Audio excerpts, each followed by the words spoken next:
This audiobook contains 1 censored sentences and 212 modified sentences to make it suitable for all audiences. Visit our website to listen to the original version without censorship or modifications. Link in the channel bio. Her vision swam everywhere and turned red as warm blood trickled down past her eyes. The rear compartment's windows exploded. Sharon came through in her humanoid beast form, holding Roulette and Empath by their waists. She set them against the base of a tree with care. Both of them were bleeding, but still breathing. Emma moved toward the compartment and smashed her elbow against what remained of the window. Her strength wasn't enough. Sharon returned and yanked the door itself before she brought Taro and Jetstream to the same tree. All of them were covered in cuts from glass and injuries from the impact itself. Everything happened too fast. They could VE reacted if they were veterans. Unfortunately, they had very little experience in these situations. About 20 of those giant robots descended in a formation and the ground shook under them. On the shoulder of the nearest one, sitting comfortably, was Trevor Fitzroy. Trevor. Emma gritted her teeth. What is the meaning of this? Oh, poor White Queen. I was hoping you'd stay at the club so I can beat your kids up with my future Sentinels. He shot a glance at the Hellions beginning to stir and reorient. You being here honestly turned out better. Either Trevor had gone rogue or Celine set this up. Bingo. Trevor grinned, revealing the delight of a man who had been waiting to gloat. Your prize is a front row seat to watching your students die. A shadow dashed past Emma, too fast for any of their eyes to track. The frontmost sentinel fell to its knees and collapsed with sparks and smoke coming out from where it had been. Sharon stood on its back, holding its severed head. Black, smoke-like flames had enveloped Sharon and deepened her fur from lavender to pitch black. Emma had seen that aura before. It was Dante's death aura. How is she?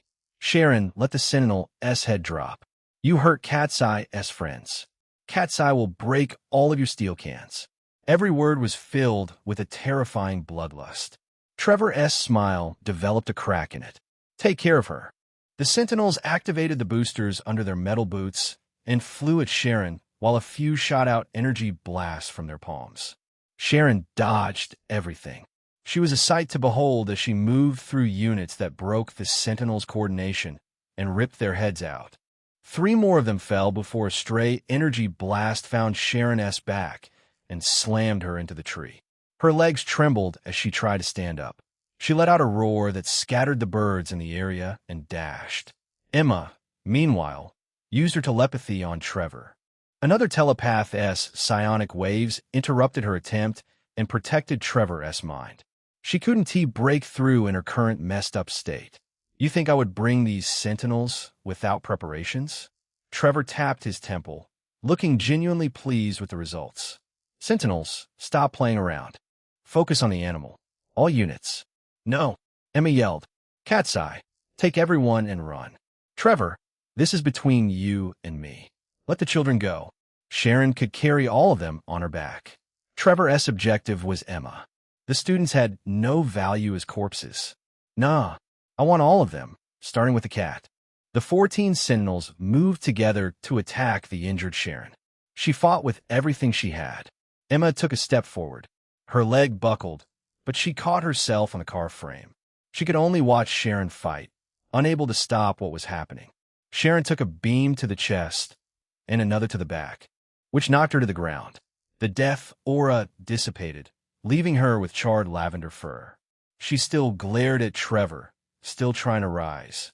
A Sentinel grabbed her by the fur on her back and dragged her toward Trevor. He hopped down from his perch. Let them go, please, Emma pleaded. Trevor, she is innocent. Trevor turned a blind eye to Emma. A greenish-blue energy gathered in his palm, the drain ability that made him one of the most feared members of Celine's crew. He put his hand on Sharon's stomach, and she let out whimpers. Emma clutched her head and focused everything to break the block around Trevor's mind. It was unyielding. She couldn't break past the first wall, much less the 100 others. She let out a scream, full of frustration. Stop this, Trevor. Sharon's roars became less coherent, more animal-like, before completely stopping. The Sentinel dropped her. Sharon. Emma took a few stumbling steps towards Sharon and fell in the grass. She looked at Sharon, not breathing on the ground, and tears filled her eyes. Sharon. She remembered the night she had found her in the gap between two dumpsters in a Hell's Kitchen alley, surrounded by 3 stray cats. Emma had crouched there and held out her hand. Sharon had looked at her with those amber eyes for a very long time before deciding to lick her hand. That adorable girl was gone. Forever. And took a piece of Emma with her.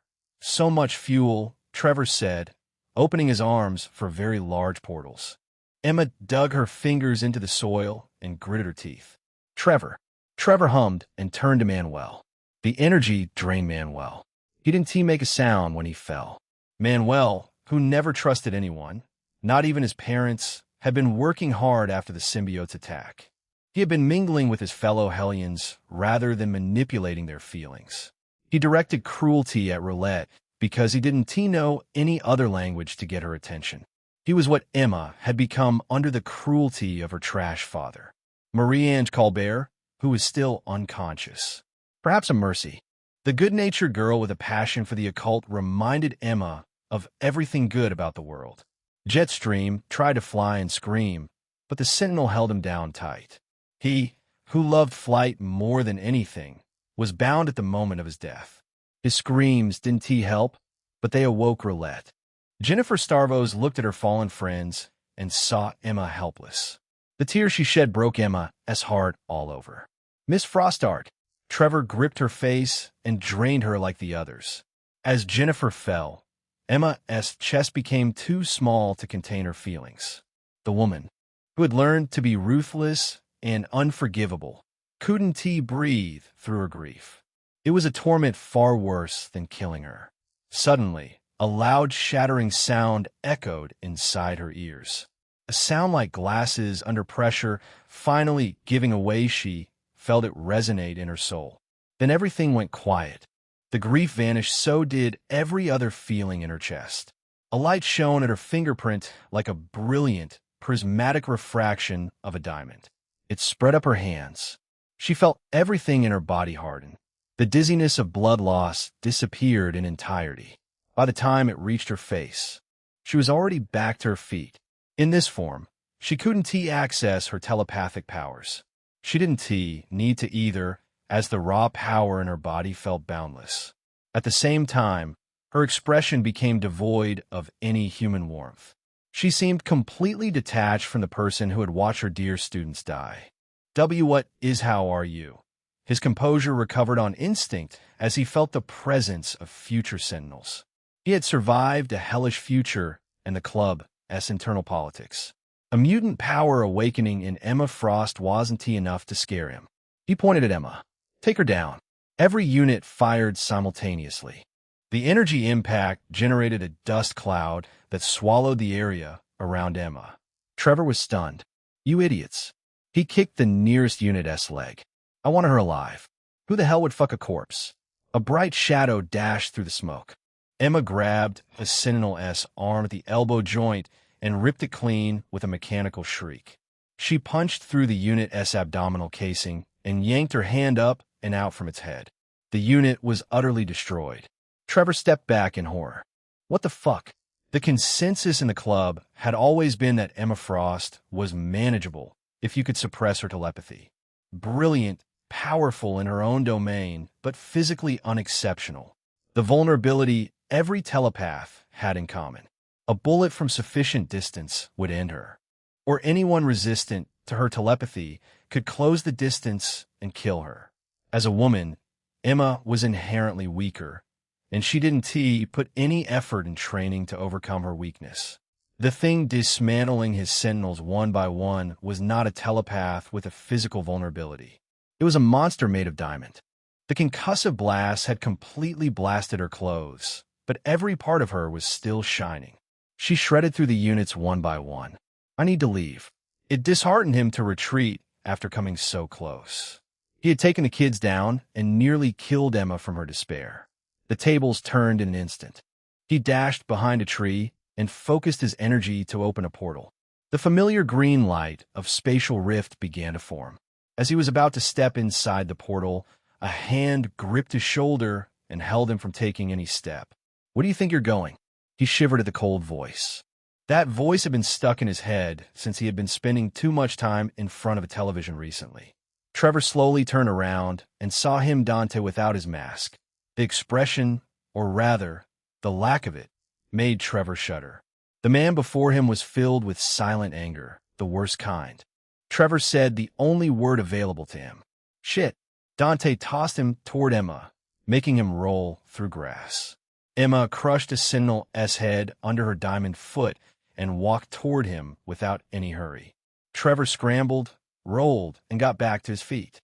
He had only run 3 steps when a hand caught him again and threw him back at Emma's feet. "Yes, yours." She pulled him up by his collar. Her eyes were without warmth or the satisfaction of revenge.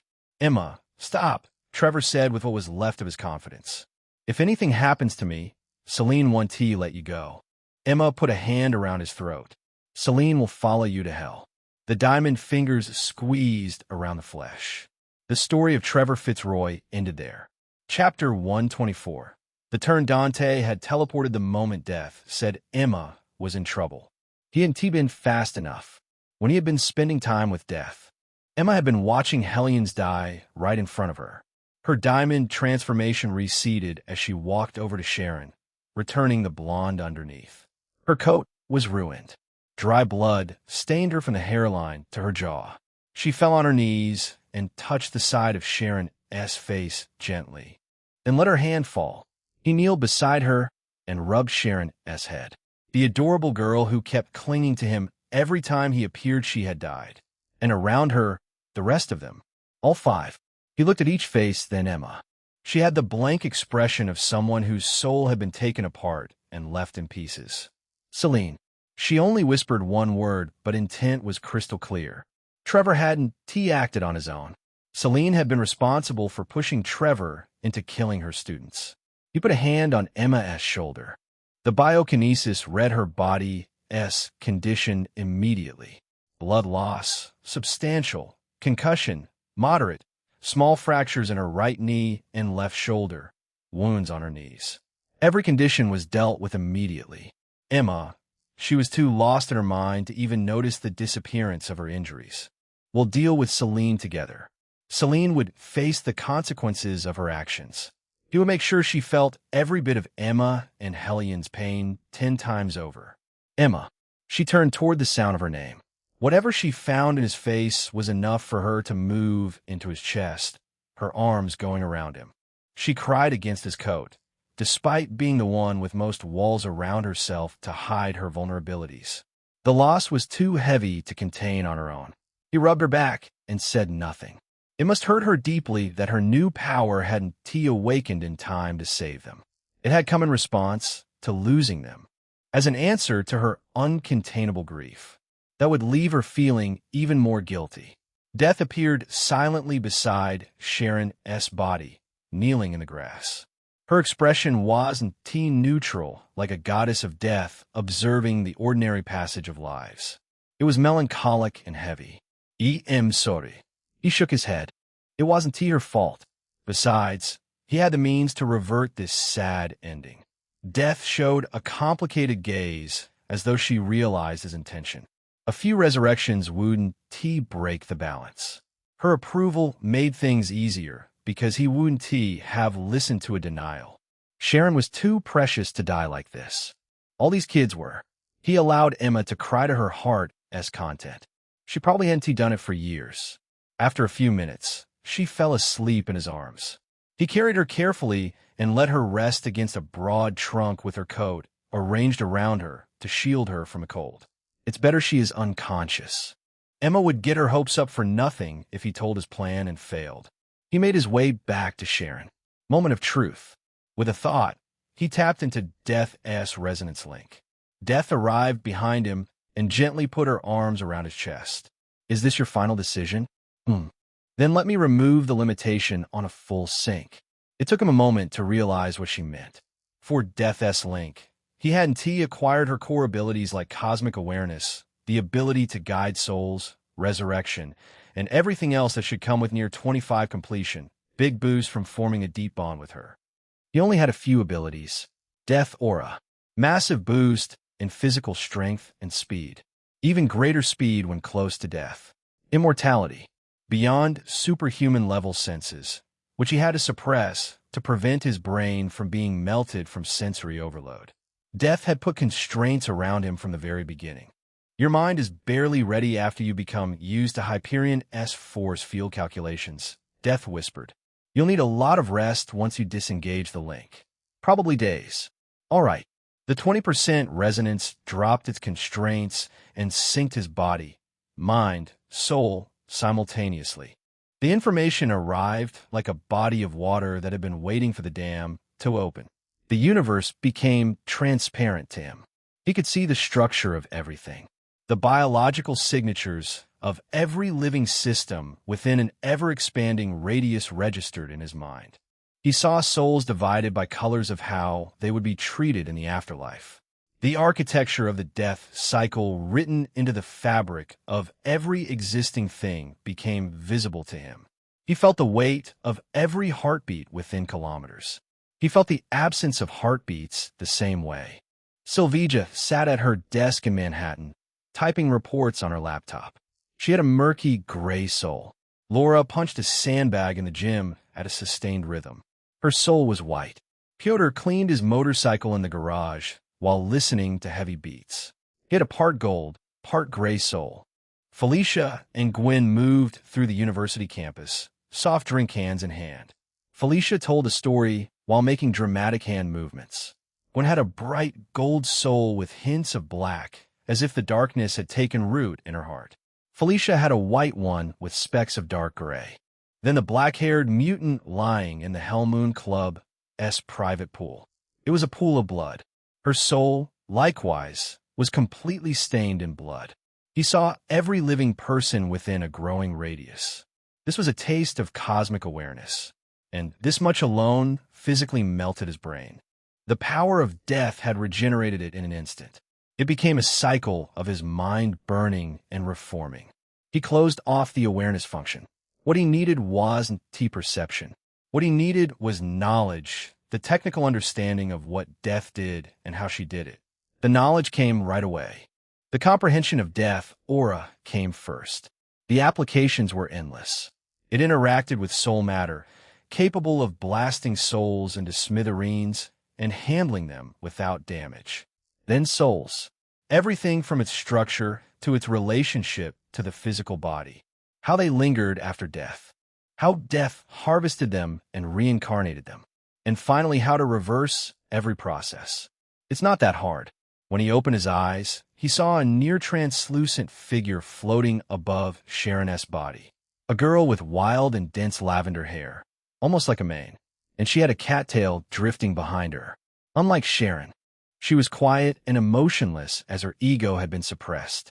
The assigned servant of a god of death would arrive soon to guide her soul. He wasn't going to let that happen, obviously.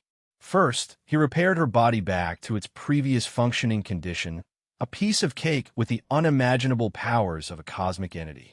He reverted her back to her human form to make the follow-up processes easier. Before that, though, he materialized her Hellion bodysuit. He reached for her soul and guided her back into the repaired body.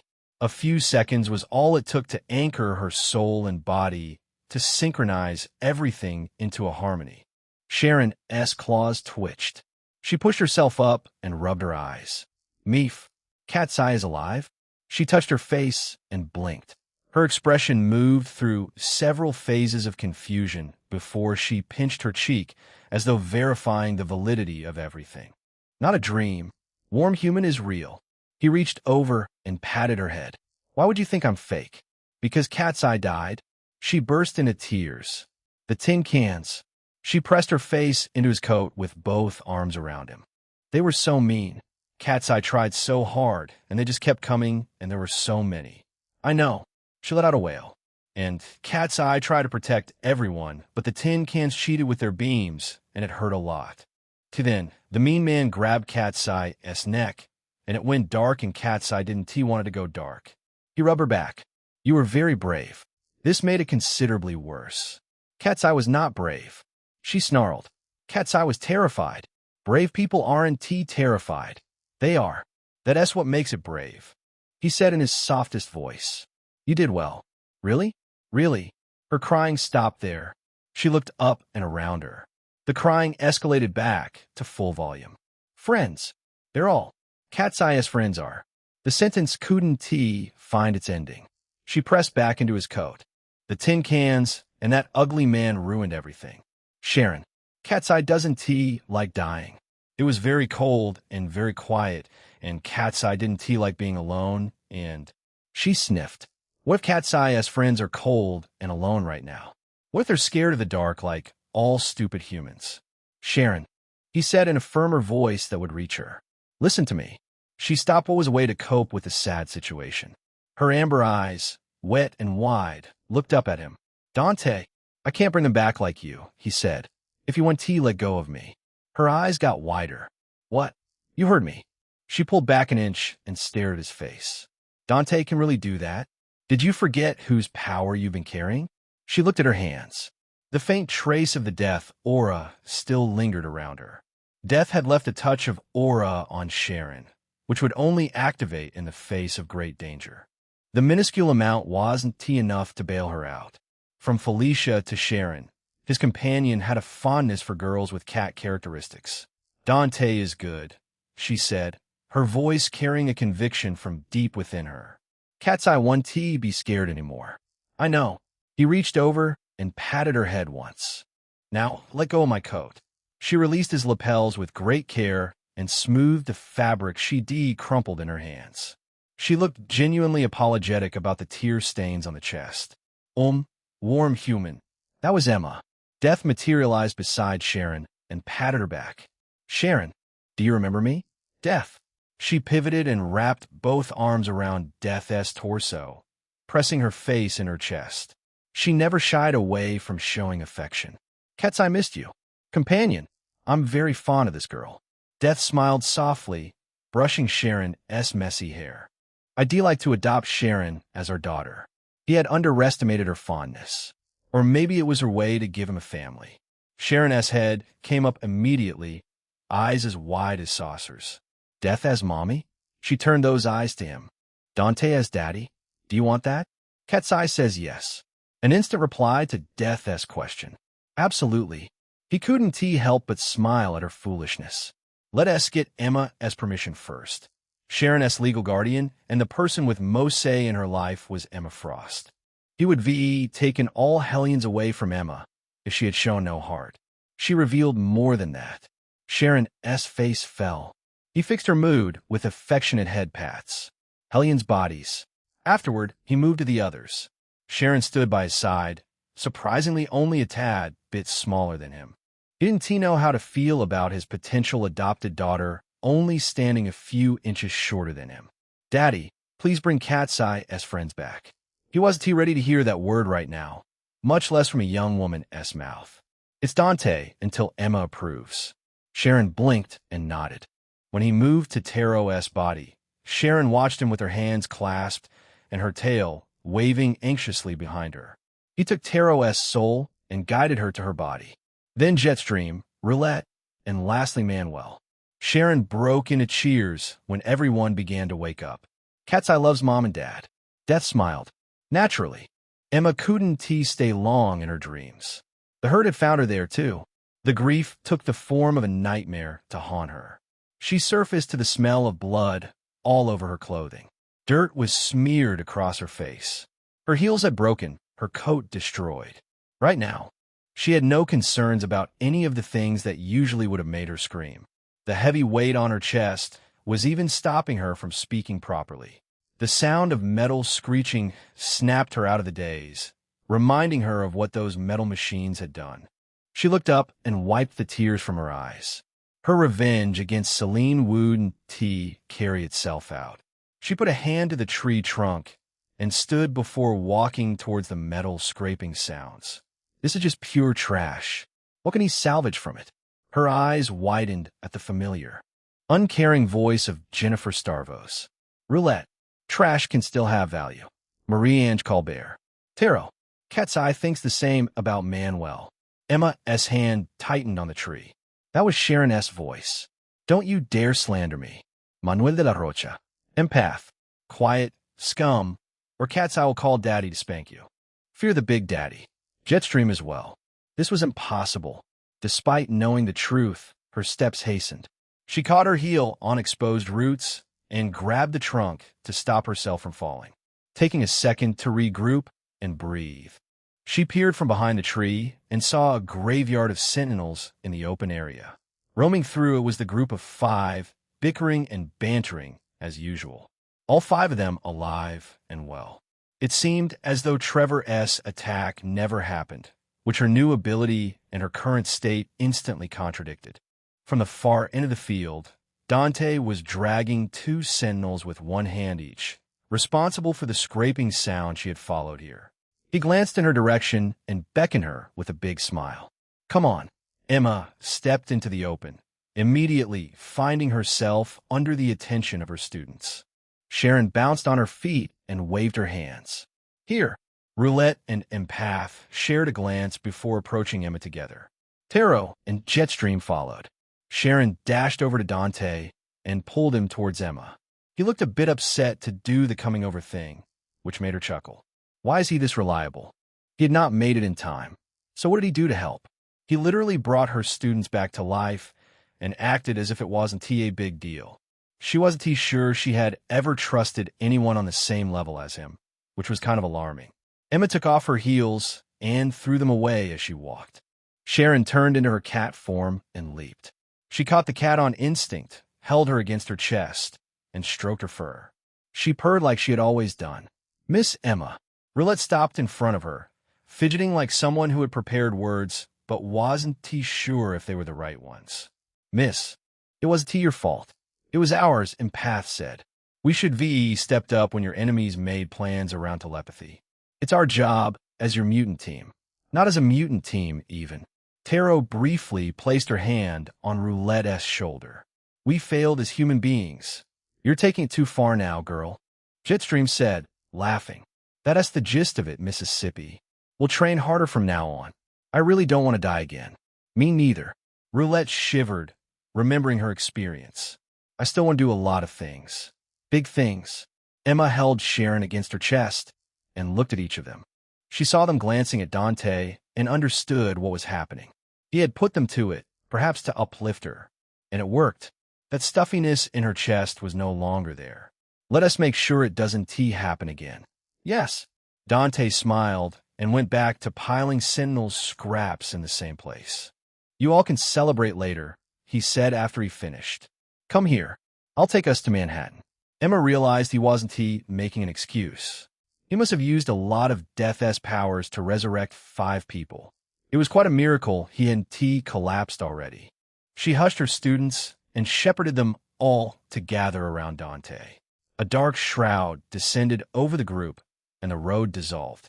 They were in a parking lot. Silver Sable International S underground parking area. The name brought up a mix of feelings, which she pushed away without hesitation. She stepped forward.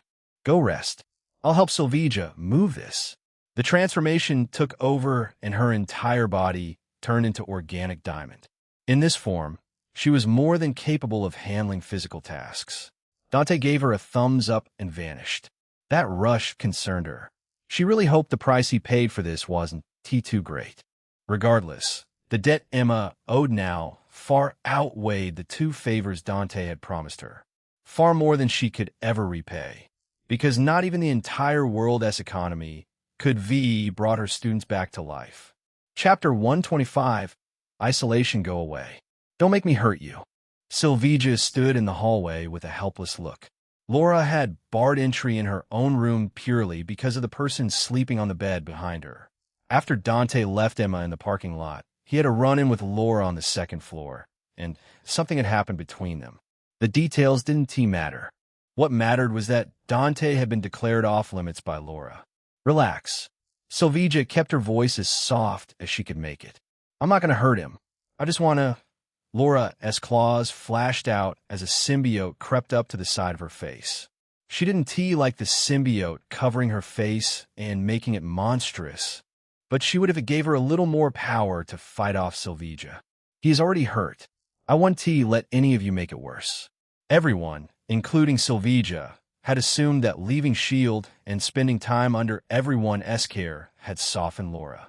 That the girl who had started smiling again, who had started making small jokes and whining about Dante's absence, had left the beast behind her. They had been wrong. It hadn't gone anywhere. It had only been sleeping. Dante was the reason it had slept. And now Dante was the reason it woke up angrier than it had ever been. It didn't matter that Sylvija had been kind to her. It didn't matter that they lived in the same building and shared meals like a family. At this moment, Laura would attack anyone who came through that door. It was Laura between Dante and the world. Ava took a few steps toward Laura, but a growl from her made her stop. "Laura, come on," Ava whispered, hands slightly raised to indicate she meant no harm. "Sis is his girlfriend. I don't care." Laura pointed her claws at the door. "Leave him alone." Sylvija placed a hand on Ava's shoulder and drew her back. Ava made the expression of wanting to argue. "That we still have one option left" expression. She showed a thin smile and shook her head. A cornered Laura, with claws that could punch through almost anything, protecting the one person she decided mattered most, that was not a problem Force could solve. Someone would inevitably get hurt. Besides, Laura did it to protect him. The Planet Spy cam would show if Laura had any other intentions.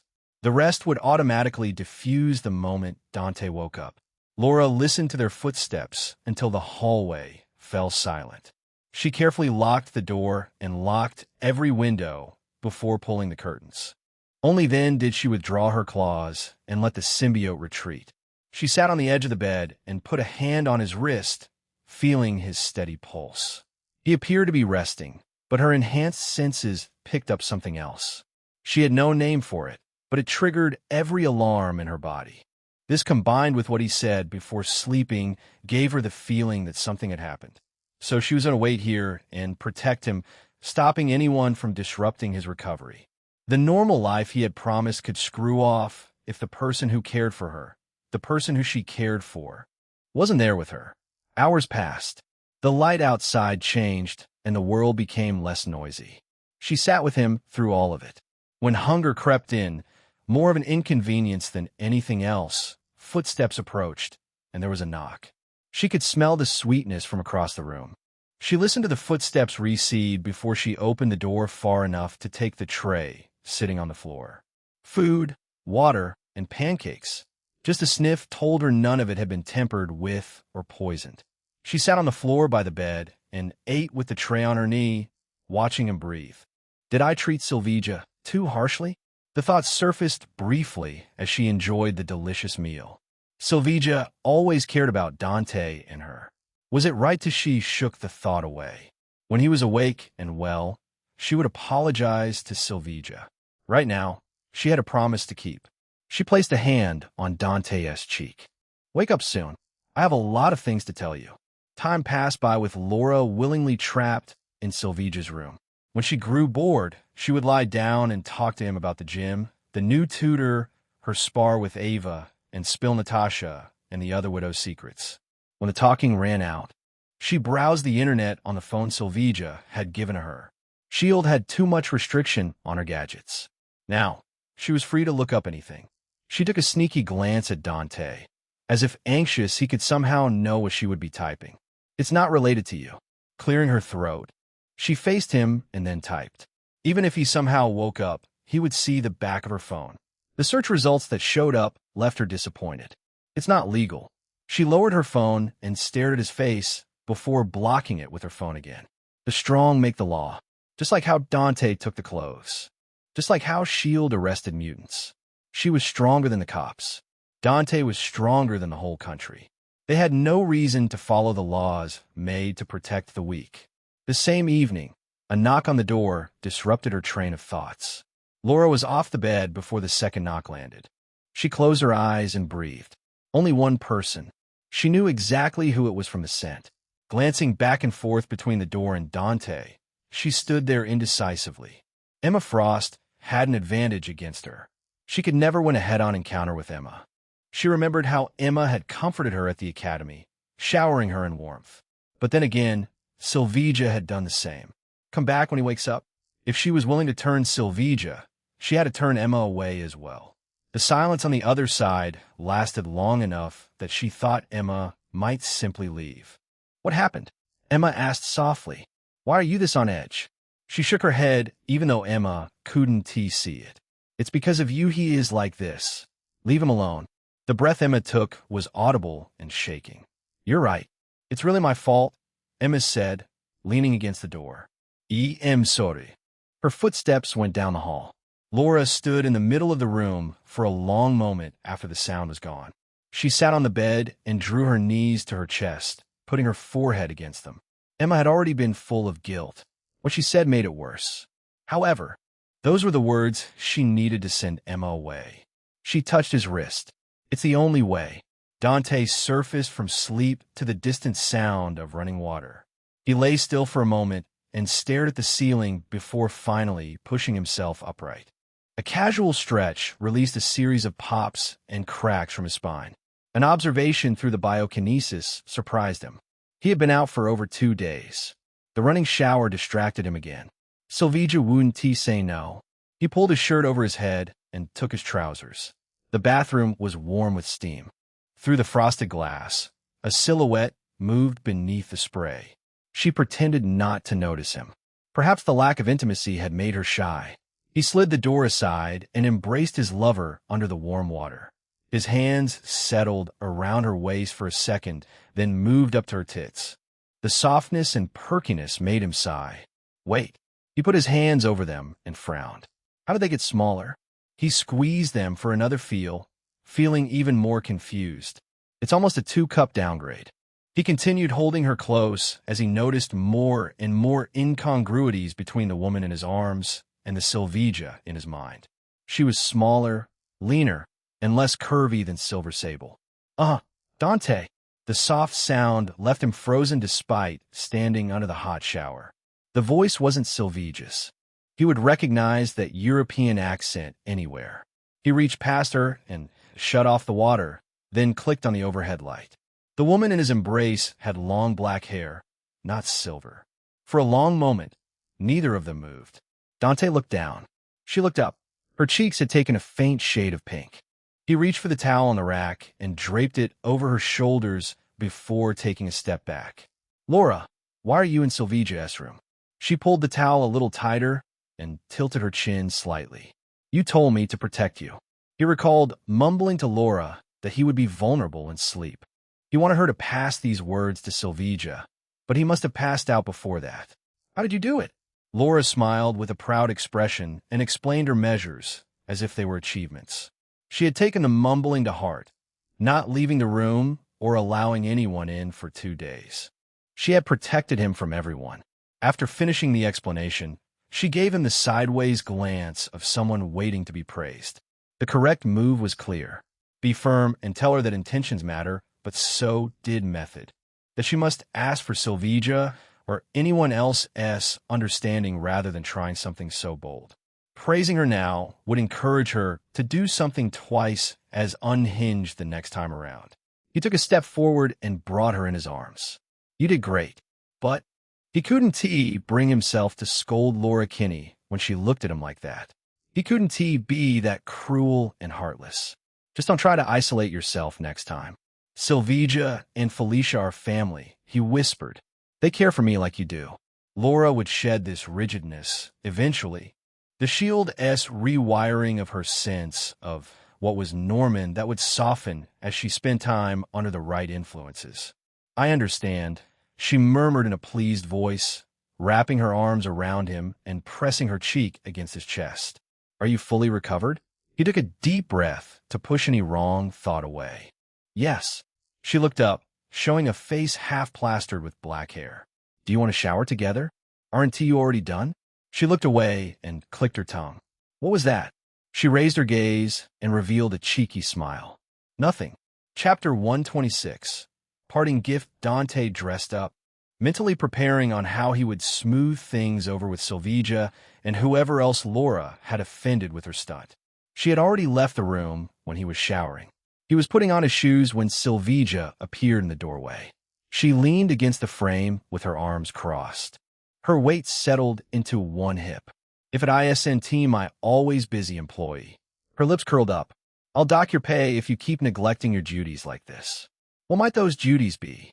Sylvija lifted her chin and pointed with a single finger to the bed behind him. Satisfying my heart, body, and soul. I want to be greedy about the order. He patted the space beside himself. She walked over and sat down, close enough that her shoulder pressed against his. Miss Silversable, your demands are like a queen. It's almost as if I'm one. She chuckled. Stop running around and spend more time with me. I'm still waiting for my first date. What about our dinner at Emma S. Club or Norman S. facility tour? Not romantic enough for you? She pinched the side of his ribs.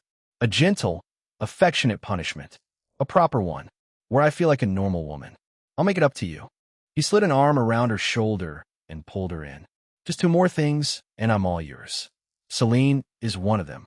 He looked at her. Emma told you. Or was it death? Emma. She promised not to casually read my thoughts, Sylvija said, as if that were a huge concession from Emma Frost. We're friends now. Or at least we're pretending to be. I don't know what goes on in her head. She is not a terrible person. Sylvija nodded and filled him in on the rest. Emma and the Hellions hadn't stepped outside the day he had fallen asleep. Emma feared Celine would openly try to kill her, as strong as they were. Celine was far more powerful. Angelica had also been brought in for that reason. What is the other thing? Sylvija asked, tilting her head back to read his face. Is it related to Asgard? Dante exhaled slowly. Natasha is still waiting for me. He kept Asgard as ownership's secret for now. It will be a better reveal during a surprise date. Your bride, she said as a joke, but her tone was anything but light. He kissed her head, trying to diffuse her jealousy. You're my first. Even death can't take that away from you. It made her smirk. You better work on our first date. You got it. Guess who is waiting for you in my office? She glanced at the window. Friend from S.H.I.E.L.D. Dante took the elevator to Sylvija's office on the 5th floor, which he had never been to before. He did catch a glimpse of it with his cosmic awareness. It was a standard CEO office with a hint of personal touch. Waiting there before the desk were 2 men. Phil Coulson with his hands tucked in his suit pants, and Clint Barton stood slightly behind him, looking around as if surveilling. Silversable. Dante. Coulson came forward and offered his hand. I want to say it's an honor. You taking the first step brought many others forward to solve the crisis. Dante shook his hand. Thank Ghost Spider. She asked the reason I stepped up at all. Nothing wrong with adding more weight to his new girlfriend's standing. Coulson nodded with a smile. Gwendolyn Stacy is a remarkable young woman. More talented than most adults can ever hope to be. Ghost Spider's name was a deliberate reveal by Coulson to show they could still surprise him in the information department. Perhaps to show he could still benefit from joining their side. Dante kept a faint smile, refusing to flinch. Sylvija, they really are as capable as you said. Sylvija's mouth curved.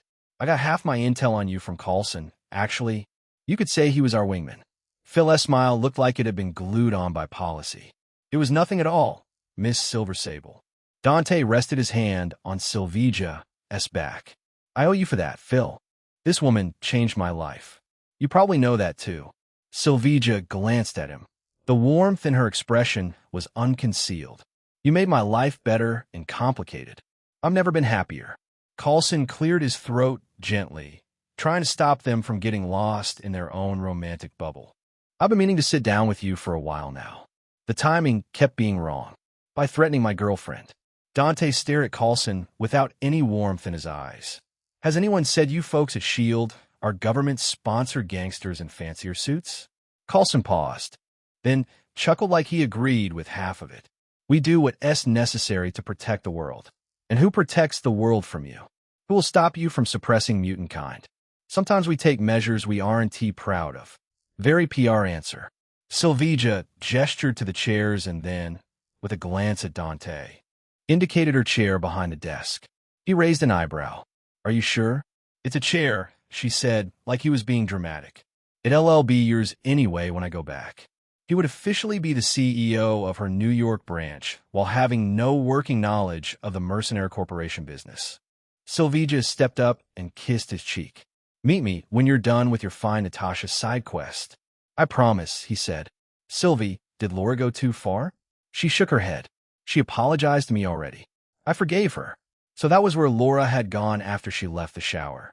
Laura had known that what she'd done was wrong, but she still followed through for the sake of his order. Perhaps that was how her logic and reasoning had been shaped from her days in Weapon X. Some neural wiring would change the personality shaped around following orders. He had to handle the romantic relationship that Laura wanted with care. One wrong step and she wouldn't just get hurt. She would close herself off to the rest of the world. Silvija squeezed his hand and left. Dante sat across Phil and Clint and noticed the photo frame on the desk. The photo Emma had taken on the celebration night. Probably one of the best nights of his life, and the sentiment was shared by a lot of people who had been there.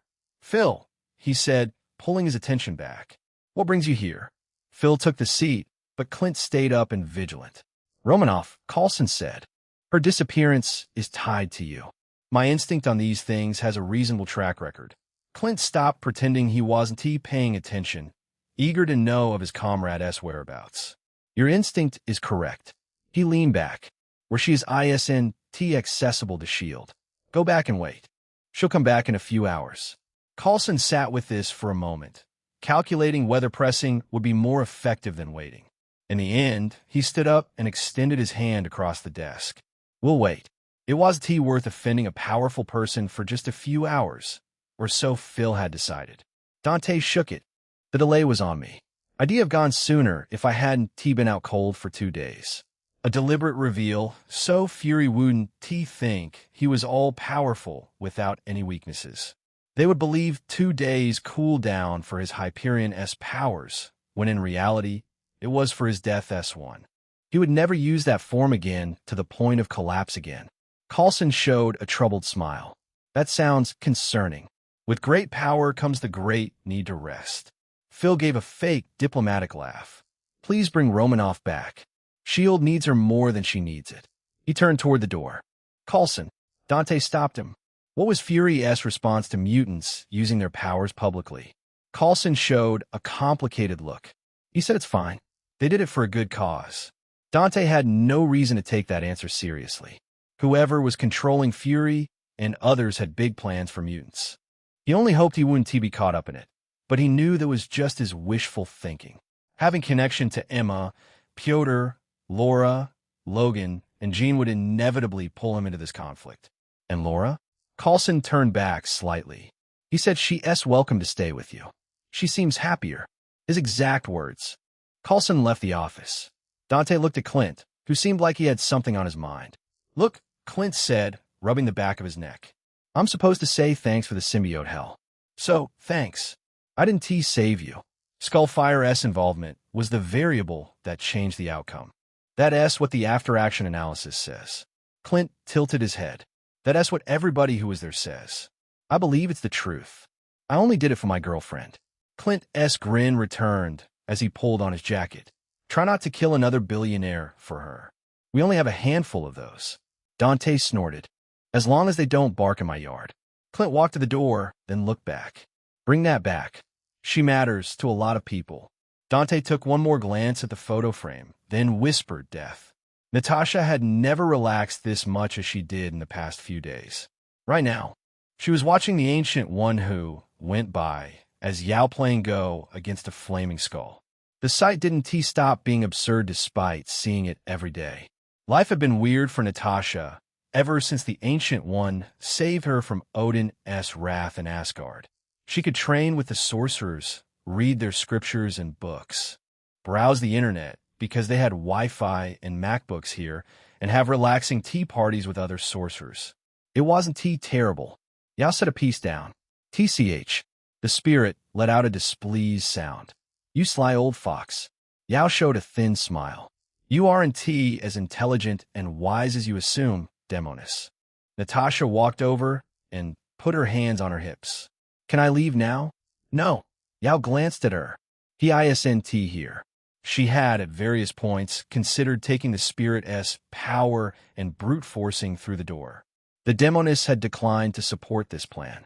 She had tried sneaking out during their training and meditation sessions.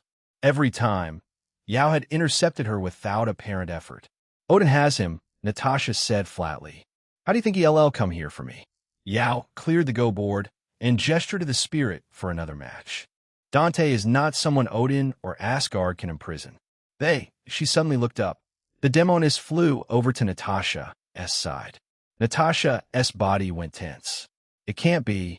The air shimmered, and Dante materialized from nothing. His eyes swept the room and landed on Yao. Thanks for helping her.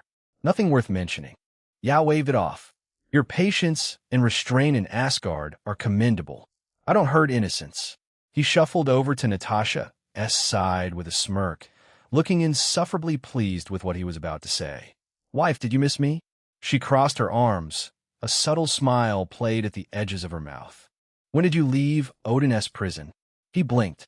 Whatever reunion he had pictured didn't involve on-the-spot interrogation. About 4 days ago. Natasha's almost smile became a smirk. She wiped it away and replaced it with cold. Why are you only coming now? You call me wife, but you pull this shit on me. I've had enough of your games. His eyes went wide. Net, I'm sorry. I'll accept it if you tell me what you were up to. She glared at him. Why was I sidelined? Norman and Odin were a pain in the ass, so I killed them both. I had to rest 2 days for overusing my powers. Natasha stepped forward and hit him in the arm. Jerk! Hey! She closed the distance and put both arms around him. A brief one to feel his presence. Sideline me again, and you're paying for every therapy session. Of course, wife. She drove her elbow into his ribs and looked at the Ancient One. Can I leave now? Patience, Natasha, Yao said, looking at Dante. You're the enigma who has been shifting the tides of time. The entire timeline has gone awry because of your actions. He shrugged. Am I supposed to care about it? The Demoness laughed at his nonchalance in the face of the Sorcerer Supreme. There are infinite futures. What exactly is the problem with him pushing toward a better one? Yao reached forward and flipped the go board. It folded inward in a cascade of geometric shapes that shrank until they were nothing. You underestimate what he has set in motion. There were no futures impacted by him. She folded her hands in her lap. Not a single probability related to him. And now, the life and death of our reality hinges on his choices. The Demoness eyed Dante with her burning eyes. Cosmic entities and their apostles are not to be trifled with. Natasha understood about as well as a middle schooler in university lecture. From the tone of it all, she realized at the very least that they were saying it was good and bad that Dante's choices had this much impact on the future. To the point he looked awkward like a young maiden caught by 2 elders who wouldn't stop praising her. He will make countless powerful enemies, Yao continued. But the biggest concern is not his enemies. The Demoness raised an eyebrow. Then what? His allies. Natasha realized what that meant. She had thrown herself into Asgard for him to repay a debt. But what about his cosmic entity who loved him? Wouldn't she just go on a rampage and destroy the world for him in case anything happened to him? That was what Yao was afraid of. I'll live the way I want, Dante said. Not by fearing the what-ifs and what-nots. Natasha found herself impressed. It took courage not to be owned by fear in the face of such heavy consequences. He turned and held out a hand to Natasha. Let us go. Yao crossed her thin arms. I know how it must feel to have this level of power and be loved by many. I understand both. But I'm asking you to think before you take action because they might reshape reality. He took his hand back and narrowed his eyes on her. I'll try. Selene Gallio, Yao said. She will be resurrected if other High Lords aren't killed within a small time frame. The revenge you're planning against her, take that into account. I appreciate the warning. Natasha hooked her arm around his and gave a slight bow to Yao. As much as she disliked being kept here, she appreciated the knowledge and wisdom Yao had provided. The Demoness vanished in a quiet breath of flame. They teleported to the parking lot of Silver Sable International. The chill made Natasha pull her hoodie up and tuck her hands in. January was terribly cold this year. Dante, is Clint all right? He dropped by with Carlson to ask about you. He tucked his hands in his coat pockets as he faced her. I want to call you an idiot for going into Asgard the way you did, but I'm choosing not to, because you're a grown-ass woman. You would have done the same. She still vividly remembered him risking his life against the spirit. He might have done it to save the prisoners, but the results remain the same. Don't do it again. I don't want you to become a widow. Taking her phone, she scrolled through her phone to hide her smile. It was a terrible joke, but it still got her. I went to war with the Norse gods for you. All I'm saying is Frodo got a boat to the Undying Lands for less. Let us say I'll bail you out if you're in trouble again. He leaned in and kissed her cheek. See you around. He was gone before she could put a single word together. She stared at the empty space for a few seconds. The conviction behind his promise made her smile against her will. He thinks he can make me blush with this intimacy. Unbelievable.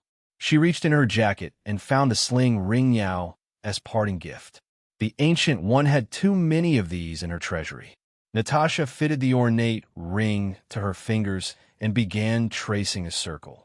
Golden orange sparks flew with each pass until the portal opened wide. She saw her apartment on the other side, the one in Massachusetts.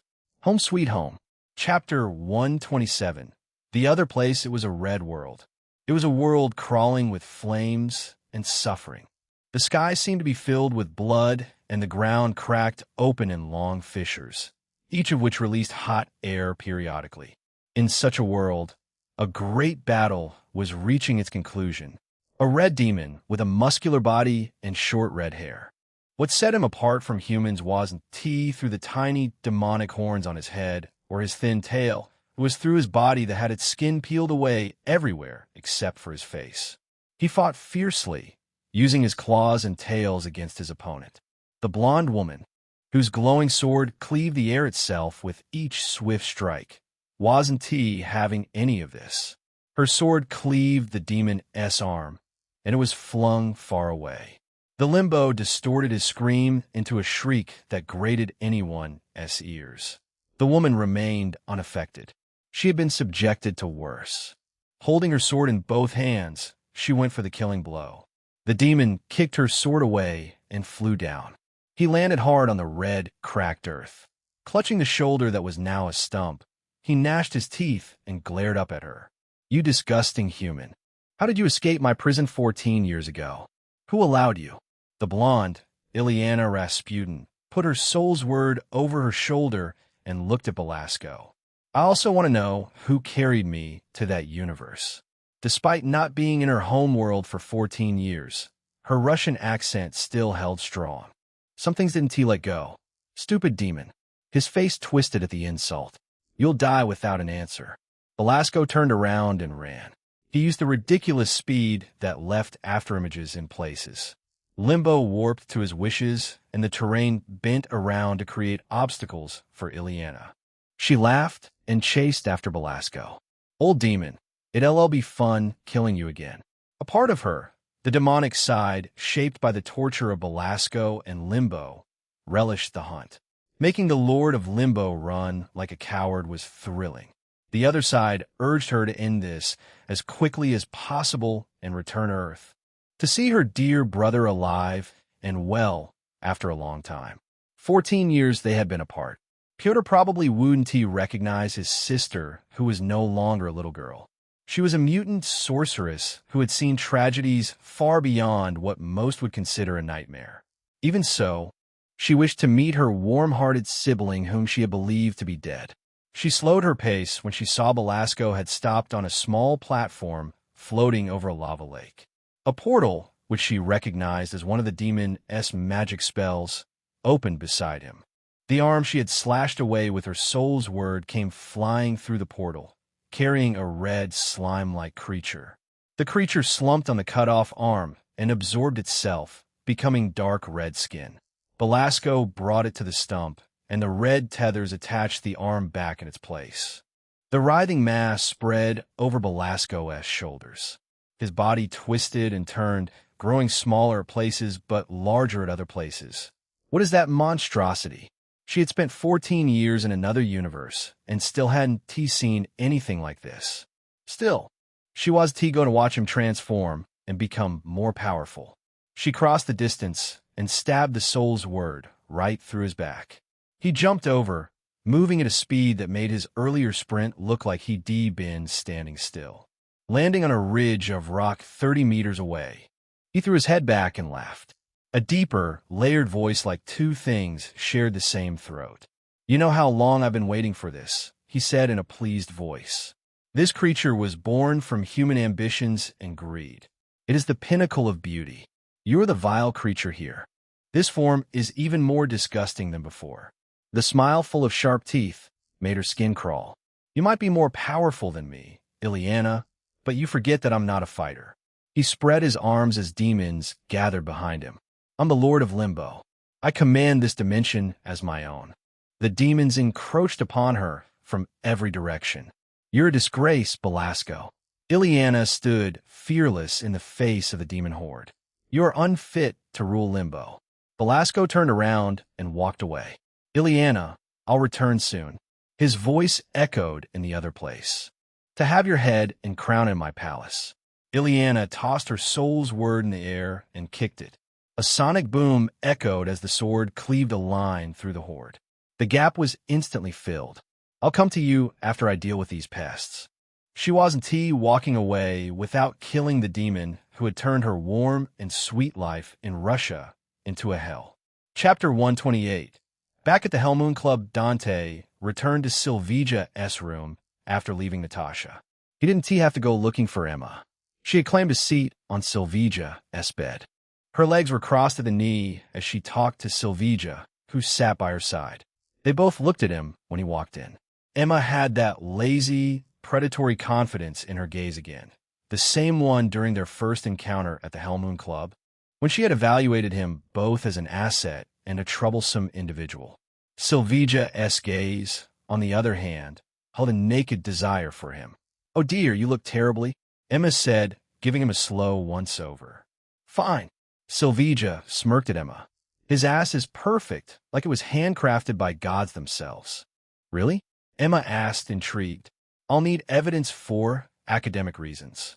He stared at the two women sexually harassing him. It felt like he was definitely being undressed and subjected to many unsavory acts under their heated gazes. "Should I take these off?" "Please," Silvija whispered, taking a deep sigh. "I'm begging you." Emma pinched Silvija's cheek without looking away from Dante. "Let us ignore your horny girlfriend for a moment." "Done." Silvija folded her arms and actually pouted.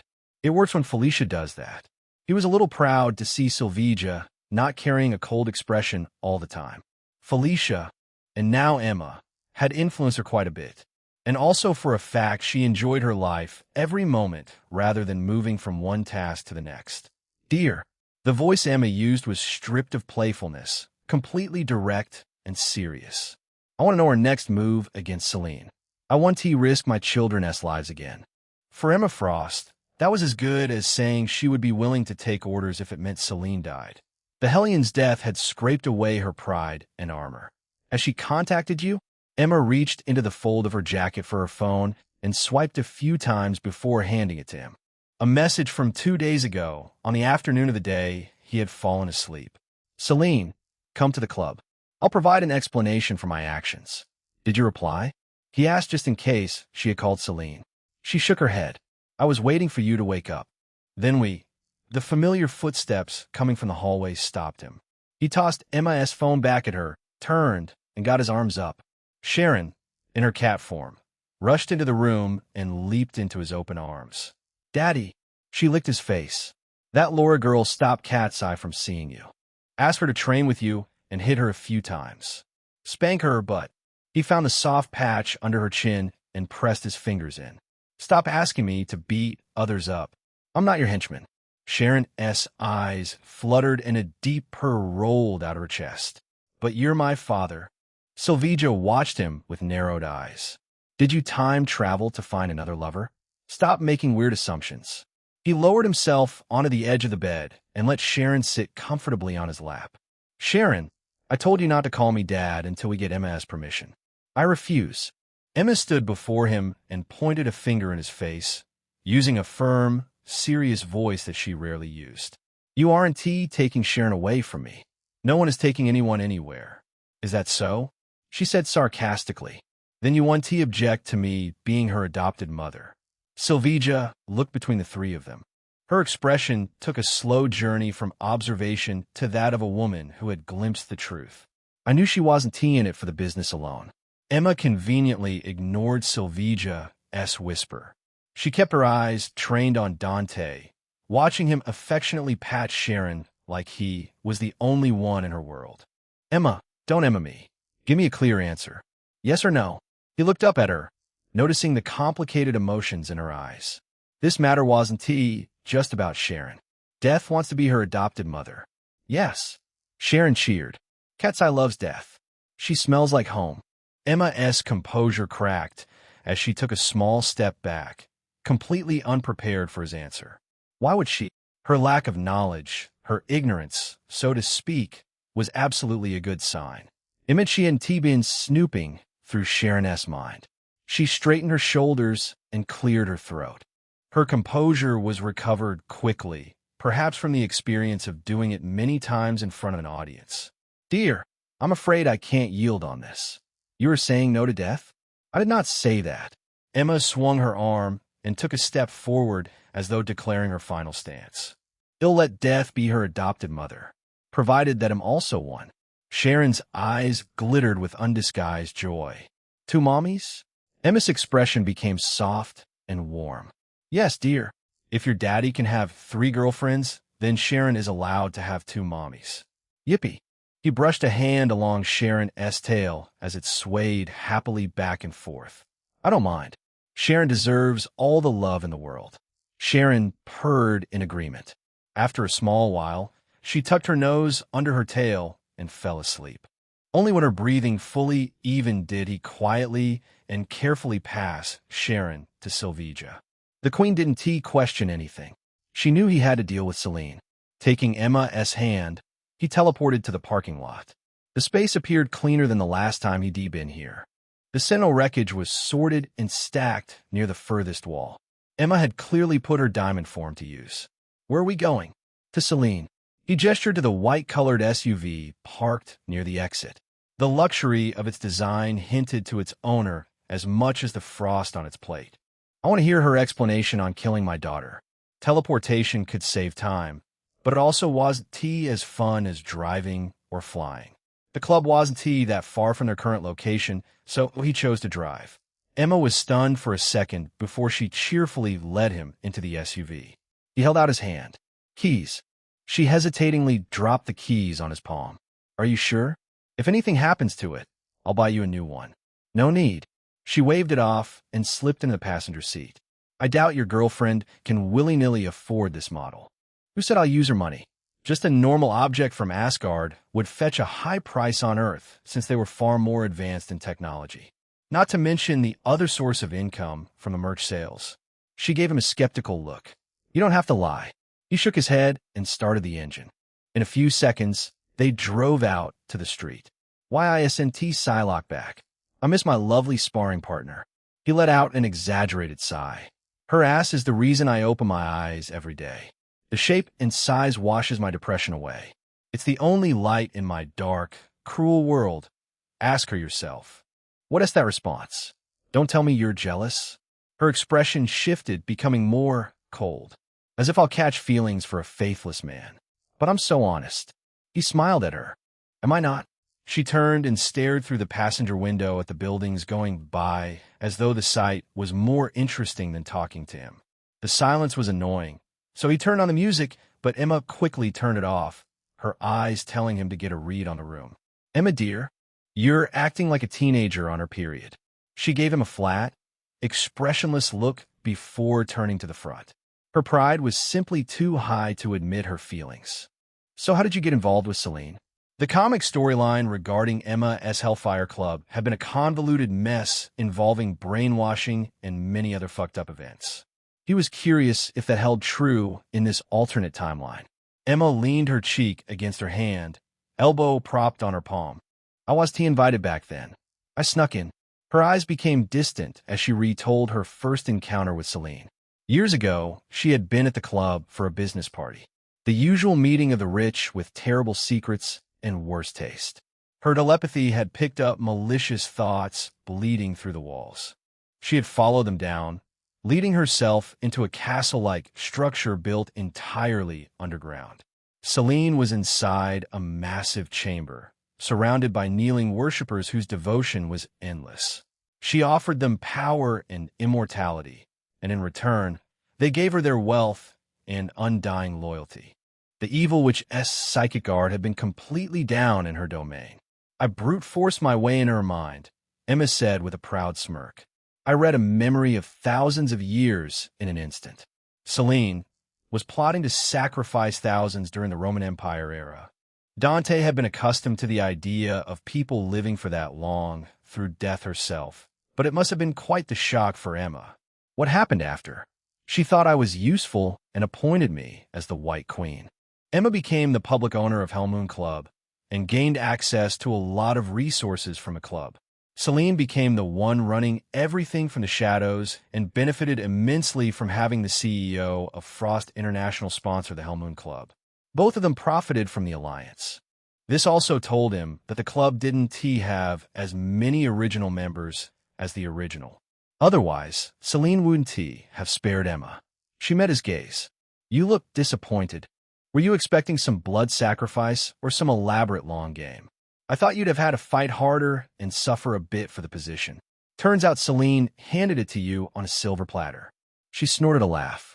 Reaching into the back seat, she grabbed a pillow and threw it at his face. He didn't even flinch at her attack. Who needs enemies with friends like you? He smirked. You know I'm right. This is the destiny of gifted individuals. Life is smooth sailing for most of us. She picked up the pillow and put it on her lap, stealing small glances at him. What about you? How much did you suffer to become Death's boy toy? He laughed. Fuck you. You know I'm right. She threw his words right back at him. No, seriously. Would it kill you to reveal more about your life? Didn't you already dig through everything? None of that tells me how you become Death's lover. Her voice dropped, sincere in a way she rarely allowed. I want to know the truth. I want the truth. The real you. Some other day, maybe. We're already at the club. Emma looked out to see they had already arrived at the Hellmoon Club. She glanced at her wristwatch. 20 minutes flew by. It happens when you're with someone you love. She threw the pillow back at him. Narcissist. Not as much as you, White Queen. I bet your bedroom walls are covered in your own posters. The silence that followed made him laugh. She took the pillow and began beating him up with it, venting her frustration. If she was truly angry, she would assumed her diamond form. He pulled into the parking lot. The world's first 17,000-year-old introvert lives here. Emma seemed a little on edge to be entering the club as an enemy. So he said something lighthearted to take her edge off. Her mouth curved up. I thought it was strange Celine feared Laura. Those futuristic machines are the real trouble for mutants. Why didn't Xavier tell you? A non-hostile relationship doesn't mean we have to cooperate. She hooked her arm around his as they walked toward the entrance. He must be wanting me to develop my powers without pressure. Pressure is sometimes needed. She agreed with a nod. The second mutation was a phenomenon not many went through. Her diamond form came entirely because she broke under emotional pressure. The guards at the entrance noticed Emma's face and moved aside, letting them into the main hall. The Hellmoon Club was warm and dim with the moonlight. People from every circle greeted Emma, offering congratulations and praise. He leaned toward her. What is that about? The merch? Not quite, dear. Then what? She pressed one finger to her lips, smiling. I'm not saying. Aren't you too old to be acting like that? The joy on her face was undisguised. Scared of an experienced woman. Little boy, too cocky for a crybaby. She laughed under her breath as they moved deeper into the club. Perhaps it was her trust in him or new powers that Emma had stopped caring like they were walking into the base of one of the most powerful mutants. They turned around a side hallway and stopped. A woman in a brown dress stood blocking the way. Emma showed a brilliant smile, despite the fact her arm tightened around his, bringing her closer to him. Lady Tessa, are you here to escort us? Naturally, Lady White Queen Tessa said with a polite smile and bowed slightly. Mistress has been expecting you for 2 days. Forgive the delay. I needed proper time to grieve for my dear students. Those poor kids. The slight shift in her expression was hard to catch for anyone. Dante saw the guilt clearly in her eyes. Tessa was a spy set up by Xavier, and she wasn't here for her personal goals. But wouldn't T change anything? If she contributed to the Hellion's death, she would pay for it. His motto was simple and clear. Tessa pushed her emotions away and crossed her arms. I'm very sorry for your loss. Trevor's madness caused a terrible tragedy. Don't act like you weren't protecting Trevor's mind. Emma lost her composure and growled. Trevor himself confessed he was acting on Celine's orders. Please calm down, Lady Emma. You're reaching for conclusions based on a misunderstanding. Misunderstanding? Emma let out a condescending laugh. You and your mistress are spineless cowards. I will make you pay for it. Lady White Queen, you should discuss this matter with Mistress Celine in private. She bowed. Please follow me to her chamber. She began walking ahead slowly, hell-bent on sticking to her lie. Emma watched her turn the corner and grinned at him. How was my acting? Celine didn't know he had resurrected Emma's students. Tessa wasn't there to see him reverse their deaths. She had left before even Dante's arrival. Emma's diamond form awakening had terrified her. Your acting is great, but, I could be just killed her. She was struck speechless for a moment. You went along with Felicia's act. This is unfair. She's my girlfriend. Of course, I'll play along with her. She stared at his face with a blank expression, and then quietly hooked her arm around his. After a few more corridors, she whispered, Let us see what Celine has to say first. I trust your ability to act if it comes to that. He never thought Emma would openly say the word trust, much less associate the said trust with a man who had threatened to kill her during their first meeting. We're probably walking into a trap. I'm counting on your protection. The smile she gave was small, but that sincerity was too shiny for his eyes. Dear, he averted his gaze. I got you. She chuckled at his reaction. You're always reliable. They followed Tessa into a dead end, a section of wall that seemed ordinary. Tessa paused and pressed a black card to the wall, making it vanish like it had been an illusion. Beyond the doorway, stone stairs led down and torches burned in brackets along the walls. The medieval dungeon-esque architecture stood out against the modern looks of the club. Celine's castle. Emma whispered and revealed a solemn expression. Be prepared for anything. She should be prepared for me. Chapter 129. Destruction. Celine's chair sat on a raised platform that may as well have been a throne on a pedestal. Lady Tessa returned and settled into position beside her. Then the doors opened, and Emma entered arm in arm with Dante. Neither of them looked marginally cautious. Celine would have written them off as idiots if she didn't know their abilities better. Arrogance. Skullfire's power was nothing in her eyes. She had seen far greater men in her lifetime and watched them crumble. If it came down to it, she could take his life without breaking a sweat. She was reasonably certain of that. Her first action was to cast a telepathic probe toward Dante's mind. Her psionic powers touched an impenetrable wall, as though his mind wasn't even present. Perhaps his telepathy immune was the reason Emma had been drawn to him. Greetings, White Queen, she said, filling her words with warmth. And Sir Dante. Cut the pleasantries, Celine, Emma said, her gaze filled with a cold fury. Why did you do that? I'm afraid I'm not certain what I've done to earn my White Queen's ire. Celine still had use for Emma and her connection to Dante. Dante and Emma's new powers, while nothing in her eyes, would be quite useful for dealing with certain problems that had grown inconvenient. Emma released Dante's arm and crossed the floor toward her, stopping only at the foot of the stairs that led up to Celine's platform. Then what did you mean by the message? You said you'll explain your actions. Oh, that. Celine crossed one leg elegantly over the other and smiled.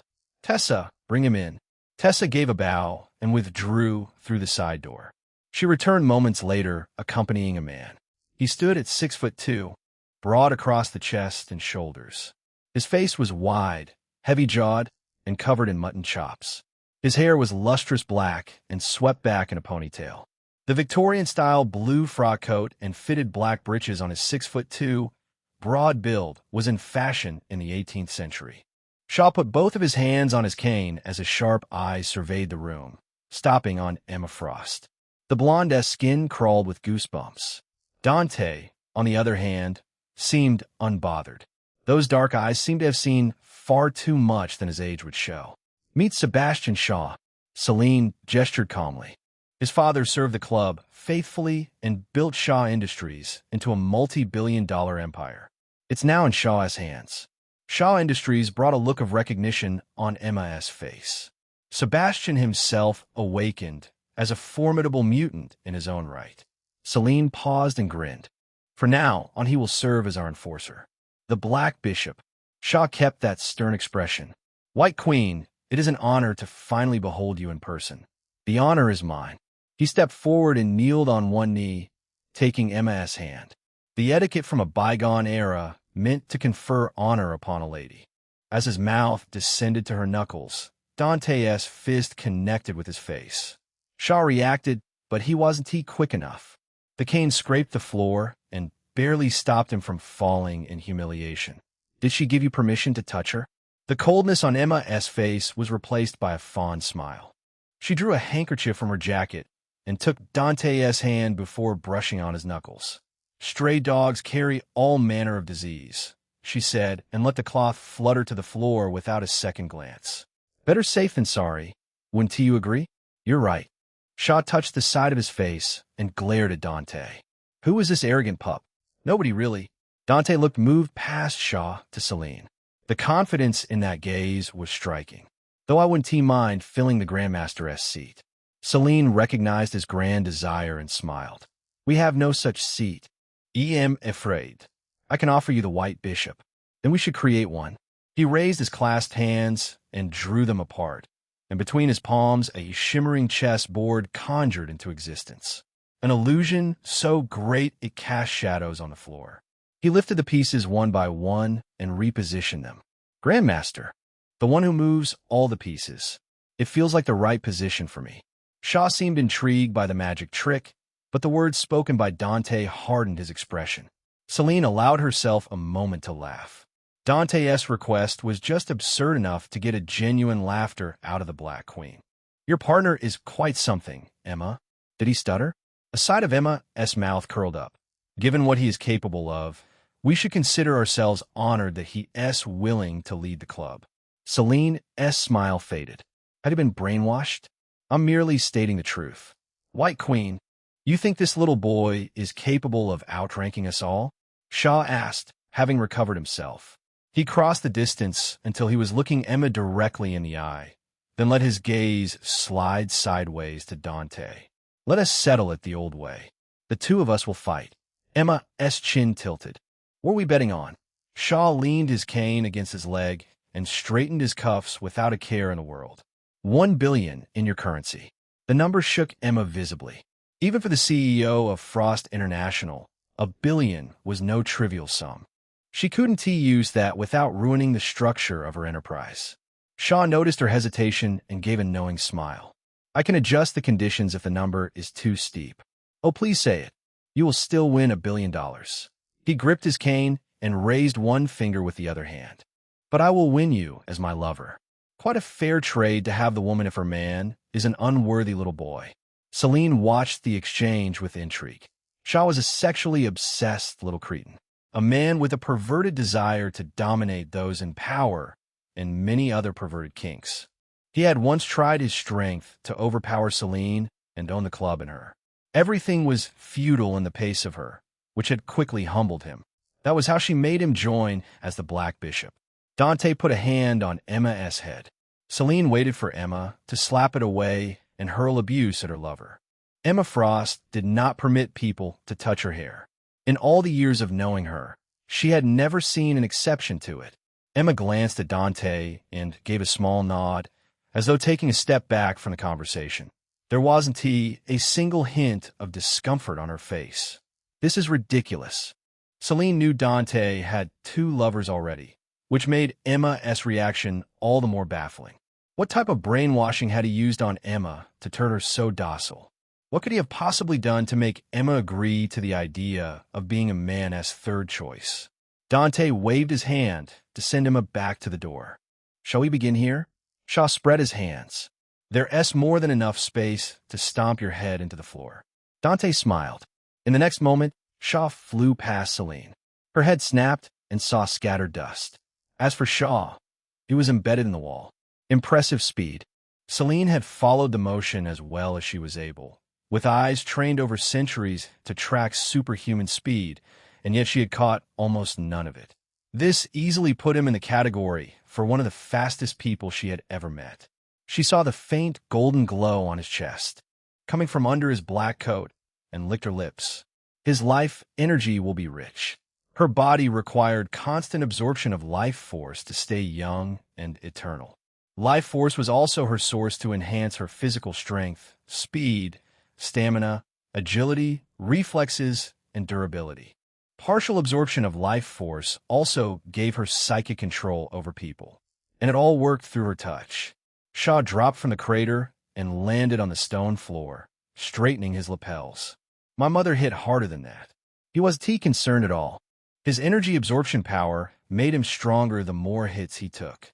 Killing him through physical strength was impossible. Dante walked towards Celine without even giving her a second glance. It hurt her pride a bit as she considered herself one of the most beautiful women in the world. Shaw, I know you can absorb energy from attacks. Every hit makes you stronger. Celine offered him a slow, appreciative clap. Whether he had a mutant ability that let him read other mutants' powers at a glance, or whether seeing through it in the moment either made him more resourceful than she had expected. He looked at her, and she smiled. Maintaining eye contact with him was nerve-wracking. The look in his eyes was that of someone regarding a corpse. She stood from her chair and watched him walk past her to Shaw. I must be overthinking. Shaw grinned. Knowing my mutant doesn't change much. How do you plan to defeat? Dante took action. This time, Celine poured everything into focus, sharpening her perception to its absolute limit. His fist pulled back as he rotated his wrist, held the other hand up, and punched. His hand left a dark after-image before it connected with the bridge of Shaw's nose. She saw a faint dark aura wrapping around his fist, which gave her chills. Shaw's head exploded. The shockwave impacted the wall behind Shaw and carved the shape of Dante's punch on the wall. The power within his strike was absurdly dense and concentrated. Shaw's body dropped straight down. Celine's hand flew to her chest. What? Any energy, except for psionic energy, empowered Shaw's strength, speed, durability, and stamina, and it had no ceiling. Dante's punch should have made him stronger and durable like the previous one. That black energy at Barato passed his mutant powers. What was it? Maybe the man was mysterious and powerful than she gave him credit for. Dante brushed his knuckle. By smashing your face with an energy you can't absorb. Too bad you aren't alive to hear it. Emma exhaled softly through her nose, looking disappointed at Shaw's death. But Celine knew it was a mere act to hide her glee at Shaw's death. Who is going to pay me $1 billion now? Can we recover it from Shaw Industries? Black Queen? Celine removed the hand from her chest and collected herself. Death was temporary for her. A night ritual under the moon would bring Shaw back to life. Tessa, carry the body and clean this place, she said and walked toward the room, leading outside. We'll discuss it somewhere else, Emma Frost. Emma stepped into Celine's path, blocking the Black Queen from leaving the chambers. Chapter 130. Declaration. Celine arched a single brow at Emma's rebellious attitude. What is the meaning of this? Footsteps closed in behind, then a big, warm hand settled on her shoulder. Don't you dare touch me with your filthy. A current tore through her. Every nerve in her body short-circuited at once. She hit the floor, limbs jerking beyond her control. She could feel the cold stone against her cheek and the involuntary spasms racking her frame, but she couldn't move. Dante had severed the connection between her will and her body entirely, leaving her mind screaming into the void. What has he done to me? She roared at her own muscles to obey, but the command vanished into silence. Refusing to surrender, She channeled her life force into the earth itself. The stone groaned and cracked apart as it was imbued with her life force, and then surged up in the form of a massive granite arm. It rose with crushing momentum and slammed down on Dante. He glanced at it. The gigantic arm stopped right before his face and crumbled into dust. The life force woven within it was dissolved into nothing. How is this possible? Celine's mind was in shambles. He hadn't used brute power. Whatever he had done simply unmade her life force. Dante didn't give her time to gather her thoughts. He stepped closer and stomped on Celine's spine. Crack! A shriek tore from Celine's throat. It was a disgusting sound that she couldn't believe came out of her own mouth. What followed after was a series of smaller, wet, grinding fractures as Dante dug his heel in and twisted. Those sounds were completely drowned under her screams, filled with agony. In 17 millennia, Celine had been impaled, dismembered, beheaded, burned alive, drowned, and tortured. The uncountable number of deaths had cultivated a near immunity to pain. A stab to her heart barely registered as a pain to her mind these days. A little convenience. Yet the pain flooding her body ripped directly at her soul. It was as if someone had amplified her sense of pain a dozenfold. Arg! Tears ran down her face without her permission. Celine the Black Queen, the immortal psychic vampire, the priestess of ancient Rome, the moon goddess revered by many, as much as she loathed to be humiliated in this manner. Right now, these screams and tears were the only thing keeping her mind from spanning like a twig under pressure. Her mind would inevitably break under this torture. I have to leave. She squeezed her eyes shut against the agony and dragged together the mystical energy.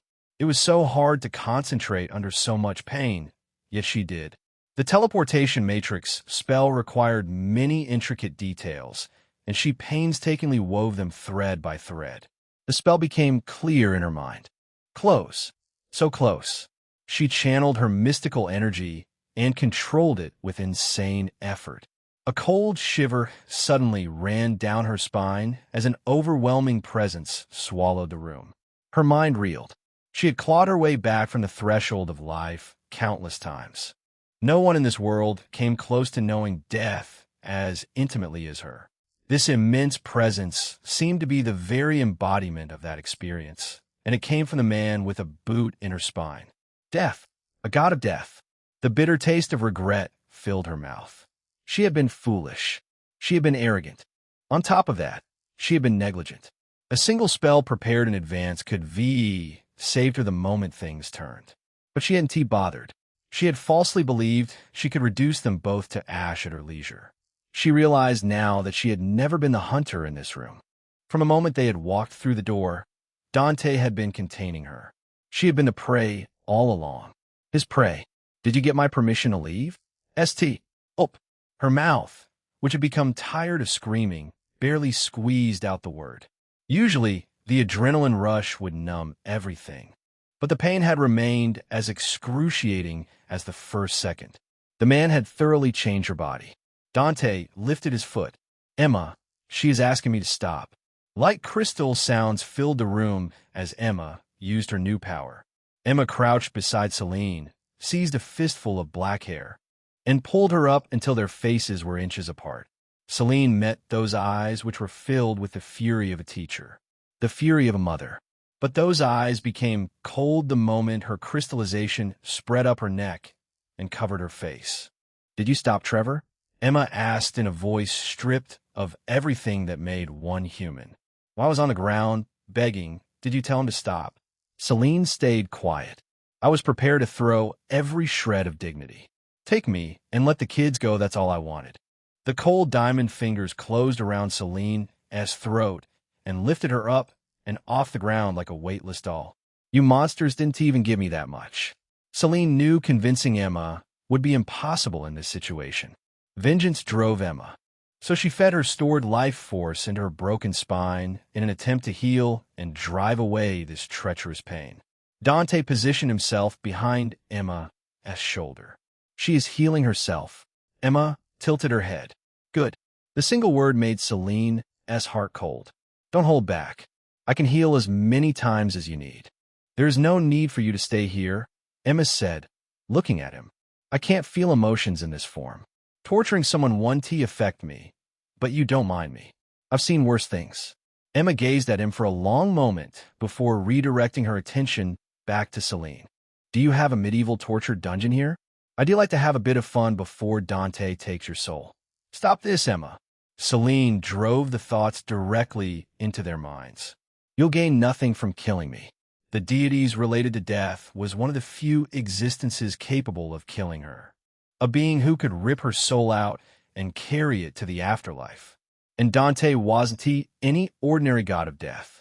He seemed abnormally powerful even when compared to the god of death she had previously encountered. What will I gain from keeping you alive? Emma asked. Every moment I'll be anxious about your revenge. That is not a life I want for myself or for my children. I swear I won't move against you again. She desperately turned to Dante. Just one moment of eye contact made her entire body freeze up. Her eyes couldn't stay steady on him. You should have told me what your man was. I would not have touched you or your students in 100 lifetimes. Not once. So now you admit to harming my students. I did. Celine confessed without hesitation. I'll make up for it. Bring me their bodies, and I will perform a ritual to resurrect them. I'll get on my knees and apologize to all of them. Pride and dignity were things she could trade for survival at any given moment. Dying meant losing everything gained in 17,000 years. She had no interest in dying now or ever. Dante stayed quiet, showing his intention of leaving everything in Emma's hands. Dante already brought them back. Celine wasn't surprised. Her necromantic rituals would never be the same as the life reversal done by a god of death. An imitation, no matter how skilled, would never be close to the real thing. Emma tilted her head. Seeing you this miserable, I have lost all motivation to torture you. Dear, you should wait. The sincerity method had met a dead end. She had to shift her approach. The externals were some of the most powerful mutants who share a psychic connection with each other. Celine glanced between them. Everyone beside me is currently in hibernation, but my death will be the alarm that wakes them. Dante showed a look of recognition. Emma stayed as cold as ice. Do you think I fear anyone standing next to this man? Celine hung her head. The mutant king, empowered by celestial technology, was probably the strongest mutant in the world. But would he stand a chance against the god of death? She felt unqualified to answer that question. They left clans behind. Fanatical, ancient clans filled with crazy mutants. I've never heard of them. They're staying hidden until the externals awaken. It'll be troublesome to deal with all of them, even for Sir Dante. She tried to convince Dante. Why not save yourself that trouble and gain a resourceful ally in me? Emma eased her grip, seemingly a bit hesitant after learning of the trouble associated with the externals. She turned to her companion for his opinion. If that is true, killing her will create trouble for the world. Agreed, Dante said, nodding slowly. I have no interest in fighting Apocalypse and his horsemen. Celine was rattled to hear that name from Dante. Apocalypse in Sabah, the man who had kept her ambitions of ruling the world in check. Dante spoke as though he personally knew the crazy man. But you said he is currently sleeping. So Dante suddenly turned toward the door connecting the chamber to the rest of the club. The deathly, suffocating presence around him faded away like a tide pulling back from shore. I'm afraid we have guests. Celine didn't care who came through the door. She was more concerned with what Dante was about to say. What intention did he have with the slumbering Apocalypse? Guests? Emma eyed the door.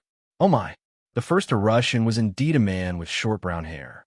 He had a sharp face partially concealed by the red visor over his eyes. He wore a dark blue costume with yellow belts. Scott Summers. Dante. Emma. A surprise-filled voice came as a breathtaking redhead in a green costume followed behind Scott. Her yellow gloves and golden half-mask made her stand out even among the X-Men. Celine knew the redhead as Jean Grey, one of the most promising telepaths. The rest of the X-Men crew arrived one after another. Warren Worthington III, Angel, descended through the doorway on white wings. He landed beside Scott and folded his wings. Robert Drake, Iceman, continuously projected an ice beam that created a bridge for him to skate on. He stopped beside Angel in a shower of frost crystals. Iceman, Drake stretched the word cheerfully. Reporting for the distress call. Read the room, stupid icehead. Angel rolled his eyes. Is it the right place to announce your name? Come on, pal. We only go out in suits once a blue moon. Let me. Angel slapped the back of his head and pointed toward Celine.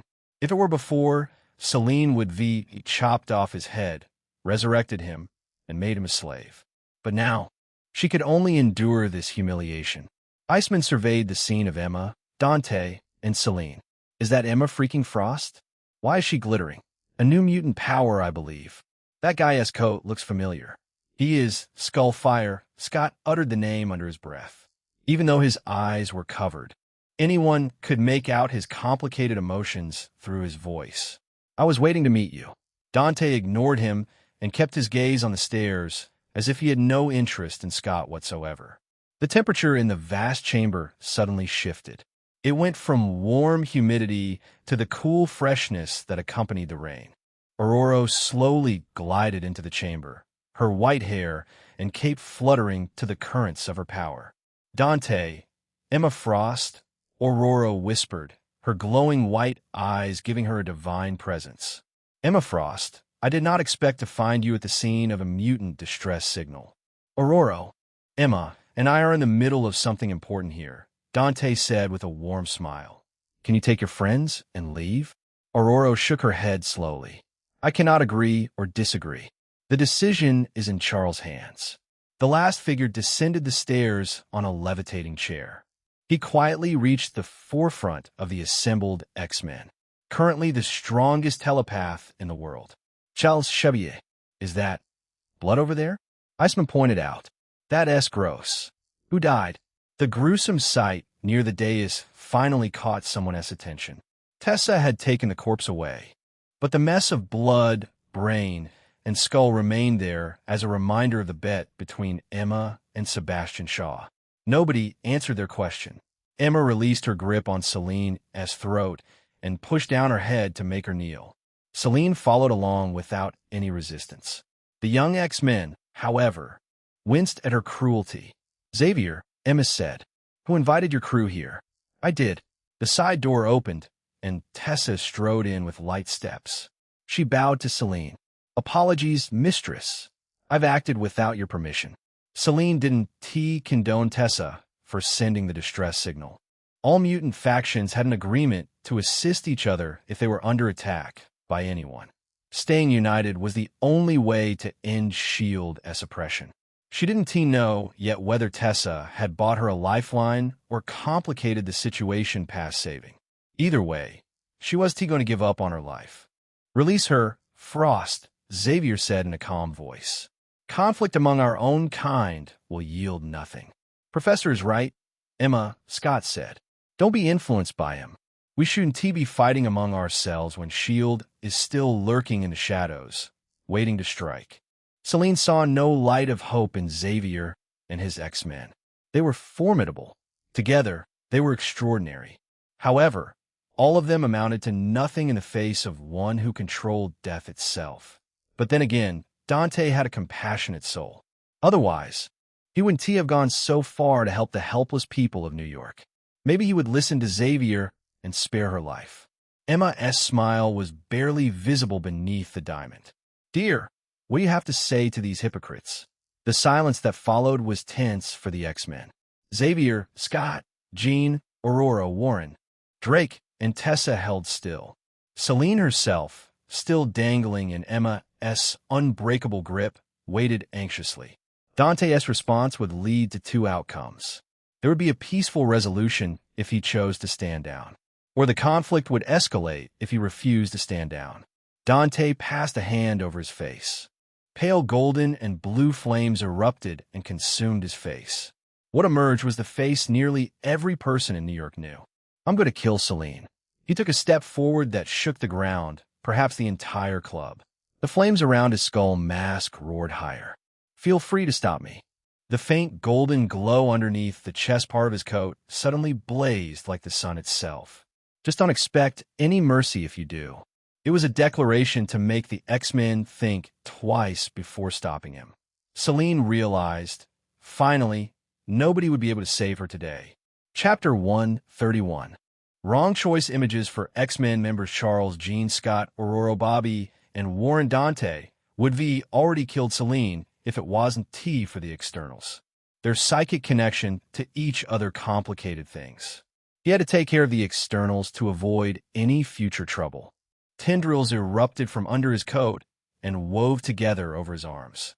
Show them we all air the AP. Venom had finally awakened after digesting thousands of symbiotes. And the first thing it wanted to do was to exert its dominance over everyone in the room. In simple terms, it had grown cocky in Dante's company. Little guy, he allowed himself to be covered under the dense symbiote armor. It was worth seeing how powerful Venom had become after absorbing thousands of symbiote fragments, which were all complete symbiotes in their own rights. He tilted his neck and rolled his shoulders. The power boost was small. Hyperion's Resonance Link already offered more than he needed most of the time. His defense seemed sturdier, but that might just be the extra layer of hardened symbiote. Dante shifted his attention to Emma. What about you? Are you stopping me too? Emma dropped her diamond form. She smoothed the front of her white jacket with one unhurried hand and smiled. Emma Frost is many things, she said, almost philosophically, as if narrating for an audience. Calculating, self-interested, ruthless, manipulative. Her morals adapt to any situation for maximum profit. But one thing she is not is ungrateful. He shook his head. You don't have to be. I owed you 2 favors.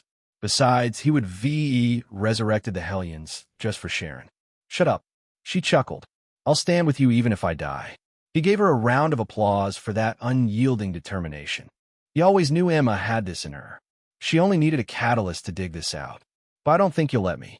Emma put a hand on her chest, right where her heart was. That's just the type of man you are. The type of man I fell. Seeing her pause there, he showed an amused smile. Fell in love with? In the heat of emotions, she had almost dropped a love confession. He wasn't impervious to the signs she had been giving him. He wasn't that dense. The moment Emma Frost understood what she had just said in front of everyone, deep red rose to her cheeks. The White Queen's face had gone pink in embarrassment. Top, top, top. Slow footsteps arrived just as he got the chance to tease her. Sipping a dark drink through a straw planted in a glass, Psylocke strolled in with her left hand resting comfortably on the hilt of her katana. It seemed she had taken a detour on the way to enjoy herself in the club. Reasonable, considering the problem had been for the X-Men, not her. Psylocke noticed the way 2 sides stood and unapologetically walked past the X-Men to stand beside Emma. I should be known Dante started this, she thought out loud. The look on her face was something along the lines of damn Dante is behind all the troubles in this city. Under the mask, Dante smiled fondly. The ninja lady would get one hell of a beating in their next spar. He had already scheduled that for some time next week. Xavier leaned slightly forward in his wheelchair, elbows resting on the armrests, his fingers laced beneath his chin. The stillness of the pose gave him an almost immovable presence. What has Selene done to you and Emma? Dante glanced at Emma and tilted his chin toward Xavier, asking her to explain this. Emma took a deep breath. A glance at Selene's face was all it took to flush away her embarrassment and get back into the violent mindset. Selene had Trevor Fitzroy kill my students. Her icy tone conveyed every bit of hatred she had for Selene. I was forced to watch them being slaughtered one by one before my very eyes. Xavier and the X-Men were shaken to know the truth. Emma's breathing grew heavier as her grip on Selene's hair tightened. Just recalling that day had made her emotions run rampant. She'll die for this. The truth stunned Xavier and the X-Men. The chandeliers swayed on the ceiling. Small lightning bolts crashed down and furious winds howled through the chambers. The temperature dropped to a freezing level. Aurora's mood had completely switched after learning Selene's sin of killing Emma's students. Charles, I told you to stop this monster. I had a feeling she has been feeding on others to stay alive, and yet you never listen to me. She spoke calmly, but anyone could sense the anger being restrained under that. She pointed to Celine with an open hand before clenching her fist. Now, she has devoured young kids who had barely begun their lives. Their death is on us, as much as it is on her. Out of all X-Men, Jean and Aurora had spent the most time with the Hellions. They knew the Hellions had flaws, and also that they were not pure evil.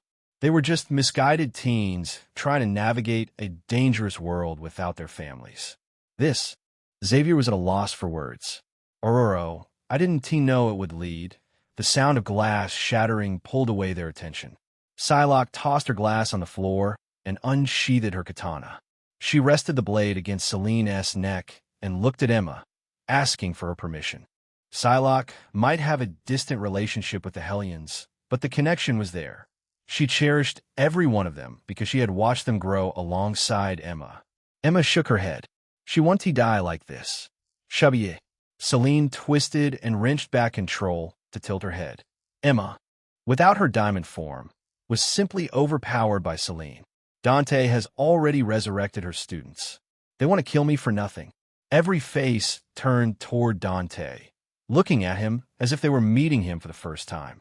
The X-Men knew him to be capable, but not capable enough to reverse someone's death. Emma returned to her diamond form and slammed Celine's head on the ground. Her expensive left heel settled on the back of Celine's skull. Why does that matter? She killed them. We're going to kill her. Psylocke's anger dissipated a little. She stepped beside Celine's right and placed the katana back on the witch's neck. Emma is right. Aurora's features eased to know the kids were fine, and the weather returned to calm. You're a man of miracles. Dante didn't know how to accept that sincere compliment, so he just nodded. Then this matter is over. Scott called for the matter to be concluded before Xavier. You've already punished Celine enough. Psylocke glared at Scott. No. One word without elaboration. She spoke less the more furious she became. Dante put a hand on Psylocke's shoulder and regarded Scott calmly. Help me understand something. If I killed your professor brutally and brought him back, you wouldn't be mad at me, right? Scott had no argument against Dante. Agreeing to Dante would make Xavier's life seem trivial, straining his relationship with everyone in the X-Men mansion. Refusing would make him look like a hypocrite. Stupid kid. Dante turned away from him and found Jean Grey on Scott's side. She had been hesitating on the side for a while now, taking no sides between her friends and her new boss. Jean, are you going to stay with them? She hung her head at his question, her fists clenched, a small reminder of her inner struggle. After a few moments, she met Dante's gaze with a determined look. Thanks for everything, Professor and everyone.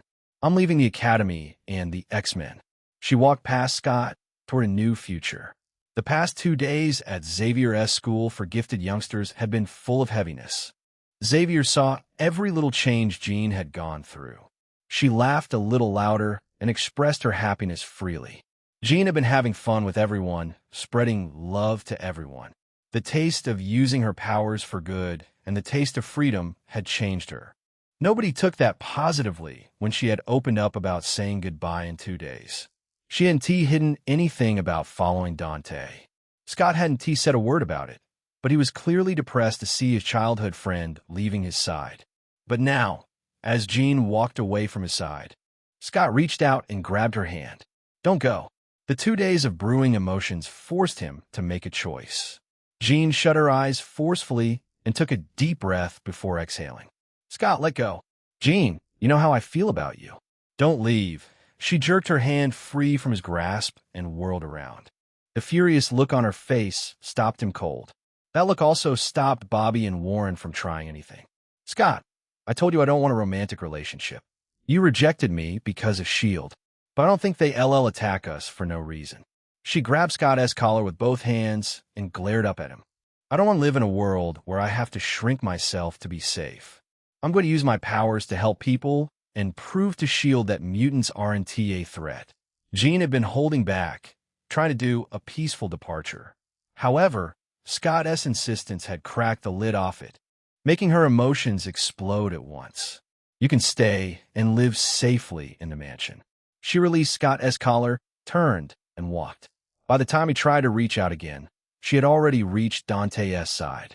Scott stood there with his head down and his fists tight at his sides. I don't support killing, but Celine needs to go. Jean raised her voice so the whole room could hear her. She looked toward Celine, who was still pinned under Emma's heel. Imagine how many we would save from suffering by not taking action, which is something the X-Men always do. The shift in Xavier's expression conveyed how hard that landed on his chest. Ororo, still hovering just above his wheelchair, looked down at him. Dante has worked tirelessly to save New York. I will not fight him to shield a monster like Celine. She stated her stance with complete transparency and flew back through the door. The X-Men had lost its unity in one night. Dante, who was responsible for it, felt like laughing. He had never liked Charles Xavier's idealism, which had caused countless mutants to suffer throughout multiple comics. Yet the Charles before him was somehow even worse in comparison. Warren, who had been quiet this whole time, uncrossed his arms. "Professor, maybe we let this one go." "Yeah," Bobby said. "The world will be better off without an evil mutant." Charles Xavier slowly wheeled forward and stopped a few feet from Emma. He looked at Celine's face pressed beneath Emma's heel. His eyes were heavy with a burden. "Those children suffered because I chose hope over sense." Xavier spoke in an apologetic voice. "I thought S.H.I.E.L.D. oppression would give you a chance to learn restraint. How did you become worse?" He had hoped, somewhat naively, that Celine would improve and become better. "I did not," Celine said, gritting her teeth. "I only took life force from the irredeemable scum. Why do you think I built a faction around rich and influential people? They are the worst. And the children? You would call them irredeemable?" "No." Celine struggled to lift her head, but Emma's diamond foot held her firm. "I invited Emma to give her hope that I can resurrect them. I wanted her to stop playing around and show her loyalty to the club." Emma's foot pressed down harder on Celine's skull. "Charles, don't you dare ask me to spare this trash."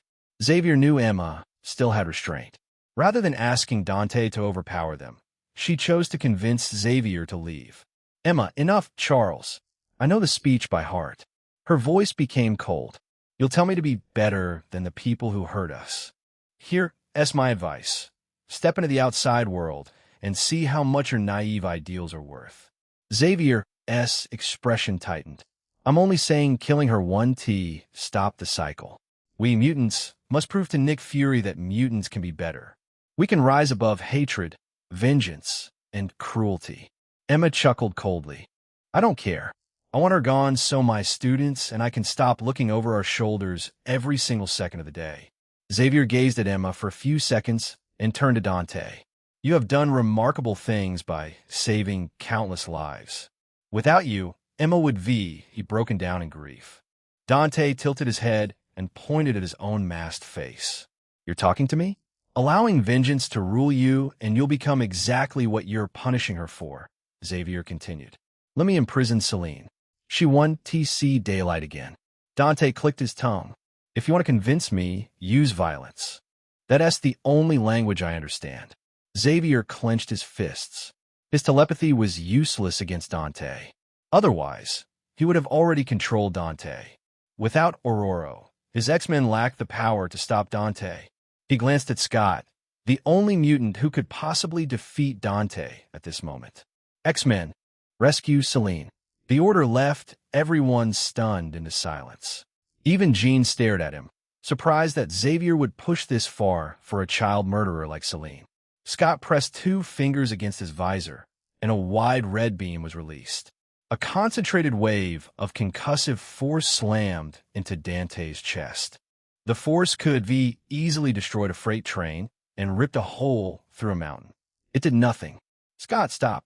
Scott ignored Jean. He roared and unleashed a wider, continuous concussive blast. Dante just put up a hand and absorbed the impact like it was nothing. He turned his head slowly towards Xavier, his burning eyes conveying you made the wrong choice. Chapter 132. Humbled Xavier had known of Dante's formidability from the news. He had seen Dante fly at a speed that produced sonic bursts and defeat thousands of symbiotes without breaking a sweat. But he hadn't expected Dante to walk through Scott's beam without breaking a stride. Someone with that speed could easily sidestep Scott's beam and rush at him. The only reason he hadn't done that was to protect Jean and Psylocke from being caught in the beams. Scott yelled and dialed up the output even more as he retreated to match Dante's pace. The beam blazed brighter. At the same time, a chunk of ice smashed into Dante's back, shattering into a cascade of glittering fragments. "Sorry, big bro." Bobby apologized and opened both palms, which were pointing at Dante. A stream of frost beams came out of his hands and attacked Dante. It barely slowed him down. "Don't take it personally, please." Warren looked between the two and considered his options. In the end, he made the decision to fly at Emma. "Frost, there's a peaceful way out of this." This place was the worst for an aerial fighter like Warren. So he utilized the diplomatic option, hoping to charm Emma into a peaceful resolution. Emma stepped forward to meet him, leaving Psylocke to stand watch over Selene. The witch had fallen unconscious when nobody was looking. Xavier suspected Dante had done it to prevent Selene from escaping using her magic. The Black Queen had many tricks up her sleeve. "What is the alternative, Angel Boy?" Emma smashed her diamond fist into an open palm, a gesture that didn't suit her elegant style. "Violence? You think I'm afraid of that?" Warren cleared his throat. "Jean, are you going to watch your friend get beaten to a pulp?" Jean shook her head. "Pretend I'm just a statue." "Jean, I'm not here." "Do a favor for a friend," Warren said, or rather, pleaded. "I know you don't want to watch Scott get hurt." Jean's gaze moved to Scott, who had switched his tactics. He went for smaller bursts of beam as he escaped Dante's pursuit. Dante was laughing, having fun chasing her childhood friend around. A complicated expression covered her face. "I'm not joining the fight," she said. "That's the most I can offer without stepping on my new boss' toes." She had drawn her line. Xavier knew he had lost Jean for good. This happened when he allowed a young, passionate woman to live an oppressed life. He turned his attention back to the fight. Scott had extraordinary potential in destruction, and Bobby could manipulate ice like nobody else. But Dante wasn't bothered by the two. The moment he decided to stop playing around, it would be over in seconds. "We need more strength." He noticed Selene's attendant glancing at him. "Teresia." Xavier still remembered that day in Afghanistan. He had been in hot pursuit of the Shadow King, but ended up walking into one of his traps. He had reached out blindly with his telepathy, searching for any nearby mind that could help. He had found Teresia Karisic, a survivor from a village torn apart by war. Her mutation granted her perfect memory and rapid analytical abilities, making her brain functions operate similarly to a computer. A valuable power for anyone. He had brought her to America and trained her as the first X-Men before sending her into the Hellmoon Club's orbit. Her ability, her past experience, the sharpness, and her intelligence made her an excellent spy. He had to get to the bottom of why Selene had established this cult that involved so many rich elites and what she had been planning with the externals, the other powerful mutants. He reached out through his telepathy. "Teresia, come here." Teresia was pleasantly surprised to be called. She shuffled to his side. "Yes, Professor. I'm going to unseal your powers." Xavier tapped into Teresia's mind. She didn't hesitate in lowering the psionic shields around her mind, allowing him to easily remove the restrictions he had placed there. Selene had to think of Teresia as an ordinary telepath. Her mutant powers made her too much of a dangerous factor to keep around for Selene, so he had to make them disappear. Teresia pressed her fingers to her temple. "It's back. Find us a way out with Selene."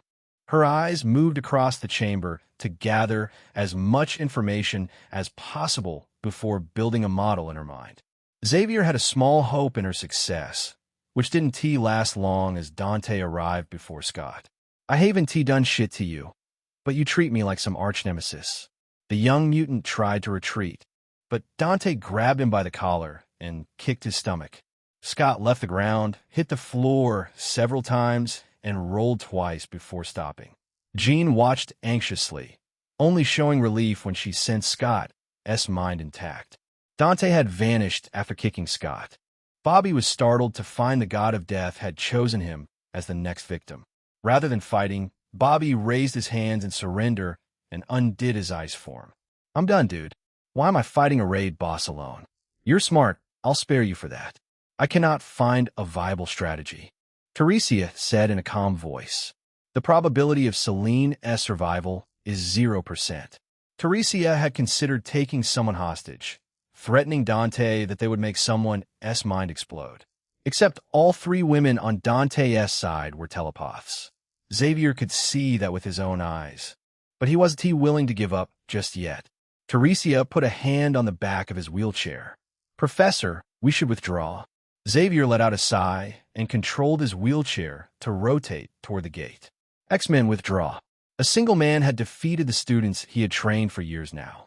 Any teacher would feel bitter in this situation. If Aurora had stayed and fought alongside Jean, the battle might have gone in their favor. Warren flew toward Scott to pick him up, then Bobby and Warren retreated to Xavier's side. A gust of wind passed by, and Dante was standing in Teresia's path. "You stay. The rest can leave." Xavier furrowed his brows. "What do you want with Teresia?" Dante kept his gaze locked on Teresia, who wasn't the least bit intimidated by him. "She'll accompany her mistress to the grave." "I sent Emma a warning text," Teresia said coldly. "It's her fault for not acting on it." Dante glanced at Emma, who confirmed the information with a brief nod. "Doesn't T change what you did? Without you, Emma could easily control Trevor." Xavier clenched his fist on the armrest of his wheelchair. "Teresia is my student. I had her act as a spy." He felt a little helpless. There was nothing he could do to make Dante back off. Dante's pressure felt far worse than S.H.I.E.L.D.'s oppression. He made Nick Fury look reasonable. "Professor Xavier only asked me to report big movements in the club." Teresia crossed her arms. "I can't help someone who doesn't want to be helped." Bobby and Warren exchanged a quiet glance. Teresia's indifference toward the Hellions' death made them uncomfortable. They still kept quiet in case they would anger the professor. "Dante," Xavier said. "Don't do anything." Dante snapped his fingers. Teresia's eyes closed gently, and she dropped to the floor without a sound. Make those excuses in the afterlife. Teresia's thoughts became nothing. Her mind had gone completely quiet. "Charles, I'm sparing you today because Jean is here. But there won't be a next time." Dante didn't glance at Xavier as he walked back and rejoined Emma, Jean, and Psylocke. He whispered something to Jean. She looked across at Xavier with an apologetic expression and shook her head once. The four of them disappeared from the chamber, and gone with them was Celine. "Teresia." Xavier sat in his wheel and heard nothing but his own heartbeat that was fast and shallow. His hands, resting in his lap, were not entirely steady. He felt tightness in his chest and the sweat beading on his forehead. He drew a shaking breath and held it, repeating the process until he recovered. What he had just experienced was a minor anxiety attack. Warren crouched beside Teresia and held 2 fingers under her nose. "No breathing. She is gone." Xavier stared at the empty passage and clenched his right fist. The top of the Empire State Building was cold and open in all directions. Dante put away his mask and disengaged Hyperion's resonance link. Solar radiation from the afternoon pale sun began to accumulate, slowly replenishing the nearly empty helioreactor. Too slow. The upper atmosphere filtered and scattered too much of what he needed. To absorb a meaningful amount, he'd have to go to orbit and take it directly from a source. What if I put a space station next to the sun? He could imagine the routine of teleporting to the space station and relaxing an hour or 2 before coming back full. Worth trying. Emma dropped Celine. The diamond on her skin receded in layers until she was herself again. Xavier will be very angry. "Jean, you." Jean turned and threw herself in Emma's arms. Pressing herself in Emma's chest, she cried. She had spent years building bonds with everyone at the mansion, especially her childhood friend. She had betrayed all of them today for her goals. Many would feel remorse or guilt when making such a decision. An empathetic woman like her felt it even heavier than others. Emma seemed surprised for a moment. He glared at her, signaling with his eyes to shut it and comfort Jean. She smiled bitterly and wrapped her arms around Jean, patting her back. Emma probably wasn't a great choice for this considering how much she relied on telepathy for basic interactions with others. Psylocke merely glanced at the two and drifted to the ledge. She stood with her hands on her hips, the wind fluttering her dark purple hair, unbothered by 1,000+ feet drop. She took in the view. He walked to her side. Want to jump together? She put a hand on her katana. I still need to kill some old freaks. How strong is the hand? The MCU version would be a piece of cake for Psylocke. The comics version, on the other hand, it would be near impossible for current Psylocke. They serve the beast, a demon of unknown origins. Very, Psylocke answered in one word. Their roots are deep. Train more with me. I have some tricks to make you stronger. Strengthening her body and refining her techniques were only ways to help without direct assistance, which she would reject anyway. She looked at him, hesitation written all across her face. You're always busy. I'll make time to drop by. After Sharon became his adoptive daughter, he had to find a way to put everything aside and spend time with her. Being a father without a wife wasn't something he expected, but he wouldn't complain about having such a cute daughter. Thanks, Psylocke answered. I'm going to train with Laura. She took a step forward and dropped. He was about to follow her, but stopped when a faint silhouette of butterfly wings manifested on her back. They slowed her fall considerably, allowing her to land on the street without any harm. She put her wings away and walked away, unbothered by the looks from people on the street. She could asked me for a quick teleport. He turned back to see Jean had calmed down, though her eyes were still red. The tip of her nose was redder, though, resembling a cherry tomato. Jean, are you sure about this? He had asked once already if she wanted to go back after watching him kill one of Charles' students without hesitation. He repeated the question just to make sure she had her heart in it. Otherwise, she might as well go back. Jean frowned at him, slightly indignant at having her conviction double-checked. I'm not going back. Okay, what do you say about me killing that woman? She could abandon the mission to save the Hellions. I'm never going to feel bad for someone like her. Emma chuckled. I was worried for nothing. This girl has a natural for vileness. Jean gave her an exasperated look. I'm still better than you are. Don't act like I've forgotten what you were planning to do with your students. Ancient history. Emma kicked on Celine's ribs just because she could. This trash woman made me realize what those kids mean to me. Jean rubbed the back of her head, unable to find words for Emma's honest words. On a completely separate topic, couldn't we have avoided a fight by teleporting away? Emma stared at Dante. Dear, why do we waste our time? You want me to run away like a coward? He asked with a look of slight disgust. They aren't worthy. Running made sense when the odds were against him. He could stand in front of the X-Men all night and still not receive a scratch. They were the ones completely outclassed. They were the ones who had to run. Jean could only shake her head in the face of his mentality. She had a lot to learn about the world. Emma stopped on the black-haired witch's breasts. Is she dead? I sent her into a coma. You're scary. He grinned. You still love me. I don't. She snorted. Why are we here? Give me a second. He switched to Death's resonance. The cosmic awareness expanded his senses. He filtered it down layer by layer until the city and its million lives vanished in darkness, and only Celine remained. 7 strands rose from her. Each one had a distinct color and texture, pointing in 7 different directions. From up here, he could see how scattered they were. Most of the externals, aka the High Lords, had spread themselves across the world, fulfilling their mission to manipulate world events through different spheres of influence. Only Apocalypse slumbered in Egypt. Hunting the 6 of them would be hard and time-consuming. Should I just kill Apocalypse? He thought about it properly. All externals were relying on Apocalypse to wake and conquer the world, and through him, they would rise in power. Apocalypse and Celine's permanent deaths would agitate them.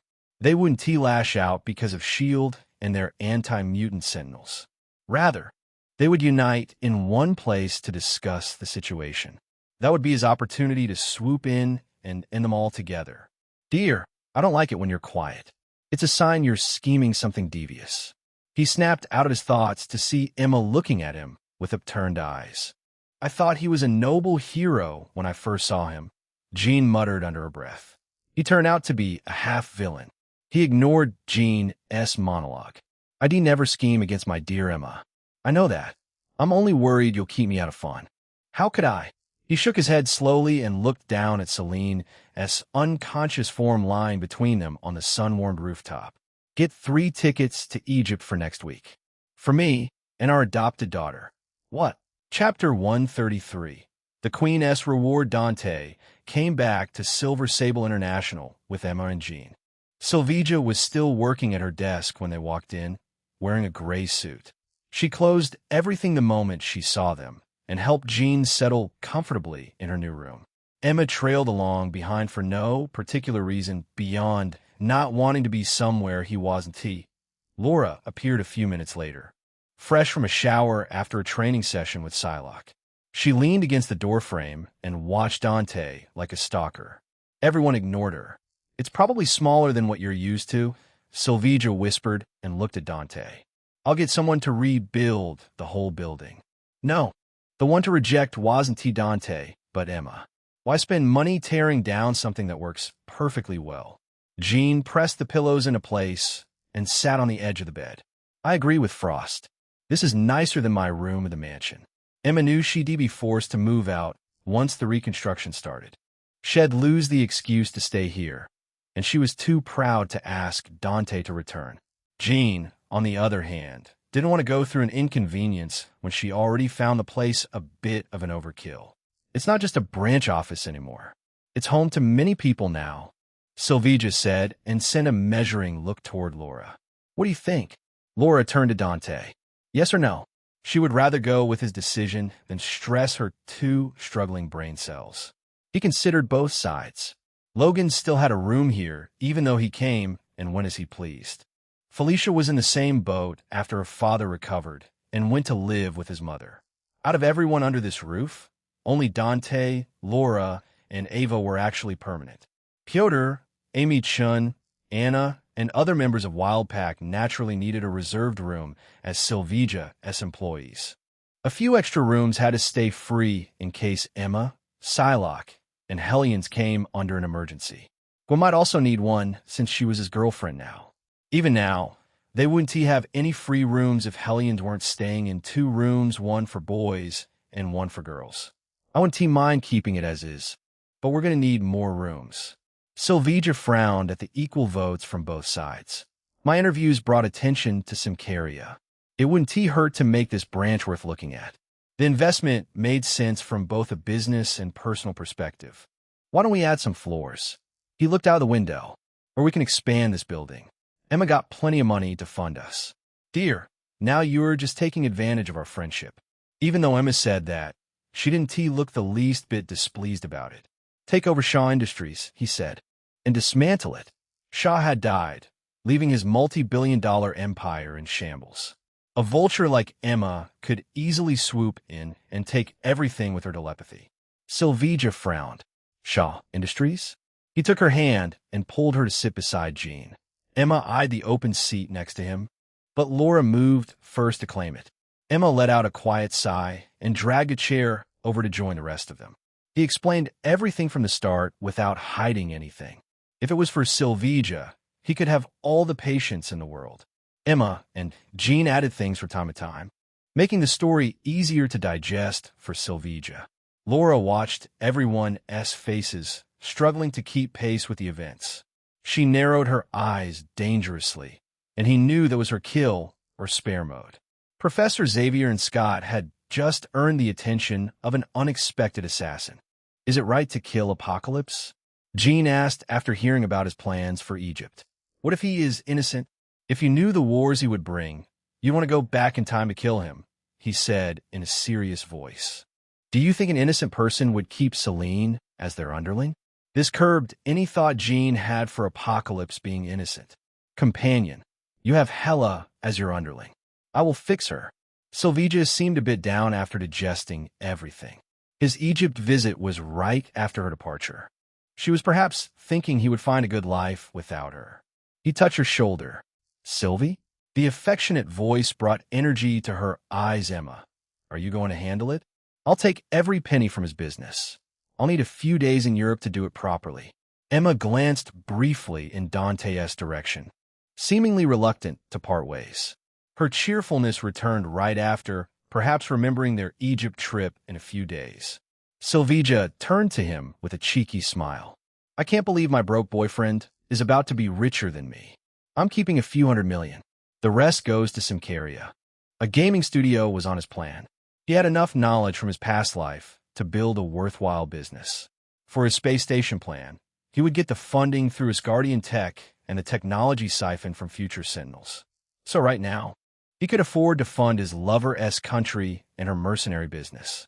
"Dante, that will be billion." He pressed a finger to her lips. She looked at him over it with wide eyes, asking without words, "Are you sure about giving up billions for me? Consider my thanks for everything." She pushed his hand aside and wrapped her arms around his chest from the side. Pressing her face in his arm, she whispered, "Simcaria will never forget this." He put an arm around her shoulder, giving her space to settle her emotions.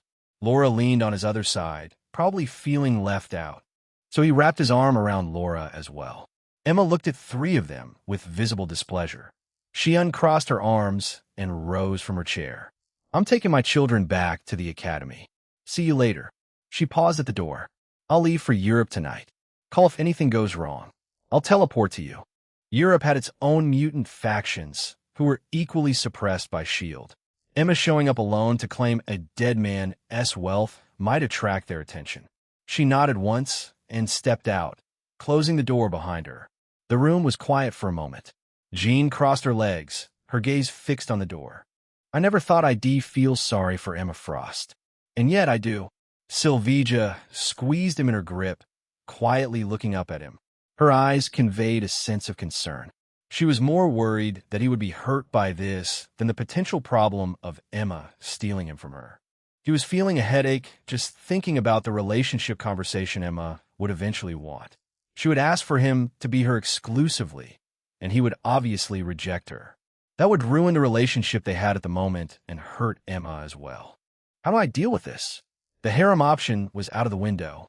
If involving Gwen in a harem relationship was like lifting a suitcase, then Emma would be like lifting a mountain. Her high pride wouldn't let her become someone's second lover, much less the sixth one. "Want me to brainwash her for your harem?" He shook his head at Death's suggestion. "Why not? She would brainwash you in a heartbeat. Her telepathy just doesn't work on you." He could see that happening. Emma hadn't become some kind saint. At her core, she still was a ruthless person.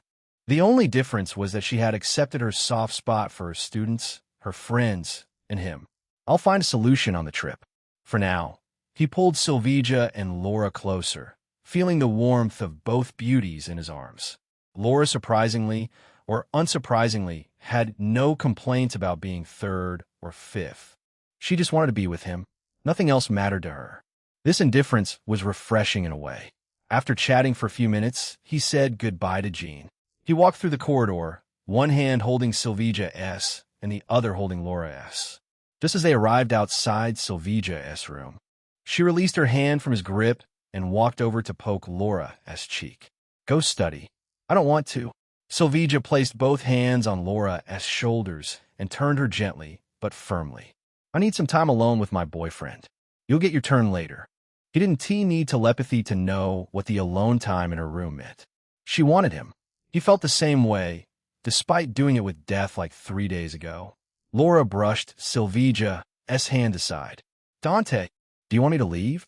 The gleam in her eyes conveyed that she knew exactly what would happen upon her departure. Yet her question was worded to put him on the spot, to make him hesitate in sending her away. This young woman, who had tried to seduce him a few hours ago, was far from innocent. "You brat," Sylvia said, the affection in her voice doing very little to conceal the exasperation. "You had him to yourself for 2 entire days. What more do you want?" Laura glanced away, blushing a little. He was sleeping. "And did that stop you from wrapping yourself around him all day?" He looked cold. Dante leaned forward and pressed a kiss to Laura's forehead. It was meant as a small peace offering to settle the moment and send her off. She cupped his face in both hands before he could pull back. She tilted her head, and their lips met softly. He stepped away the moment she let go. "You're getting cheekier." She revealed a satisfied grin. "If you want to bribe me, commit to it. Nobody likes half-baked pancakes." He reached out to flick her, but she stepped away and dashed around the corner. The exposure to the internet and studying with Ava had completely changed Laura in a way. Silvija watched the empty corridor for a long moment and then turned to Dante. The anger in her eyes was the signature jealousy of a woman. "Listen, I can explain." Silvija placed both palms against his chest and pushed him into the locked door. She inserted the key, twisted it, and shoved him inside with her right hand. The pushing kept going until his knees hit the bed. One final, firm thrust sent him sprawling onto the mattress. She turned and locked the door. When she faced him again, her fingers were already working through the buttons of her business suit, one by one, maintaining eye contact the whole time. The raw desire on her face left no room for interpretation. She planted one knee on the bed and moved closer to him. Her arms slid to either side of his shoulders as she leaned in. "You're not leaving until I've had my way, love, and I want you to stay close." He reached up and popped the buttons on his long coat. "Wrong. You're not leaving until I've had my way with you." She rolled her shoulders and let the suit slide off to the floor, leaving just her crisp white shirt clinging to her curves, emphasizing the round shape of her breasts. She took his long coat, folded it gently, and tossed it on the nightstand. "Love, it'll give you everything." She leaned down and breathed on his neck. "Just revive me if I collapse from exhaustion." He cupped her face with both hands, letting the golden glow of his biokinesis cover his hands.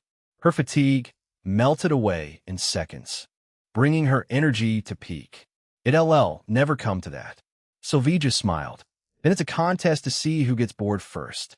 He leaned in close, letting his hand rest gently against her side. "Then I'll be here for the rest of my life." She let out a chuckle. "You smooth-talking bastard. I'm honest." She rose on her knees and hooked her fingers into the waistband of her tight gray pants. Before she could peel them down, he gripped her firmly. One small push, and the fabric gave way with a sharp, satisfying rip, splitting an opening. The sudden exposure painted a deep flush across her cheeks. "You beast. That was my favorite suit." "You're way more fun like this," he whispered, his gaze lingering on her as she stood there flustered and exposed. "I'm ready. We don't need to wait." "I know. I've been ready since the second I locked that door." She moved back to sit closer and reach for his belt. Her enhanced dexterity and strength made short work of it. Everything came undone quickly. His pants and boxers were pulled down his legs and tossed aside. Finally, Silvija breathed, leaning in close to him with a mischievous grin. "MMPH, my favorite." Her breathing had turned ragged, and her pupils blown wide with raw lust. She bent low and pulled him close with a hungry moan. The bliss ended in a few seconds. When she pulled back, he held the back of her head as she leaned in close to him. "Ready, love?" he asked softly, gently guiding her toward him. "I'm ready now. You're annoying." She laughed and shoved him onto his back with enough force to make him bounce twice on the soft mattress, getting him back in that position under her. She straightened up and slipped the ruined fabric to one side. She exposed herself provocatively. "Watch me do this all at once." The moment she began to lower herself, he grabbed her hips, stopping her just at the threshold. "Make your symbiote leave." "Shit, right?" She looked at her arm. "Agony. Come out, girl." The living black mass rippled across her skin and obediently peeled away from her arm. Agony jumped off the bed and crawled under it. Venom detached from Dante in a small, glossy black blob, tendrils waving like it was sulking. "Betrayal." He shooed his little partner, making it scurry toward the door. "Don't go too far." He wanted to warn Venom, but Silvija had run out of patience. Gripping him, she leaned in close, her body pressed flush against his. "Ah, yes," she cried out, her hair falling around them like a silver curtain. "I miss this. MMPH." She pressed her mouth to his in a hungry kiss. His arms locked around her waist, and his fingers pressed into the soft curve just above her hips as she moved against him. There was no adjusting phase for Silvija this time. She went at full, brutal pace from the get-go. Her hips came down within rhythmic slaps that drowned her soft moans in his mouth. "Enjoy it, Dante," she panted between deep, messy kisses as her tongue slid against his. "This is a one-of-a-kind present from Symkaria S. Queen, for your generosity. Does that mean you'd do it for anyone with enough money?" She pulled her hair back into a ponytail and turned toward him. "Before you? Probably for a few, right, millions. Money is, oh God, it's everything for Symkaria. And now?" She planted affectionate kisses on his neck and his jawline. "My body belongs to my future husband." "Who's that?" he teased with a grin. "Do I know him?" She bit his lower lip and soothed it with her tongue. "Some Durak dummy named Dante." His hand slid lower and squeezed the full, firm globes of her ass. Despite the tight business pants, he could feel her muscles flex underneath as she moved. Silvija kissed him and straightened up just enough to look down at him. Her eyes were soft. "Relax," she whispered in a husky voice. "Leave everything to me today." Last time, he had complete control. This time, she assumed command. In a quiet piece of the room, with only the sounds of their breathing, Silvija took her sweet time as she took the lead. She moved with practiced rhythm, her expression intense and focused. Suddenly, her pace quickened, a breathless urgency overtaking her. "Oh, I'm there," she cried out sharply, her whole body tensing. "Be here with me." Dante. He naturally understood the assignment without being told. He moved with her in a powerful, urgent rhythm, their shared intensity building to a breaking point. Silvija shuddered violently through the aftershocks, breathing hard for a few moments before she shifted her position. She turned around and settled back down. "I saw this online." She began moving slowly as she looked over her shoulder. "Do you like it?" "I love it. Let me make it better." He reached out and pulled the torn fabric away from her, sending it fluttering to the floor. He drew her close, holding her firmly. "What a view!" The new angle gave him a perfect look at her all over again. She clung to him, breathless and trembling, completely lost in the moment again and again, their bodies slick and tangled together. He felt her pulse quicken as he held her close at the sight of her. "Love, this is embarrassing," she murmured, her voice husky yet shy. "Don't look at me like that. Didn't you say this body belongs to me?"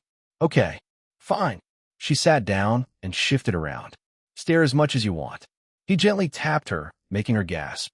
"Don't stop moving." "I want." Hours passed by, but she kept shifting in different positions. Every time she would near exhaustion, his biokinesis would endlessly energize her. She continued holding him close deep into the evening, savoring every moment together as if this might be their last time for a long while. He didn't ruin the moment by reminding her he could fly across the planet in minutes or teleport to Symkaria at will. Right now, lying close to her with his hands on her hips, lost in the intimacy with his lover as she took the lead, was exactly where he wanted to be. Gwen's knew justice despite all her big talk about lasting the whole night. Silvija tapped out at 7 o'clock. 4 straight hours of nonstop activity left her completely drained, even if her body could have kept going. She could barely stay awake, so he called it there. He pulled the blanket over her and tucked it in around her sides.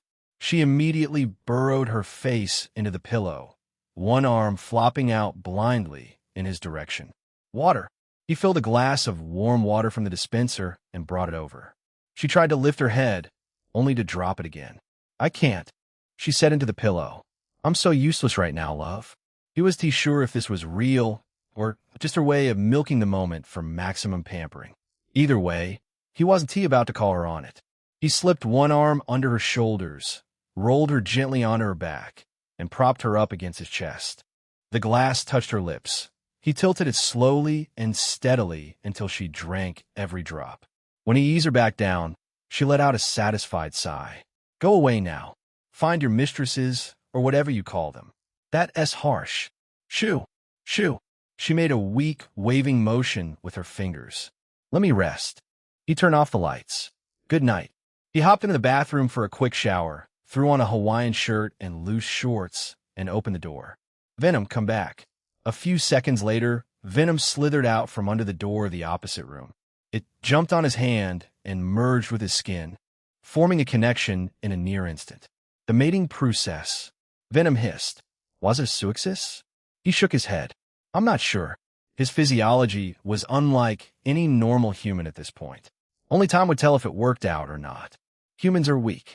Our kind does not require mates to reproduce. Why don't we decide that with a one-on-one battle? Venom fell silent, unwilling to lose face by admitting defeat and even more unwilling to fight Dante. He snagged his phone off the nightstand. The stacked notification list on it left him baffled.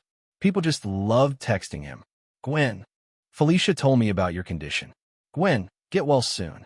He sent a reply right away. Dante, where are you? The little typing bubble popped up immediately. She must have been glued to her phone, probably doom-scrolling ghost spider posts on social media. Gwen, oh my God, you're back. Gwen, I'm in my room. He thought for a second and teleported to Gwen's room. Gwen was lying on her belly on the bed, legs kicking lazily in the air. She stared at her phone held in both hands, her face surrounded by blonde strands that escaped from her messy bun. The soft sound of teleportation alerted her. Dante? She scrambled upright and pulled her legs in to sit cross-legged. You can't just appear in my room. What if I wasn't wearing anything? She was, in fact, wearing an adorable winter night combo-loose gray pajama shorts and an oversized hoodie that had slipped off one shoulder. He pointed at the blue flame-covered skull on her chest, below which Skullfire was written in fiery letters. That is certainly a choice. She looked down and blushed. My dad gifted it to me. He is a big fan of yours. He didn't know how to feel about his girlfriend's dad idolizing him. It was just that absurd of a situation. Anyway, he said, weren't you disappointed? I didn't watch you change. What happened to that energy? Her blush became deeper. You're making things up now, says the girl who was doodling my face in the middle of a lecture. Don't you dare bring that up again, she groaned, covering her face with both hands for a second. And seriously, no random room invasions. I'll let it slide because you're my boyfriend, but normal people would file a report. It seemed like she was trying to help, believing her boyfriend lacked in the common sense department. Every girl I know is already dating me. So, she stared at him deadpan. Really? Just kidding. He settled on the bed with his back against the headboard and both legs stretched out. She was in awe at how comfortable he became in her room, like it was his own. So, how is life? Things should be back to normal by now, right? Still a total mess. She admitted with a sigh. She caught him up to everything that happened in the past few days. Felicia and Gwen attended endless lectures, went shopping together, went on patrols to fight criminals together, and helped each other in improving their costumes. These two had become best buddies, despite having completely different skill sets and personality. What about Harry and MJ? We're with Harry. We haven't seen him since that day. MJ has been distant. He could assume Harry was working on his villain arc. The Spider Totems needed their villains for their stories, as their lives always had to have misery and pain. Who could be a better antagonist than the childhood friend whose father died because of Ghost Spider's friend? Forget about them. Let us talk about you. Gwen flipped onto her stomach again and rested her chin on the pillow, studying him with a raised eyebrow. Do you need help with Celine? What can you do? She raised a finger and pointed at him. A thin white tendril shot out and slapped his nose. He immediately flicked it away. I'm strong with the anti-venom suit, she said, nodding. Plus, I grew up around one of the captains. He made me good with analytical and detective work. Impressive. I'm way above average in tech and science for my age. My web shooters and anti-symbiote fluid should be enough proof of that. He slow clapped. Gwen is outstanding. She poked his leg and chuckled. You should feel honored to have me. I very much do. No, but seriously. Just give me a word. Mutants, monsters, whatever. I'll drop everything for you. Her sincerity and conviction were heartwarming. A good-hearted person would never forget a debt. I've taken care of Celine already. He set his hand over the back of hers. but he'll hold on to that promise for later. Her eyes narrowed. Did you kill her? He thought about the Black, which currently sleeping in Death's realm. His cosmic girlfriend had volunteered to keep Celine safe until he needed her in Egypt. Celine's act of killing Sharon in cold blood had given Death a personal reason to go against her previous neutrality. She is alive. She exhaled. I wouldn't be upset if she wasn't. She is pure evil. Gwen was becoming more flexible with morals. After all, she was Peter Parker, who could always prevail over the darkness. Peter always held on to the unshakable belief in the "with great power comes great responsibility" motto, which made him act as a protector rather than the judge of life and death. He had trust in law. Gwen, despite being the daughter of a captain, had none. She understood from experience that some people had no light in them. Keeping them alive just meant more people would suffer at their hands. Gwen clenched her hand under his. Emma isn't some Mother Teresa, but she didn't deserve that. It must been awful. She knew from experience how helpless it felt watching loved ones slowly die. He laced their fingers together. She got her students back and took revenge on Celine. You can't call that a bad ending. She pushed herself off the pillow and crashed into his arms, burying her face in his chest, seeking his warmth more than anything else. He put an arm around her waist and stroked her hair slowly. What's wrong? I remembered this quote. She mumbled against his shirt. Life is like the sea. Some people bask in its calm. Others get swallowed by the storms. A beautiful quote. She squeezed him tighter. I would drown without you. You changed my bad ending. Feeling lucky, some mercenary blackmailed you into cooperation? A little. She pulled back just enough to sit beside him again, leaning her head against his arm. When will you kill Celine? I don't want anyone else to go through what Emma did. Her death would cause bigger problems. I'm keeping her alive until I deal with the rest of the mess. Need backup? Nah. You focus on your university and crime fighting. I'll handle the god-level threats. Gwen was still in her rookie year, but she would be ready by the time bigger threats like Thanos emerged. Regardless of how strong Thanos was in this universe, he had no intention of letting Thanos get his hands on all Infinity Stones and wipe out half the universe. I'll keep the streets clean then. Best I can with the time I have. He looked up at the ceiling. You'll have backup. Can't have my girlfriend burning herself out. Oh, who exactly will help the one lone woman against every criminal in New York? Jean, me, and Felicia if she is in the mood. Thanks to Emma Frost's cunning business plan, being a superhero actually paid now. The merchandise sales for World's first superheroes pulled insane numbers. Jean? That pretty redhead? Gwen blinked, poking his ribs playfully. Why are you friends with 3 gorgeous telepaths? My immunity attracts them. The same way a flame attracts moths, I guess. Why are they only chicks? There aren't any male telepaths on the roster? His expression darkened, remembering Charles Xavier. He probably hates me. She burst into laughter. I should expected that. As they were chatting, she leaned her whole weight against him and closed her eyes. She wouldn't do that. If she wasn't tired, he put a hand on her shoulder. His hand glowed gold as he scanned her body with biokinesis. Gwen's anatomy had diverged from baseline human in subtle but significant ways. Her muscle fibers were changed for explosive force. Her skeletal density had increased, and many more small changes that made her more efficient than ordinary people. The bodies of spider totems were quite optimized for combat and movement, and underneath all of it were signs of constant sleep deprivation. 2, maybe 3 hours a night at most, stretched across months. The small internal injuries from battles that should healed during proper rest were still there. He fixed her injuries first and normalized her sleep cycle so she wouldn't have much trouble falling asleep. Were you MH? She let out an involuntary moan from the pleasant feeling in her muscles. Rather than indulging in it, she grabbed his wrist. Why are you dusting off that power again? I'm not allowed to. Stupid. Look at your hair. She squeezed his wrist with enough power to break an ordinary person's bones. Do you want to go full emo with white hair? But this denied. End of story. She released his hand and gently punched his chest. My first official request as your girlfriend. She stood firm, leaving no room for negotiation. The anti-venom creation had been a turning point for her life. Even though it saved her father, it left permanent guilt in her. She was about to go through that again.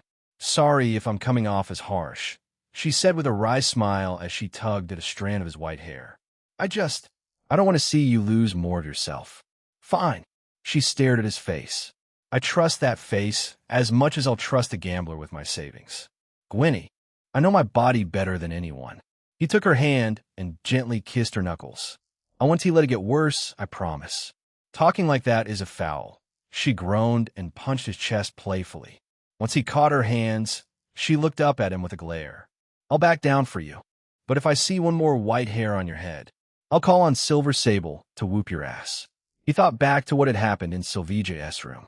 Only two of them knew who owned whose ass in the bedroom. Accepting his silence as concession, Gwen stretched both arms above her head and arched her back. Pressing her chest forward, the stretch pulled a moan out of her. "Well, I have to admit it feels rather refreshing. It's like I had the best sleep of my life. I help people and get scolded for it. There is no justice in this world." She smirked. Justice died the day criminals like Norman were allowed free rein on an island. "It's not that bad. We'll make it better." Clenching her fist, she raised her arm. "Even if I have to dirty my hands with the blood of lowlives." Nodding at her, he checked his phone for the remaining unread messages. "Felicia, they cover fast. Felicia, I want to go on a date." He mulled teleporting over on a whim, but decided against it. Her family reunion was quite recent. It would be better to let her have that bliss. "Dante, let us hang out tomorrow," he saw when peeking openly at his phone. "Do you want to join? Did you tell her about our relationship upgrade?" "Not yet. She probably knows already." She hung her head, looking depressed. "If she calls me a traitor because of this, I might just—" He leaned in and gave a cheeky peck on her cheek, catching her off guard. "The daughter of George Stacy has to walk with her held high. He is a hero. You're my hero." She snagged his collar and yanked him, their lips meeting forcefully. "Then we'll reveal it to Felicia tomorrow." Together, she didn't give him a chance to speak and sealed his mouth with a deep kiss. His hands rested on her waist before going down on her butt and gently squeezing. The softness beneath his fingers reawakened the fire that Sylvia had tried so hard to put out. "Dante!" She pulled out to moan his name and dove back in. Creak. The door let out a whiny sound as it opened wide. "Gwen, I brought." Gwen broke the kiss like she had been caught red-handed on a crime scene, turning toward the door. Dante glanced over without losing a hint of composure. Standing in the doorway was a young man around 20 with a lean and athletic build with war-brown skin, looking casual in a dark tee beneath a light jacket and skinny jeans. He had neatly cropped black curls and brown eyes currently wide with surprise. "Cookies." Gwen slapped his hand away from her backside. "Miles." Chapter 135. From Limbo, Dante was 99 sure the young man was Miles Morales. Miles stood there with a tray in his hands, looking quite awkward with that half-smile frozen on his face. Anyone would in his situation. Gwen untangled herself from Dante and sat properly on the edge of the bed like she was the picture of innocence. Her cheeks were still flushed, but she played it cool. "Don't tell Dad about it." Miles stepped inside hesitantly and closed the door behind him with his elbow. He passed the tray over to Gwen, which was loaded with fresh-baked chocolate chip cookies. "I didn't see him come to the front door. Did he? You must be been zoned out." She set the tray down on the bed and slid it toward Dante with a nudge. "This is Dante. I met him, through Felicia. You know, the whole friend of a friend situation." Miles scratched his cheek, taking a second to process everything. "Okay, cool." He extended a hand to Dante. "I'm Miles. Gwen's adopted brother. I guess. Nice to meet you, man." Dante noticed Miles' nails were bitten down, possibly the product of stress. It made his smile look forced, like he was trying too hard to play the chill big brother. Losing his only parent must have been brutal. Perhaps it was the prelude to his villain arc like Harry Osborn. Dante shook Miles' hand with a friendly smile. "Nice to meet you, Miles. Sorry for sneaking in. I had some important business with Gwen." "Business, huh?" Miles glanced at Gwen, giving her a knowing smile. "Yeah, all right. You two carry on with your business. I'll head back and bake some extras for Uncle George. He has been on a sugar rush since he got out of the hospital. Dante gave Miles a thumbs up. Don't worry about Gwen. I'll take good care of her. Miles snorted, looking away from Gwen to hide his amused smile. Shout my name if you need anything. As soon as Miles left, Gwen pounced on him and pressed her fingers on his sides. What the hell did you mean by business? Now he give me funny look for weeks. She went for the tickle attack, but Dante was faster. He flipped the script on her and wrapped his arms around her from behind to launch a counterattack. His fingers danced along her ribs, hitting every sensitive spot until she was howling with laughter, squirming in his hold. Stop! God, please stop. I'm gonna die. He eased up, still holding her close. Why didn't you lock the door? I've got nothing to hide here, Gwen said in a tiny voice. My suit in Felicia's room. Everything else is generic science tools. The new suit looks good on you, he whispered. You know, since we're like this, we might as well have some fun. Miles will hear everything. I don't mind. You shameless freak. Get out of here. She elbowed his ribs playfully. Then she paused, glancing at the tray. Wait, finish these cookies with me first. 1 hour later, Dante came to the dining room of Silver Sable International and found Laura and Ava already there. Laura was quietly picking at a bowl of fruit while holding her phone, earphones plugged in both ears. Ava, on the other hand, sat with her eyes closed as though she was meditating or talking to the white tiger god in her amulet. One pure supporter and one pure hater of him sharing the table. Laura took off her earphones and put her phone down on the table, then quietly patted the chair beside her. Ava's chin went up the moment she spotted him. Where's Sis? She is resting, he said, walking past her to take a seat. She has been working hard lately. You know? Ava and Laura exchanged a look before both their faces flushed matching shades of red. He didn't react, but inside he winced. They definitely heard everything. Soundproofing had limits when dealing with people like Laura and Ava. Both of them had enhanced senses. The awkward silence stretched until the soft click of heels announced the maid's arrival. She glided in with a serving cart and placed steaming plates in front of each of them. Grilled fish, roasted veggies, rice, garlic bread, and all sorts of meat delicacies that smelled like heaven.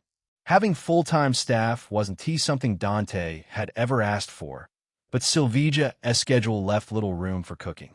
He sure as hell wasn't going to play chef when new enemies popped up left and right. Surprisingly, Ava stabbed her fork in salmon without glancing at him. She hadn't said a single snarky word about him using her sister or told him to go off himself somewhere. Her grievances seemed to have mellowed out with Tim, or she might be too embarrassed to say anything. Still, he couldn't eat in peace. The maid ticked his senses over and over, prompting him to glance at her. Do I know her? Her face was completely ordinary, forgettable even, but he knew he had never met her before. Probably an eccentric person. Like anyone Silvija hired could be trouble-free. Nobody around him was normal. He did his best to ignore her and quickly finished his meal. I'm heading out for a bit. Laura pushed her chair back without hesitation and followed him out. Where are we going? She asked curiously. Late-night shopping date? Do you want something? No, I want to walk around the town with you. She reached out and held his wrist. Like this. He stepped into the elevator and pressed the lobby button. How is it going with Logan? Laura's expression became complicated. Haven't seen him since that night. Logan had strangely left after saying he would join the Wild Pack. Nobody knew about his current status. Maybe he is tying up loose ends. Logan did care for Laura. That much was obvious. He had no idea why Logan wouldn't stick to Laura. Laura stared at the descending floor numbers. I was doing fine without a father. Don't say that. She shook her head, unwilling to talk about it. Where are we going? You'll know soon. The elevator doors opened with a chime. He saw Anna on the receptionist's desk. The building had officially closed an hour ago, but she was still there. My angel. She looked up. Her eyes were instantly drawn to where Laura's hand was still wrapped around his wrist. Seeing her boss's boyfriend casually holding hands with another woman had to be the weirdest thing in her life, especially when said boss had monarchy over country. Don't stay too late. Boss will worry. Dante nodded with a smile and passed by her desk. Horny little brat. He paused and looked back at Anna. Did you say something? Her eyes flickered in response before the calm, receptionist mask returned. She gave him a sweet smile, just muttering names from his spreadsheet. Oh, he tilted his head. I could have sworn I heard silly little weirdo. Must be in my imagination. The voice had been rougher and more confident without any resemblance to Anna. That didn't sound like Anna. Probably your imagination, Anna replied, turning back to her computer. Go now. Let me work. He narrowed his eyes. Something felt off about Anna. Death, keep an eye on her. He sent a thought to his always-watching cosmic lover. I don't want her trying anything funny behind my back. I shall, she said in an amused voice. The nexus of another universe has become the center of this reality. The laws of the multiverse can be surprising, even for me. I don't care. Laura tugged at his hand and pulled him toward the exit. Why the long face? Is she bothering you? What if she is? She brought up her left hand and clenched it. The adamantium claws popped out. Then Silver Sable will need a receptionist tomorrow. He could only shake his head.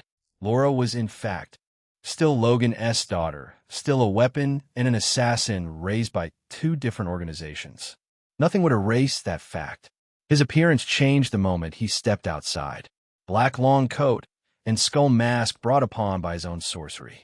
The illusion wasn't as strong as Death's own, but it would suffice for most things.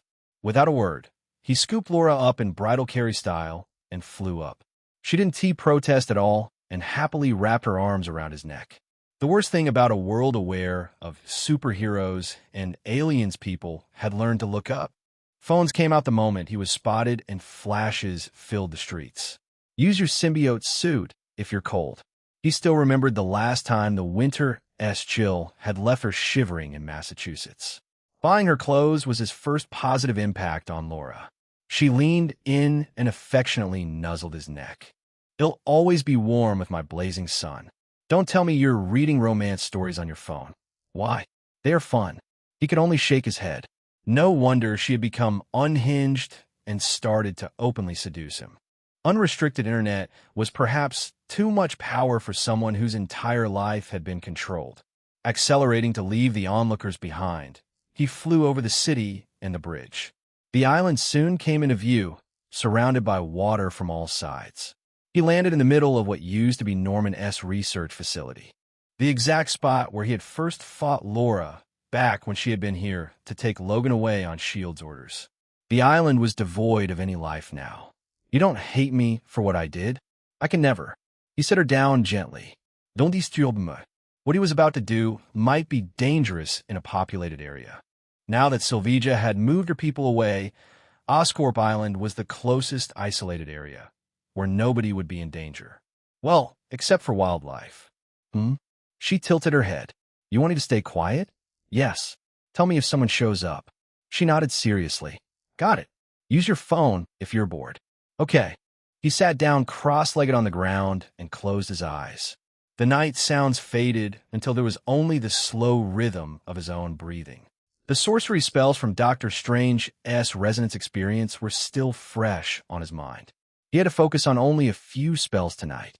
Perhaps tonight would be the night Pyotr finally reunited with his sister. Chapter 136. From Limbo 2. Ilyana Rasputina Magic had been fighting an uphill battle for days. Her arms burned, trembling with every swing of the soul's word as she cleaved through another demon minion's neck. Schlick! The black blood sprayed across her face and chest, sizzling where it touched her skin. She couldn't afford to waste energy dodging. Above her, 3 green magic circles spun lazily in the air. With a thought from her, they launched bursts of strong wind and blasted the swarm of lesser demons trying to dogpile her back. The reprieve lasted maybe 3 moments, barely enough for her to pivot, raise the blade again, and bring it down. Another head rolled, the beady eyes still glowing with mindless hate. The cycle repeated. Her pale skin flashed blood red for split seconds at a time. The demonic half inside her was clawing its way to the surface, hungry for blood. In her weakness, it grew stronger. Can't go on. She drove the soul's word point first into the cracked ground and used it as a crutch to keep herself upright. Should I just return? It wasn't he, only the sheer endless numbers of Belasco's minions. Some of them had an alien entity bonded to them, which made them tougher and stronger. They didn't die easily. No, she muttered, shaking her head violently. This bum-ass demon would just chase me there. She couldn't do that to Pyotr. The reunion would end up traumatizing Pyotr. Besides, Earth's mystic defenses against the supernatural were unknown to her. Moreover, her mutant powers needed Limbo's control to go wherever she pleased without any restrictions. And the Darkchild needed her to be Limbo's ruler to stabilize and amplify its power, which meant she had to win this battle no matter what. Aurora would helped. Another swing split a demon to groin in a clean half, letting out a sharp spray of black blood. And Kitty, with the two of them, from alternate timelines, taking over the other universe's Limbo had been a child's play. It had taught her so much. But in her own universe, she met Belasco, who had grown stronger through some mysterious life form. Ra! Roared a demon covered in red alien-esque skin, its mouth a valley of sharp teeth as it barreled forward at her. Die for the ruler. Ileana snarled and brought her free hand down. The wind howled and stopped his momentum. He still stomped forward, albeit slowly, by the flames of the Faltine. Powered by her chant, multiple orange magic circles bloomed in the air. They pulsed once, and gouts of mystic flame from Faltines swallowed the red-skinned abomination whole. She gritted her teeth and watched the creature melt slowly. First the red tendrils blackened and curled like burning hair. Then the demon host beneath liquefied into bubbling tar. The dual-layered screech that left its mouth would ruptured Ileana's eardrums, if not for the mystic protection around her ears. It had happened once before, making her cautious about leaving her vulnerable parts unprotected. The red tendrils blackened and curled up. Then the demon host beneath melted into bubbling tar. If only these entities gave me the permission to cast high-level spells. Ileana slapped her face. You survived 10 years in Apocalypse's hell and 10 in Sentinel's S. You're stronger than this. The battlefield suddenly went quiet as the minions stopped their charge. Belasco appeared in the air, hovering 30 feet up. His crimson cloak bellowed in the warm air of Limbo. My sweet slave, Ileana, I will chase you to Earth, to the moon. Wherever you flee, I will be right behind you. This time, not even God shall save you from me. Ileana wiped blood from her lip with the back of her hand. Why are you so obsessed with me? Although she had a hunch it was related to her natural talent with dark magic, she still wanted to hear it from the demon himself. To me, you're not a pretty mutant with unique gifts, Belasco said, crossing his arms and looking down at her arrogantly. You are the key in bringing the Elder Gods down to Earth. Elder Gods? It was her first time hearing anything about gods, much less the elder version of them. Gods are real. You Earthlings are far too pathetic to comprehend them, he said with a smirk. But these elder gods, they have granted me immortality and invulnerability. Can you imagine how strong they would make me once I finish the ritual for their descent? Invulnerable? Funny. Last I checked, I cut your arm off. Belasco pointed one clawed finger at her glowing weapon, a blade forged from the purest fragment of a soul. The only thing capable of harming me. Ileana bared her teeth in a feral grin. Guess who's about to cut your head off with it? She growled and launched herself. Small horns punched through her scalp and curved. Massive black wings erupted from her back, red on the inside. With one powerful beat, she was right in Belasco's face. Soulsword whistled down in a killing arc whoosh. She sliced through an afterimage, her glowing red eyes locked on Belasco hundreds of meters away. Demonic magic. You caught me off guard last time. I had no time to prepare defenses. Giving a sorcerer time to prepare was never good, especially not one with mastery over demonic spells and complete control over Limbo. Your demonic side is unstable, he taunted. Release the Darkchild completely. Ileana charged at him again, only for him to shred yet another afterimage. She'll be at home in this world of blood and fire. Belasco's voice echoed from everywhere around her as shadows of Belasco emerged around her. Are you afraid to admit you're weaker than a demon? She growled in frustration and slashed every shadow around her with a spinning slash. The partial Darkchild transformation made every emotion sharper, making it quite easy to slip control and release its complete form. She had to fight hard for control constantly until she stabilized it by becoming the ruler of this limbo. What will it take? Belasco asked and slowly moved his claw through the air. The space fragmented like paper and opened a mirror into another world Earth. Pyotr, still as big and massive as ever, drove a motorcycle in the night. The death of your beloved brother? Blood filled her vision. Dante, you dare touch my brother. Ileana's speed exploded to a new level. Belasco's smiling afterimage was sliced in hundreds of pieces. This time, Ileana was prepared. She summoned a stepping disc beneath her feet and teleported behind Belasco. Her soul's word plunged down into Belasco. Just as the blade touched his spine, slimy red tentacles erupted and caught her blade. It separated itself from Belasco's body, wrapping around her blade like hungry snakes. Your sword counters many types of creatures. Alien life forms aren't one of them. Ileana yanked the soul's word with everything she had left, but the red creature's mass only tightened its grip with a sickening squish-squelch. She snarled and slammed her left fist down onto the mass, only for it to open like a mouth and swallow her hand up to the wrist. You disgusting freak. Give it back. She tried to move the soul's word with her mind, but nothing happened. It seemed as though the creature had blocked communication with the sword.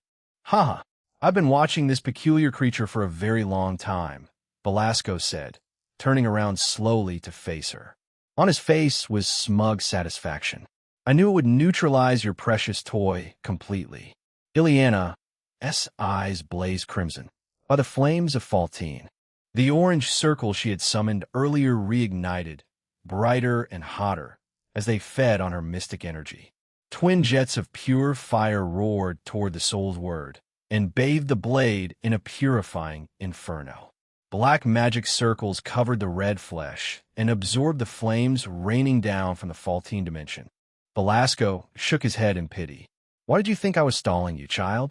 He reached out to Ileana with his clawed fingers, but froze before he touched her cheek. His eyes widened in shock. Who? Belasco looked like he had seen the end of the world with his own eyes. Ileana twisted to look over her shoulder. Behind her, a complicated, glowing magic circle had covered the air. Through its center, two steady blue flames burned. They were the eyes of the entity who had left Belasco shivering in his boots.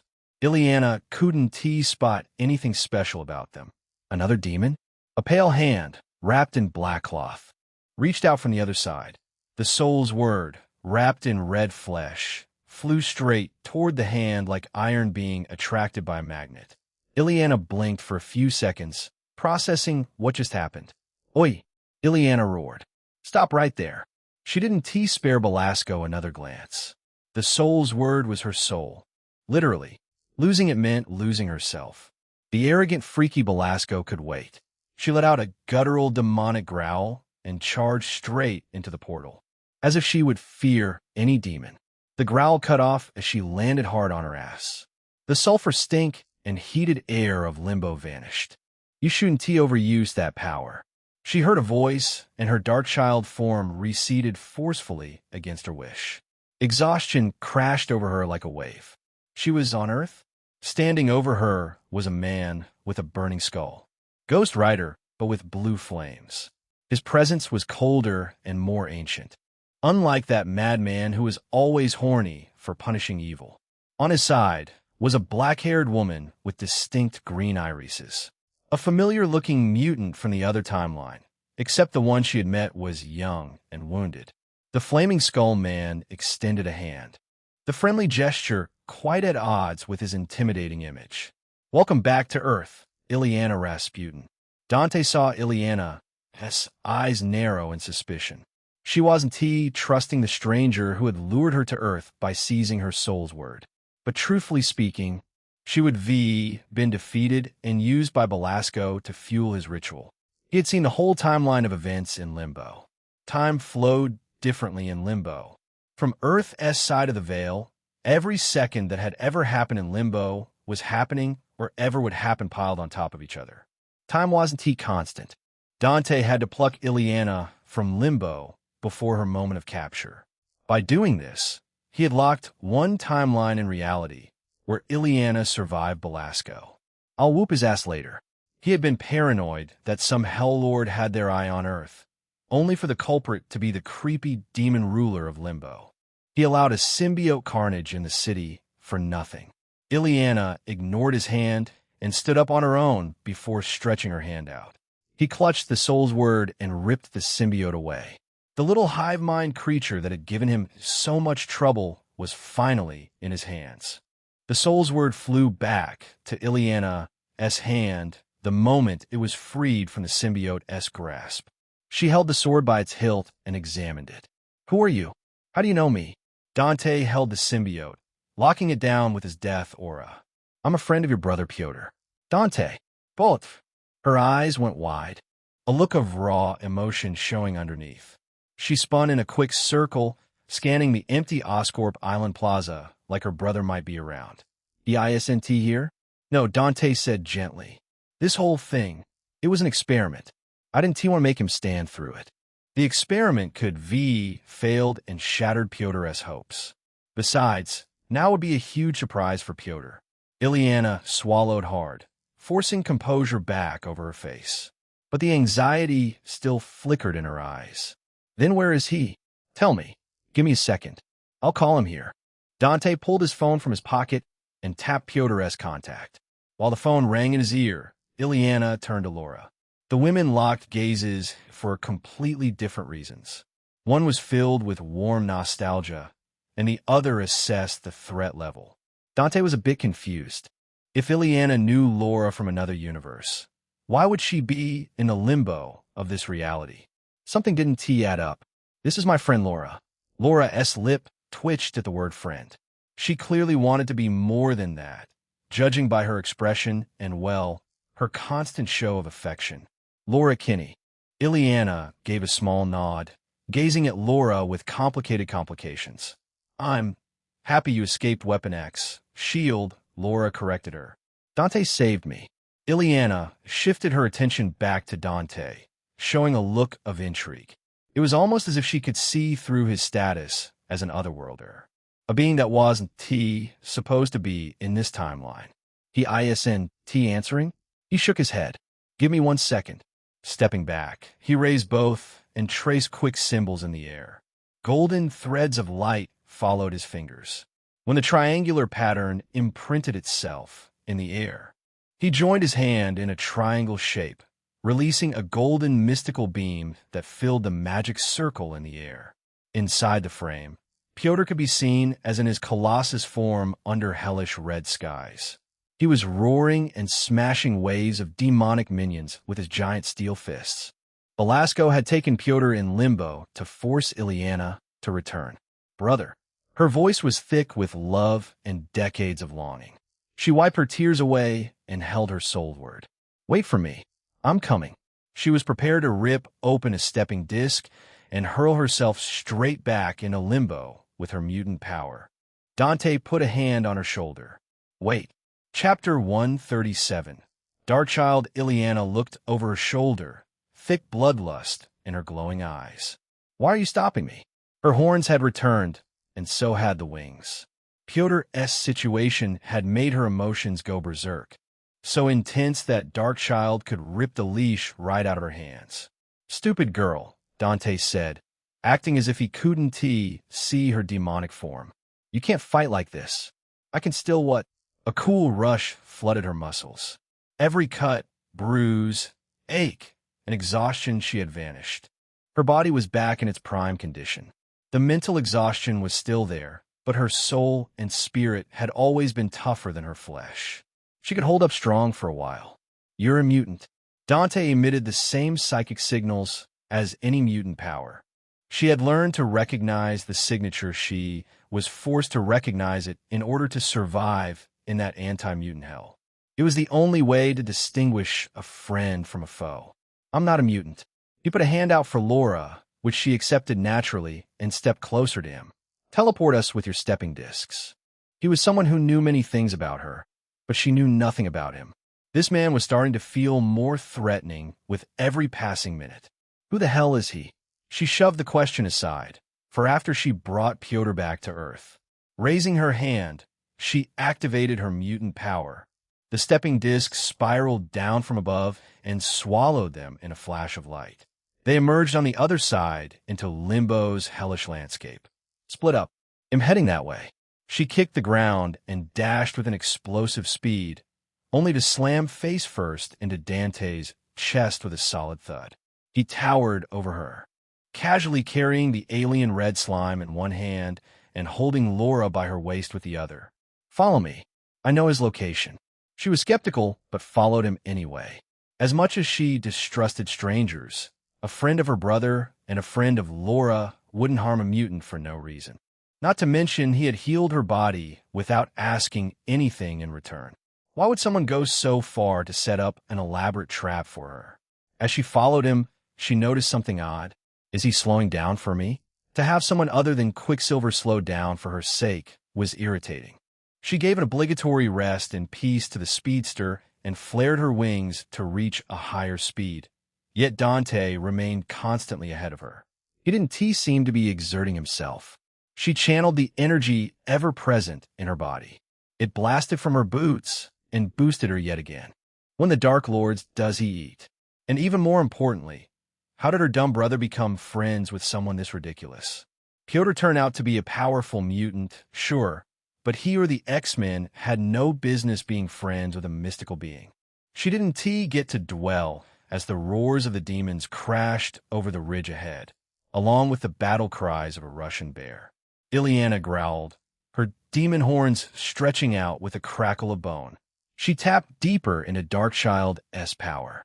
The demonic wings beat furiously and finally let her surpass Dante. She flew over the hill ahead.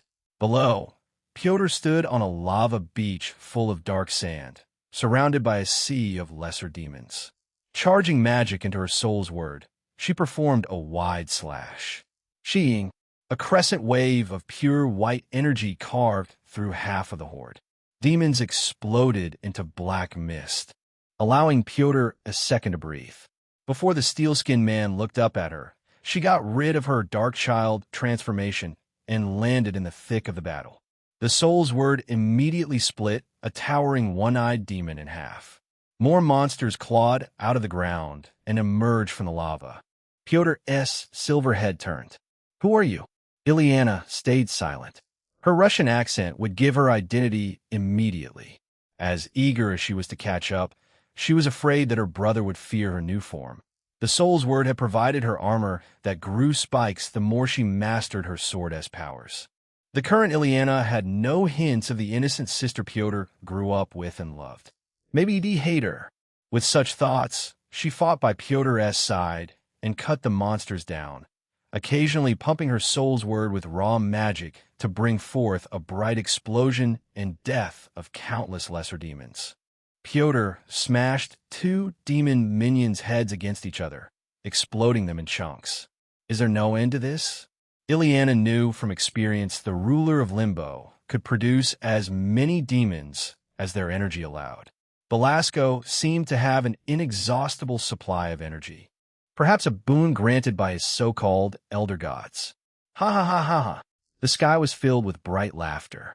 Belasco emerged above them, looking down with a pleased look. You have returned. Pyotr grabbed a small demon and chucked it at Belasco like a cannonball. Belasco caught the minion and let it drop to its death. One clap of his hands and a fresh wave of lesser demons erupted from the ground. Demon, Pyotr, why did you bring me here? Illyana could see Pyotr's frustration build up, rightfully so. Without knowing her involvement, he still believed himself to be an innocent bystander caught up in someone else's mess.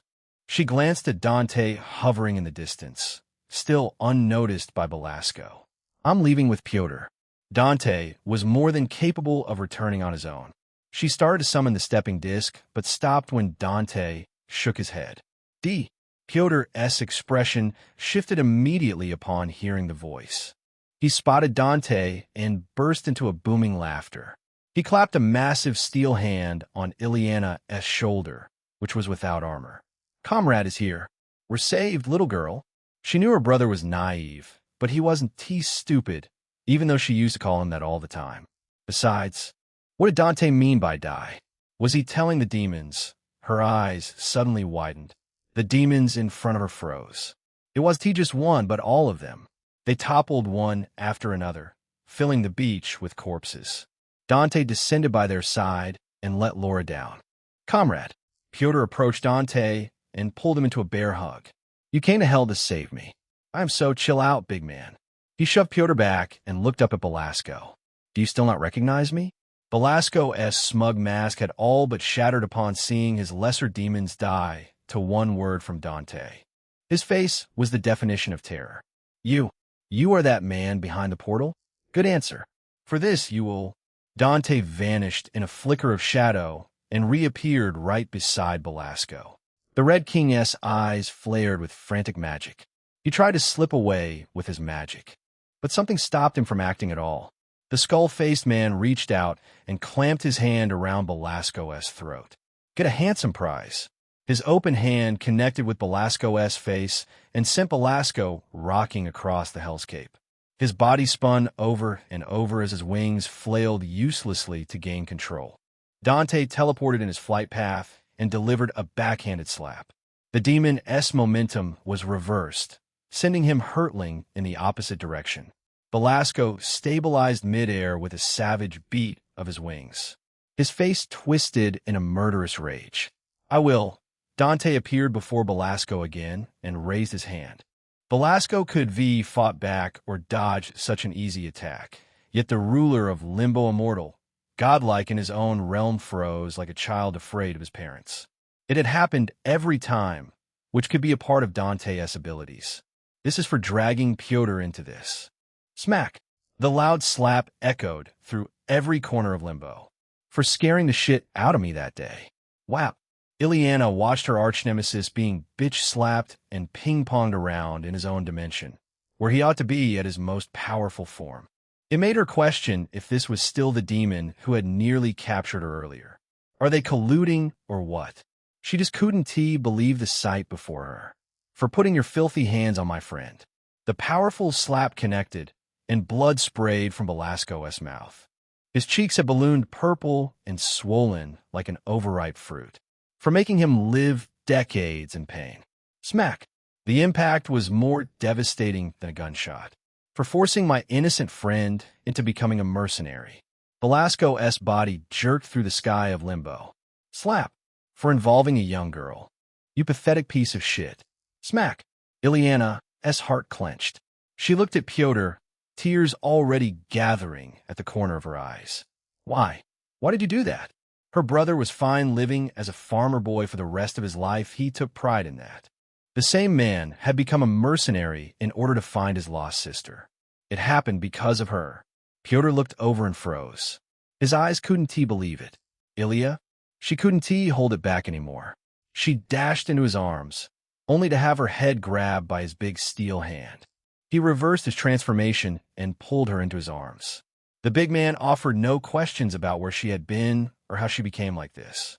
He held her in his arms and cried like a child, like he always did whenever he suffered an injury on the farm. Enduring 20, 30, or was it 40 years of misery and pain had finally paid off. Belasco crashed down with a deafening boom. Ileana looked up just in time to see Dante casually land behind the fallen demon. He lifted the back of Belasco's head by his hair. The ruler of Limbo's face was an unrecognizable pulp, eyes swollen shut, lips split open and bloody, nose flattened, and his cheeks swelled up like a balloon. Dante slammed that ruined face into the ground. The volcanic stone cracked open even more. For ruining Ileana's childhood. He stomped down on the back of Belasco's skull. For being a miserable fuck.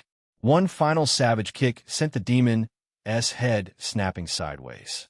Belasco was still alive and breathing, his wounds healing by the second. He turned to them, although Ileana couldn't see his expression. His labored breathing was enough to show his emotional state. Dante was furious for his brother's suffering and her stolen childhood, which meant he cared. Her brother had found a good friend. Dante pointed at Belasco. "Finish him." Ileana nodded, wiping her eyes. "Give me one moment." He could kill Belasco and seize Limbo's authority for himself. He might just be capable of overcoming Belasco's self-proclaimed immortality. Ileana wouldn't even mind it. He had done all the work, so he deserved the prize. But he had stepped aside and handed the kill on a silver platter. She was a stupid girl to refuse it. Dragging the glowing soul's word behind her, Ileana approached with slow steps. Dante hauled Belasco's head up by the hair. The demon's eyes widened in terror the moment he saw her raise the soul word. "Wait." Belasco spat blood as he tried to speak. "Mercy. I can give you riches beyond mortal dreams. I can offer gold artifacts, entire kingdoms. Name your price, and it is yours. I swear on the elder gods themselves." Ileana raised the soul's word by another inch, letting the bright light of her sword intimidate the demon into revealing more about these elder gods he kept bragging about. Belasco's gaze snapped to Dante.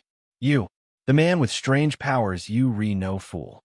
I hold the true secrets of the elder gods. Their descent is inevitable. One way or another, join me, and I will make you a god among gods. Power, immortality, riches, whatever you desire. We can rule together. Kill me, and you gain nothing but a fleeting victory. Keep me alive, and I will be your greatest ally." Dante scoffed and slammed his boot down on Belasco's spine. A sickening crunch of vertebrae echoed. The demon screamed, his body convulsing violently. Even he wasn't immune to the pain of having his spine broken. "Ileana, what are you waiting for? Gathering more information?" Ileana grumbled. "We might need it. Get over with. Earth won't fall as long as I'm protecting it." His confidence was bordering on arrogance, but he deserved to have it. The man seemed even more powerful than the Apocalypse and every other mutant she had encountered so far. Ileana took a deep breath and brought down the blade amidst Belasco's screams. His head disconnected, spraying a fountain of blood everywhere. Dante let it roll across the floor. The head stopped, his bloody eyes gazing right into Ileana's soul. The demon who had completely twisted her life, he had finally met his end. Ileana passed her free hand over the blade. Spectral flames emerged from her palm and burned away every trace of demonic filth left by Belasco on her sword. Pointing the sword at the sky, she declared, "Limbo, acknowledge your new ruler." The realm shook. A cataclysmic tremor rolled through the ground. Hazy orange energy poured down from the sky, swirling around her in a roaring vortex. She dropped the soul's word and spread her arms wide, absorbing the flood of energy that signified her rule over the dimension. She had done it before in another universe. But this Limbo was stronger and wilder. Perhaps Belasco had made it stronger, or the energies in this universe were on a different power level. What's more, her knowledge in magic was shallow at best. 2 weeks of training at Camartage wasn't enough to make her a full-blown magic expert. The demonic whispers crowded in her mind. The bloodthirst and madness of every demon here converged with one goal, corrupting her into the demonic image of Limbo. Her horns and wings manifested on their own. She frowned and forcefully reverted the partial Darkchild form, but it didn't work. The Darkchild continued feeding on Limbo's energy. Her hair turned white and thickened into a wild lioness mane. Horns curved a foot over her head, growing ridges. She resisted with growls, unwilling to let Pyotr see this side of her. But it didn't matter much. Darkchild took full control and morphed her face into a monstrous shape with long, imp-like ears. Legs lengthened and bent backward into powerful goat-like limbs like those of a demon. She planted her feet wide apart, arms flung out to her sides, chest thrust forward, and tilted her head back toward the raging sky. Her earth-shaking roar shook every corner of Limbo. Armor erupted across her body, covered in vicious new spikes. Darkchild had taken full control. She bent down and picked up her soul word, which had now transformed into a massive crimson greatsword. Crouching to one knee, she pressed one clawed hand to the ground and opened her crimson beady eyes. Leave my realm. Chapter 138.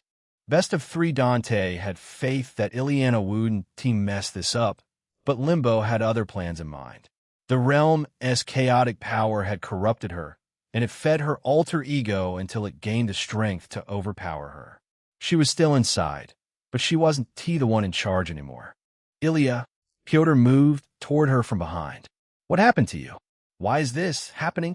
Pyotr, stay back. Dante kept his eyes on Darkchild. That's not your Ileana. Laura grabbed Pyotr by the back of his jacket and yanked him back. She didn't need instructions to know Pyotr had to be kept away. But, comrade, I'll get her back. Dante tried the same strategy he had used to suppress Darkchild before using the focused threat of death. Darkchild just laughed, her voice like Ileana's, but surrounded by a dozen others. It was as if Limbo itself spoke through her. It will not work now. She stalked to the right in that feral crouch position, glowing red soul's word held low in her grip to launch an attack any second. In Limbo, I am a queen. I will not bow, even to death. He shook off the thought of killing off Ileana's alter ego. Darkchild was born from her soul, just like her soul's word. Her soul would be left incomplete without either of them. So he switched to Hyperion's resonance instead. The Helio reactor hummed to life with solar radiation. Guess I'm doing this the old-fashioned way. He never thought the day would come where he'd have to beat up his friend's little sister. Yet here they were. Darkchild circled to a spot where she could watch all 3 of them at once. Her tail lashed behind her. You have chosen to stay. Give Ileana control, and I'll leave. I don't want you to. She bared her fangs. You'll miss the celebration. We have a celebration? She pointed the sword at him as a stepping disc spun open behind her. The queen and her minions will have a feast of blood and carnage in your realm. Darkchild knew Dante was the only real threat capable of putting Ileana back in control. That was why she threatened to take the fight to Earth. The only way to force his hand was to make him choose between stopping her and protecting the planet. You'll be weaker there, he said. You know that. Does not matter. My discs open anywhere on Earth. She chuckled. It is only fitting to carve out a piece of her home world and name it after the queen who claimed it. Pyotr looked like he'd been punched in the gut. Ilya, what are you saying? Darkchild turned those crimson eyes on him with pure disgust. Ilya is not here, vermin. There's only me, the demon queen. Learn the difference. Pyotr, Dante said. Let me handle it. Pyotr looked at him. The weight behind his eyes was heavy. After years of separation, the reunion only gave him a small moment with Ileana. The fear of Ileana never returning was there, along with the helplessness. Comrade, he clenched his fists. Please, don't let anyone take Ilya away. A 1T. Darkchild pushed her hand through the spinning disc, daring him. What is the verdict, skeleton? I am becoming bored of your silence. Why not settle it one-on-one here in Limbo? Dante crossed his arms. If you can't deal with me in your own realm, do you even deserve to call yourself the Demon Queen? Just her way of speaking showed how full of herself Darkchild was. Someone who saw herself as an absolute ruler wouldn't swallow insults well. As expected, she narrowed her eyes in a glare. You are a balsa man. It's hard not to be when you can't die. Shall we make it a best of 3, then? Her demonic face revealed a twisted smile. First round here, second in your realm, and third in another dimension. If they were going to settle this sadistic demon wanted to humiliate him as much as possible. As for the thought of losing, it probably never crossed her mind. I have to settle it here. He only had one shot to bring Ileana, which was in the first round, where Earth's map would need to be redrawn. Darkchild, with Limbo supporting her, was easily stronger than Natasha when the spirit of vengeance had taken control of her body. The Ancient One should be ready for threats like this, but he had no trust in her competence. If she was competent, Shi and Ti have allowed Belasco to take away the sovereign symbiote. Darkchild tilted her horned head. Why the silence? That is a fair duel. Or does the skeleton lack the courage? I accept. He walked over to Pyotr, opened a quick portal back to Oscorp Island, and nodded for them to go. Come on.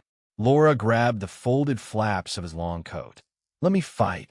I'll soften her for you. He shook his head. Not now. I have an arrangement with her. Laura was strong, and the symbiote suit made her stronger. But Darkchild was the ruler of Limbo. She could twist the land in whatever way she wanted. Laura lacked the power to win against that.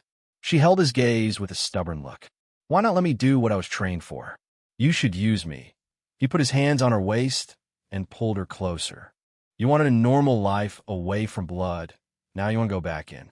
Are you an addict or what? She snorted, chuckling against his unexpected words. I just want you to be safe.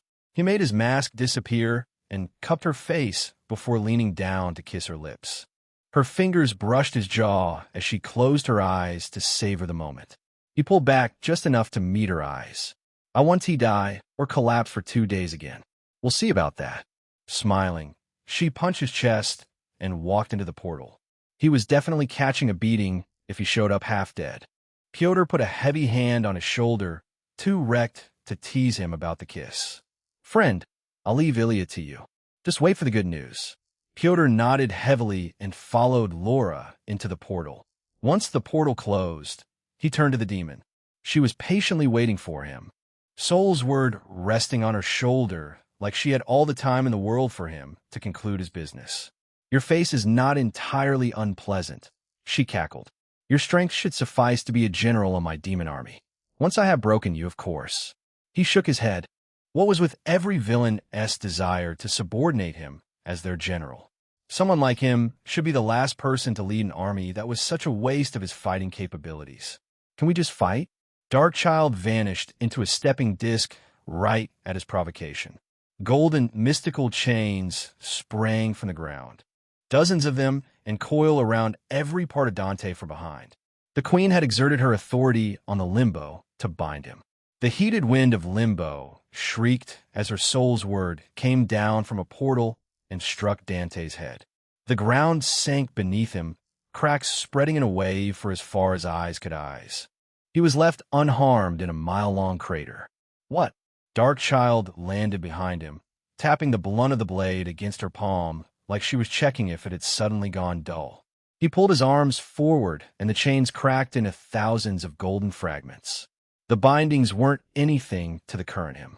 Your sword is useful against magic and supernatural entities, he said, turning slowly.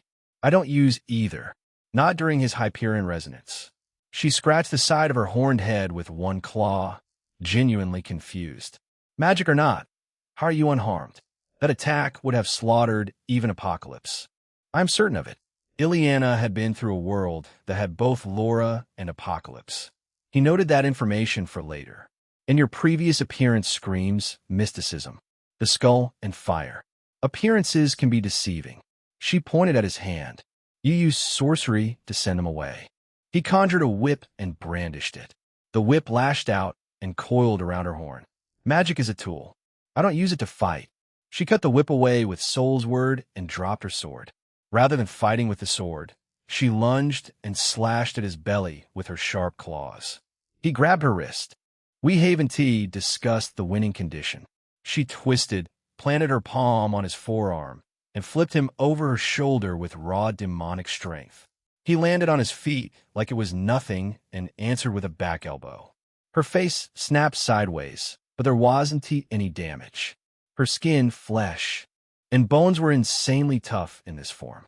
Ghost Rider could heal from anything, but Darkchild was sturdy enough to never be injured in most circumstances. Her raw strength was utterly ridiculous as well. He struck her face again, and she staggered a step back. The small opportunity allowed him to establish some distance between them. Darkchild, we should establish the winning condition first. She brushed the back of her hand over her mouth. Until one of us can't stand for 10 seconds. Sounds fair. Darkchild crouched low and dashed at him again, her tail whipping behind her. The ground exploded under her speed. She slashed in wide, animal arcs, tried to open his stomach, behead him, mutilate his limbs, and split him apart. He dodged every attack without much effort and smashed his fist in her face. She flew like a bullet and rammed into a distant hill, which collapsed under clouds of dust. Just then, a claw slashed the back of his neck, coming from Ileana's stepping disc.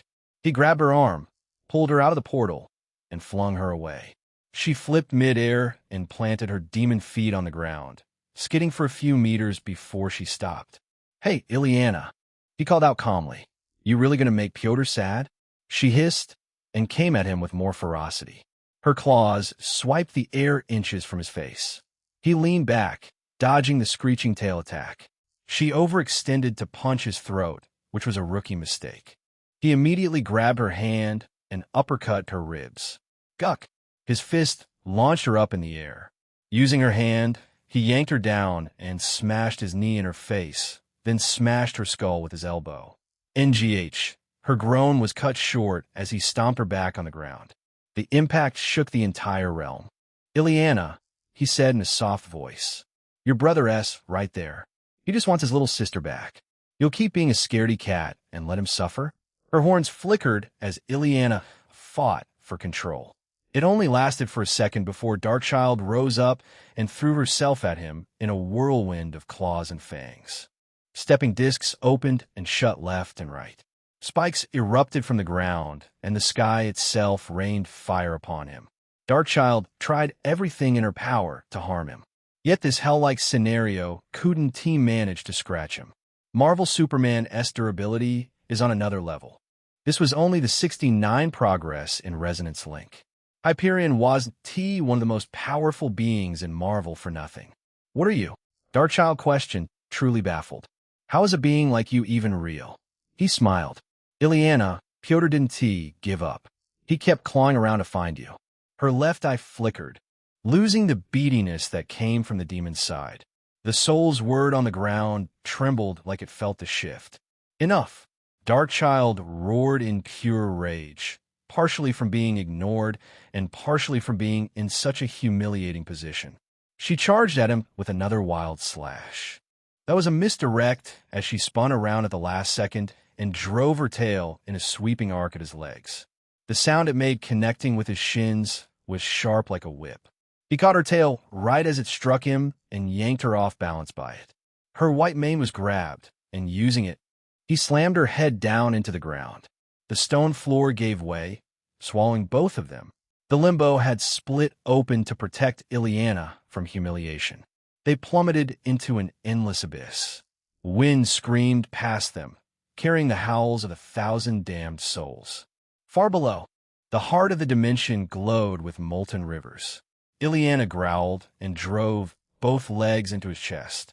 A massive force hit him and drove him away. He regained balance quickly and launched himself back at her. They fought while falling down into the core of limbo. She twisted midair and tried to kick him away again. He didn't allow it to graze him, so she resorted to closing the distance and clawing his face like a feral cat. Darkchild's fighting skills were non-existent. She only knew the feral, instinctive way of fighting. With her current strength, she didn't need anything else. Against anyone normal, it would have been more than enough, but against Dante, it was a nightmare. He saw every telegraphed attack before it landed. While they fell, he blocked a wild overhead slash with his forearm and slammed his knee into her ribs. The impact folded her forward, but she still thrashed and whipped her tail at him. When that failed, her claws slashed at his chest. "Put in some effort if you want to beat me." He grabbed a fistful of her wild mane and used it like a leash, flying back toward the surface again. "You dare treat me like some common beast." She growled and clamped both hands around his wrist and sank her fangs into his forearm with everything she had. He felt tickles. She looked like a puppy biting steel. The gesture was unexpectedly cute, even with that demonic face of hers. Demonic puppy. "You're kinda adorable." Her cuteness distracted him enough to turn his head. A disc portal opened up ahead and swallowed them. The biting tactics' sole motive was achieved. They ended up back on Oscorp Island. Chapter 139. For Limbo, Darkchild slashed her own hair off with a vicious swipe of her claws the instant they arrived on the other side. The severed mane fluttered away in the early morning wind, and she dashed away, stopping 100 meters away to face him. You fell for it, insect. Before she could leave, he closed the distance in an instant and locked his hand around her wrist. Earth was supposed to be the second round. You're breaking the rules. I concede the first round to you, skeleton. She smirked, but you will not survive this round. She reached into a spinning disc and drew the soul's word. Dante felt a cold feeling in his back. This was the most danger he had perceived, and it came from the burning red blade, surrounded in roaring flames. All this time, it had been collecting energy in Limbo. The compressed energy wouldn't be enough to kill him, but it might very well give him his first wound in his Hyperion resonant state. Darkchild lazily ran the sword through her own wrist to free herself. Witness my carnage. With such ominous words, she moved into another stepping disc and arrived hundreds of meters above the island. Raising the soul's word over her head, she held it firmly in her only hand. She was going to unleash an unparalleled level of destruction with the energy in her soul's word. It wasn't to hurt him or Laura. No, she only did it in the name of carnage. He discarded her severed hand. She's fucking crazy. He would be able to stop her, but that energy in her soul's word would erupt one way or another. He wouldn't want to be anywhere near that thing when it exploded. Taking Laura and Pyotr far away was a bigger priority. He flew around the island and found them right where he had first met Ileana. They were sitting down in silence, waiting for his return. Laura looked up first, catching his scent from over 100 meters. Her shoulders relaxed in relief as a small smile appeared on her face. Dante. Pyotr followed her line of sight, and the hope on his face lasted 1 second before it was replaced by dejection. He seemed to have already braced himself for the worst. Comrade, what happened? Where is Ilya? She is fine, but we have to go. Now. He scooped Laura up by the waist in his right arm. Pyotr was still puzzled, but he didn't make things hard and extended his hand. Dante took it and crossed the distance to the bridge, throttling the speed so he didn't hurt them. The wind howled past, but he kept his focus locked on the sky behind them. Darkchild's roar echoed through the island. For Limbo, the sudden pressure made it hard to breathe for Pyotr and Laura. He soared up to give them some breathing space and stopped to witness her carnage, where he felt sure they wouldn't be caught up in her radius. Darkchild brought the soul's word down in a diagonal arc. A colossal blade of crimson energy, wider than the island itself, passed through its center. For a moment, the winter sky ignited blood red. Then the deafening explosion engulfed the island, which certainly would awake everyone in New York. The water erupted upward in columns of white spray. One half of the island tilted first, then the other followed. Massive sections slid into the freezing black water with thunderous splashes, sending more waves crashing against the shoreline. In under a minute, nothing was left in the name of Oscorp Island. Just churning water and scattered wreckage finding the surface. He landed on the bridge and let them down. Wow, Laura whispered in awe. So powerful. Still want to fight her? Laura clenched her fists, releasing her adamantium claws. I'll fight anyone for you. Still so unyielding to protect him. Maybe Laura was crazier than Darkchild, but that didn't make her any less lovable. Pyotr's face twisted. Dante, how much did Ilya suffer to become like this? I am a failure as her brother. Dante patted his shoulder.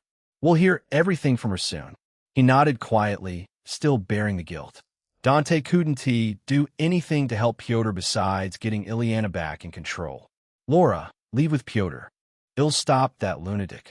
The lunatic in question was already laughing and diving straight at him. He noticed her severed hand had already regenerated. Laura squeezed his hand. Put on your mask. She was more concerned about his exposed face than he was, which was kind of cute and practical. Her face was well known, but her popularity was nowhere as crazy as his. People would recklessly swarm their safe haven just for a chance to meet him. Pyotr seemed unwilling to leave, but Laura dragged him away by his jacket. Comrade, Pyotr's voice grew distant and slightly panicked. What are you doing? My Ilya is still. Dante turned back. Death.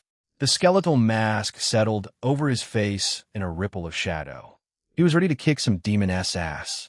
Administrator-s obsession will hinder his progress. Would you like to try the memory wipe feature? It can erase your memory with Psylocke in her bedroom.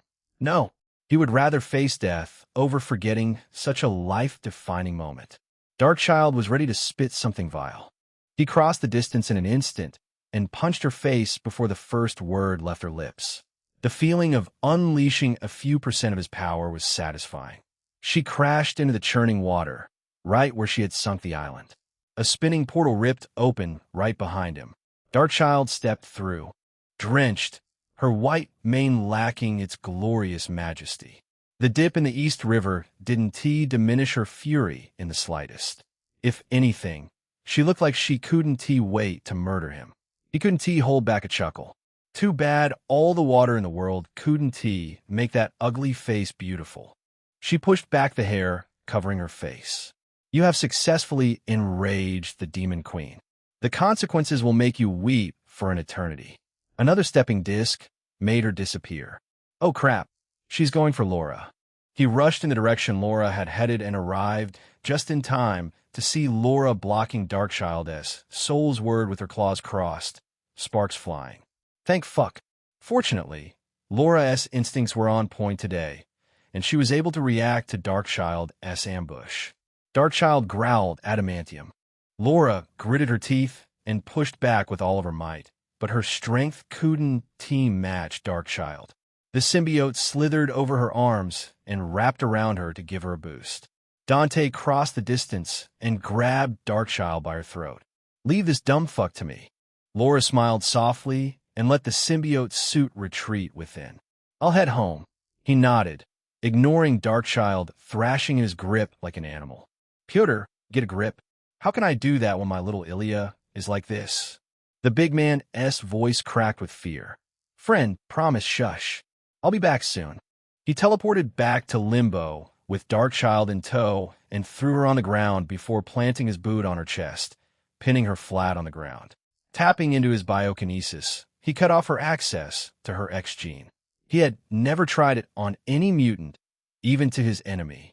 But Darkchild had crossed the line by targeting Laura. The mutant spark inside her went dark. Try running away now. My discs. Darkchild's claws scrabbled at his leg, but she couldn't make him budge him an inch. Release me at once, you insolent wretch. I commanded, left with no other options. She twisted the ground beneath her, using her authority over Limbo, and once again, they were falling into the core of Limbo. He groaned and took Darkchild's hand, hovering with his powers. She tried to punch him with the other, but he held it too and pulled her flushed against him. He forced her arms behind her back in a restraining hold that could be seen as an embrace. She sank his fangs in his shoulder. He felt the pressure and faint warmth. Her persistence drew out a few drops of blood, but she couldn't go deeper. Your blood, she growled, is full of solar energy. Is it yummy? Disgusting. He pulled her arms even deeper to make her body twist in pain. You're still in there, Illyana. Fight for your brother. She went back to biting him and thrashing her legs to desperately recover her freedom. He held her tight, unflinching even when the Limbo poured flames on him. Illyana, Pyotr is waiting. Her horns glowed and shrank until they were only an inch-long stubs. The red in her eyes pulsed and dimmed. Illyana was fighting Darkchild from the inside. You aren't a demon, he said, hugging her tighter. Pyotr won't hate you. I won't hate you either. She stopped biting and went quiet in his arms. Something warm dripped on his shoulders, her tears. Being seen as a demon had been her biggest fear. Pyotr had already seen her become one, which had killed her desire to fight back against Darkchild as control. She didn't know how to face Pyotr now. That guy just wants his little sister back, he whispered in a soft voice. Whatever form she comes in. PLL, take it. No. Darkchild screamed in defiance. You will not push me down. Darkchild's desperation meant Illyana was forcing her back. He took a few moments to think of something to motivate Illyana, which took him back to the day he had hung out with Pyotr in his apartment. You know, your brother still keeps your stupid photo in his wallet. He is such a wholesome, stupid man. No, only I get to call him stupid. The layered demonic voice was gone, leaving only Ileana's voice that had a thick Russian accent. Only hers. Stupid Darkchild, only I can use this body. He released her hands and put his hands on her waist just in case she lost control again. You're back. The soul's word flew into her grasp. She let out a vicious cry, and the corruption left her in a storm of dark, screeching bats. Hundreds of them flew up in a black whirlwind before vanishing into the limbo sky like smoke. The girl left standing was just Ileana, clutching her normal-size soul word. You can let go of me now, she said, a little awkward, cheeks flushed. I can't run away without my mutant power. He let go. They drifted back to the surface together, landing on the cracked ground of limbo. How are you feeling? A small headache. I'll survive. She glanced up at the burning sky of limbo. I should take my time familiarizing myself with limbo. Its powers are too vast for the current me. True. Limbo isn't going anywhere. Thanks for the help. She turned to him with a tired smile. My mutant power. I thought mutants wanted to be normal. Her brow twitched. You should V.E. asked when that loser Belasco kidnapped me. Now, her mutant powers had become a part of her life. She would let them go under any circumstances. He used biokinesis and reconnected her back to her X-gene, allowing her to open a portal back to Earth. She hesitated in taking the step, a look of fear flickering across her face. She was still scared Pyotr would look at her and see the demon. You sure he won't despise me? He grabbed her arm and pulled her through before she could say another word. She was too tired to resist his strength. They emerged on what was left of the access bridge. Now, it was a useless stretch of concrete leading to nowhere. The island was gone, and that drew attention from everywhere. Blaring horns filled the area as cars clogged both ends. A few people filmed on their phones to post on their social media. Emergency choppers buzzed overhead, and searchlights swept the dark water. Dante took Ileana's hand and teleported them away before any cameras caught their faces. They reappeared in the gym section of Silver Sable International. The silence and the dim lights felt almost jarring after all the chaos they had just experienced. Darkchild sure made one hell of a statement. Ileana sheepishly rubbed the back of her head. Sorry about that. He let out a chuckle. Just be careful it doesn't happen again. Shield might already be crawling all over the river, trying to figure out what the hell had just erased an entire private island. Or maybe they already knew through their satellites or whatever surveillance equipment they had. One thing was sure Natasha or someone else from S.H.I.E.L.D. would soon be knocking at his door. Ancient One is such a lazy bitch. He cursed the current Sorcerer Supreme for not showing her face yet again. He took out his phone to call Pyotr. 5 minutes later, the gym's door swung open with a thud. Pyotr rushed into the hallway and froze. Ileana sat on the bench, holding her soul's word, waiting for Pyotr with a cold look. Just a facade to hide her true anxiety. Ilya, she showed a shaky smile at her brother's eagerness, which showed he wasn't bothered at all by her demonic side. Stupid bear. Pyotr crossed the distance in 2 strides and kneeled before her bench. He hugged her thighs and cried. She gently stroked his head and glared at Dante in embarrassment. The big man raised his head and nodded at Dante, tears still coming out his eyes. Not a shred of embarrassment could be seen on his face. Friend, come here. Dante stepped back. I don't fucking know you, crybaby. He teleported away, giving them the space to catch up after all these years. Chapter 140. Phoenix? Dante returned to his room. The bed was made, and the floor looked spotless. Everything had returned to order. Sylvija was gone as well, which made sense after 11 straight hours. Her improved constitution required less rest. He sat on the edge of the bed and placed the Sovereign symbiote on his lap. Venom. What do we do with this? Absorbing Sovereign might trigger an evolution for Venom, but it might also grant it the hive mind ability. Dante might not keep Venom around if that happened. Hive minds were just not his thing. A black tendril snaked up from his shoulder, forming Venom's toothy grin. Destroy it. We don't need another hive mind. Another one? Clintar is a hive mind. I escaped them. Venom was talking about the hive mind which Null, the king in black, had left behind. Dante still had no idea how he would deal with Null. Death-S resonance might not work on someone as ancient as Null. Stop it. Sovereign S voice came from within the red mass. A surprisingly familiar voice. The face that materialized in the symbiote S surface was Norman Osborn S, appearing younger than the man who had died at Dante S hands. You already killed me. Please, spare what little I have left. Dante S mouth twitched. Of course, you save your memories in it. Is that why you cooperated with Belasco? Preserving life and essence is the priority for any symbiote. We are a superior life form. Venom pointed a dripping tentacle at the red mass. Can we destroy it? Not yet. He shook his head. I have a use for it first. He teleported outside Jean S' room and knocked twice. She opened up in seconds, her red hair wrapped in white towel. The noise of Darkchild S' grand exit had been difficult to sleep through for anyone within Manhattan. You already showered? I'm up early every day. I used to run for an hour at 5. She stepped aside and waved him in, gesturing to the chair like a polite host. Dante ignored it and sat on the bed instead. Jean awkwardly sat down on the chair. He showed a faint smile. I know it might contradict your whole superhero dream, but you can't go out alone. Her death could lead to the descent of the Phoenix Force. He remembered Phoenix keeping an eye on Jean ever since she was a kid. Jean was just that perfect of a host for the Phoenix Force, the White Phoenix of the Crown. Despite his recent accomplishments, he still couldn't hold a candle to the Phoenix Force. It would be better to delay Phoenix's arrival until he could bring out the full power of Death-S resonance. Jean crossed her arms with a frown. Why? Whoever is pulling S.H.I.E.L.D. strings has gone radio silent. They might target me, or anyone close to me. He kept his friendly expression. You can switch to a treadmill. Her expression became colder. Running might have been her only way to experience a bit of freedom during her stay at Charles S. Mansion. A treadmill couldn't offer the same experience. He continued, or I can tag along on your runs until we sort out S.H.I.E.L.D. mess. The offer clearly caught her off guard, surprised that he would make time for her.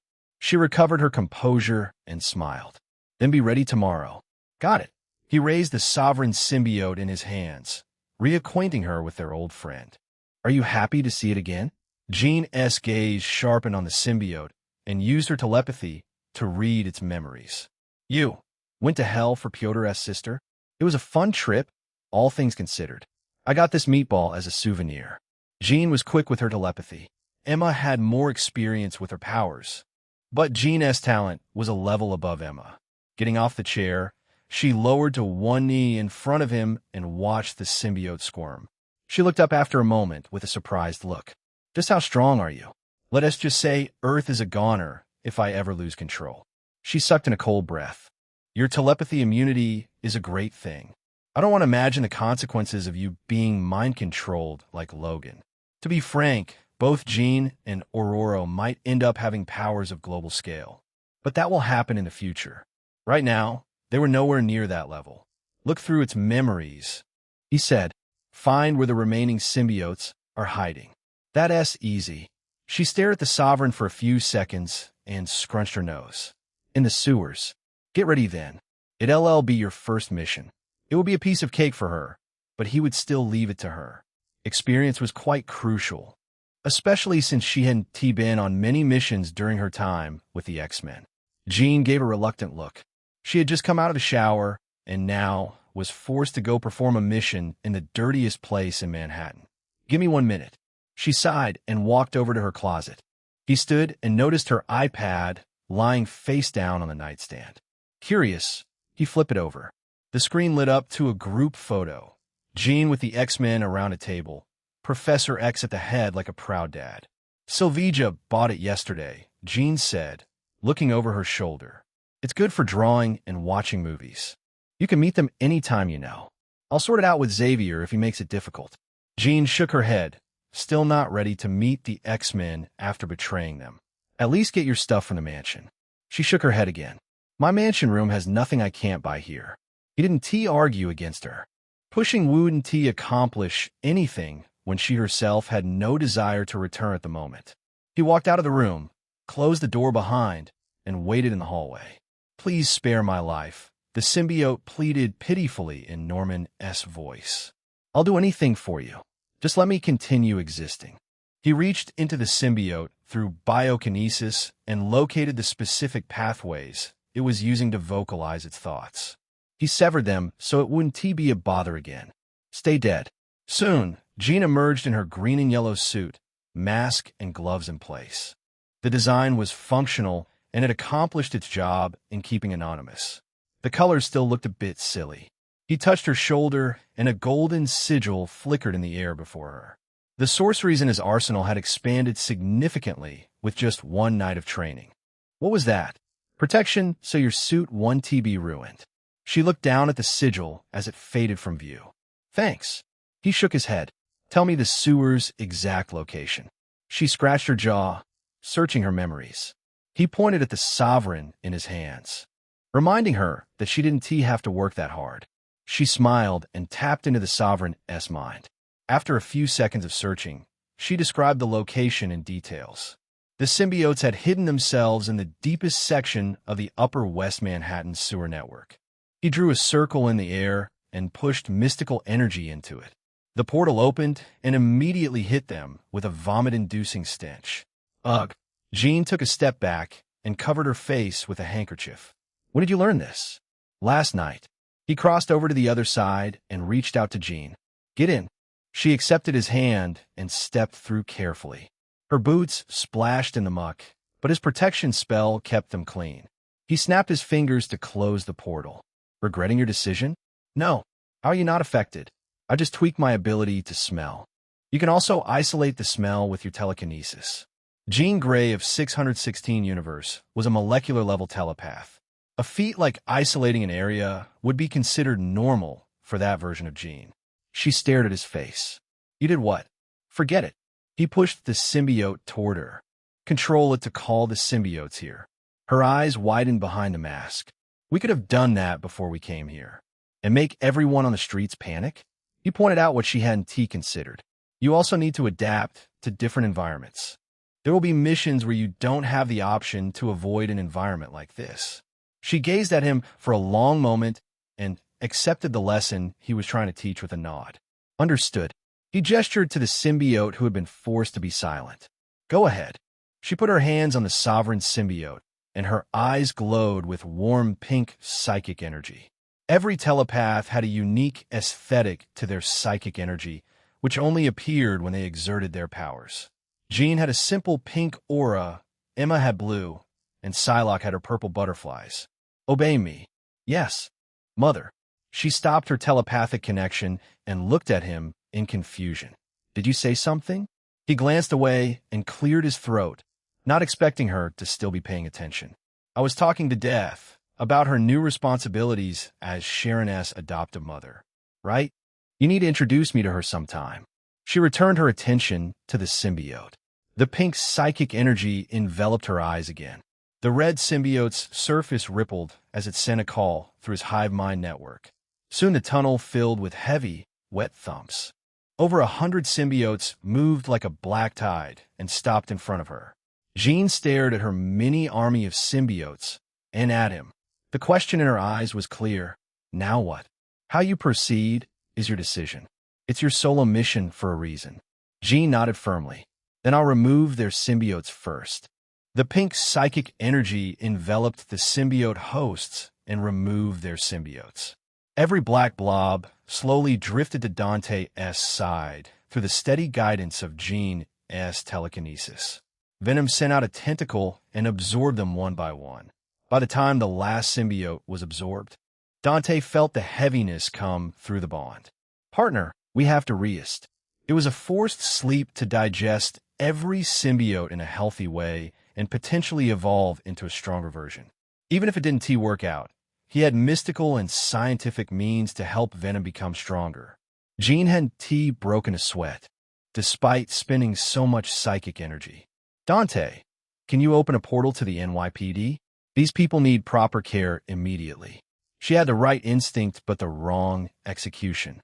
Bringing 100 people to the NYPD in broad daylight would bring a lot of attention.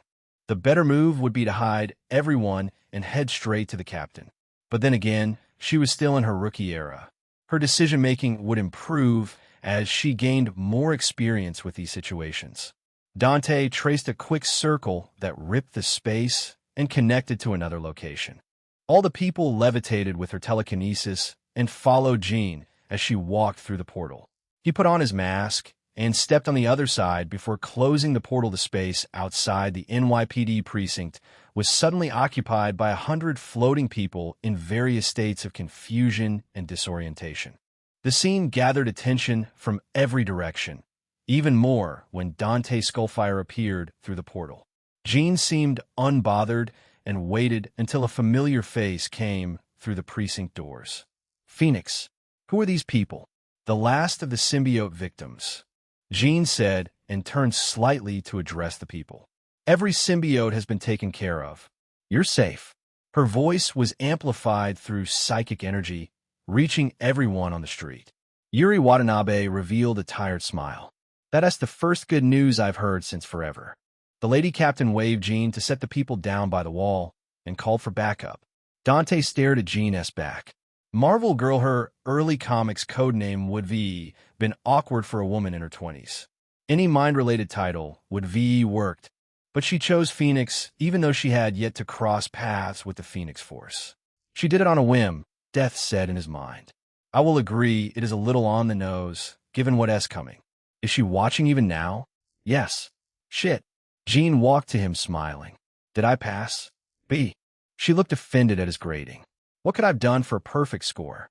You know I have the power to make people invisible. We could completely avoided this attention. Jean looked at the remaining bystanders, then at the news cameras still stationed at a cautious distance. The realization came to her calmly. I should be given a more thought. For recognizing your mistakes. She laughed and playfully punched his arm. Her cheerful mood became somber when she watched the cops and hospital staff cooperate on the scene. Hey, can I make a request? Sure, as long as it's nothing excessive. She kept her gaze on the ground. Can you help me design a new suit? This doesn't work in the cold. The yellow looks a little silly in pictures. At least she had been self-aware about the suit. Which direction do you want to take with your suit? Bold and bright or functional? She glanced back at Yuri, who was walking toward them. We'll talk later.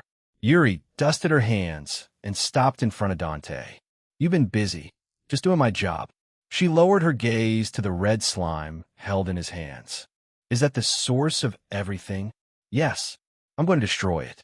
Standard procedure would be to ask you to hand it over. Dante narrowed his eyes. I don't care about the procedures. No one is going to use this thing again on my watch. I wasn't going to, Yuri admitted, shaking her head slowly. She knew she wouldn't win an argument against someone who couldn't be held responsible by the laws. So she chose to accept her loss with her dignity still intact. Who were you fighting on Oscorp Island? The Demon Queen. I dealt with her. We're in good hands, it seems. She shifted to stand by his side and put her hands on her hips, watching the disoriented and sick people being put in the ambulance. Within a few minutes, it was over. The crowd on the street thinned as most people went back to their respective work. I hope that's the end of the symbiote case. It is, Jean said. We've dealt with everything besides the few on our side. They want to give you trouble. Dante reassured Yuri. I'll keep a close eye on them, just in case. Yuri let out a sigh. A few weeks ago, things like that were fiction. How do we get here? She was lamenting the old normal when things were relatively peaceful. He couldn't imagine how she would cope when superpowered villains became a norm. Mutants and magic have always been here, Jean said from his side. There were people working hard to keep it invisible. Yuri's expression turned serious. Shield? He put a hand on Jean's shoulder, warning her with his gaze not to bring up Shield in public. Captain Watanabe, don't look into it. I'm giving you a heads up since you're Ghost Spider's friend. Gwen had chosen to trust Yuri with her identity, so he was helping her out. Fury would be pissed about today's incident, as the destruction of an entire island would paint S.H.I.E.L.D. in a bad light. Anyone poking around in his backyard might become the target practice for all that bottled-up fury. Chapter 141. Welcome to Limbo. After disposing of the sovereign symbiote with his biokinesis, Dante returned to his room and took out his phone. The protection spell had saved his phone from the fate it usually met during any large-scale fight. The battery was dead, though. He plugged it in and waited for it to boot up. A flood of notifications greeted him the moment he unlocked the phone. 4 missed calls from Silvija, 3 from Felicia, 1 each from Gwen, Natasha, and Emma. Plenty of messages from them when they couldn't reach him. He opened the group chat with Silvija and Felicia first. Silvija, can my boyfriend not destroy something every day? I should VE kept you with me. Felicia, I know I haven't been around lately, but you can't go around causing chaos without your chaotic cat. Felicia, meow. I'm skipping my lectures today. Let's have fun at the arcade. Silver, you can join us, Silvija. I'll pass. I have work, Felicia. You'll cry in your office when Darling puts a ring on my finger, Silvija. Kill your. Felicia and Silvija joked around in the chat group, showing too much faith in his survival. Then again, they were the closest people to death besides Sharon. They knew how ridiculously powerful death was. Next was Gwen. Gwen, my spidey sense says you're involved with that island's destruction. Gwen, do you need help? She wasn't lying about always being ready to help him in any circumstances. Natasha, you don't have to destroy an island for my attention. Just call me. P.S. Clint said Fury smashed his table. You might be in big trouble. Natasha's text made him snort. Nick Fury smashing stuff in anger might be the best thing to happen in a week that already had some of the best moments of his life. Emma, are you in a crisis? Should I fly back? That warmed his heart a bit. She was willing to fly back from Europe. Emma delaying her business without profit for him showed how much she cared. The only sad part was that every single person in his life had independently concluded he was responsible. They weren't wrong, which was the part that gave him the faint, melancholy sensation of being completely known. I'm not some walking apocalypse. Or maybe I am. Death chuckled, appearing near the window. Silvija, Felicia, Gwen, Emma, Natasha, all of them confirmed it with me the moment the explosion went off. She looked back at him, leaning back against the window. They would VE rushed over if I didn't answer. I see. This is such a strange feeling. She smiled, still not used to the feeling of being a center figure like this. You should rest for a while. I will, Buzz. Psylocke sent a message, which had never happened before. Psylocke, I saw the footage. I know it wasn't you, but that was a splendid sword technique. Psylocke, I want to learn it. At least someone is impressed by Darkchild. He replied to everyone one by one. Silvija got a request to meet him in her room. Felicia got a time, with a note to bring Gwen along. Psylocke got a training session for next week. Emma got reassurance she didn't need to cut her Europe trip short. Taking to Shaw's family business was necessary for Symkaria. He left Natasha on read for a second, then thought better of it and called her instead. She picked up after a few rings. Dante, she said, yawning. What happened on the island? You should ask Jeffrey. Jeffrey? Is that a new villain? The greatest villain of all time, he said with a sigh. He didn't do anything today, unfortunately. I wish he didn't exist in this universe. Well, she seemed to not know how to feel about his rambling. We can talk about this Jeffrey person later. The story today, you should tell me in person. The full meat and juice of the story would be really inconvenient over the phone. Already calling me out on a date. I didn't know my bride was like that. Bride or not, I've gained 3 millions because of you, she said in an amused voice. Emma sent a paycheck yesterday. It's only fair that my wife reaps the benefits. She chuckled softly. I'll pick a nice restaurant to treat you with that money. Deal. How about 3 p.m.? Works for me. He made an exaggerated kissing sound into the phone, committing to the bit completely. I'll see you later. She was speechless for a moment. I dare you to try that in person. Challenge accepted. I'll introduce your balls to my chains. She hung up with a threat that left him in cold sweat. Natasha wasn't joking around. I shouldn't push her too much. He put the phone away and flipped on the TV to kill time while waiting for Silvija. The screen opened to Jonah Jameson in full rant mode. This is caused by all of you sitting at home. JJJ, pointed a finger at the viewers through the screen. You gave this man the power. Today, he has destroyed an island. Tomorrow, he will destroy a city. The day after, he will destroy a country. Dante really wanted to reach into the screen and slap some sense into JJJ. The man's logic was so bullshit, it looped back around to being funny. One of these days, he would kidnap the old man just to say one thing to his face. Make it make sense. He turned the TV off and stretched his arms, unable to stop himself from yawning. I should take a nap. He had spent a lot of time in Dr. Strange's life and abused death and Hyperion's resonance afterwards. 3 hours of rest should be plenty to bring him to his peak condition. The door opened before he could lie down. Silvija walked in before closing the door behind her. The smile on her face was full of fondness. Did you really destroy an island for fun? He sighed. Do you think I'm that kind of person? I'm just joking around. She sat beside him, looking a lot more carefree than yesterday. So what happened? He stretched out and put his head in her lap, shifting until he found the most comfortable position. She leaned back, letting him take full advantage of her. I was fighting Ileana. She destroyed that island. Ileana? Pyotr's sister? Yup. Her eyes flew wide open. How did she become so powerful? He started telling her the whole story, conveniently cutting out his intimate moments with Laura. She didn't need to hear those details. Halfway through, Laura walked in without knocking and crawled onto the bed like she owned it. She gently kicked his thigh, forcing him to get off Silvija's lap. You want to sleep? In a while. Sleep here with me. She arranged the pillow to her satisfaction and lied down, closing her eyes. After spending 2 days here, she had become quite used to Silvija's room. Silvija completely ignored Laura. There was nothing else she could do since she had signed up for this chaos. She nudged him gently. Keep going. He told her about the fight in the limbo and Ileana's reunion with Pyotr in the gym. The conclusion left her with a look of relief. I thought his sister was caught up in some horrible trafficking incident. I'm glad she is fine.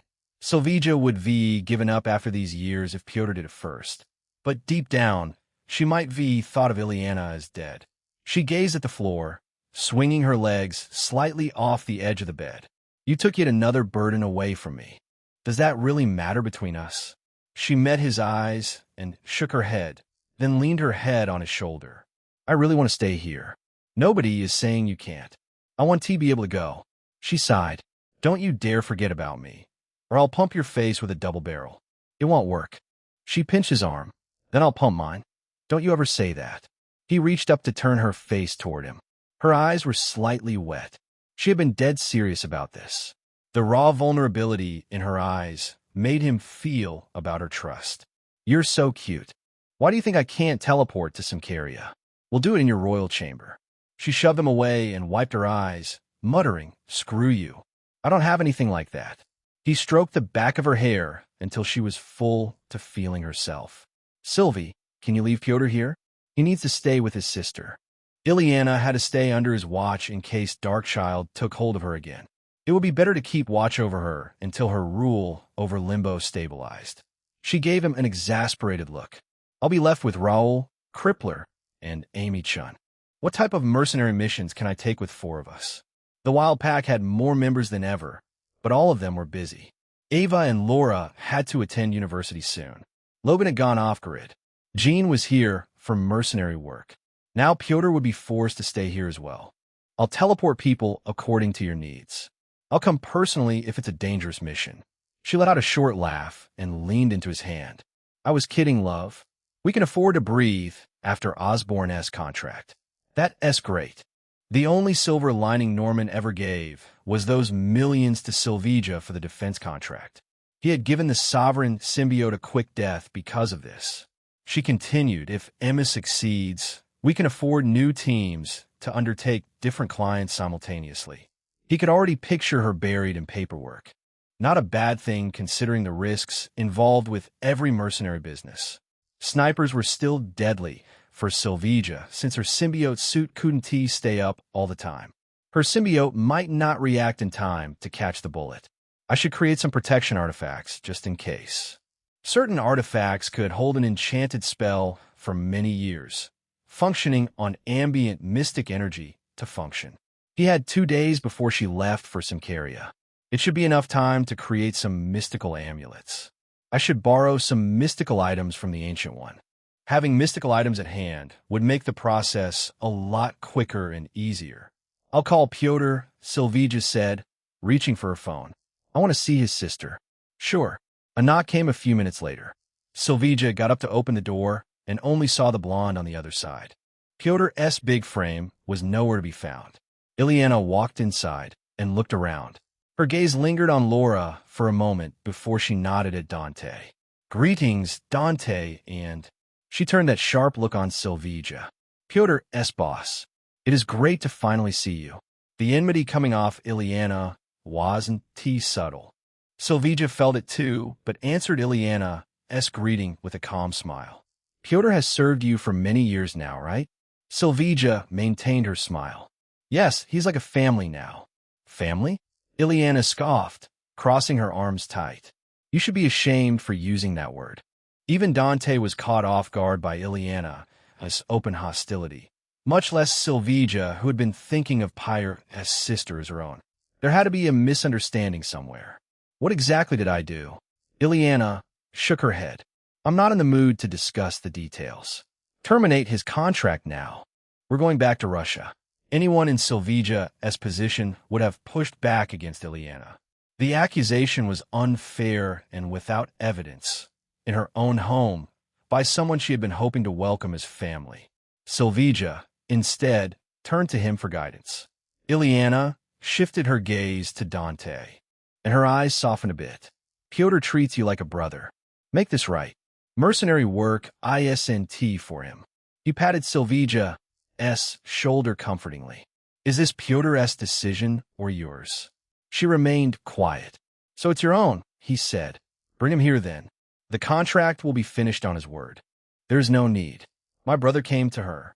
She used his desperation to bring him into a life of blood and violence. That is despicable. He never wanted to be a mercenary.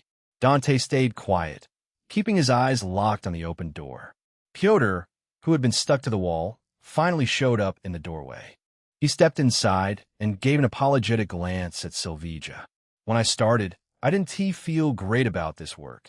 Silvija remained quiet, giving Pyotr a chance to explain himself. But I've come to appreciate it, Pyotr said. Even in this business, we have people who are loyal to each other. There are. Silvija nodded with a warm smile. Why don't you tell your sister about our first meeting? Pyotr faced Ileana, looking a bit awkward. I got down my knees and begged her for the contract. It was my only chance to find you. Ileana looked shaken, imagining her brother's desperation. You big stupid meatball. You could just forgotten about me and moved on.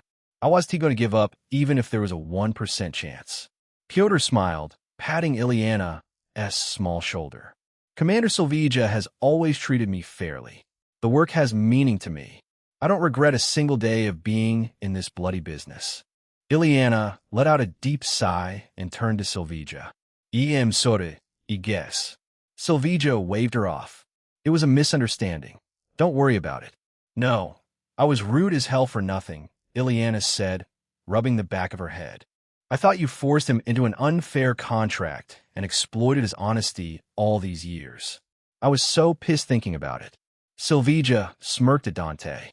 Love, she can't decide if she wants to be nice or edgy. Love? Ileana asked, eyes darting between Dante, Silvija, and Laura. Aren't you dating Laura? It's complicated. Pyotr burst into deep laughter. Dante's love life is like a spiderweb. You never find where it starts, and you never know where it ends. It can't be that complex. Ilya, he is dating 4 women. 5 if we count Laura.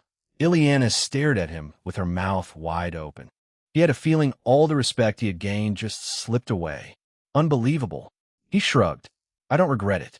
She closed her mouth and frowned, as though trying to understand something. Afterward, she nodded seriously. I respect your commitment. We only get one life. Why not make the best of it? Words to live by. He agreed wholeheartedly.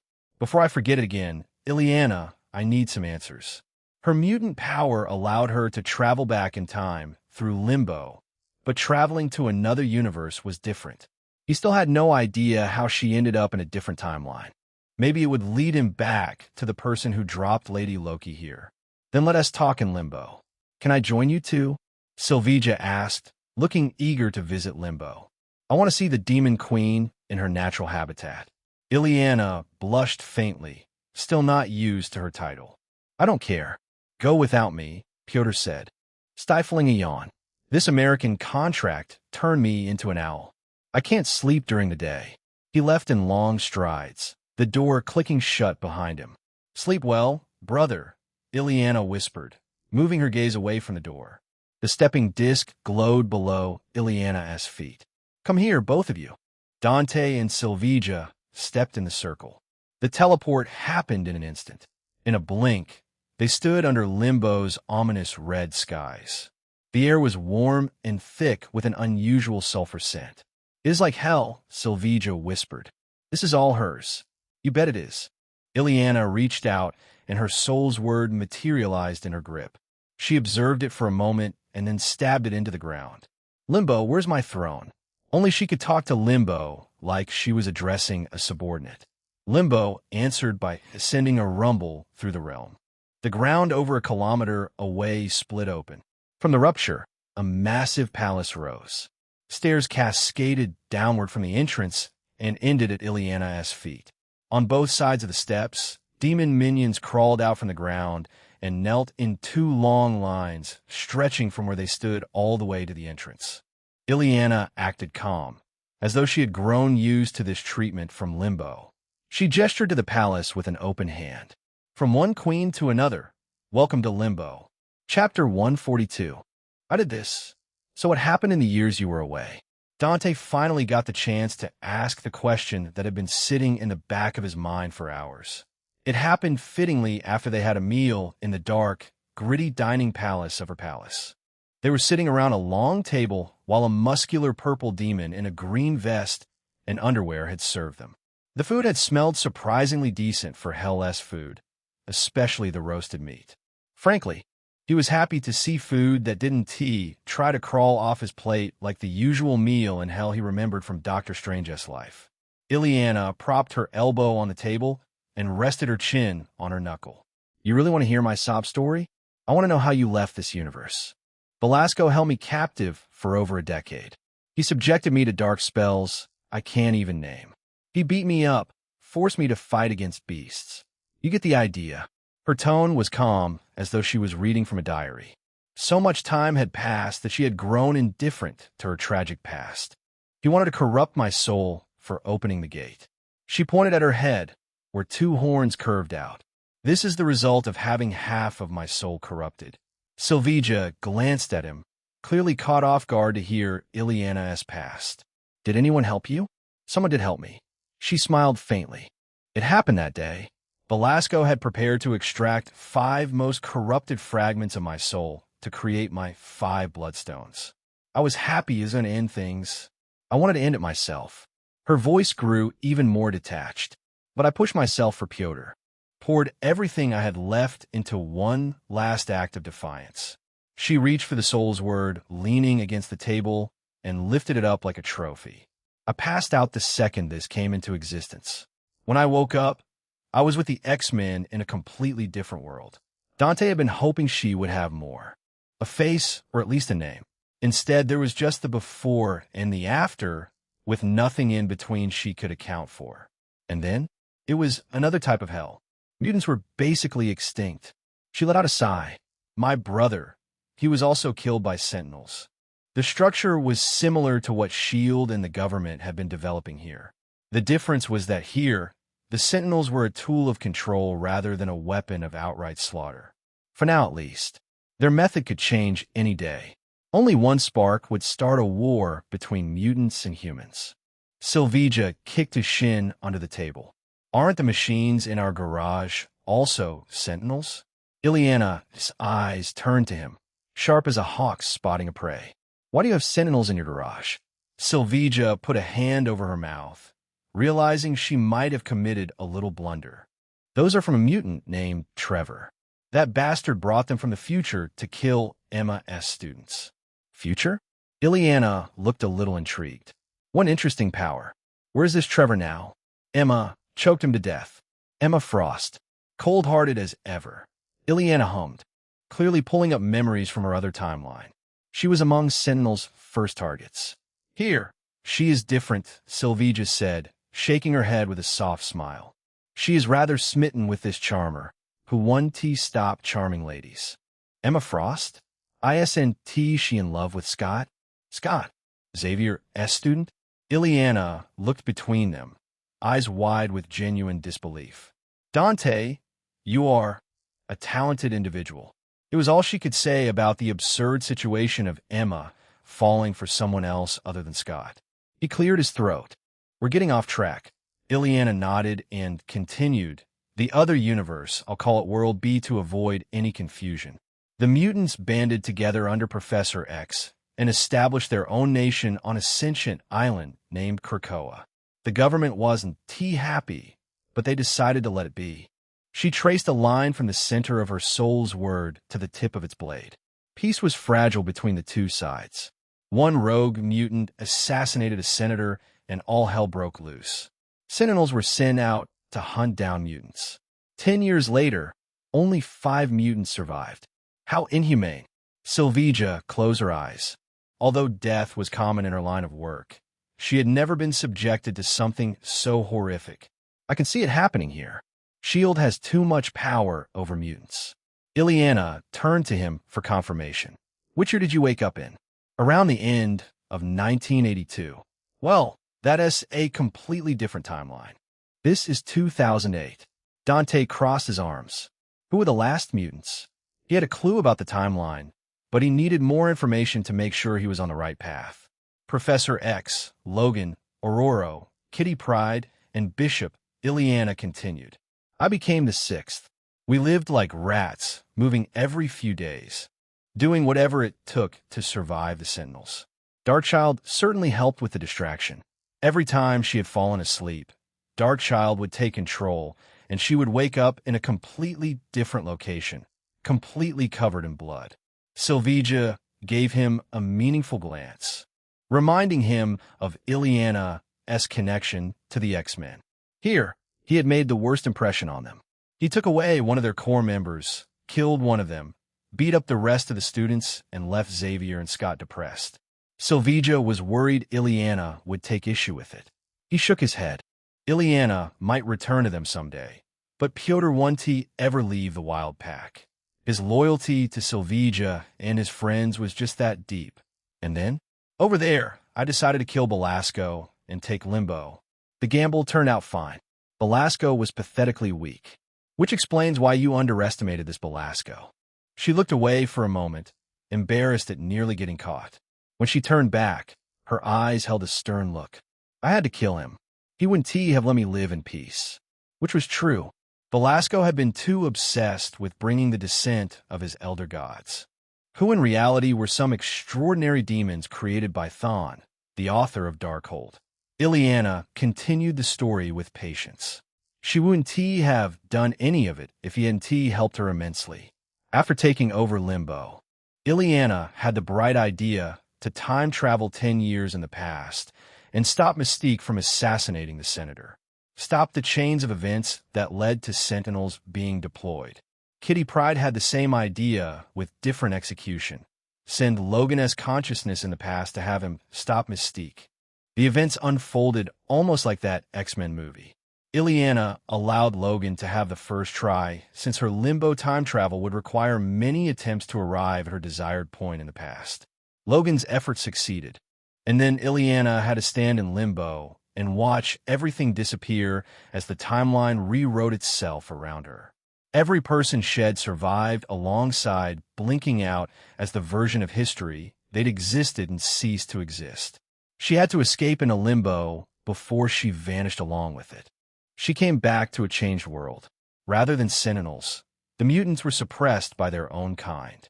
Apocalypse and his 4 horsemen, which confirmed she had been in the X-Men movie universe. She didn't rejoin the X-Men, even though her brother was alive in that version. That wasn't the brother she grew up with. The X-Men had no idea who she was anyway. Surrounded by strangers everywhere, she went solo, hunting a way back to her own world. During her search, she stumbled across an old sorcerer, the Ancient One of Kamartaj.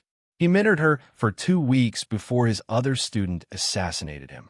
Ileana had to self-study afterwards using the Ancient One's knowledge as a foundation. Combat came easy to her, but research made her brain shut down. She was 7 when Belasco had kidnapped her, before she had the time to build a proper academic foundation.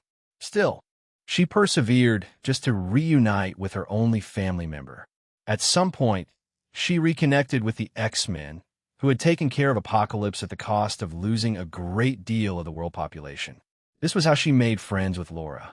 She bounced back and forth between Limbo and the real world, making it hard to discern the number of years that had passed. Eventually, the interdimensional travel spell came together. I've always thought of Pyotr as my younger sibling, Sylvija said. Wouldn't that make Ileana the older sibling? Ileana smirked. That's right, little queen.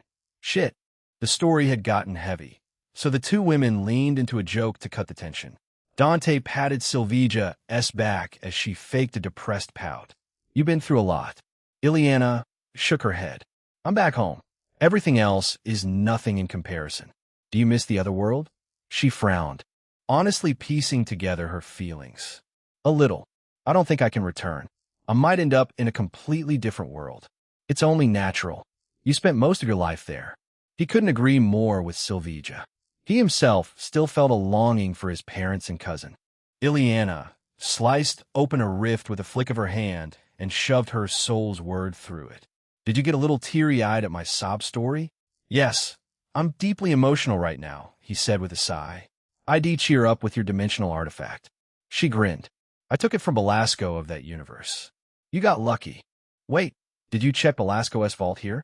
The mention of treasures made her eyes light up with greed. We can do it now. I'm calling dibs on any familiar.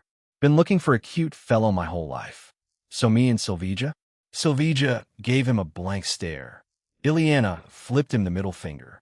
The vault was massive.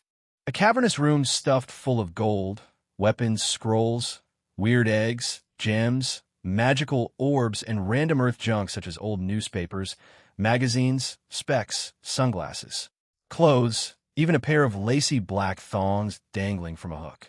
Ileana threw a glittering stone into the pile. Even if there is something useful, it's buried under this trash. The real question is who owned these. Her ass must be fat and huge.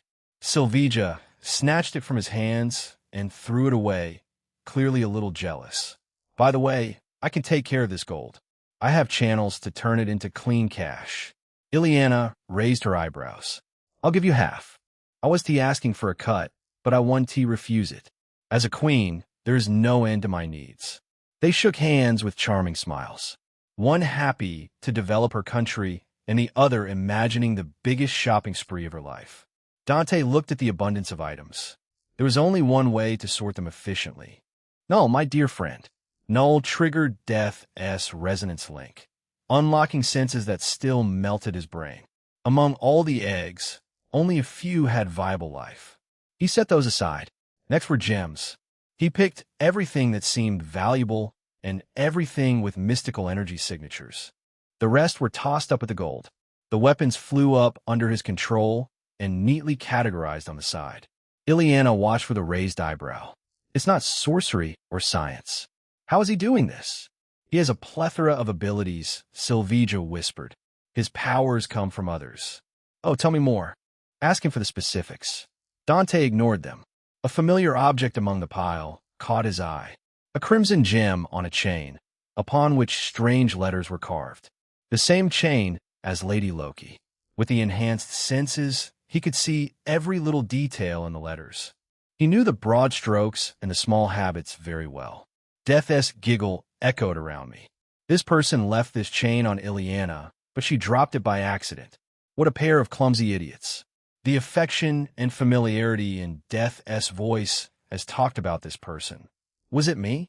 The handwriting was his own, even if the letters weren't in English. He could easily imagine creating the same writing with his current perception. Why would I do this? Why would his future self drag Loki here? Why put Ileana through another universe of suffering. She was his friend's sister. He would never do that to her, not even by accident. Even Death's resonance couldn't be given the power to solve this confusion. I cannot say now, companion. We cannot erase the good future we are heading toward. Death whispered, appearing behind him and wrapping her arms around him in a gentle embrace. Forget about everything. Go sleep with Laura. He stood there for a long moment before sighing. I'll trust you. He cut off the resonance link and clutched the crimson gem in his hands. Illyana, these eggs can still hatch. The knowledge from Dr. Strange's life was still helpful. The creatures would make excellent familiars for him and Illyana. With so many of them, he would have an army of elemental creatures. Illyana grabbed his hands, her eyes glittering with excitement. Tell me how. I'll explain the process later. I need to sleep. He opened a portal to his bedroom and helped Sylvija cross. Illyana followed them. I'm also going to rest. Wait. He'll get the maid to clean a room for you. Sylvija and Illyana head off together. Dante snapped his illusion of a long coat and returned to his comfortable clothing. Getting on the bed, he pulled up the blanket. Laura turned over to face him with half-lidded eyes. You took so long. I almost fell asleep without you. You should have. No. She reached out and pulled his hand to her, tucking it under her cheek as a pillow. He'll punish you for being late. She draped her arm and knee over him to stop him from leaving. He wouldn't complain about this kind of punishment, even if he wasn't. He closed his eyes in her warmth. What future him had done and what caused him to make such a choice, he could think about all that stuff later. Chapter 143. Arcade Mayhem Mall was already running at Saturday capacity by the time Dante arrived. He pulled out his phone and sent a text to Gwen and Felicia to ask their whereabouts. Felicia answered almost instantly. Felicia, second floor, the tiny cafe by the back fountain. Get in here quickly, darling. I'm dying of boredom. Gwen's reply came a beat later. Gwen, I'm so sorry. I'm going to be a little late. Dad asked me to run some files over to Captain Watanabe at the NYPD. Be there in 15. Promise, always the responsible one. He typed a quick, it's all right. We can wait to Gwen and headed for the escalator. The cafe Felicia had picked was tucked way in the back, almost like the owner didn't want it to be discovered. The mall crowd tended to overlook the sides near the end in favor of the louder, more centrally located options. He entered the cafe and saw the server restocking something behind the counter. One older man sat near the entrance typing something on his laptop. Otherwise, it was just Felicia occupying a corner table, sipping through a straw as she held a cup in both hands. She wore a black choker around her neck and a black studded biker jacket over a red top. The jacket has been zipped up to her, revealing an enticing view of cleavage. The outfit really captured her rebellious attitude. The second she spotted him, her whole face lit up. She pulled the straw from her mouth and beamed that bright, troublemaker smile. He smiled back as he walked over and dropped in a seat across from her. Darling, she purred, leaning forward on her elbows. Did you miss me? Of course. But you go around causing chaos without me. She pouted with a fake hurt look, dramatic as ever. I missed out on the front seat of a magnificent sight. I'll invite you next time, all right?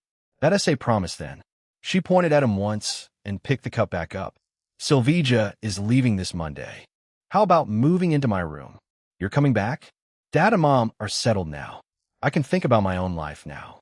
Unless. She trailed the words with a dramatic sigh. Darling doesn't want me with him.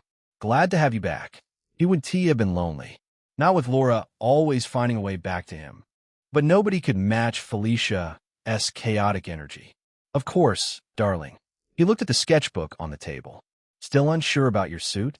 Her black cat suit was basically public property now. She needed something new that wouldn't reveal her identity. The symbiote version worked, but it wasn't her style. Her suit had to be flashy, sexy, and practical. I keep ending up in the same place. Everything that feels right looks too much like the original.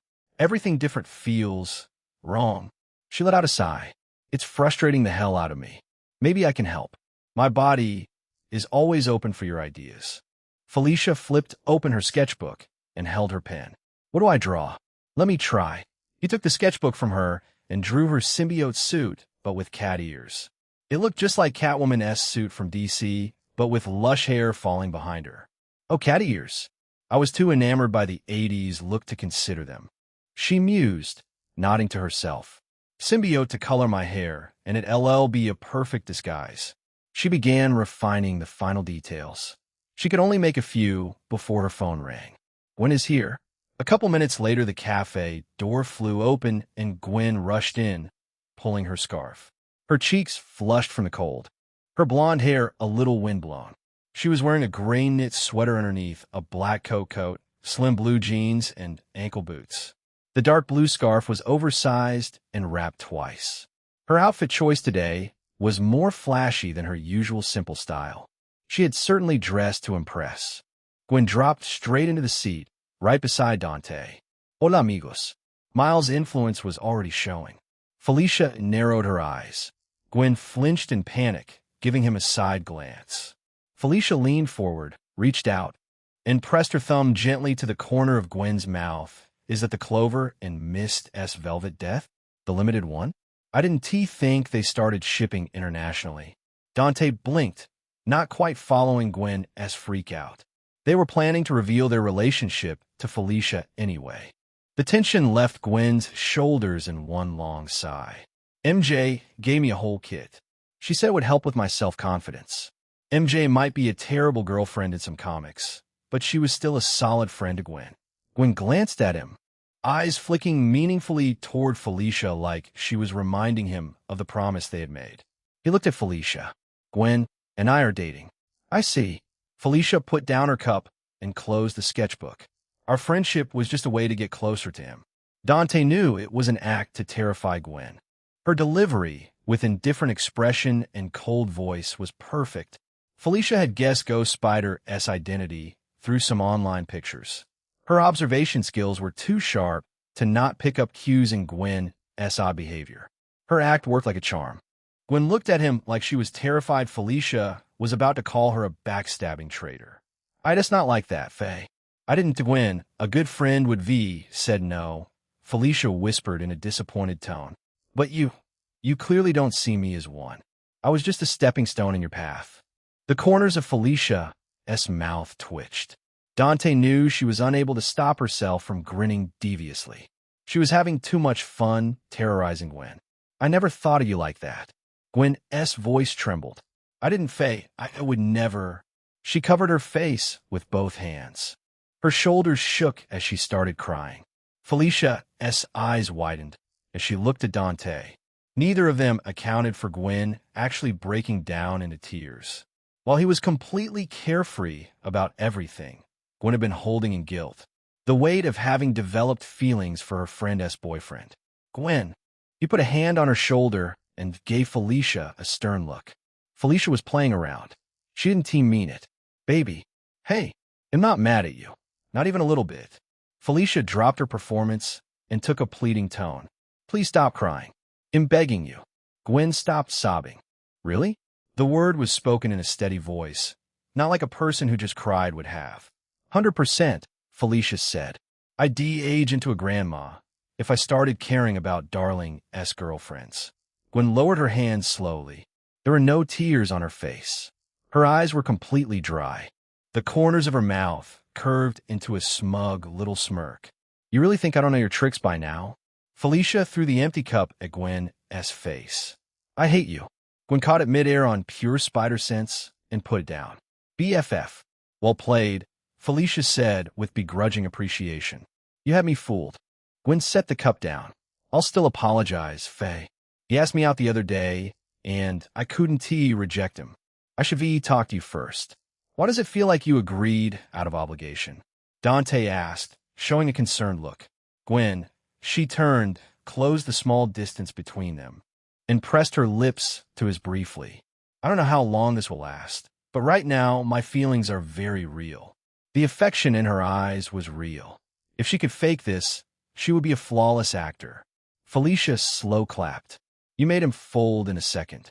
Truly impressive work. Speaking of impressing people, Gwen straightened in her chair and put her hands on the table. Dante, Dad invited you for dinner tonight. He wants to meet my boyfriend. Miles told him. She shook her head. I did. Miles would have gotten suspicious if I kept dodging. It didn't feel right to keep hiding this from Dad. I can come by. Wait, Felicia interrupted him, tapping the table. Mom and Dad have been asking me to bring you home ever since that party. It's the first time I'm hearing about it. I kept saying no. They gave me an ultimatum this morning. Break up if I don't bring you home by 10 p.m. Gwen crossed her arms. I asked him first, so you're blatantly lying to hijack my moment. Felicia gave Dante a dead serious look. Darling, you can ask Death if I'm lying or not. No need. I trust you. Then you're coming. Gwen slapped the table and stood up. Gwen, we're going to the arcade, right? She asked, receiving a nod from Felicia in return. Since someone thinks she's a phenomenal Tekken player, how about we decide it with a match? Felicia rose from her chair, matching Gwen's energy. A match for who will take him home tonight? Yeah. Do you have the guts? I've been playing ever since I was 10. If I lost, then my relationship with Darling isn't meant to be. Wait, you're serious about this? She leaned down, deliberately revealing a view of her deep cleavage. Would you punish me if I was? I'll punish you harder than the last time. You know what happened that day? A faint red crept on her face. Then let us go. Gwen took his hand and pulled him toward the counter. Gwen ordered cappuccinos for all three. Felicia moved immediately to pay, but Gwen blocked her with a hand on her arm. A brief standoff followed between two people with an identical unwillingness to be the one who didn't pay for their boyfriend's coffee. Usually, it's the opposite. He stepped between them and handed his card to the cashier. They could only stare at him, too stunned to speak. Sylvia had left the card on his nightstand, tucked under a neat stack of bills, with a cheerful pocket money, smiley face note. She had seen Felicia's invitation to the arcade in the group chat, so she decided to give him something to not embarrass himself in front of Gwen and Felicia. Gwen shook her head. I forgot my boyfriend doesn't lack money. He could be a billionaire if he wants, Felicia whispered. I don't think anybody can stop him. I can, with the power of girlfriend. You can't do this shit. The arcade on the upper level was almost packed full. The overlapping machine noise, the chime of dispensing tickets, the celebratory sounds of games congratulating their players, the 8-bit bullet sounds from shooting games, and the game soundtracks made the place feel alive and energetic. He felt a spark of excitement since he hadn't had a normal gaming session in what felt like forever. Dante bought a card loaded for 3 at the entrance counter and moved into the main floor. The first cabinet he spotted was Street Fighter 3 Third Strike, which invoked childhood memories of getting his ass handed to him by his friends. They had been better than him, at least at the start. He scanned further and saw Tekken 5, Tekken 6, Tekken Tag, and King of Fighters cabinets along the back wall, plus the standard arrangement of shooting games and a dance platform near the far corner. Gwen. Felicia pointed toward the dance platform with a sweet smile.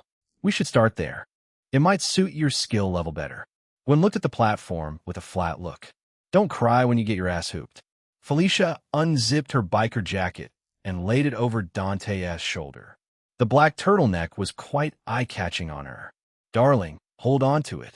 This kid needs to be humbled. Gwen pulled her sweater off, rolled up her shirt sleeves, and draped it over Dante's other shoulder. Her blue shirt had a different type of charm compared to Felicia. I'm locking in. Tonight you're mine. Dante looked down at the 2 items of clothing now draped across his shoulders, which still had their owner's perfume on them.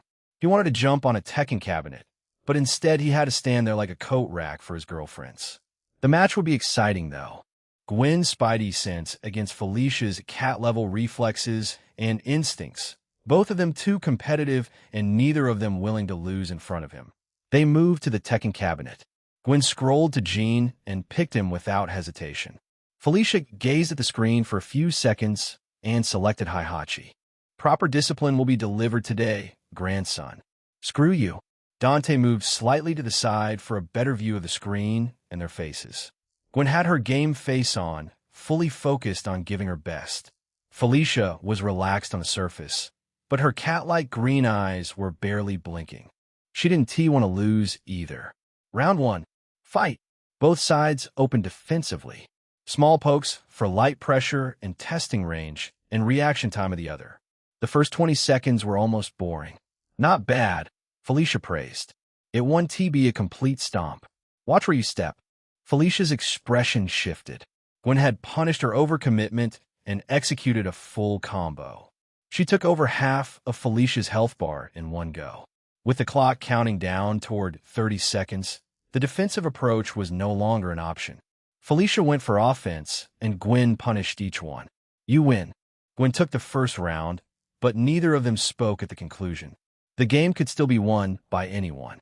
Round 2. Fight. Dante glanced around at the noise. Their heated match had gathered attention, mostly teenagers and a few adults. They were drawn in by the quality of play and the players themselves. It was difficult not to notice Felicia and Gwen's figures when they were wearing tight jeans and skirts. He couldn't indulge in the pride of being the lucky boyfriend of both. What is this gut feeling I'm having? Like something bad was about to happen. He scanned the faces in the crowd and found no malice. Just people having fun. But the uneasy twist in his stomach wouldn't go away. Your instincts have improved considerably, Death said in his mind. How will you prepare? He had plenty of countermeasures. The problem was matching the right countermeasure to an unknown threat. You win. The sound pulled him back to the match. Shit. Gwen cursed under her breath after losing the second round and then glanced at him. Something more distracting than us? The comment pulled Felicia's attention too. Unlike Gwen, she noticed the little details in his expression. Darling, what's wrong? He shook his head. Keep playing. His head slowly turned to the ceiling. A series of clinking sounds came through the noise of the arcade. A moment later, a deafening explosion engulfed the building. Chapter 144. The culprits. The first explosion echoed through the arcade like a thunderclap. Soon, 5 more blasts followed in quick succession, raining down like hell itself. Dust and debris rained everywhere. Everyone was standing untouched, as a transparent blue shield had covered the entire arcade. The shield had cracks running across it like a spiderweb, but it held firm. I barely reacted in time. Dante felt the strain of pushing Susan Storm's resonance to its limits in his skull. Death's resonance had tempered his mind over and over. Without that, the shield would collapsed and turned the arcade into a graveyard. Outside the mall, pure panic erupted. People screamed and bolted for the exits, shoving and tripping over each other. A few went down hard in the stampede, their fates unknown. Gwen and Felicia had put on their symbiote suits right as the explosion hit. Likewise, he had switched into his Skullfire form. Felicia's green eyes glowed fiercely. I'm going after the fucker. Her tendrils whipped out and carried her out of the arcade in a second. The explosion, whether targeted or random, had pissed her off. Gwen stuck to his side. What are you all waiting for? Leave. She yelled at the arcade crowd that was frozen as if they were afraid the psionic shield would go down if they moved. The crowd snapped out of their shock and started heading for the exits. Dant let a force field push him up. He swept the floor above just in case. The upper level was empty, nothing but closed storefronts waiting for new tenants. No casualties there. Back at the arcade, he pushed the chunks of rubble aside with psionic force and dropped his force fields down. The arcade had remained untouched thanks to his quick reaction. Gwen caught up to him and took his hand, her fingers intertwining tight with him. Are you all right? I am. Go calm down the people. I'll handle the injured. She reached out and wiped his upper lip with her thumb. You're bleeding. He felt the warm trickle of blood. Nothing a quick application of biokinesis couldn't fix. The explosion broke a few layers. It's really nothing. There are people here who need. I shouldn't be saying this as a mass superhero, but you're more important to me. She took a folded handkerchief from her purse and pressed it gently to his lip. Don't use that power to heal people, even if it means. Although she hesitated to finish her words, the meaning couldn't be any clearer. It wasn't just affection, but also a sense of responsibility towards the man who had saved her father. She didn't want him burning himself out for strangers if it cost him. I'm not using it. He shook his head, smiling under the mask. Just go.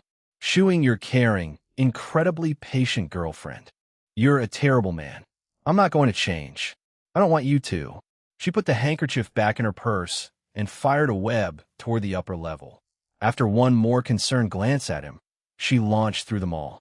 Dante activated Death's resonance, encompassing the entire mall with his senses. He saw injured people scattered across the mall. A few were on the verge of death. The explosion might not kill them, but the paranoia definitely will. He found Gwen through the same cosmic awareness. She hung upside down from her web, holding a comically huge megaphone in her hands. "Attention, citizens of Manhattan." Her voice boomed through the entire mall. "Your crime-hating, ice cream-loving, young, bold, best role model for girls masked vigilante is here to save the day." The noise level in the mall dropped measurably. People who had been running found their feet slowing. The cheerfulness of the announcement cut through the panic more than the sirens did. "I'm not alone. My boyfriend Skullfire is also here. So just stay calm, everyone." The remaining crowd went completely still at the mention of his name. "Wow, you guys trust him more than me. My heart is shattered." She zipped at the ceiling and moved back into a normal position. As normal as it could be for someone hanging from a ceiling with one thread. "Does anyone have super glue for my heart? Hold on. Is Skullfire cheating on Ghost Rider?" asked a young man near a hot dog vendor. "This is spicy news. Who says a man can't have more than one girlfriend?" Gwen replied without any shame whatsoever. "Philosophical question. Think about it. In the meantime, stay still, everyone. Skullfire is going to treat the injured right now." After a few moments, the people began looking around. Nobody was healed yet. Gwen's eyes widened. She put a hand on her forehead like she was scanning the distance. "Boyfriend, anytime now. Your girlfriend is out here looking delusional." He sent a thought through his domain, and a wave of restorative energy moved through the crowd. It took less than 2 seconds to deal with the injuries. "It's done." There was a long moment of silence. The kind of hush that happened right before a crowd realizes something impossible just happened. The cut on my arm. A woman near the escalator stared at her sleeve, flexing her fingers. "It's healed." "My fever," an older man muttered, pressing the back of his hand to his forehead. "I had it this morning. It's gone now, it's gone." "Something happened to my back," a construction worker in a heavy jacket said. "It doesn't hurt anymore. My stomach ache is better." The mall erupted in noisy chaos as people started shouting about their sudden miracles. Arguments broke out as some people claimed they had regrown lost body parts or felt 20 years younger, as though the explosion had never happened. "Companion." Death emerged beside him from the shadows and sighed. "You were a little generous. Everyone here will live 10 or more years." Dante winced. He might have gone a bit overboard and healed their incurable diseases, increasing their lifespan, but it would make Skullfire's popularity soar even higher, which in turn would make Emma's new merchandise business gain many new customers. "I didn't have the time to treat them individually." He left the situation of the mall to Gwen. She was more than capable of handling it from here. He reached out through his cosmic awareness to find Felicia. She was 3 blocks away, running across the side of a corporate tower in the pursuit of a black SUV tearing down the street. 2 police cars followed them closely, their sirens blaring through the traffic. She jumped off the building, swung through the air by attaching her tendrils at a traffic pole, and landed on the back of the SUV. The driver swerved wildly, trying to shake her off, which didn't affect her in the slightest. She put her hand on the roof and hung herself to the driver's window. A shotgun blast roared straight at her face, and the symbiote suit absorbed it without any difficulty. Felicia smashed through the window and punched the driver right in his face, knocking him unconscious. Without the driver, the car began to swerve. Felicia grabbed the steering wheel, but she didn't need to control. A pink aura enveloped the SUV and slowed it, bringing it to stop before any accidents occurred. Jean had arrived, completely enveloped in her pink psychic aura. Telekinesis allowed her to achieve flight. The passenger door flew open as a man rushed out and fired a 9mm at Jean's face. None of the bullets reached her, each hovering midair meters away from Jean. One by one, the bullets compressed into nothing and dropped. Sleep. The middle-aged man's eyes closed. He fell backwards, slid off the hood, and sat down with his back against the SUV's front. She walked to Felicia. Black Cat. Jean, call me Phoenix. Jean tugged at her yellow mask. I'm wearing this for a reason. Felicia stared at her face, long enough to make Jean self-conscious. Oh, right. I forgot Sylvia gave you that name. The police cars pulled up behind the SUV. Officers came out fast, already pointing their guns at Felicia and Jean. NYPD. Stand down. Do not interfere with the arrest of these suspects. Felicia looked up. Darling, cops are bullying me. Dante had no choice but to teleport to her side. Only he was allowed to bully his girlfriends. Jean took half a startled step back, her hand rising slightly to push him away with telekinesis. She relaxed up when she noticed the mask. You're here. The officers lowered their weapons without hesitation. They knew who they could afford to mess around with, and who could mess with them. Can you hold on the arrest for a few minutes? Dante asked the cop in the lead. I need to speak with him first. The officer unclipped his radio and relayed the circumstances back to the department. Hold your position. Yuri's voice came through the speaker. Radio me if he needs anything. Yuri had an ungodly level of trust in him. He suspected it came from two places: her own read on Gwen's character, that Stacy wouldn't associate herself with an evil man, and her own assessment of him so far. Whatever the reason, he was aware that quite a few regulations were being set aside on his behalf. The cop stepped back, watching warily. Kitty, how did you know I was watching? Felicia grinned. I had a feeling. Call it a woman's intuition. The cat genetics with a more accurate explanation. Her instincts had been sharpening at a biological level. He wouldn't be surprised if she woke up with cat ears and a tail one of these days. He nodded at Jean. Good job getting here so fast. Thanks. She revealed an embarrassed smile. I heard about the news and flew right away. He patted her shoulder. Is it true Sylvia suggested the Phoenix name? I went to her for advice about the code name. She said the Phoenix suits my red hair and my rebirth following my departure from the X-Men. Before, Sylvia couldn't tell the dragon apart from the Phoenix. He had gotten her interested in the mythology behind phoenixes and dragons. All of this accumulated in Jean receiving a code name she shouldn't have at this stage. This is such a wild coincidence. Felicia yanked the side door out. Dante had already seen their faces through cosmic awareness. Neither of the two men had ever met him. They could be after Felicia since her father had a rich history of pissing people off. Well, they seem like normal people, Felicia said, turning to him. But I swear these two did that explosion. They have that smoky, chemical smell on them. Also, they drove recklessly when I approached. Felicia began trying to prove she had the right people. Being associated with Sylvia, she definitely knew what guns and explosives smelled like. Your nose, is that sharp? She scrunched her nose. Not always. I can improve it on command. It's like my own superpower. Laura would definitely be superior in this regard if it wasn't for S.H.I.E.L.D. surgery that lowered the strength of her nose. As it was now, Felicia might be Laura's equal in the scent tracking department. Felicia grabbed the driver by his collar and dragged him out, setting him right next to his partner against the hood. She grabbed their heads and bashed them against each other. They jolted awake by the pain. They gasped. SS Skullfire. He let his death's aura wash over them, freezing them solid in place. They could only move their wide eyes, unable to even turn their heads. Phoenix, I'll leave the rest to you. Jean smiled, pleased to be relied upon. This wasn't a feeling she could get working with this universe's X-Men. She extended her hand and enveloped both men in her pink aura. Her mind reading lasted for a few seconds. Someone contacted them by text. 3 million up front. 7 more on completion. 10 million, damn. Felicia looked at Jean and let out a whistle. This guy is serious.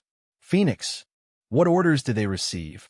Jean turned to Dante and showed a troubled look. Follow you and blast you to smithereens.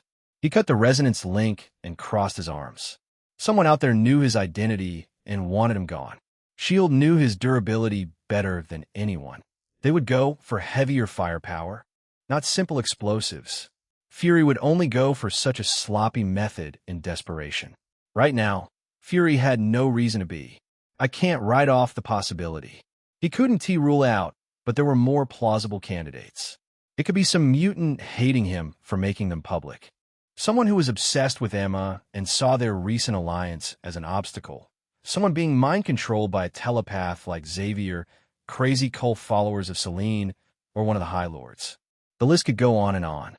He had pissed off too many in his first month here.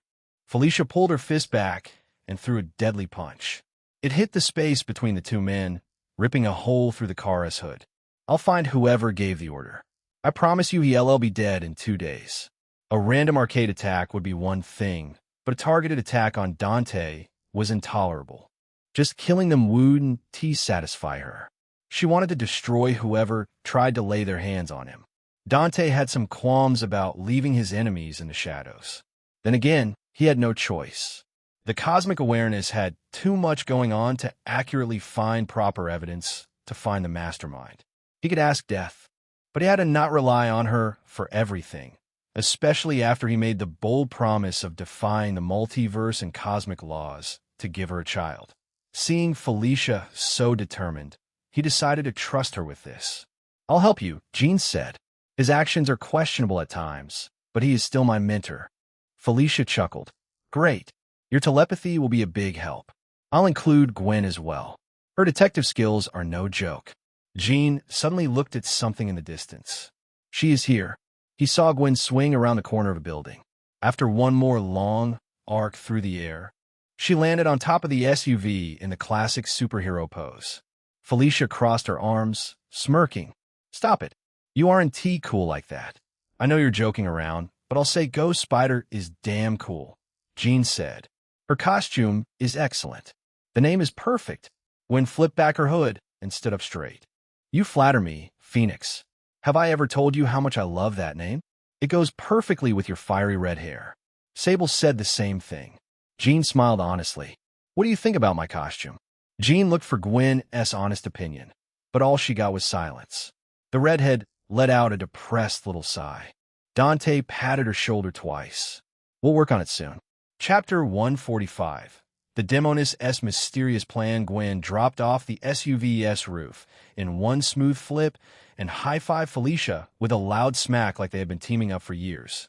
Felicia's symbiote suit trembled just from making contact with Gwen's anti-venom suit.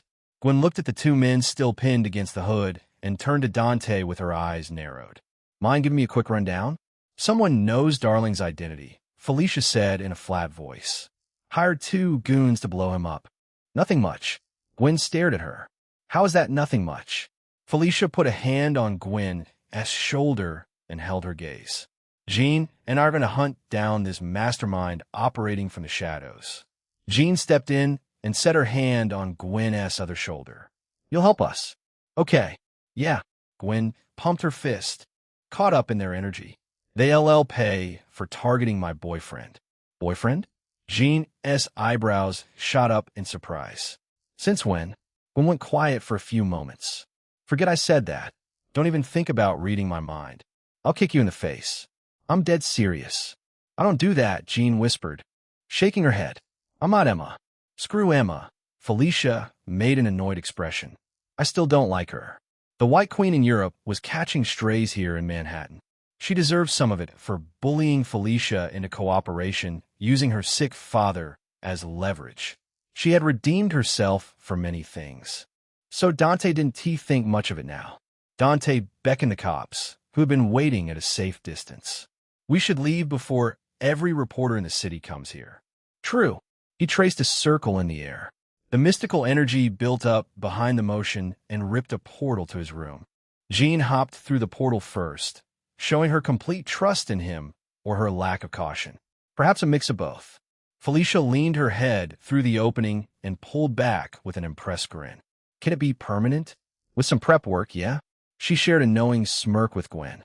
Neither of them explained why they wanted a permanent portal. He could guess it had something to do with them having 2 rooms. The portal would allow them to move back and forth between their home and second room in Silver Sable International. The thought made him shake his head fondly. These 2 really wanted to spend more time with him and others. He stepped through after them and closed the portal with a snap of his fingers. Gwen grabbed a water bottle from the nightstand and plopped down on the bed. The symbiote suit retreated under her skin while she drank. "Somehow you're almost how I imagined you to be," Jean said, taking off her mask. Only a lot prettier. She had become a Ghost Spider-esque devoted fan, which was quite ironic considering their power difference. Jean held an undeniable advantage over Gwen, even though she had become deadlier with the anti-venom suit. "Oh, come on. You are the prettiest redhead I've ever met." The compliment meant a lot coming from Gwen, whose childhood friend was Mary Jane. MJ deserved a lot of flack for her actions, but her beauty couldn't be denied. It got her roles in movies and many opportunities as a fashion model in comics. Felicia's symbiote suit disappeared as she sat beside Gwen. "That asshole ruined our date. I was so about to destroy Gwen." "Whoa, you're pulling that out of nowhere," Gwen shot back. "I can also say you were one combo away from losing that." "Yeah, bullshit. We'll never know how that would turned out." "We never will." They both sighed at the same time, perfectly in sync. They lacked the energy and motivation to do another match. Gwen propped an elbow on her thigh and rested her chin on her palm. "This sucks. Who gets him home for dinner then?" "My relationship literally depends on this," Felicia said. "So obviously me. You can have him tomorrow. As long as you agree for a rematch." "You're going to lose." "No, you." Jean smiled at the banter. She glanced at Dante briefly, then back at the two of them. "Can I be friends with you two? I've never really had female friends my own age." She was honest about it, putting it as a gap in her life rather than something to feel pity about.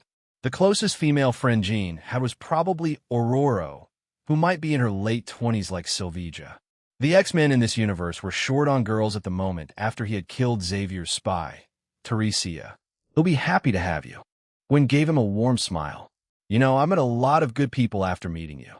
Before, it was just me, MJ, and Harry." Even though Harry seemed to be suffering from the death of his father, she still seemed to prefer her current relationships. "I can say the same, honestly." Felicia tapped her forehead. "Jean, I'll be your good friend. Just stay out of my head." "Mine as well," Gwen added. "There is nothing but weird things here." Jean looked speechless. "I don't go uninvited." "I really don't." Dante moved to the table and pulled open a drawer. A row of bronze rings sat in the drawer, each set with a gem of different color. He took two and held them out for Felicia and Gwen. Felicia chose the ring with a black gem. Unusual time for a proposal. "I'm kind of down to being Miss Null." She reminded him of his lack of last name, which he had to give proper thought and choose. Gwen accepted hers with a faint blush on her face. "I don't think he meant it that way. It's too soon for a marriage proposal." They were having the cutest misunderstanding, one he didn't mind turning into reality. Jean took Gwen's ring and flipped it around, examining it from every angle. Finding nothing unusual, she placed it back in Gwen's hand. "It has some unusual energy. It'll protect them from telepaths," Dante said, crossing his arms. "Even you'll need some time to brute force through its defenses." The rings acted as a countermeasure to protect his people from being mind-controlled. He had taken the gems and rings from Limbo. The end goal was enchanting an all-purpose ring inlaid with multiple protection spells, the creation of which would take a lot of time. However, the protection it offered would be well worth the effort. Felicia put the ring and pressed a kiss to the gem. "Now, I don't have to feel exposed talking to telepaths."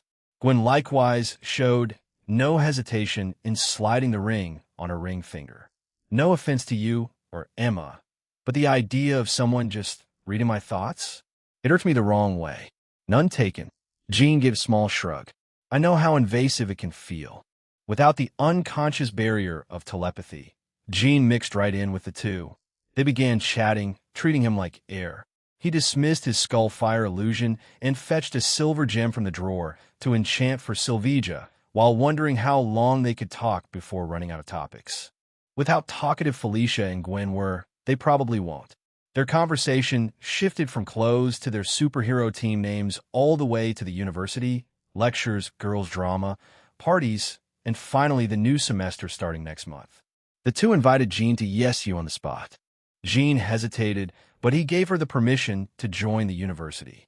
The new semester year in Empire State University would be absurd with Gwen, Felicia, Ava, Laura, and Jean attending together. Anyone who tries to bully any of them might be subjected to a one-of-a-kind hell. By the way, am I not invited to the investigation? Dante only asked after the three women took a break to have some snacks and soft drinks. The guy hired people to kill me. Nope. Felicia shot him down on the spot. Go find something nice to wear for dinner. My mom can be very picky about presentations. Something for tomorrow, too, Gwen added. Anything casual is fine. Bring some desserts if you want to impress him. He has been obsessed with sweet treats lately. Their demands are like he wasn't going for dinner, but to ask for their hands in marriage. The day might come since all the women he dated were in their 20s. He himself was 5 years older than when his parents got married. Marriage will be crazy. It might be pure chaos. Darling. Felicia snapped her fingers, bringing him out of his thoughts. She held her hand out, palm open for something. Can I have your phone for a minute? Why? For no reason in particular. He unlocked his phone and handed it over. Pretty acceptable reason to look through your boyfriend's phone. She smiled. You could given it locked. I know your PIN is 6996. I approve, Gwen whispered, giving him a thumbs up. Jean looked between them curiously. Does 69 or 96 carry some deep meaning? Gwen and Felicia shared a speechless look.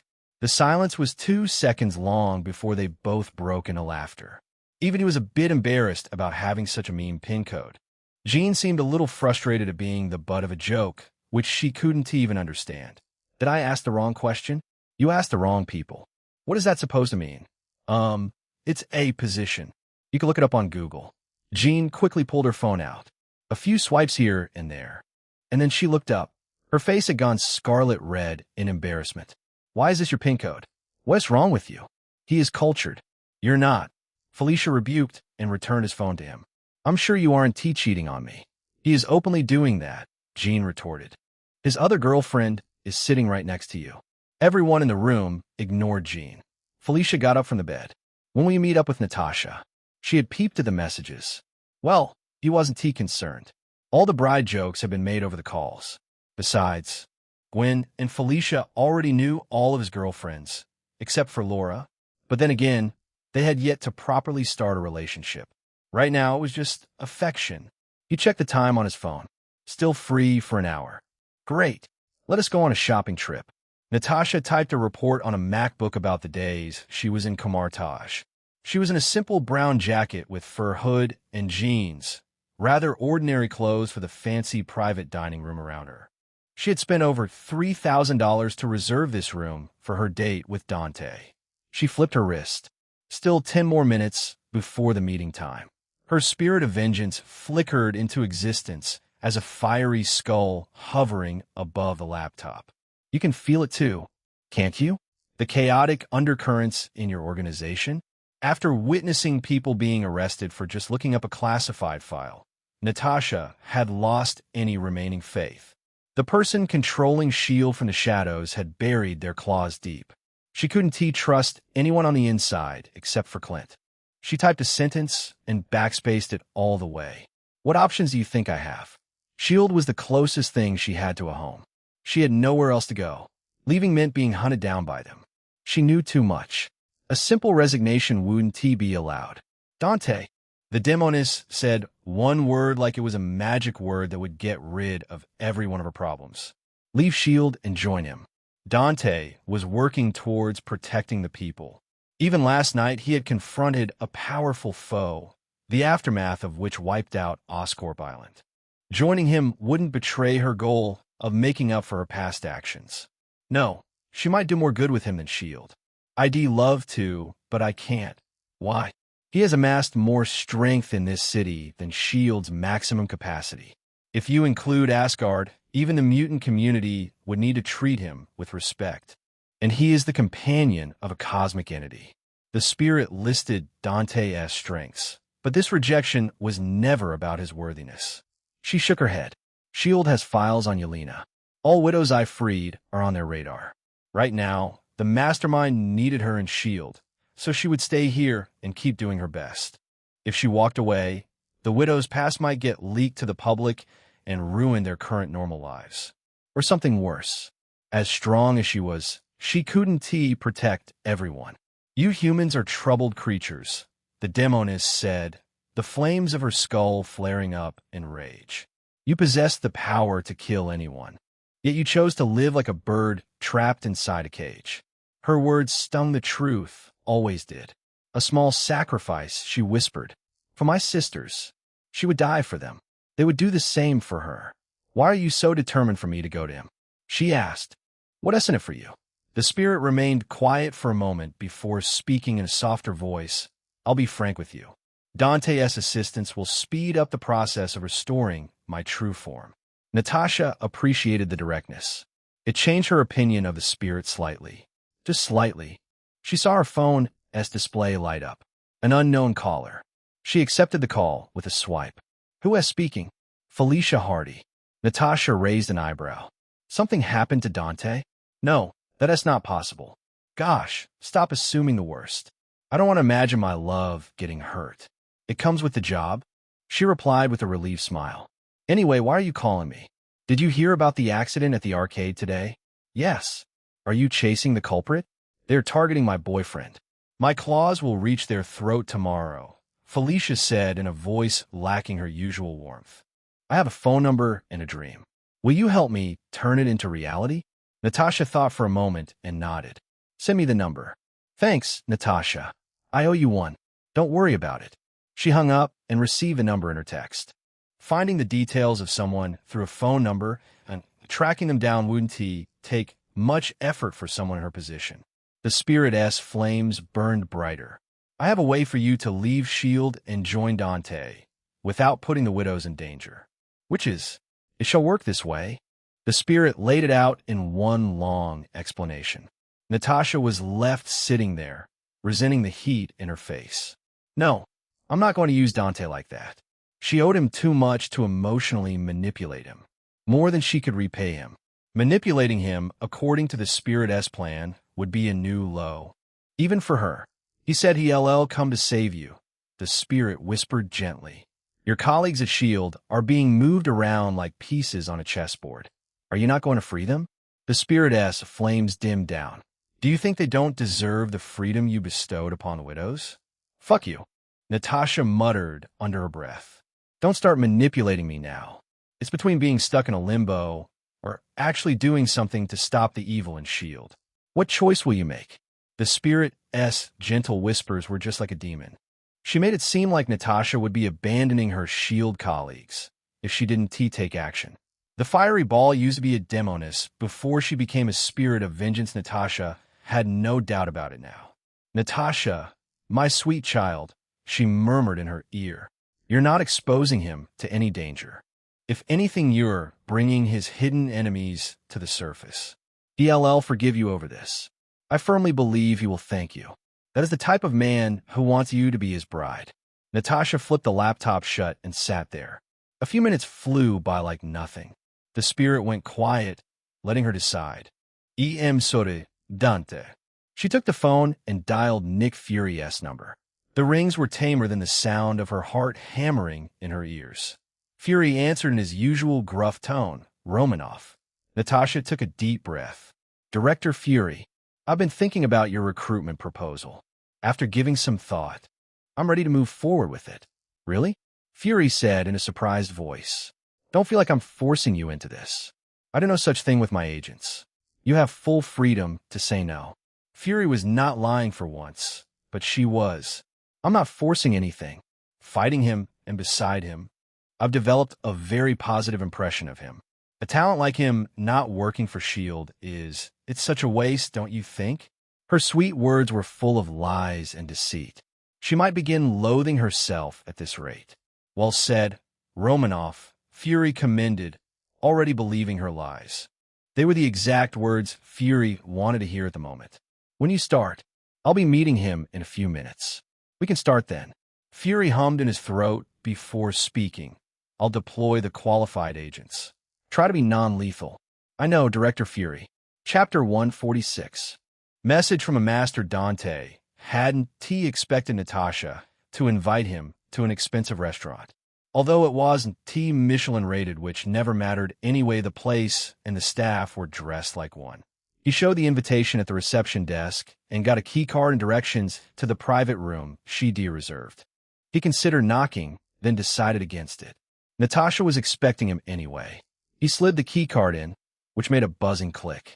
He pushed the door to find Natasha at the table with her head resting on the closed laptop, arms folded beneath her cheek. "Net?" She looked up, and a complicated look crossed her face, which was quickly replaced by a lazy smile. For some reason, her shirt was half unbuttoned, revealing a lot more skin than usual, and a thin sheen of sweat glistened on her collarbone, even though the room was relatively cool. She tugged at the fabric like it was midsummer in the Sahara. "You're late." He wondered if the spirit had cursed her or something else happened for her to be sweating in this weather. "By 1 minute and 3 seconds, he said, sliding into the seat. "You didn't have to spend this much. Street food would been more than enough." These places always made the same trade of prioritizing presentation over taste. A good street vendor would beat it every time. "It doubled as a nice environment to write my report," Natasha said, opening the laptop again and starting to type. "I swear this thing is going to kill me before my deal with the demon ever does." He leaned back, watching her fingers fly over the keyboard 1 second and press down on backspace the next. She acted like she had run into a writer's block while working on a report. "It's all right. I can revive you." She shook her head without moving her gaze from the screen. "It'll kill me again. It's just a report. It can't be that bad." Natasha lowered the laptop lid slowly and held it, giving him an upturned glance that was so openly pleading. The puppy-gazed redhead was nothing like the confident, teasing Natasha he was used to. "Can you help me?" He narrowed his eyes. "Who are you?" It genuinely made him wonder if someone else had hijacked her body. "I'm just fed up," she said with a deep sigh. "Fury keeps rejecting my report. He says the account of Asgard and Kamar Taj is fabricated. He won't believe them until he sees them with his own eyes." Definitely something Fury would say to manipulate his agents. "I see." He still wasn't buying the full depressed act from Natasha. Just a report shouldn't defeat the woman who had lived through the Red Room's tortures. "You can skip the report. An agent of your level should have that level of freedom." I don't.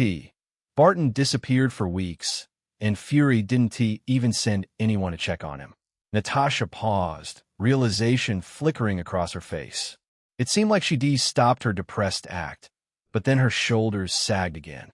"I'm a former assassin trained in the Red Room. They don't trust me. Call Fury. I'll talk to him." She shook her head hurriedly. "That makes me look competent. Basically, send the signal I can't handle my own assignment. He'll use this as a reason to move me down." He looked at her for a moment. "What do you actually need from me, then?" Natasha stood up and carried her laptop around the table. She grabbed the chair next to his, dragged it even closer until their knees almost touched, and sat down. "Look here." Her positioning placed something else in his line of sight. The open shirt opened a whole different view when she leaned in. He had to peel his eyes away before she noticed. "You used to be an information specialist," she said, tilting her body to the side to provide an even deeper view. "And you know enough of my history to know what is plausible. You might be able to build a version that holds together for Fury." He helped her come up with a story as she had requested. His imagination was more flexible than Natasha. It didn't take long for Natasha to accept one. All the while, Natasha kept brushing shoulders against him, stretching so the shirt gaped a little more, gesturing at the screen while tugging at her shirt and leaning into him when he typed on the laptop. She was definitely trying to arouse him, getting him worked up toward something, but it felt too forced, as though she was following a script. "Net, is it really about the report, or something else?" She tilted her head, feigning complete ignorance to his gaze. "What do you mean?" "Nothing. You're being overly sensitive." She stretched her arms overhead, arching her back. "This might convince Fury. Then can we order something?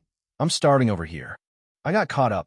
She gave him a sideways look that was a little too soft. "You're not angry? I might be if you keep me hungry." She picked up the menu and leaned in close enough. She suggested several dishes while asking what he preferred. He had no complicated requirements. Meat, enough of it, and something sweet. Soon, the order went through. Felicia sent me a number to trace, Natasha said, settling back. Do you know that? This was why Felicia had borrowed his phone. She wanted Natasha as contact to track down the one trying to explode him. The number was a burner. I've already submitted a trace request. The folks at the comm surveillance unit will identify the location these texts were sent from. She paused for a moment, revealing an earnest look. Do you want me to handle the follow-up? She might join the hunt if he just nodded his head. As much as he'd like that. He didn't want to see Natasha crying about writing another fake report. Send the location to Felicia. She'll take care of it. Natasha stared at his face. Are you sure? I'll be there if they can't handle it. Speaking of which, she reached into her jeans pocket and put something down on the table with a thud. It was a thin strip of metal with 2 rings. Do you want this sling ring? He raised his hand and traced a lazy circle in the air. Orange sparks trailed his finger. A portal snapped open to the quiet forest clearing in Asgard where they had ended up after the Oscorp Island fight. Natasha stared at the ring in her palm. I thought I had a great gift. You should keep it. Your safety is the greatest gift for me, or whatever cheesy line a guy would say to impress a woman. Touché. She slipped the ring back in her jacket pocket with a smile. Shall we talk about the island then? But I handled that already. It won't concern S.H.I.E.L.D. again, unless that girl loses control. He doubted Illyana would let it happen again. The disturbance was from Limbo. The spirit of vengeance suddenly spoke, appearing in a swirl of fire beside Natasha. Am I wrong? Little one? Little one? He frowned. By calling me little one, you're indirectly insulting death. The spirit did a full spin in the air. I am guessing only some demons came through. A large-scale deployment would brought the Ancient One's attention. Only one, he said, staring at the cowardly spirit. She was the new demon queen of Limbo. Interesting. You seem rather proud of her. He laughed. This new queen took control after killing the previous ruler. She doesn't mess around. At least not in Darkchild mode. A part of her that would always threaten to take control every time she showed weakness. The island's destruction makes sense now, the spirit said, nodding to herself. How powerful is the new ruler? Was she stronger than me when I took control of Natasha? He thought for a moment before answering her curious question. Very much is. Magic was significantly weaker than her 616 counterpart. One of the reasons was the lack of mentorship from the sorcerer versions of Storm and Kitty Pryde, who had been stranded in the limbo of 616 universe. But he could fix that by mentoring her. Having a powerful ally would never be bad in this world, especially one who could travel through time to fix any accident. So, nothing in the grand scheme of things. If Illyana had been here, she would let Darkchild out just to beat the spirit back to hell. Did you know Limbo has its own consciousness? It's half sentient. He revealed a wry smile. I've experienced it firsthand. The 3 began chatting about Limbo. Most of it was just Dante and the spirit talking about Limbo. From spawning endless demons to having a semi-sentient nature, Limbo was a dimension like no other. During this, Natasha moved back to her original seat across from him, physically present but absent in her attention. Nothing about Limbo pulled her interest. However, it became concerning when she continued this behavior even after they finished eating. Natasha, he called her out. Is something bothering you? She kept her eyes down. I can't do this. Do what? This, she whispered. This isn't the reason I made a contract with you. I wanted power to never resort to this. Dante realized she wasn't talking to him. She was talking to the spirit. The fiery skull kept hovering there, staring at Natasha. What better way to redeem yourself than to save your colleagues? Natasha punched the table, rattling the plates. There has to be a better way. What is happening here? He asked, looking between them. Can you not keep me in the dark? Natasha finally met his eyes, hesitation written all over her face. I know you've helped me more times than I've earned. I need one more favor. In exchange, I'll do anything. You're giving a lot of power by saying anything. He noticed her hesitation growing. She wasn't thinking straight, or rather, she let her emotions take control. First, tell me everything. Fury had a plan to recruit you, Natasha said with a sigh. It was Let's just say it was very inspired from old-school spy romance. Explain. So, Natasha leaned back and locked her eyes on the door, her arms crossed confidently. Any second, an agent will come through that door. Right on cue, the door buzzed and swung open. Maria Hill entered the room, carrying herself with confidence that came from holding a high position for a long while. Two female agents in dark suits followed her and took a respectful stance behind her. Dark glasses covered their features. Natasha seemed surprised for a second. "Miss Hill, I didn't know the director assigned you for this." "Agent Romanoff, Director Fury sent me for a different purpose," Maria said in a crisp, formal tone. "You have been terminated from a Strategic Homeland Intervention, Enforcement, and Logistics Division, effective immediately." Dante watched Natasha's face. This wasn't the shock of someone who had been anticipating this. Fury hadn't planned this. In simple terms, she got stabbed in the back. Maria tossed a file onto the table. It slid across the surface and stopped in front of Natasha. The formal termination letter details the reasons. Natasha opened the file. Every page turn made her expression colder and colder, filling her with suppressed anger. Her jaw clenched tight. "These are crimes from before I joined. Why are they being used to arrest me?" "The debt doesn't expire," Maria explained in a calm voice and gestured to the two behind her. "Come with us." Natasha closed the file and slammed it on the table, stopping the agents in their tracks. "This is fabricated justification. I'm not letting you terminate with this bullshit." Maria gave a soft smile that hid daggers underneath. "Your Red Room colleagues are living quiet lives right now. They have jobs, apartments, loved ones. Threaten me again, and I'll judge every single member of S.H.I.E.L.D.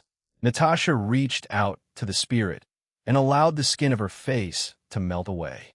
The skull formed, flames roaring bright around it. "Starting from you." Maria's south smile remained in place, as though she had full grasp on the situation. "Show her." The agents pulled out their phones and showed it to Natasha. Dante could see an inconspicuous SUV parked outside every apartment on the screen. He assumed them to be the houses occupied by ex-widows of the Red Room. Natasha clenched her fists at the blatant threat, flames burning cold in her eyes. She lowered her head, letting the Ghost Rider's transformation fade. The agents moved forward on Maria's signal and put cuffs on Natasha's wrists. "I thought we were fighting for good." Dante was still left without explanation whatsoever. "Wait a minute. Stop." Maria made her agents halt as she turned to face Dante with a polite smile. "Mr. Skullfire, this is an internal matter. It has nothing to do with you. Please don't involve yourself." Natasha shook her head at him. The meaning was clear. Let it go. It's too risky. The moment Natasha used force, Maria's underlings would go after her loved ones. The redhead gave him one last glance before allowing herself to be escorted by the agents. Even the most powerful agent of S.H.I.E.L.D. hadn't been spared from being put behind bars. Maria paused at the threshold and gave him a look over her shoulder. "The Master has a message for you. Do not meddle with the affairs of mutants, or you will pay in blood." "Who is that coward?" She walked out without answering. If he had to make a guess, she was operating under a telepath's control. Otherwise, he would never threaten someone with their family, much less one of S.H.I.E.L.D.'s agents. After all, S.H.I.E.L.D. had chosen to look past Natasha's crimes to acquire her. Why would they switch their stance all of a sudden? Chapter 147. A visitor at the X-Mansion, Dante sat alone in the suddenly too quiet private dining room and picked up the termination file Maria Hill had left behind. He flipped through it slowly. The crimes listed were real assassinations and covert operations. But they'd been done when she was a brainwashed weapon, not a free agent. The mastermind had kept this file in reserve like a loaded gun, waiting for the perfect moment to pull the trigger. Today was that day. Spirit. The fiery skull came through a curtain of flame, hovering just above the table. For once, she didn't seem confident. Something in the posture of the demoness made her smaller than usual. It wasn't supposed to proceed this way, she said. Someone discovered what Natasha was planning to dismantle the telepath's grip on S.H.I.E.L.D. They moved preemptively to stop her. Dante stared at her. What was supposed to happen? Then, Natasha's suspension for a few weeks. And she would gain your sympathy and gradually shift into your circle, using this as a base to build trust and a romantic relationship. The spirit didn't seem proud to admit this. Your fondness for her would blinded you to everything. This was Fury's long-term operation to pull you into the Avengers initiative. He felt a flicker of disgust rolling through him. Fury had gone all in to recruit him. Even if Natasha had become fake lovers with him, he wouldn't have joined S.H.I.E.L.D. Nothing in this world could force him into that. I was already doubting her, but whatever. He gestured to her. Go on. So, Natasha's original plan was to ask your help in freeing S.H.I.E.L.D. after you two became lovers. But she couldn't endure manipulating you. This would explain her zoning out during the dinner. She might gone through it with anyone else. But with him, she felt like she owed him too much. The whole evening had been built around a purpose she had ultimately been unable to carry through. How much of her agreeing to it was you? The spirit went silent. How much? He asked in a firmer voice. I framed the choice where refusal felt like a failure of loyalty to her colleagues. The flame around her skull flickered. I really wanted her to form a relationship with you. It would owe me a great deal. As expected, he folded the file shut and began drawing a circle in the air. Orange sparks trailed his finger, and a portal to his bedroom snapped open. I'm done with you too. Even though Natasha had regretted it in the end, the fact that she had agreed to manipulate him still stung. He considered her a friend after everything they went through in Asgard. He joked with her and trusted her. If she'd just asked honestly, he would helped her in a heartbeat. The S.H.I.E.L.D.'s mastermind would come after him in the future anyway. Instead, she had chosen the route that destroyed trust. A big part of the decision was the spirit's whispers, but she made the decision in the end. She had to be responsible for it. Wait, the spirit screamed in a voice filled with urgency. What about Natasha? Are you going to leave her to rot forever in S.H.I.E.L.D.'s prison? Ask someone who cares. Before, killing her would been impossible. But with cosmic awareness, he could absolutely annihilate her existence from this universe. He might just have to pay for it with one day of rest, which was nothing in the grand scheme of things. She shot forward and put herself directly in front of the portal. You cannot do this. He raised an eyebrow. Move. Don't make me use Death's powers to kill you. Her flames flickered in panic. I'm sorry. I would kneel if I had knees. Please. You have to help Natasha. Get your fake YouTuber apology out of here. He crossed his arms, glaring at her. On second thought, why don't you manipulate me into doing your bidding? That comes pretty naturally to you. She tilted her skull down. I feel terrible. How do I convince you I am truly apologetic? You don't. Move out of the way. I am begging you. Oh, great Death's companion, please show mercy. He stared at her flames, deciding how to make her truly feel sorry about her actions. After a long moment, he raised 3 fingers. 3 months of unconditional assistance. 3 months, or we forget about it. He snapped to close the portal and drew another one on the side. The spirit came to block this portal as well. 1 month. 3, or I'm leaving. I can teleport through mystical energy or ask my companion to get me out of here. He had promised to save Natasha one more time. He planned to keep his word because they meant something. With how the Master in the Shadows had threatened him over his affairs with the mutants, he had to get them down from their high horses. He had become strong so that no hero or villain could bully him or the people he cared about. When this was over, he wanted nothing to do with Natasha. You, the spirit growled. Fine, I'll be your slave for 3 months. He showed a cold smile. If you pull this shit on me again, I'll kill you. You might been a Hell Lord in your prime, but right now, you're nothing. The Demoness was one of those people who only took respect for granted.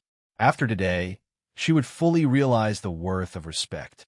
Her flames burned brighter, fueled by indignance, then calmed as she realized resistance was pointless. How'll we go through it? We can't make hasty decisions. The Widows are under constant surveillance from S.H.I.E.L.D. The Widows had to be secured before anything else. He had to come up with a plan and utilize numbers to ensure the Widow's safety. With his current list of allies, He had more than enough elites for this type of operation. We wait until they lower their guards, the spirits said, nodding in agreement. In the meantime, I shall keep you updated on Natasha. Don't bother. It's your job to keep her alive until I make my move. The spirit gazed at his back. How can you be so cold to your bride? Do you not believe your loved ones deserve chance? She stopped being one when she agreed to you. With those words, he stepped through the portal and closed it behind him. After sitting blankly at the bed for a few minutes, he went to the bathroom and washed his face. He wiped the water with a towel and observed himself in the mirror. Have I been too nice to everyone? He shook his head. What Natasha did had nothing to do with how he had treated her. If anything, she had regretted her actions because of guilt. He didn't have to change himself due to one woman when so many others loved him for who he was. The door creaked open. The footsteps immediately confirmed it was the mutant with the sharpest nose. He hung the towel and closed the faucet before turning around. Laura. She watched him from the bedroom with her arms crossed. Do you want to play games? What type of games? Bedroom games. He walked into the bedroom and quietly pointed to the door. It was cute watching her come up with new ways to seduce him, but he wasn't in the mood for sex with anyone, much less his first time with Laura. She clicked her tongue, pure disappointment on her face. I heard about your visit to the arcade. I brought you some gifts. Bought or stolen. I'm not like you, she said, grinning. Sylvia paid, but I asked her to buy them. Credit is mine. What gifts? He was curious what had Laura grinning ear to ear. She reached out to the other side of the bed and picked up a massive blue gift box. She put on the bed. It's all yours. One pull at the wrapping bow uncovered the box. He ripped the tape and checked the contents. Inside was an Xbox 360 and PlayStation 3S sitting under a stack of game discs for both consoles. He pushed the box away and hugged Laura in his arms. Thanks. This was his childhood in a way. He was thinking of getting the consoles, but Laura had been one step ahead. You'll teach me how to play. Then we can play together. Of course.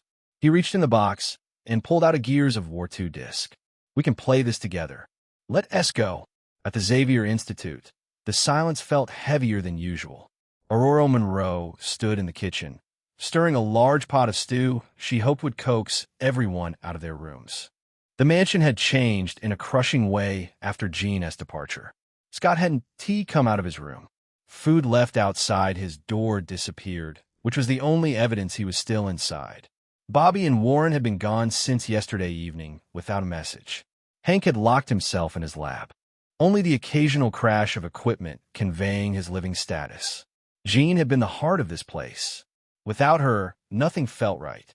Aurora stirred the pot and felt the same restless ache in her own chest. She, too, was finding it hard to justify staying here. Xavier's promise wouldn't be realized without taking a fight to shield. More importantly, she wanted to soar freely like Jean and help those in need. However, Xavier's condition was not great. The professor had a fever. While it wasn't serious, she couldn't leave while the X-Men were in shambles. A sharp knock echoed through the mansion. Aurora turned the heat down and wiped her hands on a dish towel before she went to answer the door. Everyone else was keeping to their own corners, so she had to do everything by herself. Fortunately, she had been used to such a position. She opened the heavy front door and found Eric Lyncher standing on the step. His sharp, authoritative gaze swept over her, then past her into the quiet halls. The long coat and straight posture made him look much younger than he was. The winter wind becomes spring near you, he said in a warm voice. Despite his stern expression, Aurora, how have you been? Not as well as I'd have hoped, Aurora answered calmly. Then again, fate has hardships for all of us. Only through overcoming them can we better ourselves. What hardships are you facing now? Eric's brows drew together. Why is the mansion silent? It's never the case. An incident happened. It's better you hear it from Professor. She might show some bias toward Dante in her retelling of the events. Even though he had claimed a mutant's life, she couldn't fault him. Everybody involved in the situation had been wrong and right for various reasons. Aurora stepped aside and let him in, closing the door softly behind him. Eric took the stairs to the Cerebro room. He isn't there.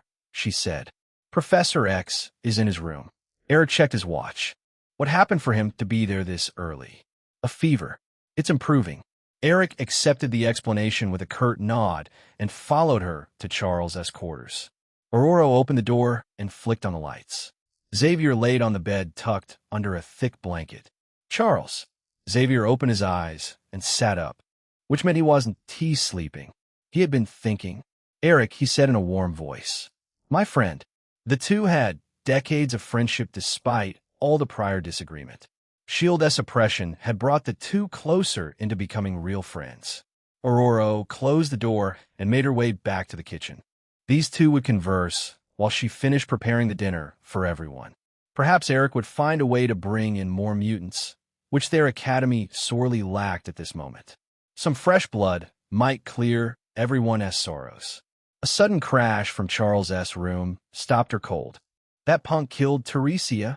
Eric's voice boomed. Aurora's eyes widened. She turned the heat off and rushed back upstairs. Don't, Eric. He killed your student, he killed an X-Men, and you're lying there. How can you accept that, Charles? The conversation continued. Aurora's high heels held her back on the stairs, forcing her to fly over them. Returning violence with violence is not the right way, but it will be mine. Stay and rest, Charles. I'll handle the brat. Aurora landed outside the room and swung the door open, but Eric wasn't present. A cold wind blew in from the open window. She moved to the window, yet Eric was nowhere in the view. He had already flown off to find Dante. Professor, we have to stop him. Charles sighed. I don't think I can, Aurora. He has never listened to me. For some reason, Aurora felt like this was the outcome Charles wanted. Otherwise, Charles wouldn't give up on convincing Eric this easily. She closed the window and pulled out her phone. I'm going to stop him. Aurora no, Charles. You have no right to stop me. Walking downstairs, she called Jean since she didn't have Dante's number. Having access to complete control over electromagnetism, Eric was the most dangerous mutant on this planet. She had to warn Dante and possibly get him to teleport somewhere.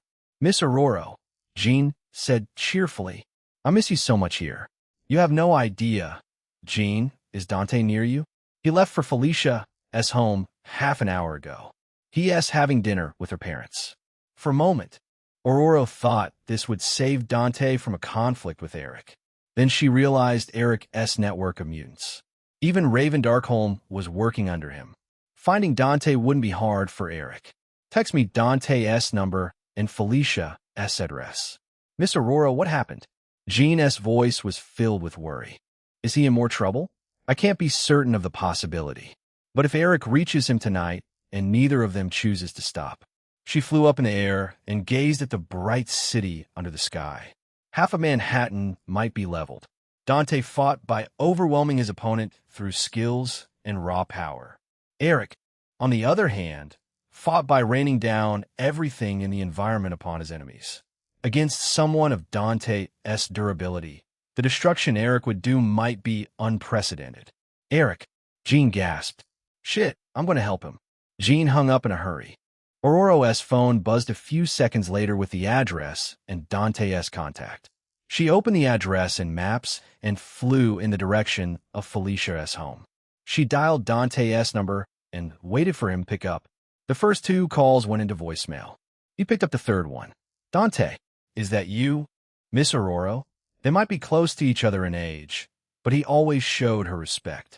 Yes. Please, leave Felicia's house. Eric is chasing you.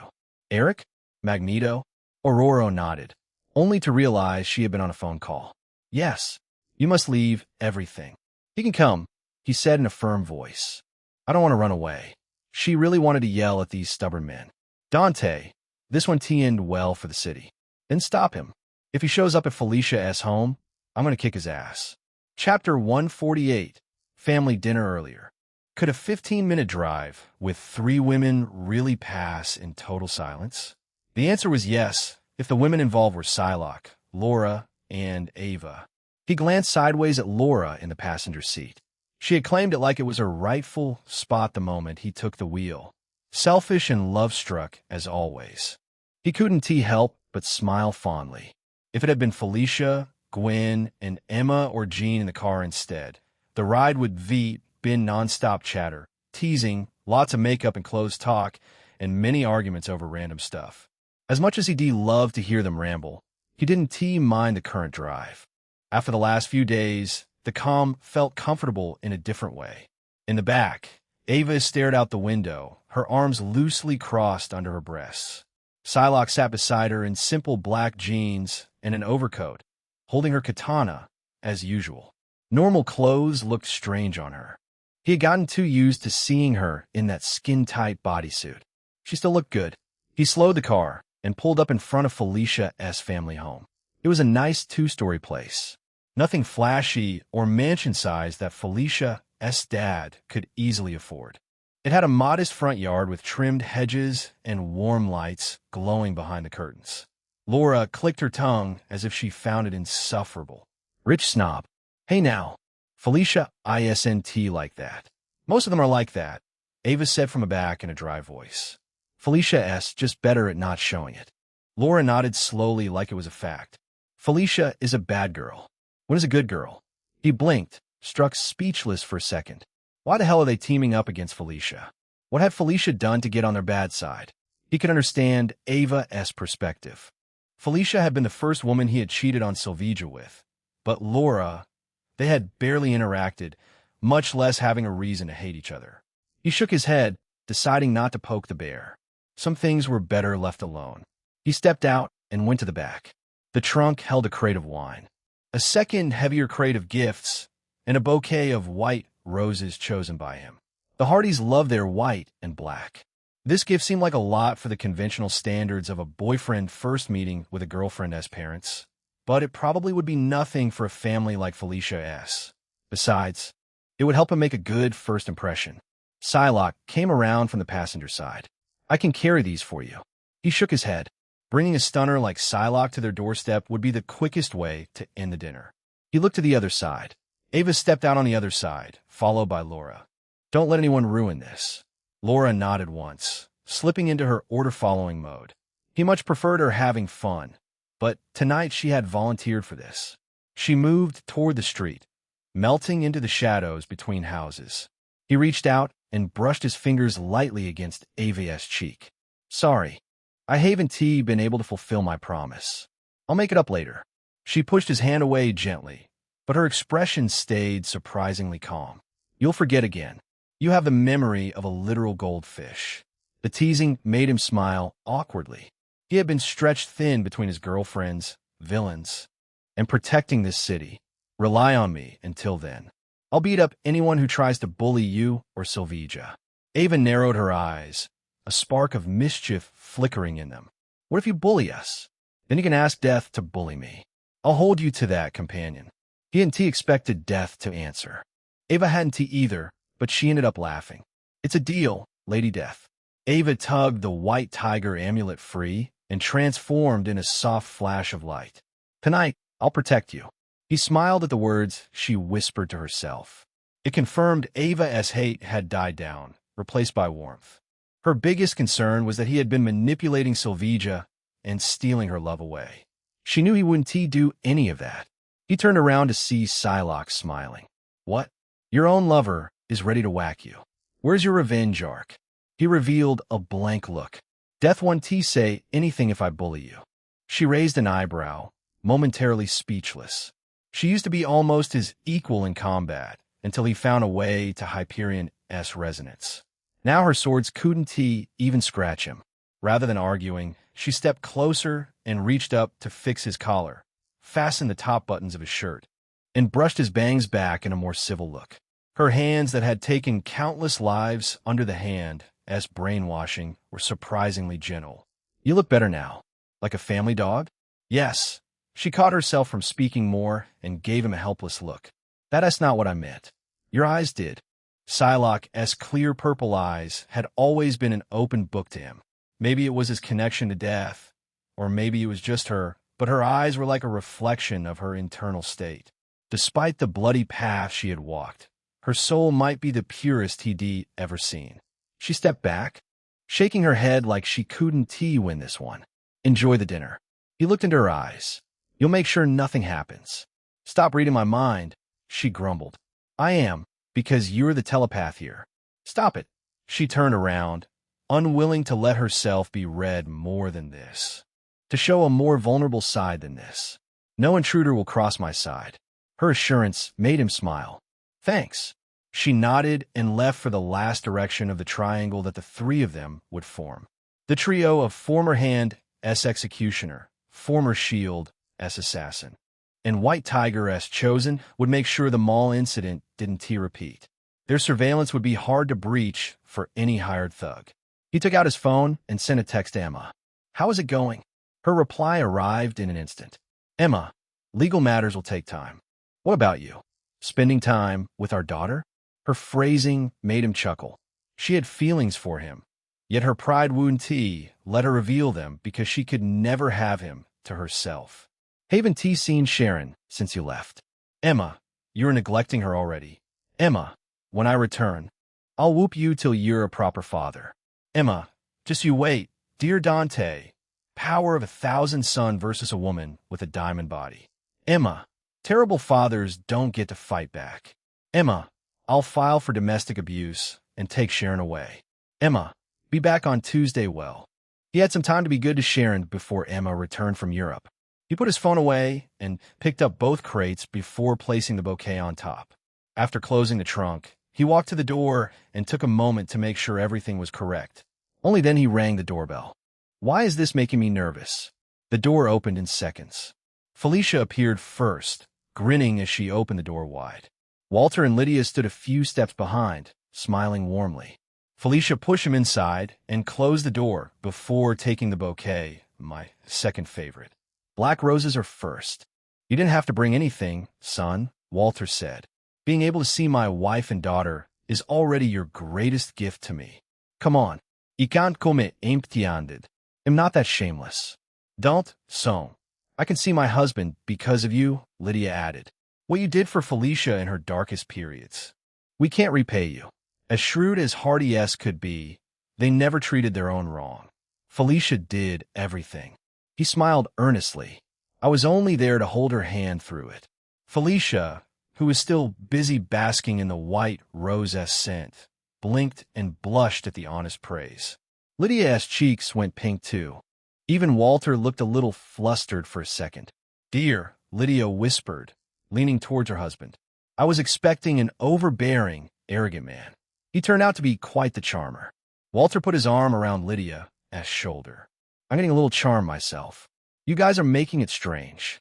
Felicia grabbed his free hand and pulled him inside. Dad, accept the gifts. He is rich, so we might as well rob him. He chuckled and handed over the wine crate, but held onto the other one. This one is heavy. Where should I put it? Son, I've been getting back into shape. This much is nothing. Walter forcefully took the crate and immediately dropped it. The wood cracked open and a small avalanche of colorful gems and crystals spilled across the floor. This was barely 1% of Belasco's vault, which still made for an appropriate gift for his future in-laws. Walter picked up one of the larger pieces and stared at it. Why are you giving us millions? He might VE left the thief career for years, but he still had the sharp eyes to see an Article S value. Lydia pressed her hand to her mouth. Take it back. This is too much. I want. Felicia crouched and picked up a deep violet stone. These are from Limbo. Walter and Lydia looked lost. So Felicia gave them a quick rundown of Limbo, being similar to Hell, and how Dante helped a friend kill the previous ruler to take the throne for herself. Oh, Walter seemed more excited than afraid.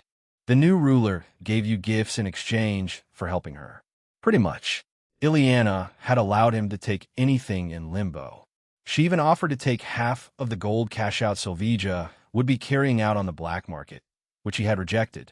Walter still seemed hesitant to accept the gift, but he had no choice when Dante put the crate in the living room. Walter couldn't carry it back to the car. After Felicia's stubborn insistence, her parents decided to keep the gems.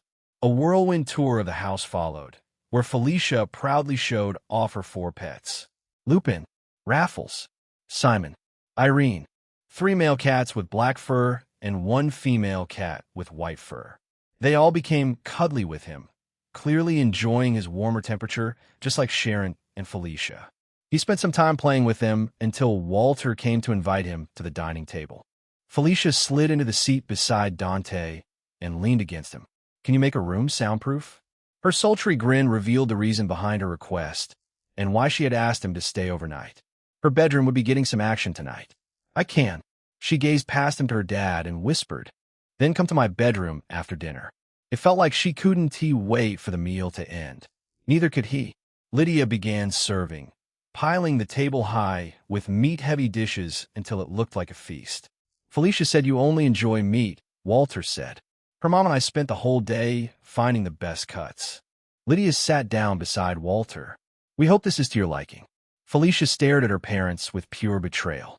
Her evening plans had been pushed back by love and several courses. "Faye, kitten?"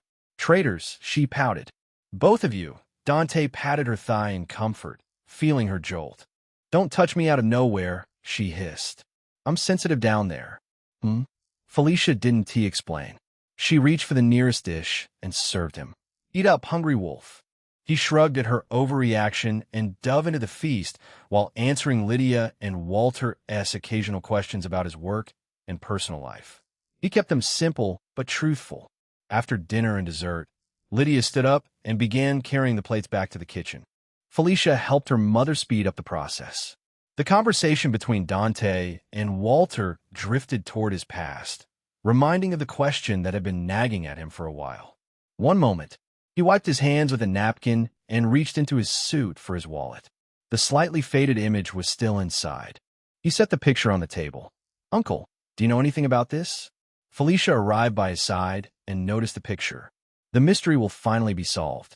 Walter leaned in and revealed a look of surprise. "LYD." Lydia came rushing and checked the picture at Walter's gesture. The surprise she showed wasn't any less than Walter. "Dear," Lydia whispered, getting teary-eyed. "He's that boy." "He is." Walter looked at Dante with a multitude of emotions. It seemed like he might cry any second. "This is why you seemed familiar when we met that day. Happiness does wait for us on the other side of hard times." Lydia placed her hand over Walter's. "We've reunited at last." "Wait a damn second." Felicia stood up, and the chair scraped back. "Are you telling me Dante is a sibling I was never informed about?" She was horrified at the very idea of it being true. Dante clenched his fists under the table. He knew Felicia's bad luck would hit like a calamity one day, but it happened way too soon. If this turned out right, Death might be getting a scolding for not informing him about it. He looked at Walter with a solemn expression, waiting for his explanation. Walter shared a glance with his wife before he burst into laughter. "You have nothing to worry about, kitten. Dante has no blood or adopted relationship with me or your mom." Dante let out a sigh of relief. Thank goodness. Death didn't know she was saved from an hour of spanking. Knowing Death's tendencies, she might be a bit disappointed. "Then what is this?" Felicia pointed sharply at her teary-eyed mother. "Why are you reacting like that?" "A few years ago, before you were born, your father returned home with the cutest baby boy," Lydia said with glazed-over eyes. "I would raised him as my own, but he gave the baby away to an orphanage. I still hate him for that." She pinched Walter's thigh with an annoyed look, making the older man groan in pain. Felicia finally let go of her tense look.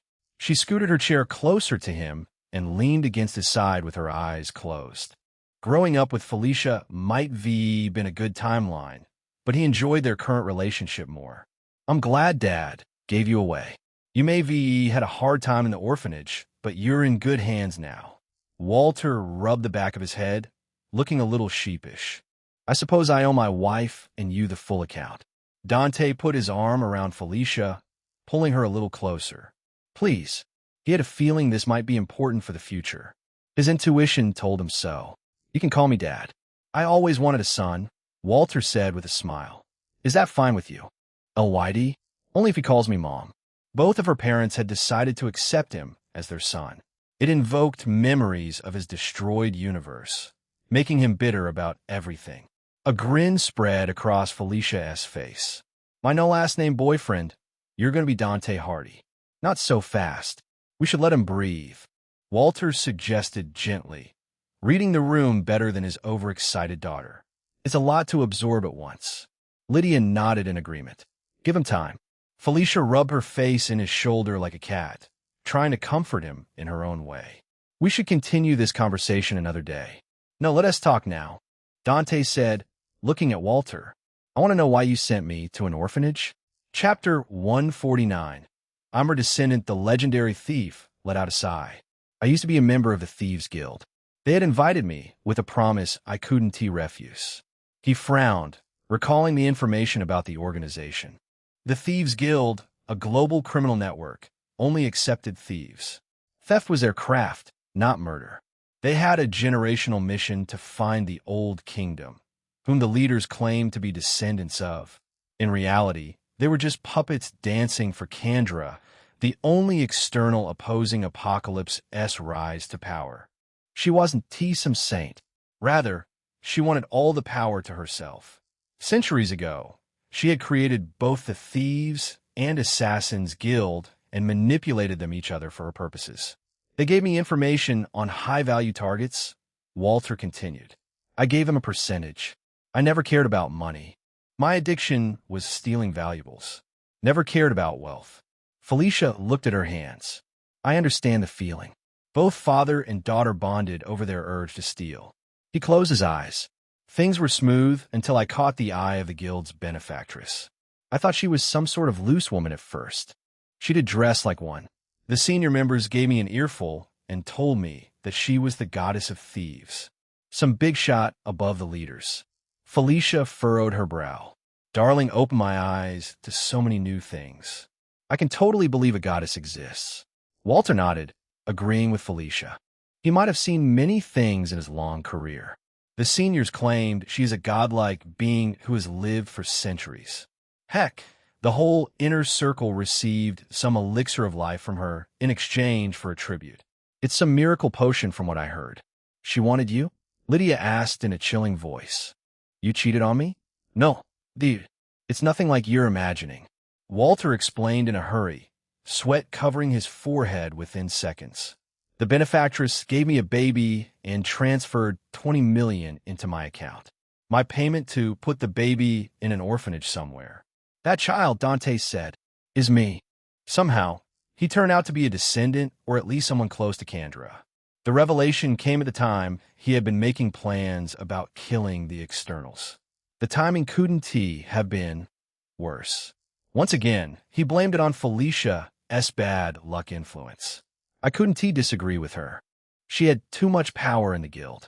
The job was pretty easy too, Walter said and touched his throat. Kitten, fetch some water. I haven't spoken this much since forever. At Walter's order, Felicia moved and served water to all three of them. Lydia looked at Dante with a warm smile. I remember crying at nights when he took you away. It felt like my own life was taken. Walter put down the glass and let out a big sigh, looking remorseful about his past actions. I planned to adopt you when the benefactress forgot, but she never stopped asking about you. Those actions didn't match the Kandra he had read about. Someone like her should made the orphanage look like a utopia. Being concerned for someone wasn't like Kandra. There had to be more to the story. A year after I left the guild, I was arrested. Then the whole ALS thing. The old thief couldn't find the time to go back to him. The old Dante kept the photo with him, believing Walter to be his relative. Dante and Felicia were both glad Walter couldn't. Dante's phone buzzed in his pocket. He ignored it. The conversation felt too important to be paused. Did she say why she gave me away? Walter shook his head. Do you want to meet her? I can call the guild and arrange a meeting. Some people there still hold me in high regard. He thought about it for a moment, then decided not to meet Kandra. It might be Dante, but he wasn't Kandra's Dante. Opening this can of worms would consume a lot of time. Death had really set up a whole saga to entertain herself. Felicia wrapped her arms around his neck from behind and brushed her cheek against his. When she finds out about you, she's going to regret sending you away. Dante doubted regret was on Kandra's mind. She was probably too busy pulling strings with the Thieves and Assassins guilds to cure her eternal boredom. His phone buzzed again. Just answer it. Felicia took his phone out and pressed it against his ear. Dante. Only one person he knew had a voice this smooth and graceful. She shouldn't be calling him, but her red-headed friend. Unless it was an emergency. Is that you, Miss Aurora? Yes, she replied. Please, leave Felicia's house. Eric is coming to your location. Eric? Magneto? Why would Magneto be coming for him? It had to be Xavier's fault. The two were great friends. This might be revenge for how he had bullied the X-Men that night. Yes, you must leave everything. He can come, he said in a firm voice. I don't want to run away. If Magneto pushed too far, Dante would end his life. Magneto could achieve great things through his control over electromagnetism. But he was just a mortal in the end. A mortal who had no chance to fight someone capable of bringing death to all mortals. Dante, this one end well for the city. Dante patted Felicia's hand to make her step back. Walter and Lydia seemed concerned, but he waved it off with a smile. He moved through the hallway leading outside. Then stop him. If he shows up at Felicia's home, I'm going to kick his ass. He hung up on Aurora and arrived outside the house. It wasn't your fault, but he still felt irritated. Maybe he was too lenient with Xavier the last time. Felicia patted his back. Moving to his side. Who is Magneto? Xavier's friend. He turned to her. You should move your parents, just in case. She clenched her jaw, frustrated. Something always happened whenever she was with him. She had no idea that a field effect around her attracted improbability and bent probability curves toward bad luck. Black Cat's black luck. Can I help? He shook his head. This guy can control anything metal. Everything is a weapon for him. This is out of your league. No offense. She pinched his back, clearly taking offense. He accepted it as a fair punishment. He kissed her cheek. Don't wait up. I have a surprise for you when I'm done. She made an acknowledging hum in her throat.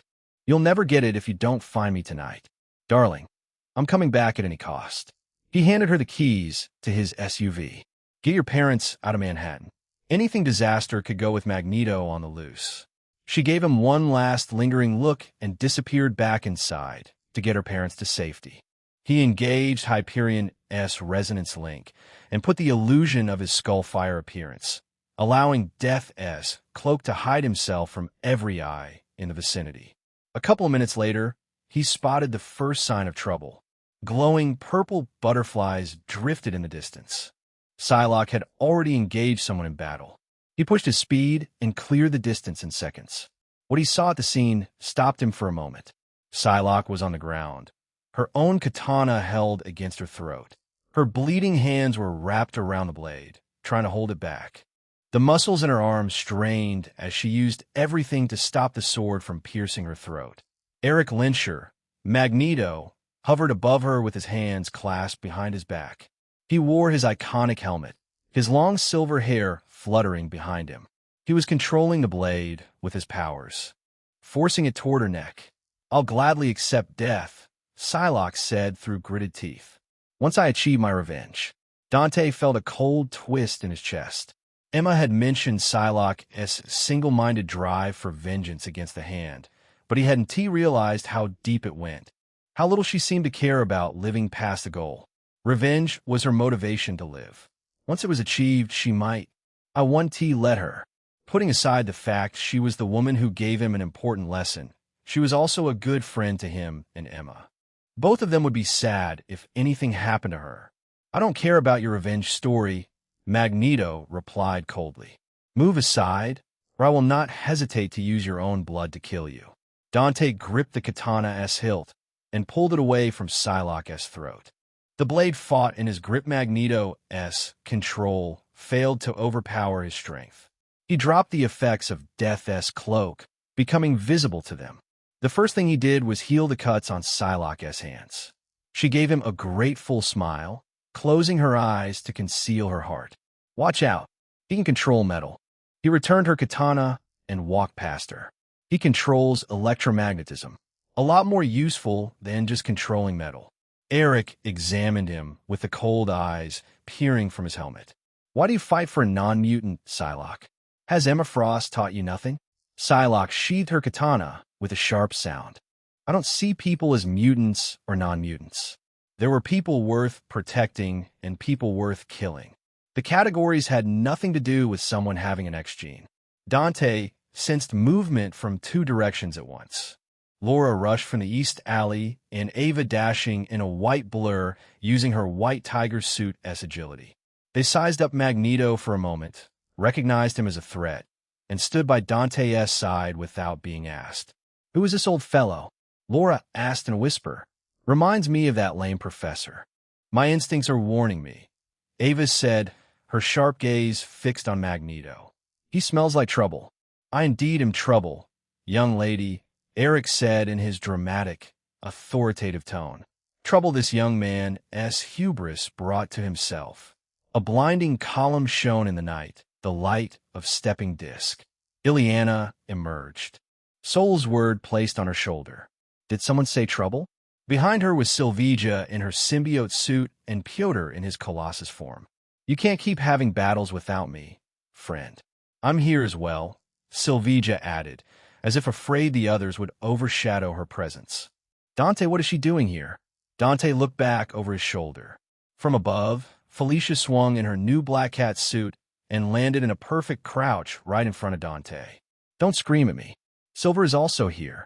Eric crossed his arms, gaze shifting to Illyana and Pyotr. "I know you," Pyotr Rasputin. "But who is this young lady?" Her powers seem mutant in nature. "My sister Illyana," Pyotr said and affectionately put his large hand on top of Illyana's head. She smacked his hand away with her soul's word. "Her powers are mutant-based, yes. She is also great at sorcery. And yet you stand with a non-mutant against your own kind." "I stand with my friend." Pyotr proudly crossed his steel arms. "He brought my sister back. I could have been fighting for Professor if he had agreed to my request. That's unfortunate." Eric seemed disappointed in Xavier and himself for letting a young mutant turn on their own kind. "And you too, wrapped in alien flesh, you feel right at home with this villain." Sylvija tilted her head. "He has been protecting this city when nobody else did. That makes him more of a hero than you could ever dream of. I wouldn't change sides, even if he isn't." "What Silver said," Felicia said. "Anyway, can we move this along? I want to sleep in Darling's arms." Dante finally thought it was his chance to speak, but two more figures arrived from different directions. Jean, wrapped in her pink psychic aura. Ororo, surrounded by the wind. The three formed a triangle in the sky. He flew up and changed it into a four-way standoff in the night sky. "Eric, let go," Ororo called out. "A battle between the two of you would destroy the city." Dante let out a sound of ridicule. If Xavier cared about the city, he would be here to stop Eric. Ororo had no answer for him, because Xavier had personally orchestrated this situation to get back at Dante. What a childish way of revenge. Jean showed a look of realization and drifted to Dante's side, showing no fear in staring down one of the strongest mutants on this planet. "I never thought there would be a day, I'll say this. Magneto, you've been manipulated by the professor." Magneto stared at Jean, Ororo, and Dante for a meaningful moment before sweeping his hand through the air. Many cars in the vicinity floated under his control.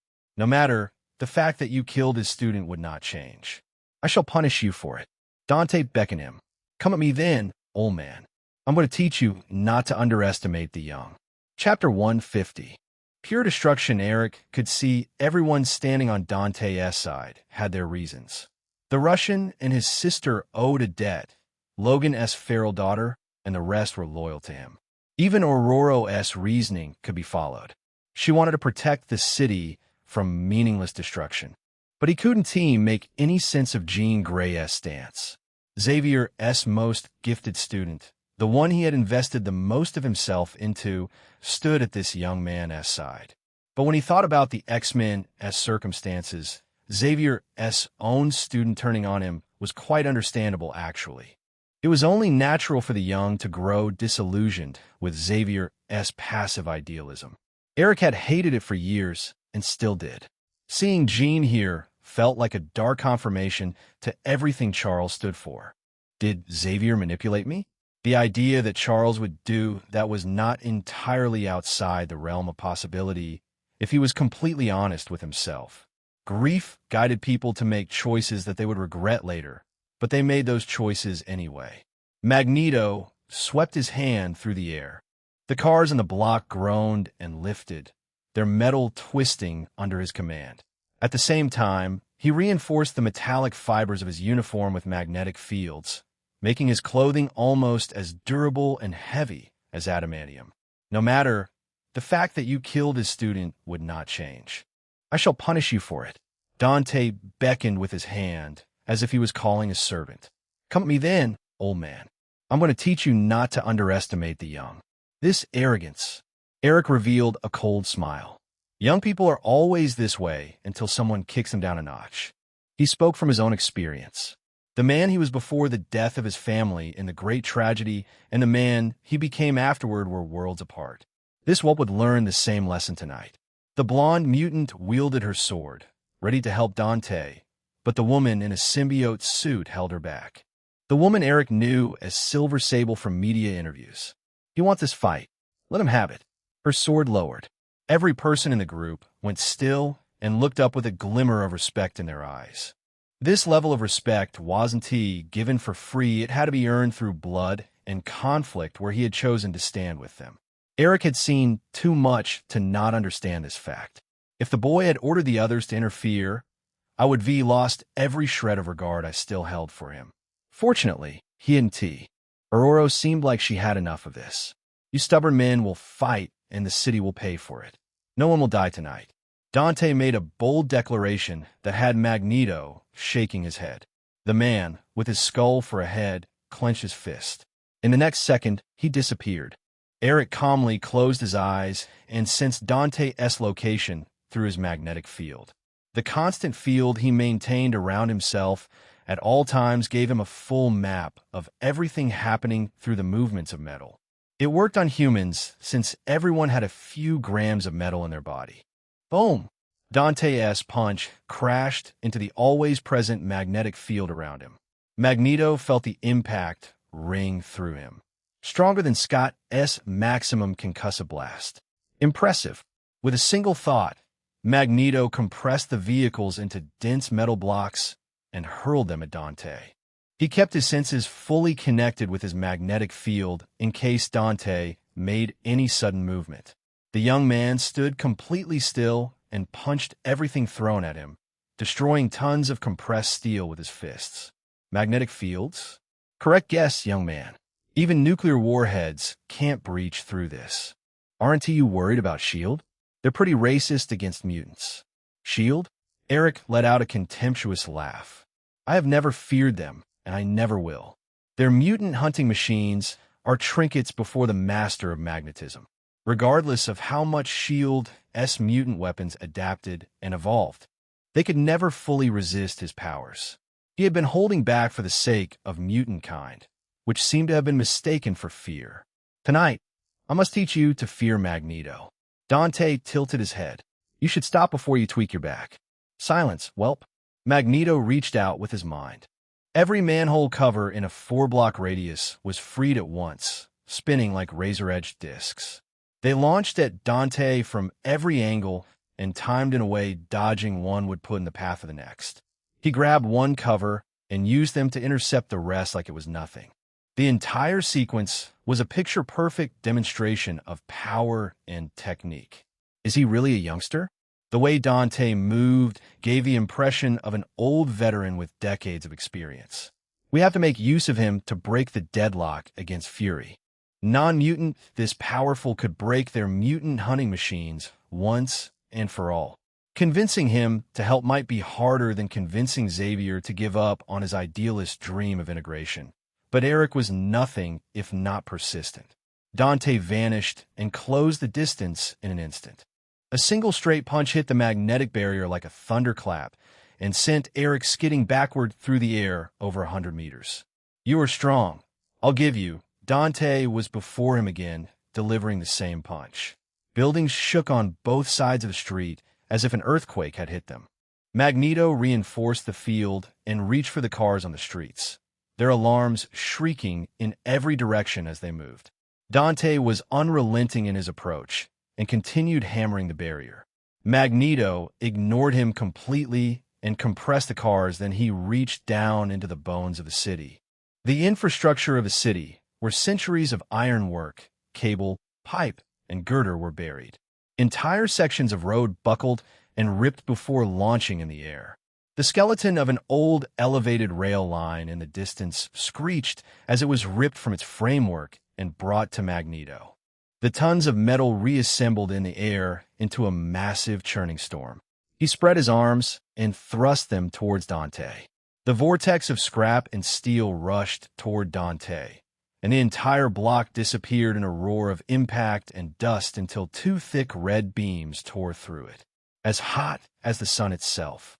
The concentrated beam completely obliterated the metal storm in seconds. Magneto hovered there, stunned, still seeing the afterimages of red beams in his eyes. Dante floated on the side with his arms crossed. Those beams had come from his eyes. Unlike Scott's concussive blasts made from pure force, the beams emitted from Dante's eyes were completely formed from heat. You are not a human. He pointed at his face. But look like one. Magneto couldn't speak as a destructive wave rippled through his magnetic field. Punches rained from every side, making him flinch. He barely caught a glimpse of Dante between the blows and was unable to keep up with the young man's extraordinary speed. He couldn't allow this to continue, or Dante would absolutely tear down his magnetic field. In a moment of desperation, Eric moved away from his comfort zone of controlling metal. He never had to do this for anyone until now. I never imagined I would need to call upon my full power against a mere child, he growled. Take pride in forcing my hand, while you still can. With a surge of will, he first nullified gravity across a 100-meter radius. Dante's arms flailed helplessly as he began to drift in the air. His confusion was palpable even with that skull face. The electromagnetic spectrum included visible light, radio waves, ultraviolet light, gamma rays, and X-rays. He could control each one of them, though not as refined as his control over metal. He never had to rely on them until today. Eric unleashed magnetic rays that blasted the young man backward. The concentrated magnetic rays stunned Dante, giving him the time needed to prepare his next move. He reached into the atmospheric electrical charge. His control over the electromagnetic spectrum always gave him access to it, allowing him to forge gigantic bolts, each made purely from the concentrated energy of storm. Even Aurora was awed by the sheer scale of electricity under Eric's control. Child, taste the purest form of storm. The bolts thundered in the sky and struck Dante, who was still trapped in the zero-gravity field. Blinding light and thunder surrounded the entire block. The shockwave of the impact rolled through, shattering windows for blocks around. Eric's expression darkened as the dust began to settle. How are you still standing? What in God's name are you made of? Dante floated before him once more. Not only had he survived the lightning storm, he had managed to erase the zero-gravity field. Flesh and bones, just like you, he said, shaking his head. You're giving free ammunition to Triple J. DLL farm weeks of content from this. The infinite content glitch they talked about in the Bible. We will find the limits of how much your flesh and bones can endure. Dante shivered dramatically. Spooky. Focusing his electromagnetic control, he found construction sites spread throughout New York and yanked. Every crane in thousands of kilometers rushed at him as fast as lightning. At a wave of his hand, the ginormous machines folded and formed two gigantic orange swords. He swung his hand, and the sword followed the movement, striking down at Dante. The other sword came sweeping horizontally, closing in on Dante in a pincer movement designed to crush the young man where he stood. Dante simply reached out with both hands and caught the edges of the enormous swords as if they weighed nothing. The shockwave obliterated the building behind him, yet the boy didn't even flinch. Size doesn't always matter. Dante vanished again. Magneto didn't even blink this time. He had gotten accustomed to the boy's superhuman speed and his blows tickling the magnetic field. Eric only spared one moment to reinforce the shimmering barrier. Crack. Crack. Hundreds of tiny fractures spread across the magnetic barrier that were only visible to him. His eyes grew wide behind the helmet. What? Even though he was shocked, his decades of experience already propelled him into the next move. He put his hands up and poured all of his focus into repairing the magnetic field. But it was already too late. Dante's hands had already passed through the fields and wrapped around his throat. "Did you think I couldn't get through?" Dante asked in a mocking voice as cold flames flickered in his empty eye sockets. He lifted Eric, who was in armor weighing tons, with terrifying ease. "Bitch, I was testing how much strength I need to break the field. It was 20%. You." Dante tilted his head. "I didn't want to accidentally turn you into a meat patty." Ugh, yuck. Why did I phrase it like that? Eric's face turned red, which wasn't entirely because of his troubled breathing. In every conflict across every decade of his life, he had been the one holding back. But today, a youngster had to do it against him. Against him? The most powerful mutant in this world? Never in his life had Magneto been so thoroughly humiliated. "Release me." Eric snarled through gritted teeth and reached for the swords. They moved simultaneously, one striking from above and one from below in a deadly cross. Dante stepped sideways without glancing at the attack. He looked up at someone or something. "Death, you can repair everything now." "Who?" Eric managed to choke out, still dangling helplessly in the young man's grip. "Are you speaking to?" "Your mom. Watch how she rewinds time for me." The massive swords were yanked free from his control and expanded, rearranging into dozens of cranes. They flew back to where they had come from. The shattered debris and boulders lifted from the ruined streets and formed back into buildings. The roads were repaired. Even the cars came back. It was like watching a video being rewound. Eric had faced extraordinary things. He had done extraordinary things. But the unfathomable display of power sent a chill racing down his spine. "What are you?" "Someone you should be left alone." Eric begrudgingly agreed. He came to bully a young man, but he was taught a lesson instead. Dante loosened his grip on his throat, allowing Eric a moment to breathe. But Dante's next words suffocated him. "Let us go meet that coward professor," he whispered with a flat expression, but Eric could imagine a cruel smirk underneath the mask. "If he can't satisfy me, I'm going to bury both of you in the same grave." Aurora's POV, all of Aurora's anger had dissipated, replaced by a feeling close to reverence, feeling close to what people felt for her when they worshipped her as a goddess. Unfathomable. They called her a goddess for bringing down rain. What should Dante be called for this? Jean shook her head with a troubled smile. He loved showing off. Xavier Asa Brisa Pupil, the one he had shaped with care and love, now spoke of his enemy as if he were some charming rogue, not a godlike being who had just dismantled the master of magnetism like a child breaking a toy. "Jean, do you know why this is happening?" Jean shook her head. "If I have to guess, it's death is intervening." He called her name before he left. Death? A cosmic goddess who was in love with him. Jean said with an exaggerated sigh. "That's what Sylvia told me. I don't know anything more than that, but seeing this, we have to believe." Jean nodded. "We have no choice." Aurora saw people get out of their houses and act in pure disbelief about everything. The city had become completely empty during their battle, hence not a single person was killed. Dante had lived up to his promise, which was the sole reason she had not intervened in their battle. Her gaze shifted to the group of Dante's allies. None of them looked surprised by the miraculous display, except for the blonde girl clutching her glowing sword. The Russian woman stared up with open astonishment on her face. "Looks like Darkchild didn't lose to some background character."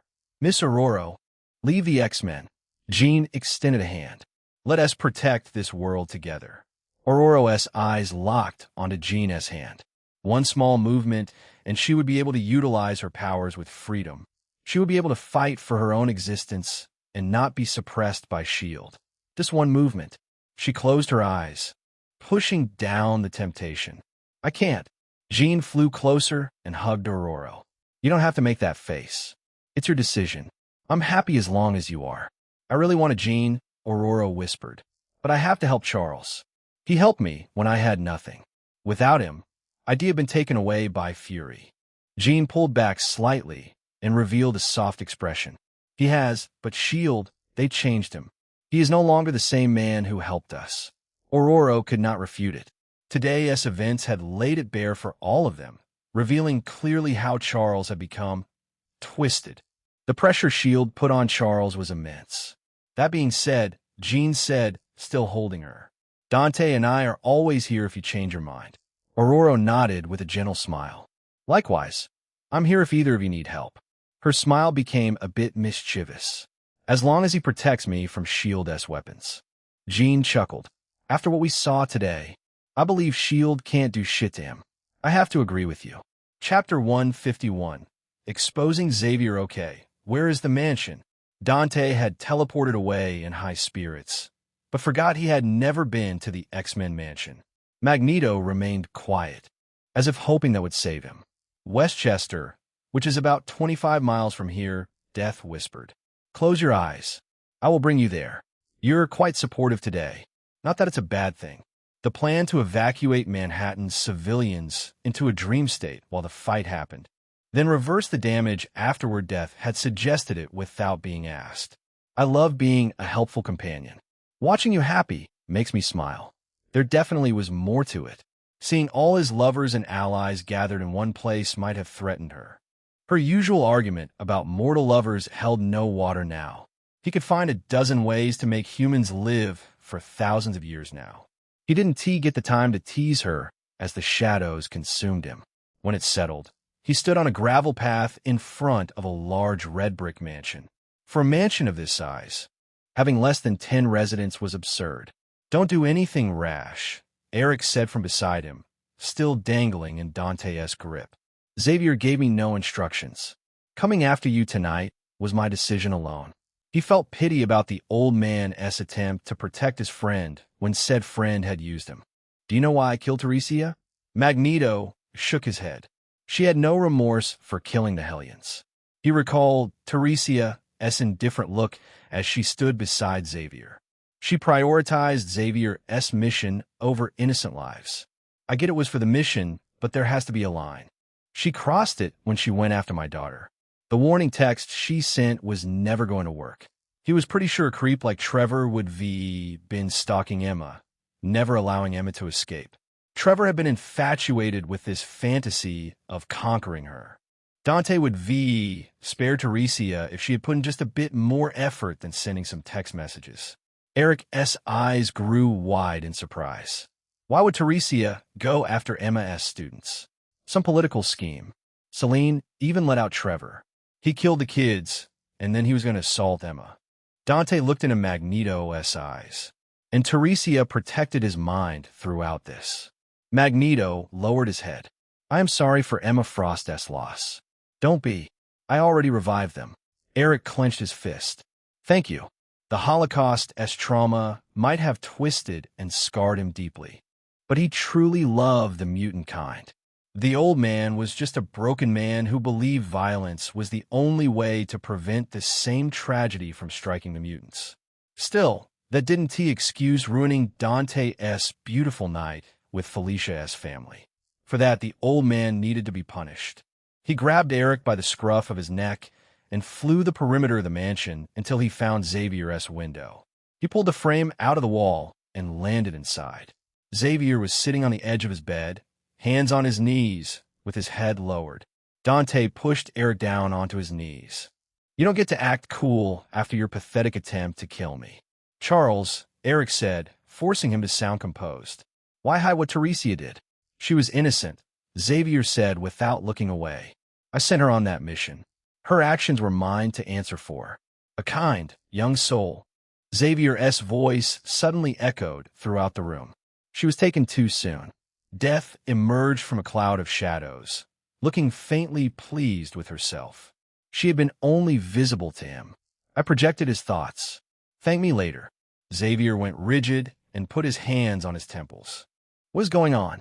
Dante ignored the professor and sent a thought to Death. Can you connect it to all the X-Men? Exposing Charles to the X-Men would make Jean and Aurora less sad about what would happen in this room. With the Phoenix Force looming in the future, he had to keep Jean's emotions in check. What he wished was done with one snap of Death's fingers. Reading Xavier's mind would have been nearly impossible even for Jean.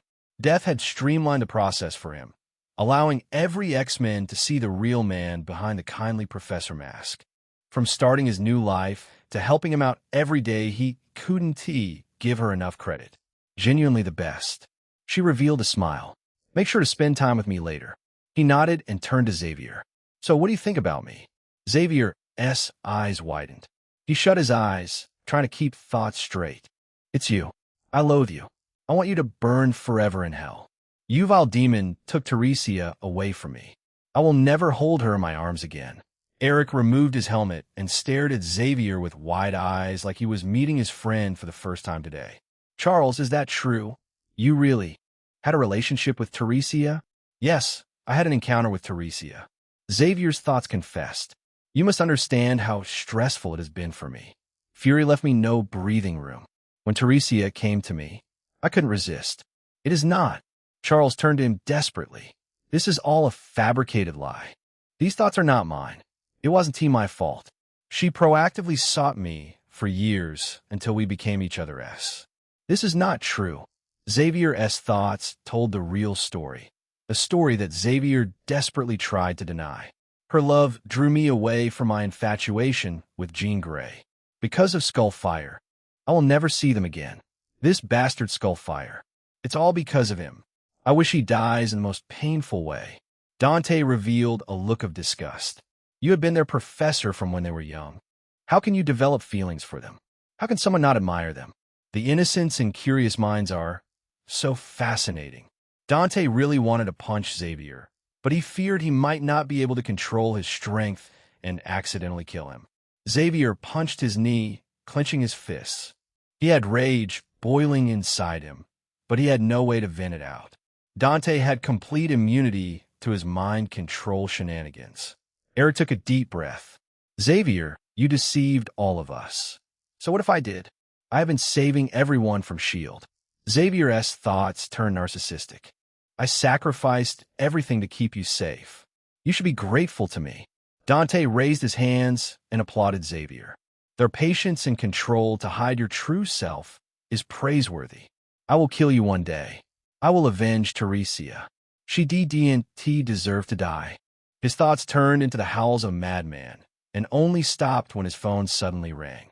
He took it out and stared at the screen. Jean, is she calling to come back? Will the mansion be blessed by her smile again? Dante was starting to feel creeped out at this point. Even Eric showed a similar expression. Death waved her hand, snatching the phone from Xavier and bringing it to Dante. He instantly answered the call and put the phone on speaker mode. Professor, these voices, Jean said in an uncertain tone. Are they yours? Why am I hearing them? Is something wrong with my telepathy? What? Xavier asked. Bastard. You did this. Dante chuckled. It's me, Jean. These are Xavier's unfiltered thoughts coming to you, courtesy of Death. This is real. Jean let out a surprised voice. So Teresia and me? Yep, your professor is a fraud. He was involved with Teresia and held feelings for you. Jean went silent for a few seconds, reconsidering every interaction she had with Xavier until now. Charles, Jean's voice had become furious. All the times I went to seek counsel from him, he had been lusting over me. This is disgusting. Ugh, I want to vomit. He asks here if you want to say anything directly. Dante angled the phone toward Xavier. Go ahead. Go to hell, you two-faced manipulator. Just these few words revealed Jean had completely cut ties with him. This was for the best. Now, she could truly start her life as Phoenix without being weighed down by the X-Men. Xavier clutched his chest, a look of despair on his face. Jean, don't do this. I'll never hurt you. I'll give my life to protect my students. I never needed your protection. I never asked for it. Jean rebutted in a sharp voice. Dante, please cut me from this telepathic link. I want nothing to do with him. Death ended the connection with a flick of her fingers. Dante looked behind just in time to see a red beam punching through the door. Scott in a casual outfit stormed in and grabbed Xavier by his collars. We trusted you with our lives. How could you betray us like this? Xavier avoided eye contact with Scott S. Visor. Scott, you were the man of Jean S. dreams, and I couldn't even walk. I never liked you. Dante burst into laughter. Stop it, Professor, I'm getting secondhand embarrassment. She never gave me any attention, even though I did everything for her. Her heart was always for you, Scott. But look at you now.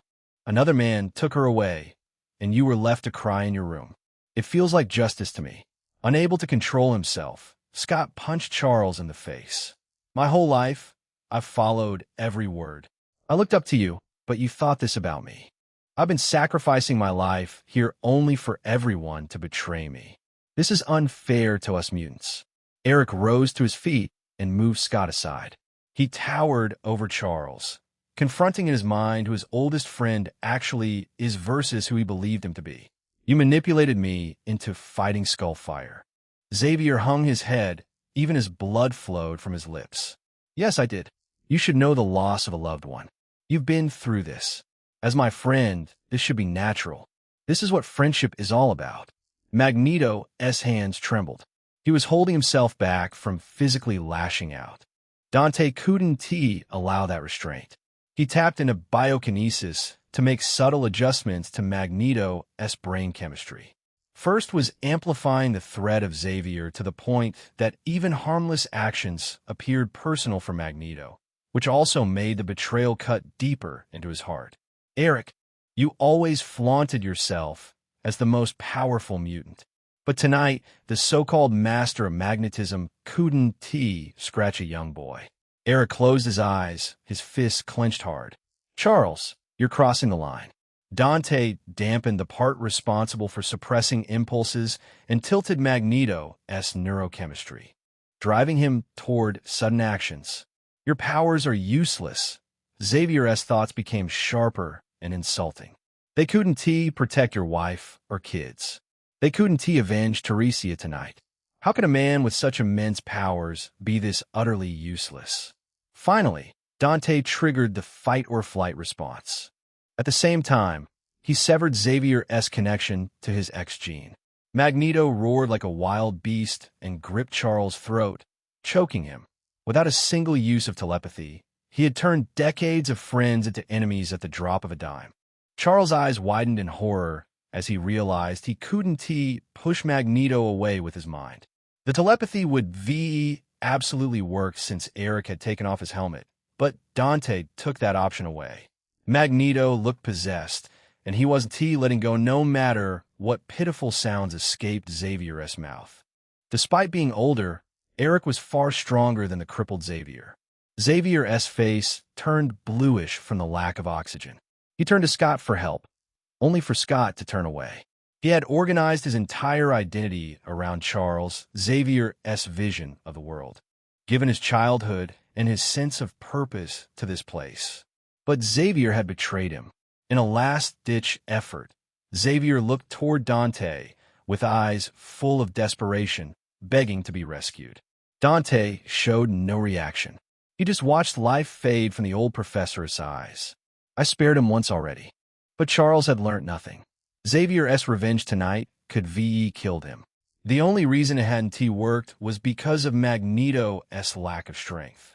A few moments later, Xavier's hands dropped to his sides, going completely limp. Eric growled and shoved Xavier away. Charles collapsed on the bed, showing no signs of breathing. Magneto stood there panting, still riding the wave of his heightened rage. Dante quietly reversed the biokinetic changes, letting the full weight of what he had just done crash down on him. This was Magneto's punishment for coming after him on this very peaceful night. Having achieved what he had come here for, Dante turned around and walked out until he was out of the mansion. Charles! Magneto's painful roar sent the birds flying. The man had strict discipline, but even he failed to overcome his biological limitations. Dante shook his head and reached for his phone, ready to call upon his lover for the promised night. Before he could even unlock the phone, the screen lit up with Jean as the caller name. He swiped up and pressed the phone against his ear. Dante, come here. Her voice came through urgently. Fury is arresting Aurora Yu. Give me my phone. Jean's voice grew distant and inaudible. Someone had taken her phone away. He looked up at the sky and sighed. Felicia's Luck Woon T let him have his moment with her. Chapter 152. Special Bullet Aurora was half certain that the disturbing thoughts in Xavier's voice were somehow connected to Dante. Jean's phone call afterward confirmed it beyond any doubt. Jean lowered the phone, showing an uneasy look. Aurora, do you want to go there? Despite choosing to leave the X-Men, Jean still cared for everyone there with the exception of Professor Xavier. Yes, Aurora answered without hesitation. Her voice steady despite the storm brewing inside her. I need to see it with my own eyes. Then let us fly together. Jean enveloped herself in a glowing pink aura and shot forward. Aurora summoned the wind beneath her feet and followed, weaving supportive currents around Jean to boost her speed. The night air rushed past them, cool and whispering, carrying the faint scent of distant rain. Once they left the suburbs behind, the landscape opened into dark reservoirs and rolling wooded hills bathed in moonlight. She didn't get to enjoy the scenery as a disturbance rippled through the wind currents. She glanced over her shoulder to spot a large, bulky jet slicing through the low clouds. Jean halted the moment the humming sound of the engine reached her ears. Why are they here? The jet descended smoothly and hovered before them. The Winged Eagle logo emblazoned on its wings left no room for doubt. They had seen this exact aircraft a few times before whenever Nick Fury arrived at the mansion to deliver one of his threats or just to see their status. Aurora frowned. It's here for me. It wouldn't be the first time Fury had arrived in this jet to detain her, and it wouldn't be the second either. The jet swiveled and the side door opened with a hiss. A man in a long brown trench coat stood in the doorway, balancing a bow staff in one hand and a fan of playing cards in the other. His red-on-black eyes glinted in the dim light. He certainly seemed like a man of talent. Nick Fury stepped into view beside him, gripping a heavily modified pistol. His one good, I looked thoroughly irritated. Motherfucker, let me sleep for one night. One damn night. Thunder crackled overhead as lightning flashed dangerously in Aurora's eyes. Did you just curse at me? I curse your entire mutant kind, Fury growled, grabbing the edge of the door and leaning out. Now, get in. We're busy, Jean said in an ice-cold voice. Why else would we be flying in the middle of the night? I don't know. Maybe to show off how cool and powerful we all are, Fury replied sarcastically. Unless you want to kick off a full-scale war between mutants and S.H.I.E.L.D. tonight, I recommend getting your asses inside. Aurora hated Fury's disrespectful tone, but she swallowed her rising anger. S.H.I.E.L.D. held far too many strategic advantages. A war right now would be catastrophic for mutants. What do you want from us? Jean asked the question before Aurora had a chance to. Fury fixed his single eye on Jean and waved the pistol dismissively in her direction. On second thought, you can leave, Gray. I don't feel like starting something with Skullfire tonight. The brown-haired man beside him looked momentarily disappointed. Jean's brows rose in surprise. What about Aurora? She's what we call a stray, Fury said, his voice dripping with condescension. She'll be detained for the crime of public use of mutant abilities without sanction. The wind around Aurora howled louder, lightning dancing wildly in her eyes. You call me a stray like I'm some dog. Are you certain I won smite you with my thunder? Fury's expression stayed annoyingly calm. You won Now get inside, or I'll deploy the anti-mutant countermeasures. You're really pissing me off, Jean muttered. Her eyes began to glow as she reached out with her telepathy. Who put up this wall? It seemed Fury had come prepared. I'd be an idiot to face a telepath without insurance, Fury said in a sharp voice, raising the gun toward her. I'll let this little mistake slide because of Skullfire.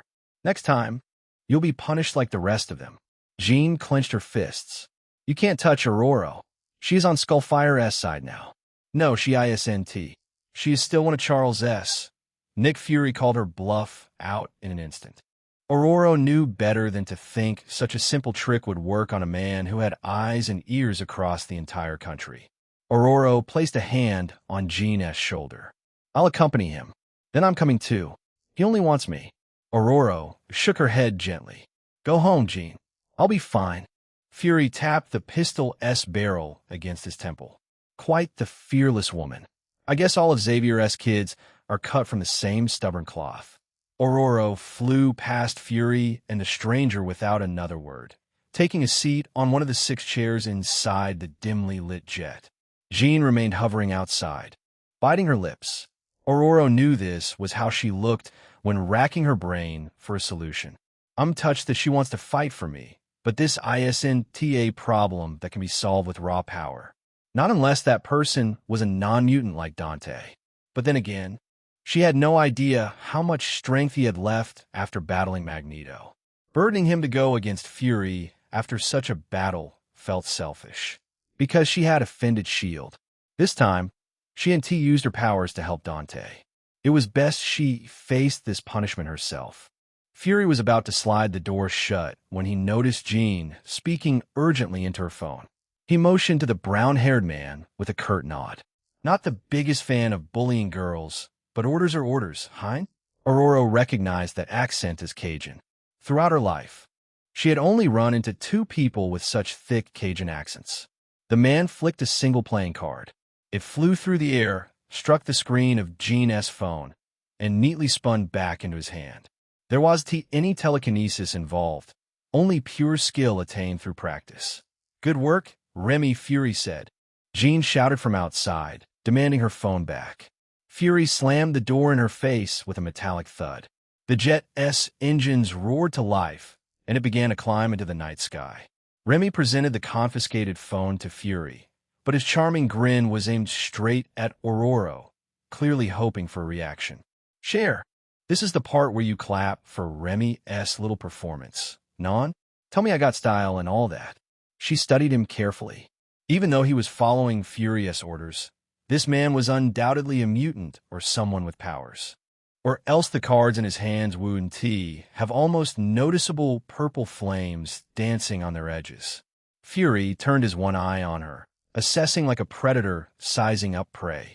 You came too willingly. Should I be worried about any hidden motives? I'll admit I'm very curious to know what S.H.I.E.L.D. does to detain mutants these days. Without any warning, Fury raised the gun and pulled the trigger. The bullet tore through Ororo's arm and left a bleeding hole there. She gasped, more from shock than the pain itself. She and T expected Fury to shoot her after she willingly boarded the jet. Even Fury's subordinate stared at him with his mouth agape. Director, there was no need for that. Ororo pressed a hand to the wound and winced, feeling the blood seeping between her fingers. Why? Special bullet, designed for your kind.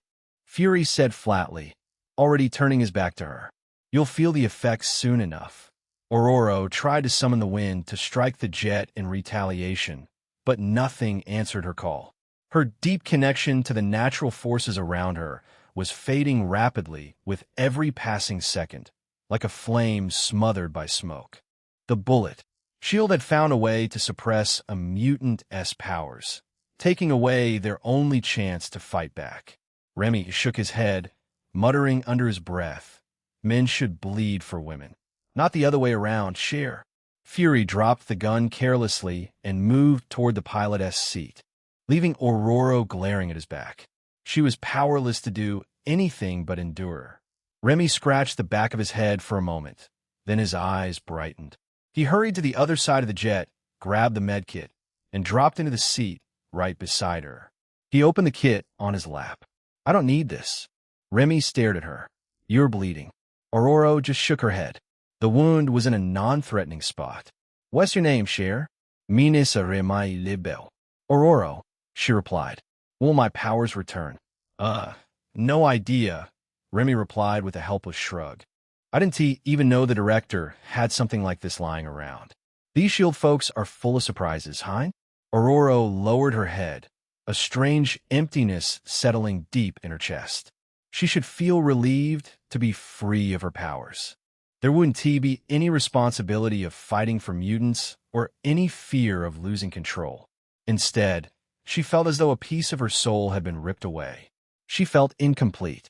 A pair of black boots suddenly appeared in her line of sight. She looked up slowly. Dante stood before her. As always, he showed up in places without notice, calm and silent as death itself. Usually, she would be noticed his arrival through the shift in wind, but she no longer had the power to do so. Remy let out a high-pitched shriek like a girl, dropping the medkit out of sheer surprise. Mon Dieu, you really are a ghost. Dante paid him no attention, keeping his eyes on the bleeding wound in her arm. Fury? Aurora nodded, curious about his response. From reviving the dead to defeating Magneto in a battle, Dante always did the unexpected. Anticipation stirred in her chest to see how he would handle S.H.I.E.L.D. He turned without another word and walked straight toward the cockpit. Fury stood up with an eerily calm look, not a trace of fear in his single eye. Dante continued walking until he was nearly nose to nose with Fury. He grabbed S.H.I.E.L.D.'s director by the collar. Nick Fury, Skullfire, can you not ruin my sleep every night? He spoke the name as if he was scolding a troublesome subordinate rather than facing a man who could tear him apart. However, Aurora believed Fury should be terrified at the moment. Dante wasn't lighthearted even when he had fought Magneto. But right now, Dante was silent. When someone like Dante chose silence, something far worse than anger was coming. Back in Westchester, New York, the woman posing as receptionist Anna from Silver Sable International stepped out of the car. She had shifted forms again, this time into a version almost identical to her original appearance, minus the signature blue skin. The passenger door opened, and her adopted daughter, Anna Murrogue, walked around to stand by her side. The young woman with the distinctive white streaks in her brown hair raised an eyebrow, scanning the grand red brick building with wary green eyes. This is where Xavier and the rest stay? Anna, or rather, Raven Darkholme showed an enigmatic smile. Eric should be inside if the tracker is right. Was she smiling because Dante had survived the confrontation, or because he had once again exceeded her expectations by defeating Magneto? She leaned toward the latter, despite knowing Dante's existence would make her mission harder and harder as time progressed. It was a strange feeling. Raven moved ahead with confident strides, and Rogue trailed close behind. Using the small tracker device, tuned to Eric's unique magnetic field signature, they navigated through the quiet halls until they reached a particular room. Inside was unusually quiet for a room shared by Eric and Xavier, two old friends. She opened the door without any fear. With the mutant treaty in place, Xavier wouldn't try any bullshit about her past actions. Eric, her boss, was also here. Nothing inside the room was as she had expected. A tall, imposing figure stood before the bed, wearing a theatrical black cape with jagged, split ends that spread like the feathers of a bird. Scott, Eric, Henry, Beast, Warren, and Bobby stood motionless around the room without a single movement. Their faces were blank and their eyes vacant, like someone had taken their souls. Only Xavier appeared normal, seated calmly in his wheelchair. Yet the serene smile on his face sent an ominous chill through Raven's veins. "Ma, I got a real bad feeling about this guy," Rogue whispered, flexing her gloved hands. "Something about him feels sinister, like he crawled straight out of a nightmare." The man in question turned slowly and revealed a pale, handsome face. His stylish beard and long black hair made him charming, but that was taken away by his eyes that glowed a deep, malevolent red. The diamond-shaped gem embedded in his forehead only added to his menacing aura. 9 out of 10 people would be terrified of meeting this man alone. He spread his smile, grinning ear to ear. "Poor Anna Marie, I was saving you for another experiment. But it seems I'll have to make an emergency schedule change." A cold shiver wrapped around Raven's neck like invisible fingers. This man had somehow placed everyone in the room under his complete mind control. Against an opponent like this, they wouldn't even be able to put up a fight. In the first place, Raven's strength was in her shape-shifting, not in her powers. Raven reacted instantly and shoved Rogue backward. She withdrew 2 pistols from the holsters in her coat. "I'll hold him off. Find Dante. Tell him everything." Letting Rogue use her powers on someone this mad might destroy her mind. After all, Rogue took more than just someone else's powers. She took their memories, skills, emotions, life force, and even a part of their personality. An ominous laughter filled the room behind her. Chapter 153. Bloodshed on the jet. Aurora held her breath, feeling the air becoming thicker with tension. Even without her powers, she knew something terrible was about to happen. Honestly, a dark part of her would love to see Fury beaten down and taught a long-overdue lesson for his arrogant, condescending attitude against mutants. The man had spent years treating mutants like stray dogs that needed leashes and cages. Tonight, she almost hoped Dante would give him exactly what he deserved. Fury, do you know what they say about an eye for an eye? Dante's voice was dangerously calm as he held Fury by his collar. Today, it'll be an arm for an arm. Fury's single eye flew wide open, revealing the first real crack in that unbreakable shield director's facade. Why? Aurora is not with you. Do you believe you can just... She is a friend, Dante said, but it felt like a declaration. You're nothing in my eyes. Dante reached out with his other hand, very slow and deliberate in his approach, as if he was giving Fury one last chance to realize how powerless he truly was. Get your hands off me, Fury growled, trying to remove Dante's hand from his collar. I'm the goddamn director of S.H.I.E.L.D. You can't threaten to harm me on my ship. Dante still quietly reached for Fury's left arm, as though he didn't T-register Fury's warning. Realizing that he wasn't T-stopping, Fury kicked at Dante's thigh with a dull thud.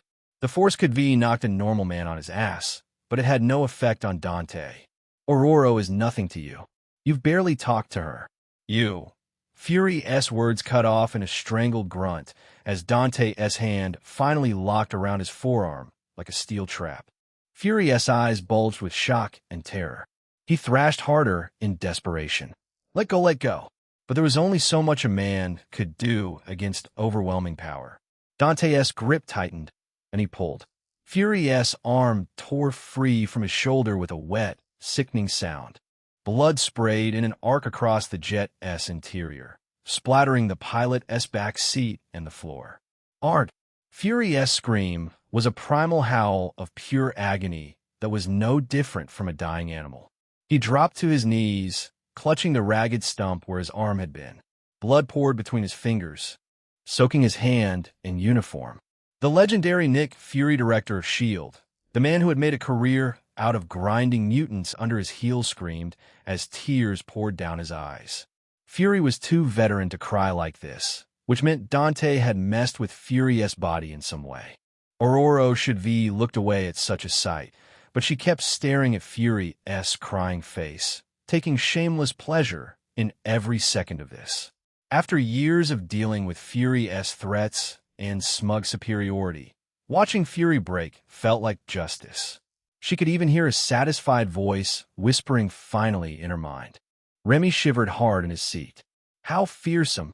I've only tried to be nice to you. Fury gasped through his pain. Why the hell did you do this? Like I said, Dante replied in a bored voice and dropped the severed arm to the floor with a heavy, wet thud. It landed in its own spreading pool of blood. An arm for an arm. A soft golden glow enveloped Fury. The gushing blood slowed, then stopped entirely. The wound sealed into a ugly, cauterized stump. He sat there panting, eyes wild with pain, humiliation, and fear. The director of S.H.I.E.L.D. was reduced to a one-armed, broken man on his own jet. Dante turned away as if the man was already beneath his notice. He walked back to Aurora and gently touched her wounded arm. Hold still for a sec. Warm, golden light poured from his palm into her bullet-torn arm. She felt the wound close in seconds. The pain vanished completely. Despite the ruthless brutality she had just witnessed, she felt a warm feeling in her chest. She had never been in this spot ever since she had awakened her mutant powers. Rather, she had been worshipped like a goddess. Even when Nick Fury had come to arrest her in Africa, hundreds of men had been ready to lay down their lives for her out of reverence, out of obligation to save their goddess. Today was different. Dante had done this for no other reason than simple friendship. Thank you. She had never been shy about expressing gratitude when it was truly earned. He gave a look of concern. Your mutant powers. Aurora's smile faded into something bitter. She took his hand and rose to her feet. We'll talk somewhere else. She didn't want to breathe the same air as Fury. Before they left, she turned to thank Remy for the small kindness he'd shown earlier. But his seat was empty. Where'd he go? One moment of distraction and Remy had slipped away like a thief in the night, without even opening the door. Did he say his name? Remy LeBeau, Aurora said. He might work for S.H.I.E.L.D., but I don't think he is a bad person. Dante thought for a few seconds, then touched her arm again. Ready? Give me one moment. She brushed his hand aside gently and walked over to Fury.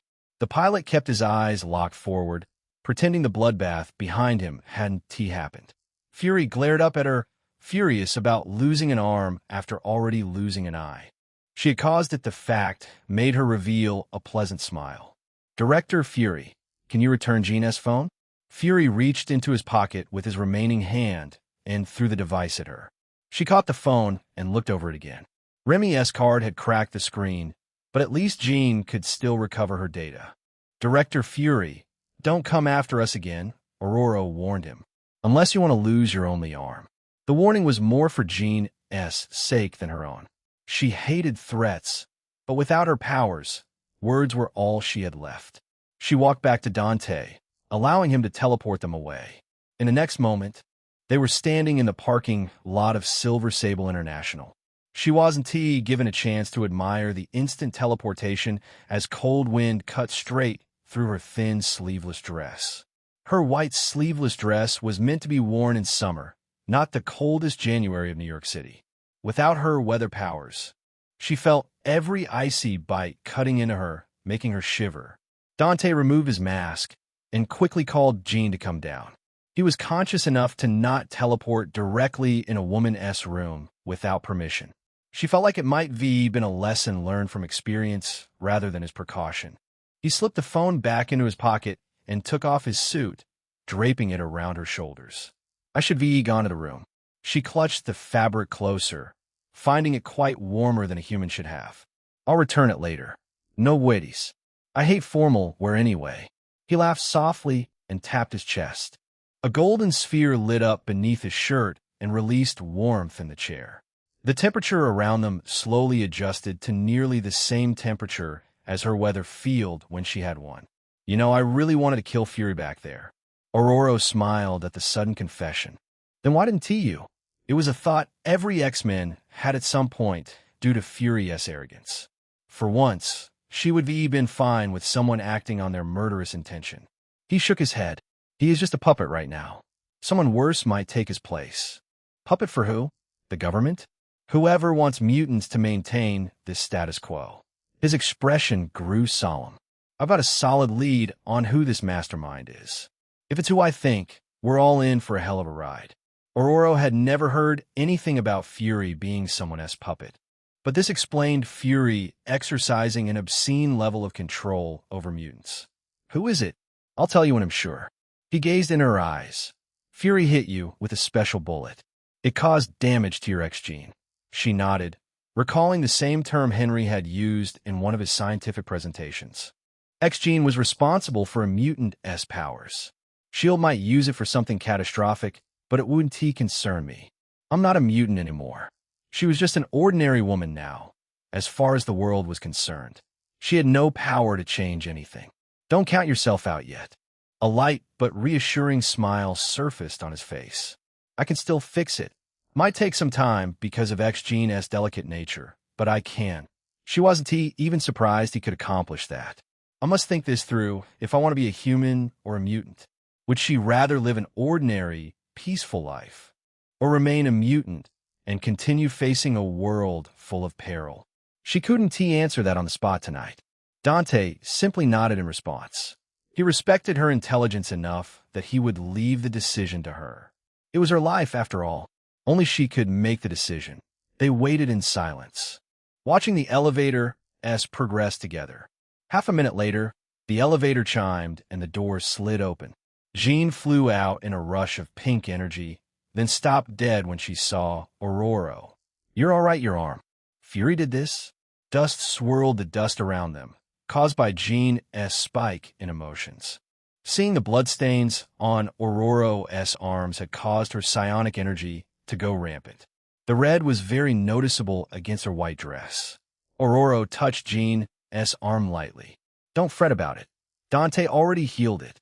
Jean calmed down enough to affect her surroundings. But why? You went along with him without any resistance. Why would he do this?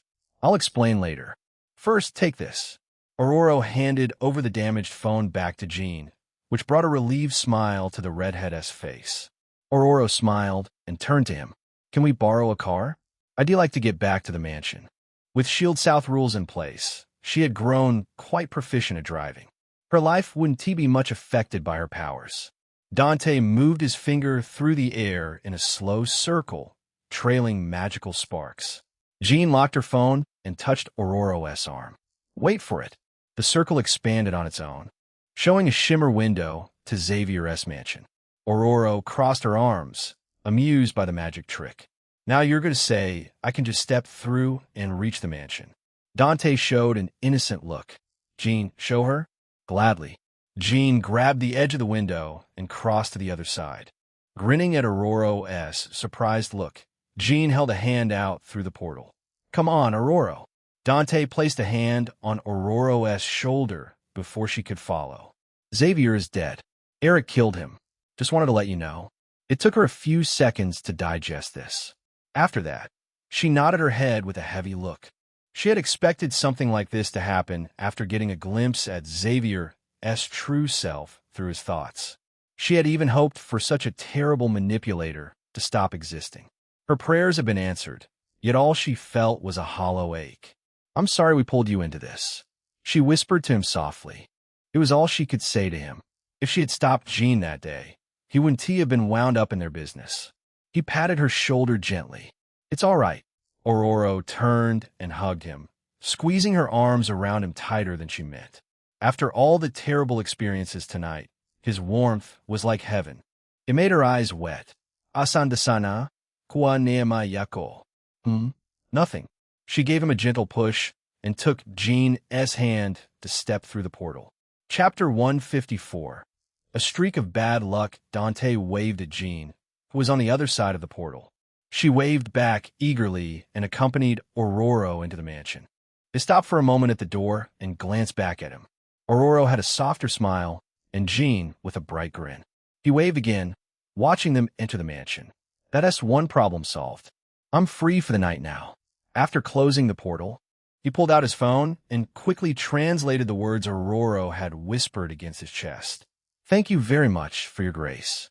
She could be said it in English, but the native tongue made it feel more sincere, or maybe he was just overthinking it. He hadn't done any of this expecting thanks in return. Aurora had helped out against the symbiotes.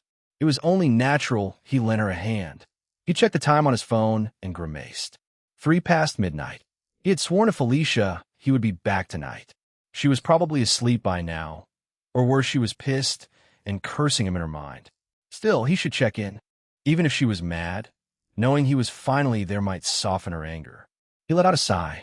Quite unfortunate he might never know what exclusive surprise she'd been saving up for him. He teleported outside her building and floated up to the bedroom window. Felicia was surprisingly awake.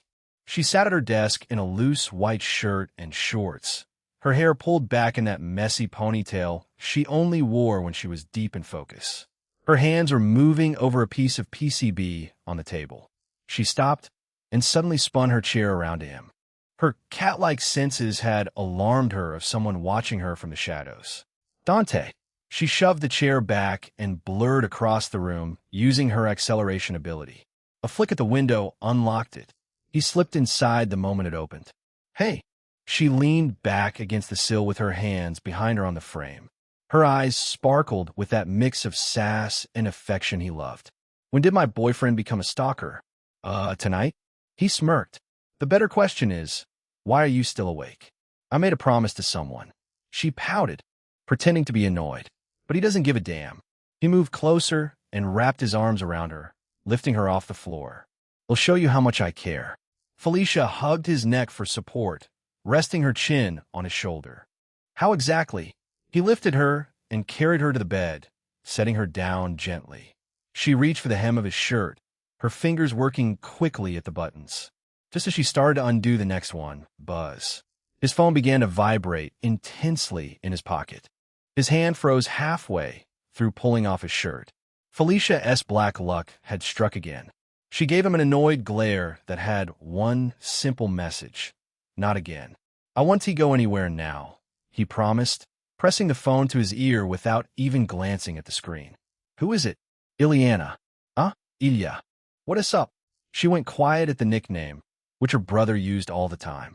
Dante wasn't in the mood to care if she permitted him or not. Felicia's gaze was growing noticeably colder with every second he stayed on the call.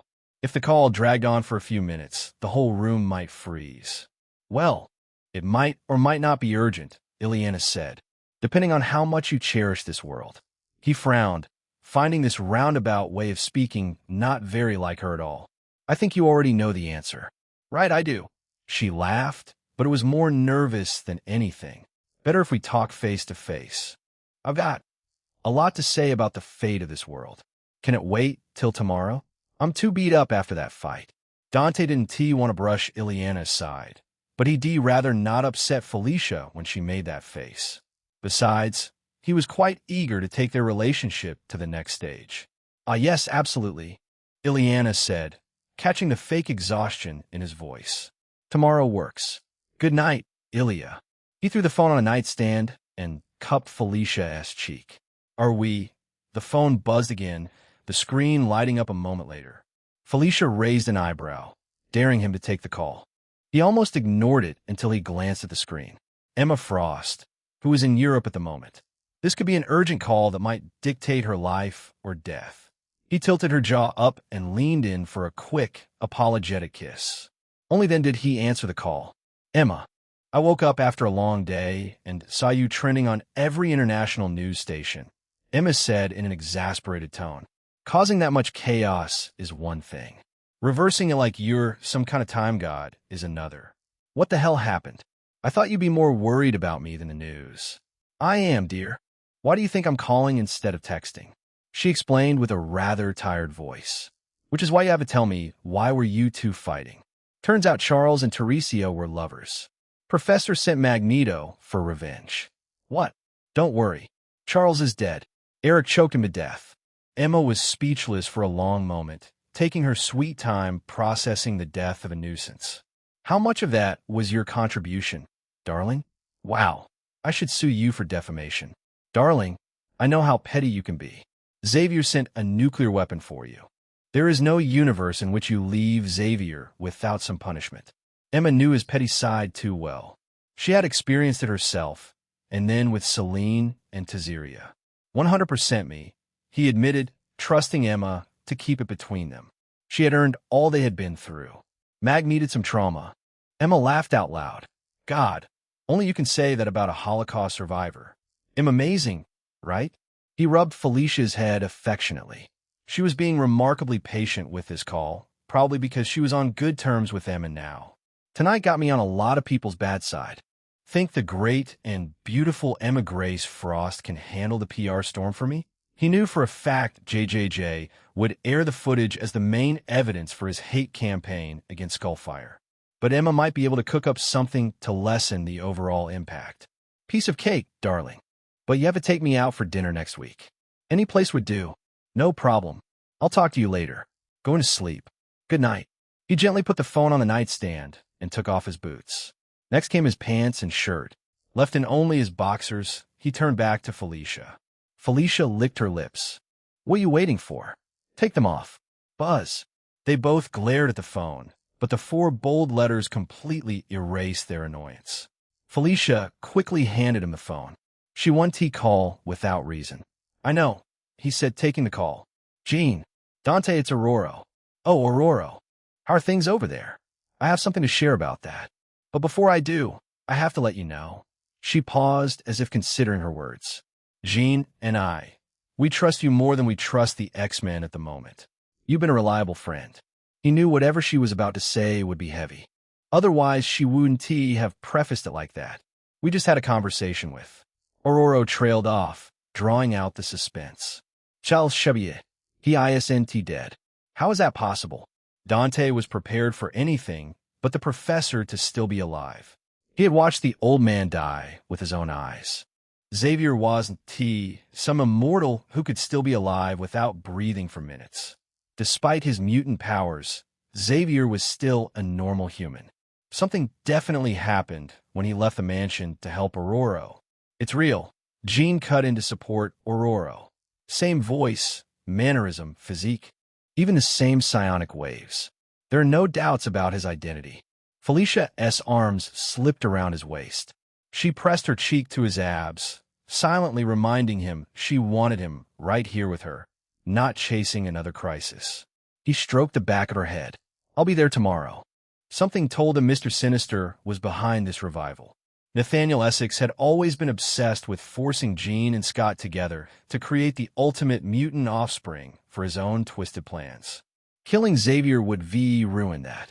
So maybe the bastard had made a personal move to put things back together. But why is he oppressing mutants? Is he taking orders from someone else? The second potential mutant was Xavier's sister, but she would be celebrating Xavier's death. She would never bring him back to life. Take us with you tomorrow, Jean said. It'll be better if we're there with you. All right. Want me to open a portal back? We'll grab a cab. Thanks for asking, though. Take care then. Make sure Scott isn't stalking you. Desperate people do desperate things. Scott, after having his heart broken, might cross the line. My telepathy can cover the area around us. I'll know it right away. Still call me if you run into any trouble. Jean laughed softly on the other end. Geez, stop treating us like kids. We can take care of ourselves. He shook his head with a smile and hung up. After a moment's thought, he powered the phone off. No more calls would disturb him tonight. If anyone he loved was truly in danger, death would warn him. He gripped Felicia's shoulders and gently pushed her back onto the bed, losing his train of thought. With all these distractions, he wasn't in the mood to keep talking. Wait. She caught his hands and sat back up. Let me get the surprise ready first. He nodded, even though it physically hurt. He had made her wait long enough. She deserved to keep him waiting for some. She blurred to the closet, grabbed a bag, and disappeared into the bathroom. The door clicked shut. He sat on the edge of the bed in nothing but boxers. The rustling sounds behind the closed door made his imagination run wild. When the door opened, all the wait was worth it. Hey, darling. Her surprise was quite simple, donning the complete black cat suit with the classic domino mask. But he would be lying if it didn't make his heart slam against his ribs. She wanted to have her first time looking her best, which was her signature suit. As he admired her figure, he felt a gaze on his back. He turned toward the window and caught a shadow outside. The horns on the head made the silhouette far too recognizable.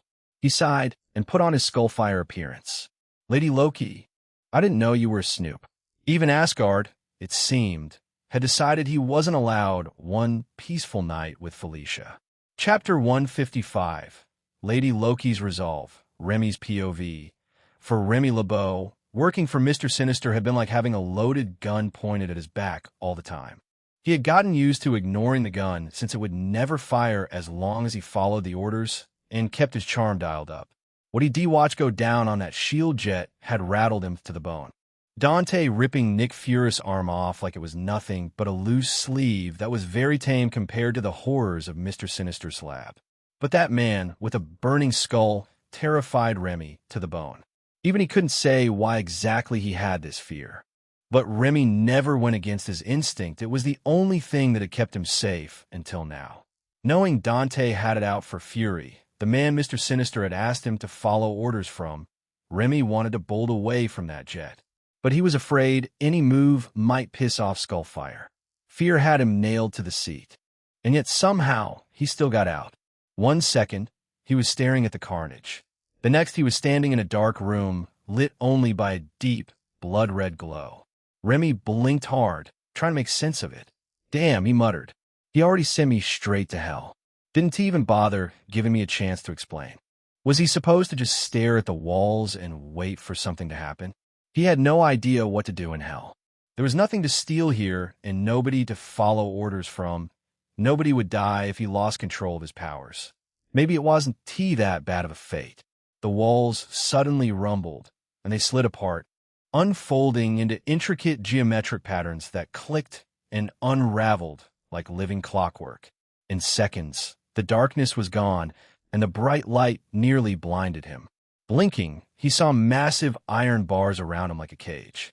His gaze flicked to the sky, and his heart nearly stopped. A woman the size of a skyscraper watched him with her red eyes. A pristine white masquerade mask covered the top half of her red face. Strange letters ran down both cheeks like elegant scars. She looked like something out of the old Cajun ghost stories his aunt used to tell. He was like an ant compared to her. Either he had landed in another world, where humans were tiny, or the woman had made him smaller. Remy swallowed. This ain't what Remy imagined when he said he wouldn't mind being a pretty lady-esque plaything. She showed a soft smile. Remy LeBeau, has this enlightened you to a new perspective on life? New perspective? He let out a shaky laugh. Cher, Remy's only life lesson is this. Never piss off a woman. They could be the sweetest little things, or the most heartless creatures walking this earth. How odd. Her smile took on an innocent look. Can you tell which one I am? Very sweet, warm, generous, the most graceful madam on this planet. Remy shamelessly praised her, hoping this would get him out of her clutches. Please, can you let poor Remy out of here? He has got a wife and 3 little kids waiting at home. Haha, I was just messing with you. Here, I'll free you. The cage's top was taken off, allowing her hand to descend.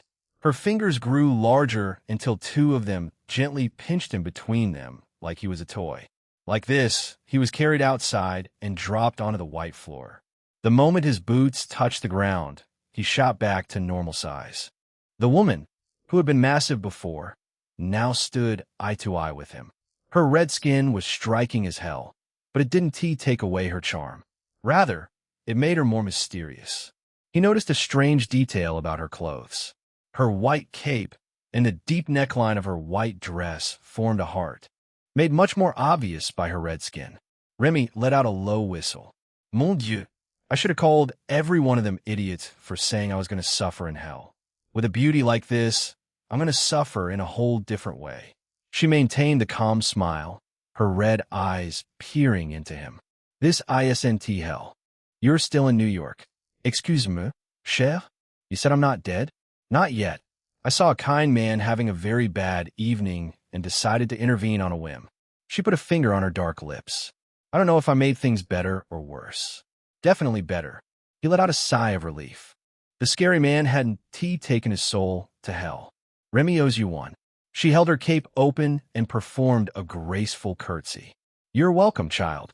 Remy scratched the back of his head, grinning in the face of her performance. One time Remy wouldn't mind having a few mommy issues. She let the cape fall, once more framing that heart-shaped opening. With a casual wave, a door slid open behind her, revealing the glittering lights of Manhattan's streets. You can head back from there. Remy slung his bow staff over his shoulder. You helped me tonight, and I don't even know your name.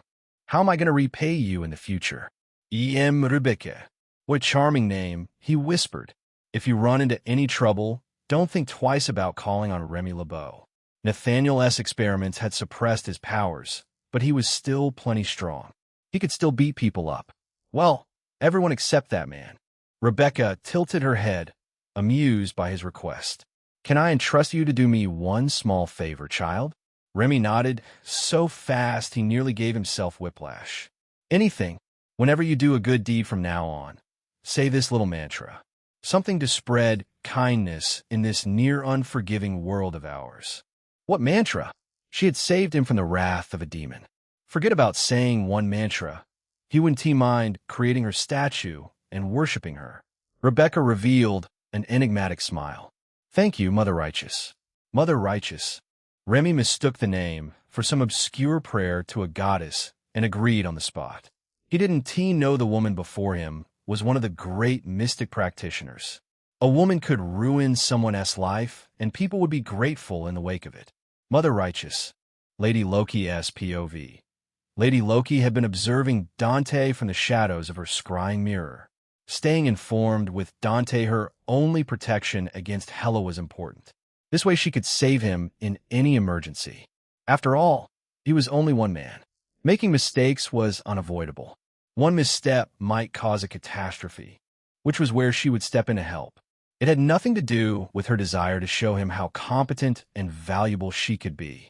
After witnessing both of his battles, she found that unnecessary. The man had shrugged off attacks that should have destroyed half of Asgard. How could a human be this sturdy? Was his body forged entirely from Uaryu? Agreeing to betray Odin for him might have been the smartest decision of her life. She watched him disappear with the old man who had been powerful in his own right. He, too, could easily destroy Asgard with his control over metal. I should inquire when the dear conqueror plans to grace Asgard with his presence again. A certain someone on the throne grew restless in his absence. Besides, Dante should be glad to see that she came to visit him. With such thoughts, she made a plan to meet him. A few elegant spell threads across the distance guided him to his current location. She traversed the distance with a flight cantrip, one of the basic spells her mother had taught her. Just when she could see the large mansion, the threads twisted and pointed somewhere in the sky. His teleportation ability. She muttered things beneath her breath that would have made even Frigga blush and pivoted, only for the event to repeat. This time, it was near where she had first met him. Is he toying with me on purpose? Dante should be living a life of luxury, befitting the most formidable being in Midgard. Yet he moved around without a moment of peace. If he wasn't toying with her on purpose, it would be quite sad actually. Asgard would treat him far better. Finally, over an hour later, she found him stationary in a house. Don't tell me the mighty Skullfire has retired for the day. She would shed a tear if all her meticulous work had been for nothing. Best to verify in person. A scrying spell could display Dante's current situation, but she didn't feel like wasting more energy. A simple levitation cantrip lifted her to the window, where she sensed his presence. Dante stood with his back to the window, dressed in nothing above the waist and very little below it, which communicated that this was not an ideal moment to announce her presence. She had every opportunity to turn around, to retreat gracefully with dignity and avoid being branded as a peeper for life. To maintain her composed, calculating, graceful, and meticulous Asgardian she prided herself on being. Yet she didn't. The view was exquisite. His broad shoulders narrowed to a sculpted waist, every muscle etched clear in every corner. Lady Loki found herself enjoying a moment of shameless appreciation. What a splendid physique. One could write multiple sagas about that back alone. His butt. If Aphrodite was the goddess of beauty, then the man before her had to be the male version of said deity. He was too perfect not to be. She was given perhaps 5 seconds of the stellar view before his clothing magically appeared. He returned to being the dreadful villain of Asgard. Lady Loki, I didn't know you were a voyeur. Her concentration broke at the words, nearly sending her crashing to the ground. She caught herself on the windowsill and recast the cantrip. Another look inside made her aware of a second presence in the room. A nearly naked man, a woman wearing an indecent outfit, and a bed only an innocent wouldn't know what she had stumbled upon. Lady Loki, after experiencing Asgard and Midgard's literature, wasn't he innocent in any sense? He's going to execute me. There was no elegant exit from someone whose companion was death. So, she did the only sensible thing. She nudged the window open and drifted inside, keeping her head slightly bowed. In Asgard, this was the posture of someone who had chosen to accept their misdeeds. Lady Loki, said the masked woman whose costume was very, very inappropriate by Asgard's standards. Who the hell is she? Lady Loki crossed her arms, showing the white-haired woman a mildly disappointed look, one that her parents should have given her. That is quite a rude way to address a being of my status. Rude? The woman growled. Honey, you were peeping on us like a creep. Be glad I haven't taken your head off. Peeping? I saw nothing except. Her gaze drifted to Dante and her cheeks burned. It does not count. A gust of wind hit her, leaving her wide-eyed. Sharp black claws had stopped inches away from her eyes. The white-haired woman had crossed the distance in an instant and attacked her. The attack would have succeeded if Dante hadn't stepped in to hold the woman back. Lady Loki gulped, feeling cold sweat on her back. Just 1 second's delay would have destroyed her face or left her blind. Neither fate was desirable. Felicia, calm down, Dante whispered. I'll shoo her away. Let go. Felicia snarled, reaching out with her claws even as Dante dragged her back. How dare she peep on my man? I'm going to kill this pervert. Lady Loki's cheeks flushed at the accusation. An accusation she couldn't deny because that would be a blatant lie. Instead of biting back at Felicia, she addressed Dante. Shoo me? I'm not some stray animal. I am Lady. Dante's glare made her reconsider her words. She swallowed her grievances. Perhaps I am a stray after all. Do carry on shooing me away if it pleases you, my lord. I live to serve. What a humiliating way to be introduced to one of his lovers. But she could do nothing besides showing servility. Felicia flopped onto the bed and stared at the ceiling. You know what? It's fine. It's completely fine. A thief like me deserves this. It seemed Felicia had been experiencing a series of misfortunes on this night. As the person responsible for the latest one, Lady Loki felt a tiny bit of guilt. Dante sat beside Felicia, pulling her close. The man, who had put Odin into eternal slumber, was surprisingly nice. Frankly, she should have expected him to be like this in private. All of Skullfire's deeds were about helping others. Odin had really picked an unnecessary conflict. The comforting quickly turned heated kisses and hands wandering over each other's bodies, almost as if Lady Loki didn't exist. She got the first-hand experience of how a king's loyal subjects felt when their ruler lavished affection on his queen right in open court. I was once Prince of Asgard, she thought with a bitter smile. How in the 9 realms did it come to this? Eventually, and mercifully, their intimacy ended. Dante glanced at Lady Loki and began explaining things to Felicia. He told her about his and Lady Loki's current role in Asgard. It seemed his lover had not been informed of his conquest. Felicia sat up straighter and her eyes sparkled. She slid off the bed and walked a slow circle around Lady Loki, as if she was appraising a dress in a shop. Lady Loki stood very still and resisted the urge to say anything. Wait, Loki is supposed to be a guy, right? How the hell are you almost as gorgeous as me? Lady Loki suppressed the very unladylike urge to roll her eyes at Felicia's audacity. Almost. She was objectively, cosmically superior in beauty to any Midgardian woman. Still, she had to concede Felicia earned 2nd or 3rd place. It's complicated. Not a story you'd like to hear tonight. Felicia glanced between them, arching one brow. So why are you really here? You got a thing for my man, or what? I literally saw you drool over his back. No. Lady Loki stared at Felicia's face, even as her cheeks flushed. I came here to inform him about Asgard's circumstances. Hela has been exceptionally moody of late. Dante's departure had caused Hela to spend most of her time in the training field, refining her combat skills. Only Dante could get Hela to resume her queenly duties. Lady Loki could handle the work, but she would rather not do anything that might give Hela an excuse. He showed a calm look, unfazed by the information. Noted. I would also ask, Lady Loki said, maintaining a careful, respectful tone, when do you intend to return? Hela may go on a rampage and disrupt the balance. He waved a hand dismissively like he was sending off a servant. I'll be there when I'm free. She nodded, swallowing her displeasure at his nonchalance. Then again, she had intruded on his perfect night. It matters not, she told herself as she turned toward the window.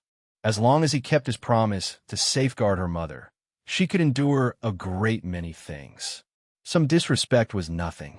As she climbed through the window, she heard Felicia whisper, Darling, is there no solution? Death, take us to your realm. It's the only way to avoid it. She looked back inside and saw nothing. The couple had disappeared, taken by death to her realm. This was not great. Midgard already stopped Dante from focusing on Asgard. If death made him the ruler of her own realm, he might never return to Asgard. Her realm would end up being a side conquest that he never cared about. Just a nuisance. No, I cannot let it happen. Lady Loki closed the window and flew up, taking in the strange city of Midgard. A god of mischief made schemes and took actions, doing everything to control every situation. She would give Dante a reason to keep Asgard in his mind and heart, which would also raise her own, standing to be more of a disposable pawn in his eyes. Considering Dante's personality, she saw solutions. Two very extreme routes. She chose the least humiliating option because she had suffered enough of it at his hands. A smirk touched her lips. You took Asgard for yourself. I will make sure you're responsible for it. Chapter 156. The Night in Death's Realm. The bedroom Death had chosen, left Dante and Felicia speechless. The room was fine, if just a tad darker than it had to be. The architecture style was old Victorian style, with dark wood panels and heavy velvet curtains. Everything matched Death's taste to a T, besides the insanely large bed dominating the center like it was made for a dozen people. The silk sheets were covered in a sea of fresh black rose petals, soft and fragrant, completely matching the vibes. It's your favorite. Felicia took one look and lost her mind. She let out a happy little moan and dove straight in, rolling around in the petals, laughing and purring as they stuck to her skin. Death, you're my new best friend. Dante chuckled. Gwen had just gotten absolutely bodied in the friendship department by a pile of flowers. Felicia's friendship was too cheap. Death remained hidden and quiet, probably shy to meet her best friend. He knew for a fact that Death wouldn't do this if she didn't consider Felicia a friend.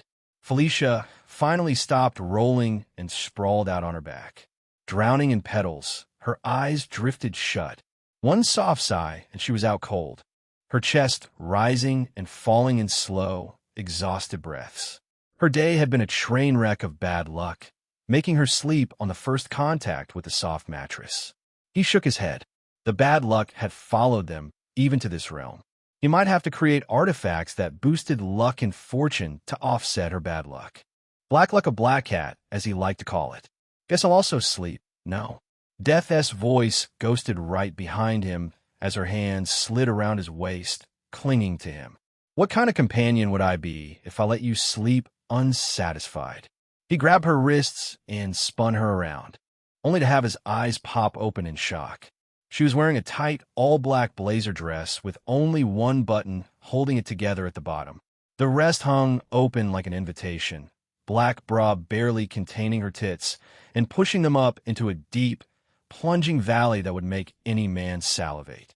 Even the black choker around her neck couldn't take away from Death's slightly dominant, strict professional image in this outfit. His mouth went dry.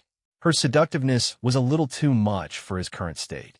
He didn't waste a second grabbing her shoulders and kissing her.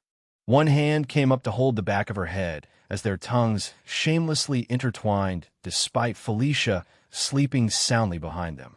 Death moaned into his mouth, already panting with lust, with her cheeks flushed hot. Death pulled back, showing eyes fogged over with lust. Companion, do you see nothing different? He blinked, playing innocent even though he was far more affected than her. There's something? You know what? I am leaving, Death. Before she could vanish, he caught her by the waist and pulled her back toward him. Soft, pillowy tits surrounded him completely. He nuzzled deeper, breathing in her sweet scent, feeling the heat of her skin against his cheeks. In between the twin mountains, he found a sort of peace. This was his very own nirvana, where all of his worries seemed to disappear in thin air. He pulled back just enough to grin up at her flushed face. You look stunning. Did you take inspiration from Sylvie? Not exactly, she whispered and pushed him to sit on the edge of the bed, then climbed up beside him. She folded her long legs under her and patted her thighs. Come here. You and T regret it. He didn't need to be told twice and laid his head on her lap. She unhooked the last button of her blazer dress and pulled the neckline aside. They shared a quiet, intimate moment together. The sight that should have put a hungry smile on his face left him frowning instead. He reached out with his hands and gave a quick, firm squeeze. She let out a soft gasp, trembling slightly. I wasn't imagining it. They're bigger and more sensitive. Distracted in his thoughts. He held her gently, marveling at how much had changed. A sudden warmth touched his palms. He drew his hands away and stared at the liquid on his hands. "Are you?" Death refused to let him finish that question. She grabbed the back of his head and pulled him close against her. At the same time, she pressed a hand to her chest, and her breathing quickened. "Don't ask anything," she said softly. "Just stay with me." Judging from her flushed cheeks, she was embarrassed about her sudden need to express milk. He nursed eagerly while milk flowed steadily. Her body relaxed, feeling relieved as the milk was released. She looked to the other side and reached into his boxers with a hand, wrapping it around him and stroking slowly. Her thumbs swirled over the tip. Even though he felt a bit embarrassed about this position, he couldn't deny how exciting and thrilling it was to drink a cosmic entity's breast milk. Uh-huh. After a few moments, Death held onto him tighter and her whole body tensed. A soft, surprised cry slipped out of her as a wave of intense feeling rippled through her. Her legs trembled as she gasped from the sensation of him kissing her chest. Her cheeks flushed red, eyes half closed in overwhelmed emotion. "That's so intense," Dante whispered against her skin while her hand rested on his arm. "I mean it." "Shoo." Death pulled her away and leaned to the side. His lips brushed against her skin, making her shudder. He held her close, enjoying the moment. Soon, he was overwhelmed. He held her close and pressed his lips against her skin, his hand gently cradling her. Death cried out loud, overwhelmed by the intensity of the moment. A warm rush spilled forth, so much that some ran down his chin. His eyes slammed shut as the sensation overwhelmed him. Death's hand suddenly pulled away. But he didn't even care. Heat was already roaring through his body. He could have finished on his own, except his hand was pried off forcefully. He cracked his eyes open just in time to see Felicia's grinning face hovering over him. Death's moan had woken her up. Petals still clung to her messy silver hair as she licked her lips like a cat eyeing the milk. "Morning, darling," she purred. "Let me finish it for you." She had no zero shame about this situation. She perhaps never thought of Death as a rival, but more as an older sister. She leaned in close and took him in her mouth, moving with eager determination.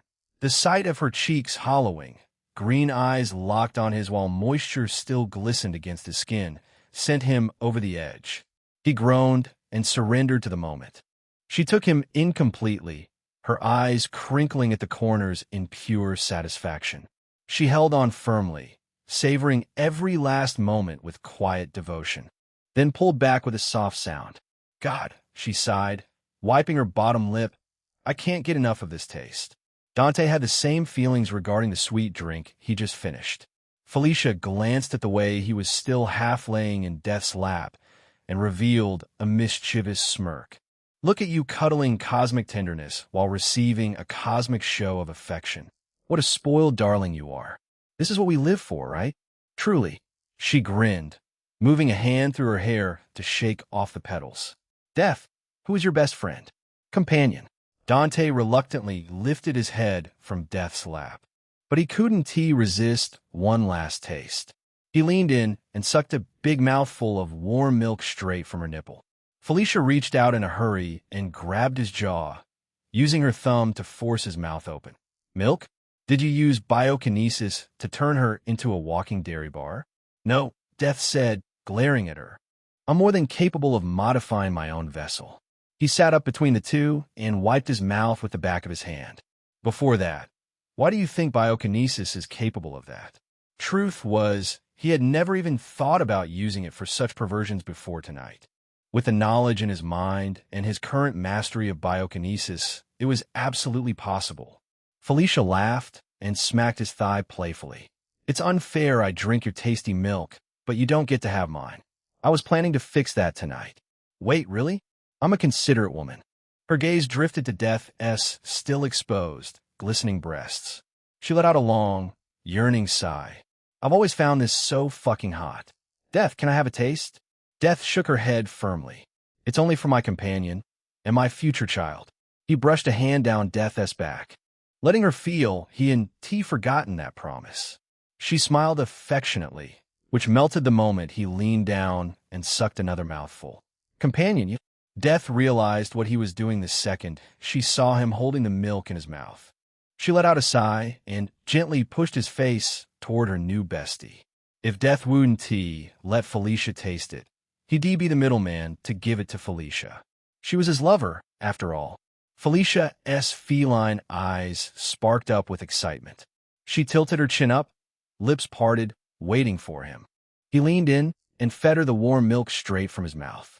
Their tongues met in the middle as droplets ran down both their chins. Felicia drank it down greedily, moaning softly at the sweet taste of his cosmic entity lover. When it was gone, she cupped his face and licked deep into his mouth, chasing every last drop. When she released him, a rope of saliva connected their mouths. His attention was only on her rising and falling breasts. The cat-themed, bodysuit-clad, smoking hot woman easily had one of the biggest racks he had ever seen.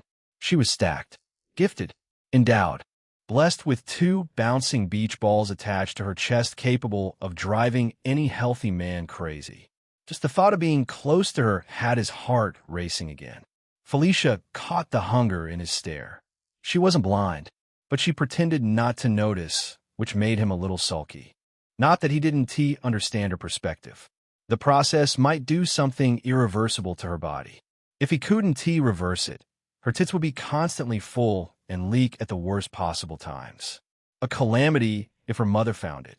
Black Cat lived for the thrill, not for walking around with hypersensitive nipples rubbing against fabric all day. Felicia, he said softly, "You aren't ready?" The corner of her mouth curled into that triumphant, wicked smirk that made her so chaotically lovable. "I'll be your guinea pig for this. But you have to come back for another family dinner." He nodded. The price was meager compared to his growing need. He would be gone to her family even without this. Her parents were quite the lovable and genuine folks. Death tapped his shoulder. "We should get more comfortable." He quickly scooted back and leaned against the headboard.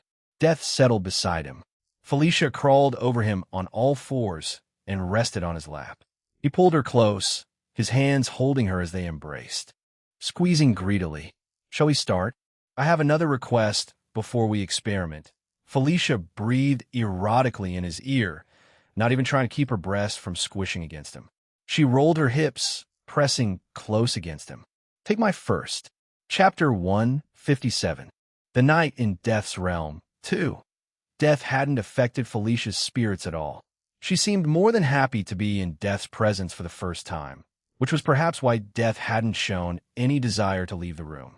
He glanced down at her bodysuit. "You want to take it?" Her claws slid out silently. A quick slash carved a lip-shaped hole right over her clothing, exposing the fabric beneath. "I'm going to make a new one anyway. Let's leave it as a memento." "All right." With one hand at her waist, he gently brushed his thumb over her. "You're so wet." "I've waited too long." Felicia grunted and leaned back. Keeping one hand on the bed to support herself, she lowered herself onto him. She winced slightly as she accepted him. "MH, you're so big." His hands were right where they needed to be, steadying her wobbly descent. "Just like that, my beautiful cat. No need to rush." She threw herself at him and hugged him tightly. In the next moment, she pulled him close, being close with him in one smooth motion. She sighed, burying her face deeper in his chest, trembling against him. He gasped at the tightness around him. "Wow." She looked up, biting her lips. The tears in her eyes were both from relief and happiness. "Sorry, I got anxious there." He held her face, brushing her tears away with his thumb. "Not your fault." A series of coincidences piling up just to screw her over, that would stress anyone out. She couldn't be blamed for wanting to rush it. His gentleness only made her hungrier, eyes blazing with heat. She pried his hands from her face and closed in for a messy kiss. "Forget about everything," she growled, nipping his bottom lip. "Just take me right now. Show me how you made Silver give in." Her provocations worked him up. He bent his knees. She leaned back into a comfortable incline against the headboard so she could be more at ease. With his hands gently resting on her hips, he held her close as they moved together slowly and rhythmically. Felicia rose and fell like ocean waves, her platinum hair swirling around her as she moved in time with him. He could feel Felicia moving in rhythm, her breathing quickening. "Dante, that feels good," she murmured. She pressed closer, leaning into him, her hands sliding down to grip the slick black material of her top. The way those huge, soft mounds bounced and jiggled with every move was mesmerizing. Her sounds climbed higher, turning into full-throated cries of absolute delight as the motion hit her sweet spots over and over. She was very near, so very near to her peak, her body tensed up, and her toes were curled. Her claws came out on their own and ruined the mattress. He grinned like a wolf and moved faster, his rhythm growing more intense until she shuddered. He lifted her up off the bed and rose onto his knees, just changing positions. Felicia's arms looped around his neck, her sharp claws digging into his back just enough to sting. He pinned her under him and held her down, her flexible body folding without breaking a sweat. Her thighs shook with fatigue as he drove into her with savage accuracy. He held her close, their bodies moving together in a steady rhythm. Each movement was met with a soft sound as they pressed against each other. The closeness brought them both clear pleasure, and they both spoke softly about what they were feeling. He didn't pay attention to anything else besides how intensely drawn he was to her and the closeness they shared. He held her like he had been waiting for this forever, which wasn't a lie. She was his childhood crush, in a way, ever since watching the animated Spider-Man show. The walls of her tightened around him, and he realized that she was almost there yet again. This time he allowed it. He thrust deep, swelling thick and releasing deep inside her. "Darling." She completely surrendered to the moment. The scream she let out wasn't elegant or classy like her typical self. It was primal, filled with raw emotion. He held himself close for a long moment, savoring the intensity of her reaction. Then he straightened up and slowly pulled away, letting Felicia stretch her legs. A clear fluid immediately leaked from between her legs and dripped down onto the black silk sheets, mixing with the scattered rose petals. Felicia laid there, sweaty and flushed in her bodysuit. Her chest heaved, yet there was a satisfied grin on her dazed face. My God, that was incredible. Death moved silently to his side, rising on her knees and offering her still leaking breasts. He hugged her tight against his chest and latched onto one swollen nipple. He sucked hard, drawing a fresh stream of that warm, sweet cosmic milk. He only got to enjoy a few moments before Felicia recovered and yelled, "Hey, me too." Felicia wasn't about to be left out. She got up in a hurry and forced her way into a kiss, diving in to steal some of that sweetness right from his mouth. He smirked at her. "Your turn." Felicia's green eyes flashed with mischief. She grabbed the zipper of her bodysuit and slid it down, letting her breasts bounce out like they had been dying to escape their confines. Slick in her sweat, her perfect pale nipples quivered.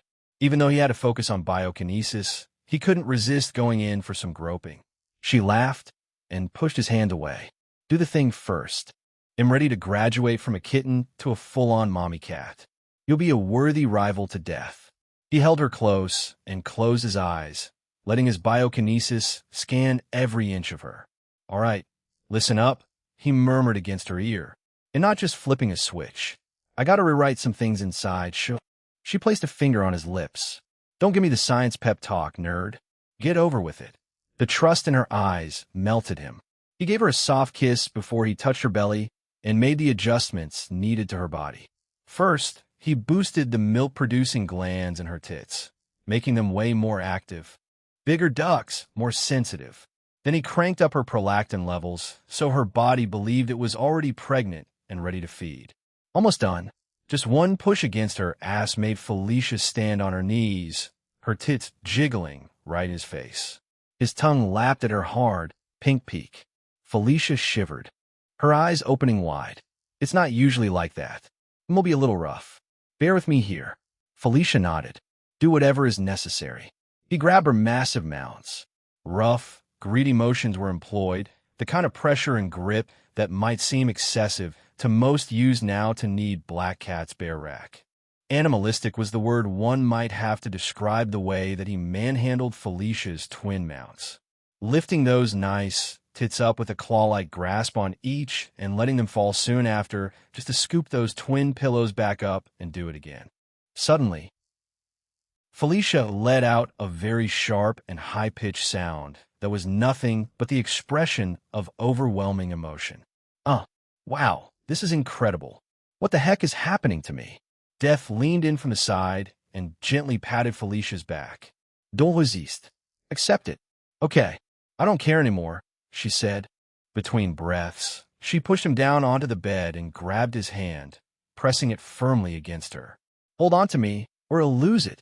He wrapped his arms around her and pulled her close. She trembled against him, breathing heavily from the electric jolts of sensation that were radiating through her chest. She threw her head back, squirming on top of him. Go, he commed. I can't hold it. Her whole body locked up. A sudden wave of release washed over him, and she trembled. She had actually lost control. Even after that, she grew more breathless, her gasps quickening. A small sigh escaped her, and a shiver ran through her. It's coming, the platinum blonde-haired beauty said in a whisper. Moments later, she began to tremble. Sweet milk shot directly into Dante's mouth as he was sucking hard on her swollen nipple. Without a delay, he worked his mouth like a reflex, swallowing the rich and creamy liquid eagerly. A delicacy. That was why he kept both of those full, sloshing cushions above his face and let them spray yummy. White treasure right in his mouth, like a starving baby asking for food. She took a drop on her finger and tasted it. Her eyes went wide. My milk. How does it taste? Delicious. I love it. I'm glad. She sighed and glanced at Death. I'm a bit busy over here. Can you help me with him? Death, who was enviously watching Felicia, sighed softly. She shifted closer to him between his legs and lowered herself toward him. Her mouth moved gently over him, carefully tending to him and tasting traces of him and Felicia. His half-arousal rose to full hardness again. She guided the object right to Felicia and pulled her down. Felicia gasped at the sensation and began moving with intensity. His eyes lifted for a brief second only, and he saw her with her mouth open and a soft gasp escaping her, her face changing into an expression of overwhelming emotion, her green eyes fluttering closed. She let out a little cry as she trembled, the feeling rushing through her all at once, the wave too much for her in that moment. And as her soft moans turned into desperate cries, she lost control while he drank from her. Felicia was in full bloom. The mix of Dante extracting her milk and the deep feeling of their intimate connection made her experience wave after wave of intense sensations all over her body. She instinctively moved her hand down, enjoying the sensation of the intimate moment, which added another layer of pleasure. Even so, despite the closeness between them, his complete attention was still fixed on her breasts. The warm milk kept on flowing steadily into his mouth, fulfilling a strong, primal need. He went on drinking, sucking with an insatiable desire, not letting go of this preciousness until he felt really full. He kept suctioning for many long minutes, slightly moving to get more of her breast, then eventually doing a little twist. He lightly brushed against her with a playful motion. Felicia gasped in surprise, overwhelmed by the sudden rush of feeling, and the tender moment lingered as he held her close. She was overcome by an overwhelming wave of sensation as her body trembled and tightened, the intense rush washing over her for the second time. Her words came out between gasps. Oh God, too much, too good. Her movement slowed as she was completely overcome by the sheer power of the moment. He had to make up for her lack of strength. His hands traveled down her body, which was glistening with sweat, and he took hold of her hips with a firm grip, his hands pressing into the soft flesh. He raised her up and then brought her back down with such force. He continued to be very intimate with her, and she was moving rhythmically against him. He was overwhelming her with attention. Her breathing became unsteady and intense, and she was still feeling a warm sensation lingering in her body from the closeness initiated by the gentle sucking and her lover's touch. Another slight, soft moan escaped her mouth while her right breast pulsed faintly with the rhythm of his attention. "It's happening." Again, she breathlessly said, voice thick with disbelief and warmth. A steady flow of milk once more poured from her right nipple right into Dante's mouth that was waiting as he held on gently. Once again, he drank quietly, swallowing the warm milk without rest. Felicia's affection was stirred in no time. It was a dual sensation that did it. She was whispering soft, pitiful sounds as her waist, still gripped tightly by Dante, began to move automatically. Even in that intense moment, he did not get distracted. Nothing could stop him from enjoying this great indulgence until he was completely satisfied. He suckled her right tit without mercy, his mouth moving in a rhythmic fashion on her nipple for a few more minutes. Eventually, he applied pressure with his teeth, scraping them softly yet firmly over the hypersensitive nipple deliberately. Felicia screamed, her body bending impossibly backward. Dante! Another powerful wave of pleasure erupted in her, this time solely focused on her breast.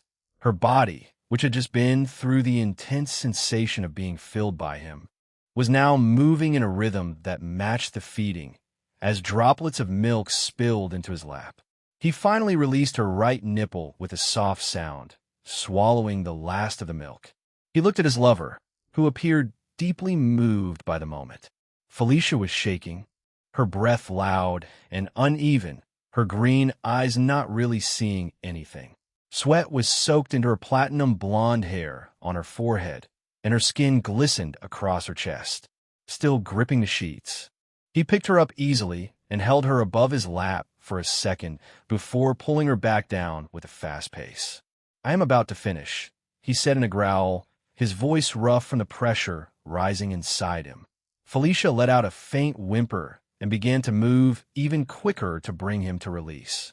But her already exhausted and overly sensitive muscles barely moved. It was a problem for him, though. He just increased the pace of his movements, very vigorously driving his hips upwards in a steady rhythm, holding her close.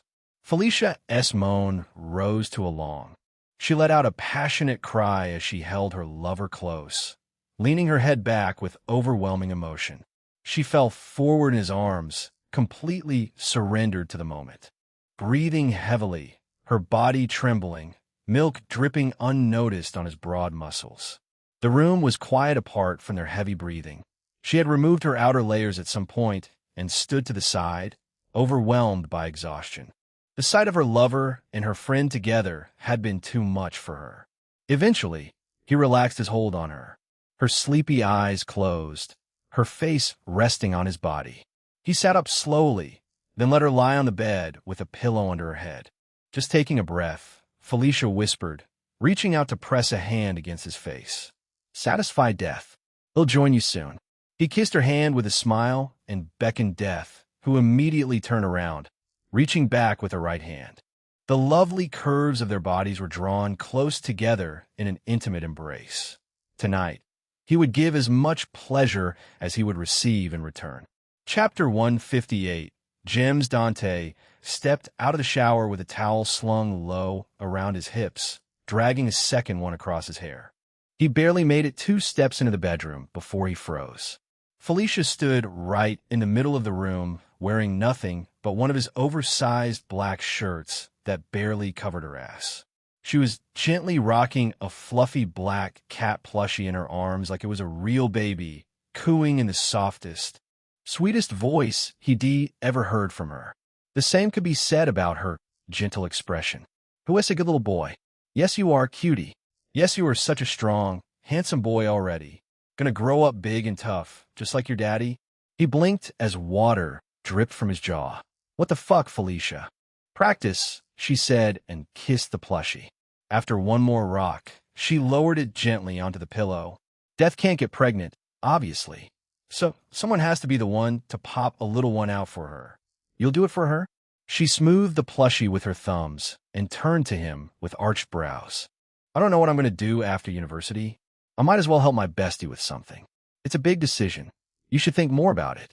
My mind is set. If it was T for death, I never would V met you. My dad would still be."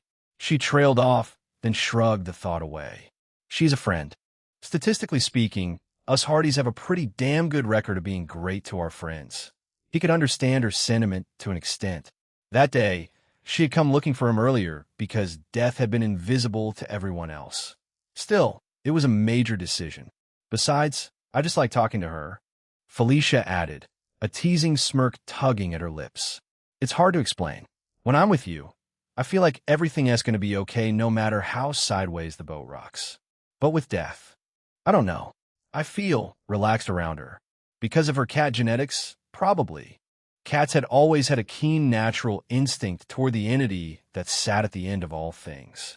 The air beside Felicia shimmered. Death materialized out of thin air and wrapped her arms around Felicia from the side in a gentle, almost shy hug. Felicia jumped a little, then laughed warmly. Whoa, hey there, bestie. Thank you, Felicia, Death said softly. I'm glad to have you as my friend.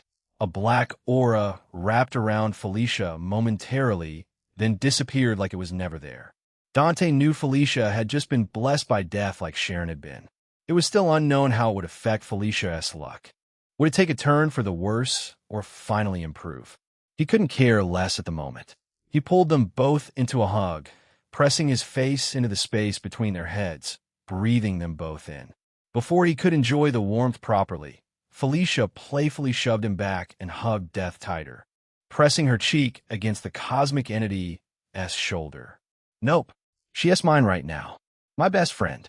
Death let out a chuckle. Companion, don't be greedy now. We spoiled you enough last night.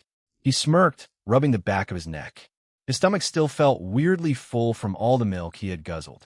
To say he was spoiled would be putting it mildly. Their cozy little bubble burst when they heard two sets of distinct footsteps coming from downstairs, followed by a firm knock on the door. He smiled, recognizing the two just from the sound alone. What are they doing here so early? Felicia pulled away from Death. Her whole face lit up with a bright, mischievous grin.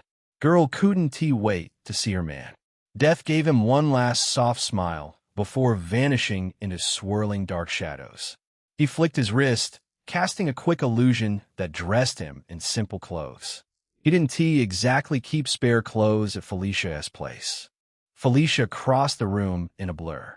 She unlocked the door and yanked it open. Good morning, Silver. Laura too. Both women had barely processed the excited greeting before Felicia's arms were around them. Silveja and Laura stiffened in surprise, clearly caught off guard. It was probably the first group hug for them.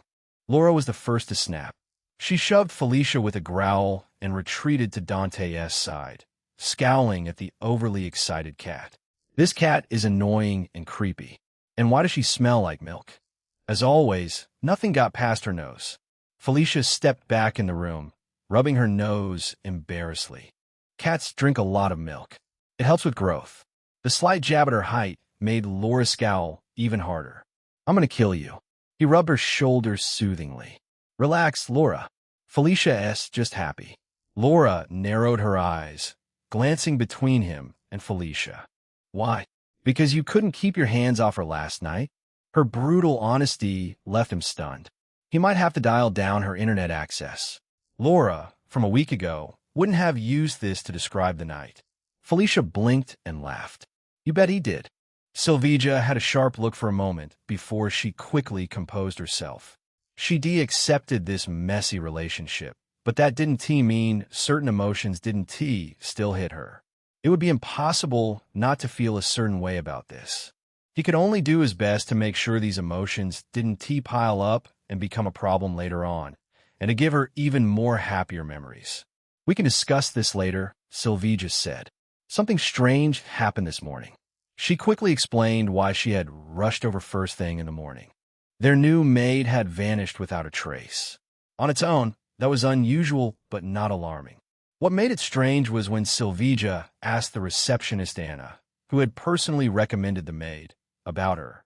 Anna swore she had no memory of ever meeting or recommending the maid. It was like the maid had never existed in Anna's mind at all. He already found Anna and the maid suspicious, and this only made him want to dig deeper about their reason to be lurking around him. Or rather, Silveja Sablinova. A telepath, most likely, he muttered. Did you ask Gina Checker? until he found the motivation to build a new resonance link. Jean had to be his personal telepath for everything. Sylvija shook her head. Jean Wu and T have rejected helping Sylvija, but she didn't want to come across as commanding, so she sought him to make the request on her behalf. Felicia raised her hand, flashing the sleek ring with the black gem on her finger. "Darling, I do believe this is the perfect time to start putting these on everyone." He agreed with her wholeheartedly. Too many telepaths were running around for him to feel safe about letting his loved ones go out without the rings. Sylvija took Felicia's hand, turning it to inspect the ring with focused attention. "What exactly is this for?" Felicia grinned mischievously. "You're asking a very silly question. What does it look like? An engagement ring?" Felicia's eyes sparkled. "Darling, did you hear that?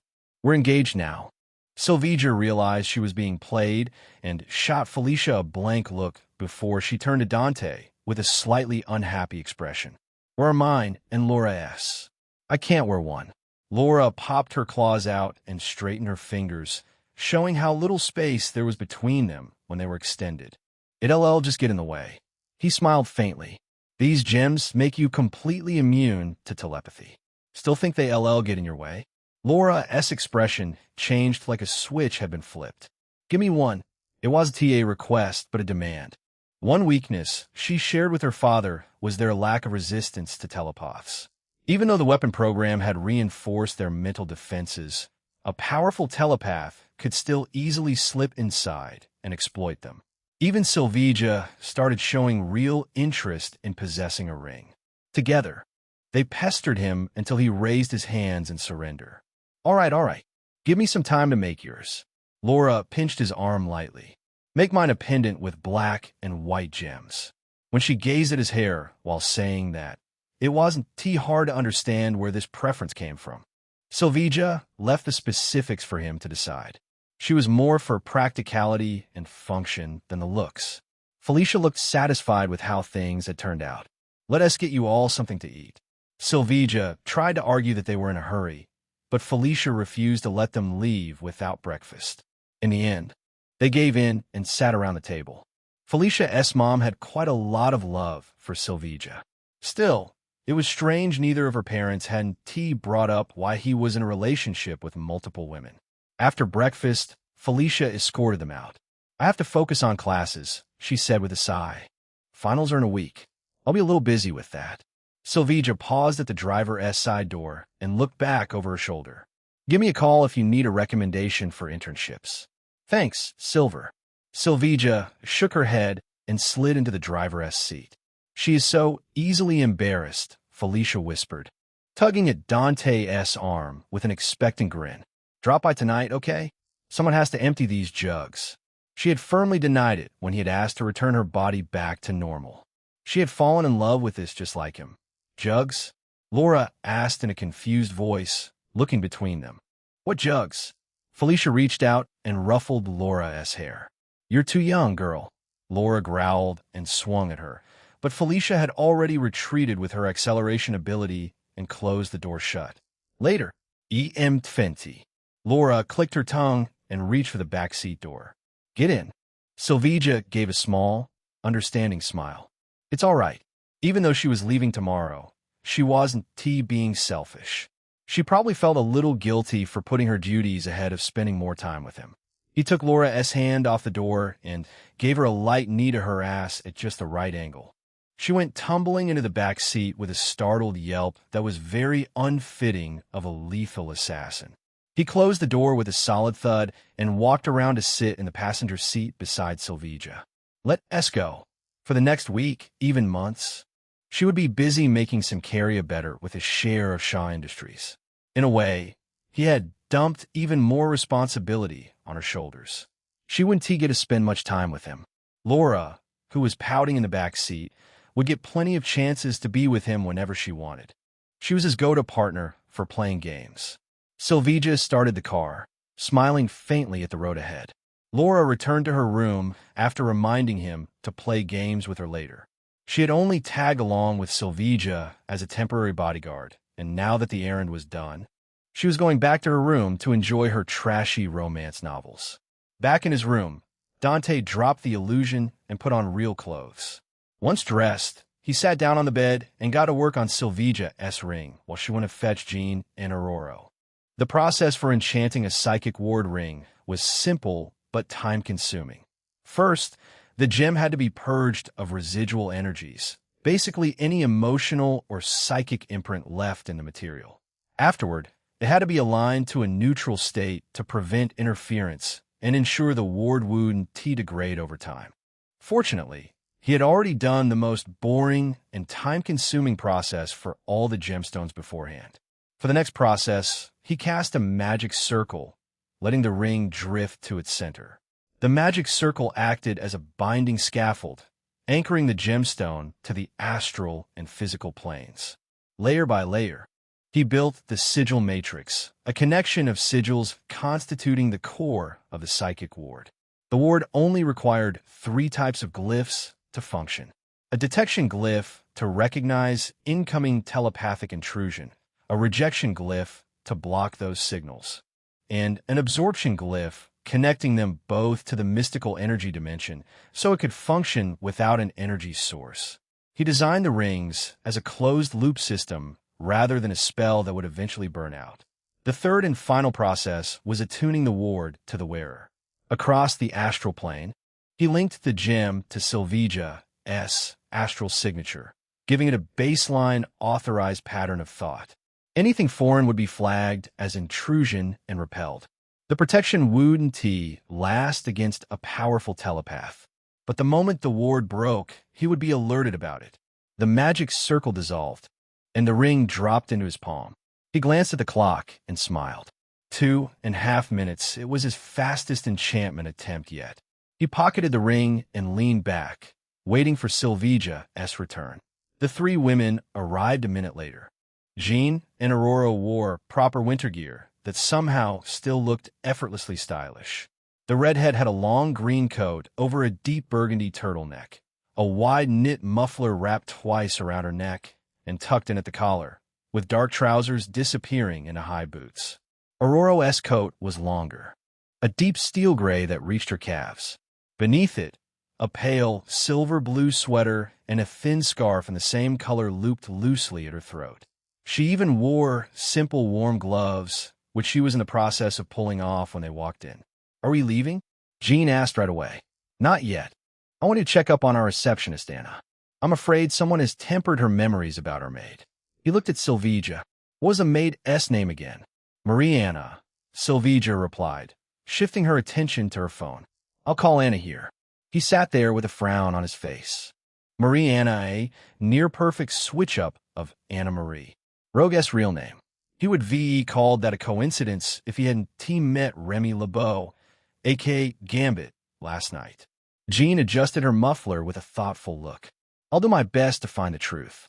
"You will," Aurora said, and looked at him directly. "Dante, how are you planning to resolve the situation with Charles and Eric?" Jean turned to him, eager to hear his answer. But Dante already knew it wasn't going to be the one they wanted to hear. "Whether this Xavier is the real one or a fake," he said flatly, "I'm getting rid of him. After that, you two can decide whether the rest of the team wants to live in reality or keep living under whatever brainwashing he has running." Neither of them argued. They knew he was right in this decision. Xavier had immense hatred for Dante, the likes of which wouldn't be quenched easily. Leaving that variable in play while he traveled to Egypt wasn't something he was willing to do. The best-case scenario would be baiting out Mr. Sinister through Charles. However, the problem with Sinister was his damn clones. The man had built himself an insurance policy in the form of hundreds of clones, scattered through every possible variation of appearance and gender. With a shapeshift ability, the clones could be anyone, anywhere. Even if he used cosmic awareness, there was no reliable way to locate all of them at once. That would be assuming he was dealing with Mr. Sinister, but he was almost certain it was. Gambit, in his early years, was pretty much a Mr. Sinister-esque lackey. If Mr. Sinister controlled S.H.I.E.L.D., Gambit serving Director Fury would make sense. I'll get Natasha out first. With Natasha, S.H.I.E.L.D. had a way to threaten him. He had to get that leverage from their hands before going all out against Mr. Sinister. which meant his original plan to spend a few lazy days with Sharon and Emma had officially gone out the window. He needed to be quick and efficient in dispatching Apocalypse. There is also the explosion guy. Jean, Felicia, and Gwen were supposed to investigate it with Natasha's help, but she had been imprisoned. Jean was busy with Xavier's situation. Felicia and Gwen had finals coming up. Death, can you guide their investigation later? Let's just get this guy out of here. I'll nudge Gwen to the culprit then. Thanks.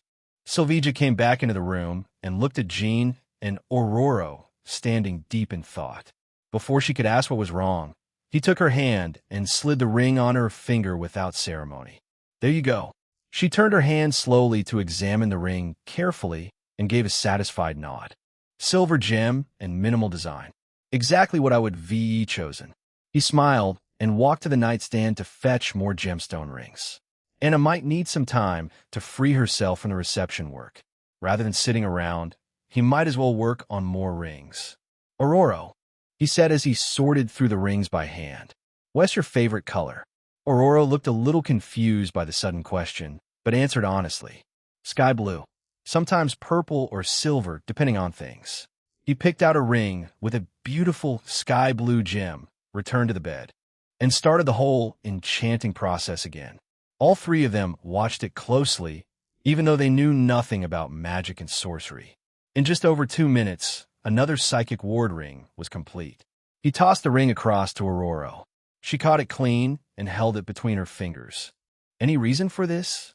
It'll keep you safe from telepaths. Her skeptical expression vanished in an instant. She put it on without hesitation. I have always maintained strong discipline to avoid being controlled by a telepath. This would have saved a great deal of time over the years. He shook his head. The ring is just a tool in the end. You're correct, she said softly. In return, I will give you a gemstone I've been keeping from my time in Cairo, Egypt. All right, bring it to me. I'll enchant it for you, Knock. Knock. And had arrived. It was time to figure out what the hell was really going on with his angel. Chapter 159. Memories. Anna stepped into the room and stopped, taking in the four faces looking right at her. Realizing her discomfort, Dante offered her a warm, friendly smile to ease the tension, while silently running a quick biokinesis scan across her body. The results surprised him. On the surface, everything was pristine and orderly like a healthy young adult should be. But digging deeper showed some anomalies. She had cell divisions far beyond what a young woman should have undergone. It didn't make any sense from his understanding of the human body. Another disturbing fact was how her cells behaved. Normally, cells constantly accumulated micro-damage and repaired DNAs. This was a continuous process, a process known as gradual aging, and that process was entirely absent from her body. It wasn't done by any mutant power, since an X gene remained dormant in her DNA. Anna gave him a polite nod before turning to Sylvia. How can I help you, boss? Anna, Sylvia said gently. Did you remember anything? Anna scratched her cheek with a faintly embarrassed tilt of her head. I must knock my head somewhere along the way. Everything before a few years back is hazy. She gave a self-deprecating laugh. I can't even remember my university. He nudged Jean, who was sitting quietly beside him on the bed. Is she lying? He could read faces well enough to reach his own conclusion that Anna wasn't lying, but Jean's telepathy might prove him wrong. The redhead furrowed her brows. No, she really doesn't remember anything before her job here. I believe a telepath sealed her memories. Only a handful of telepaths had the skill for that kind of precise, surgical work. Mr. Sinister, coincidentally, was one of them. Can you break the seal? She turned to him with a helpless look. Sorry, I can't. It's too risky. Her hesitation was understandable. The seal had been placed by an expert. Meanwhile, Jean had no experience in this. One small mishap, and Anna might forever lose those precious memories. There was another way to know her identity by forcibly awakening her X gene. He might recognize her by her mutant powers, but it was a risky move. Even his biokinesis couldn't read what powers would emerge from an X gene. With how insane some mutant powers were, there was a small chance she awakened some absurd reality-bending ability. He might as well wait for Emma's return. She had plenty of experience with memory seals. He was also going to start a telepath-S resonance link tonight. 3 of them should be enough for the task. Noticing Jean's downcast expression, Dante gave her shoulder a reassuring pat. Don't beat yourself up. When Emma gets back, you two can work on it together. Jean's face brightened a little. Got it. Anna frowned, glancing between all of them with growing discomfort. Boss, if you don't trust me, just say it and kick me out. There's no need to stand me here like I'm on trial. Follow me, he whispered to Jean and got up from the bed. Taking Anna's hand, he led her out of the room. They walked down the hallway toward the elevator. Anna, don't take any of this to heart. We're just worried someone messed with your head. That's all. Even if she turned out to be an enemy down the line, the current Anna hadn't done anything wrong. If anything, she'd been nothing but supportive to Silveja. She pulled her hand out of his grip decisively. I don't know about that. Her tone was friendly and her smile polite, both of which were utterly fake. She had retreated behind her professional mask to hide her feelings. She kept her eyes forward, a silence that was politely but unmistakably a cold shoulder. I have to try. He gestured for Jean to come closer and take his hand. She did it after some hesitation, mostly because of confusion. He put a hand on Anna's back and teleported them. The observation deck of the Empire State Building materialized around them, and with it came the cold air that would make any normal person shiver. Dante and Anna stood on the edge, and Jean just a step behind him. The city sprawled under them in every direction beneath a pale winter sky. A long drop below them of over 400 meters. Anna gasped, but to her credit, she didn't scream or scramble away in panic. She just stared down at the tiny streets and cars far below as wind whipped through her hair. For a receptionist, she was exceptionally calm. What is the meaning of this?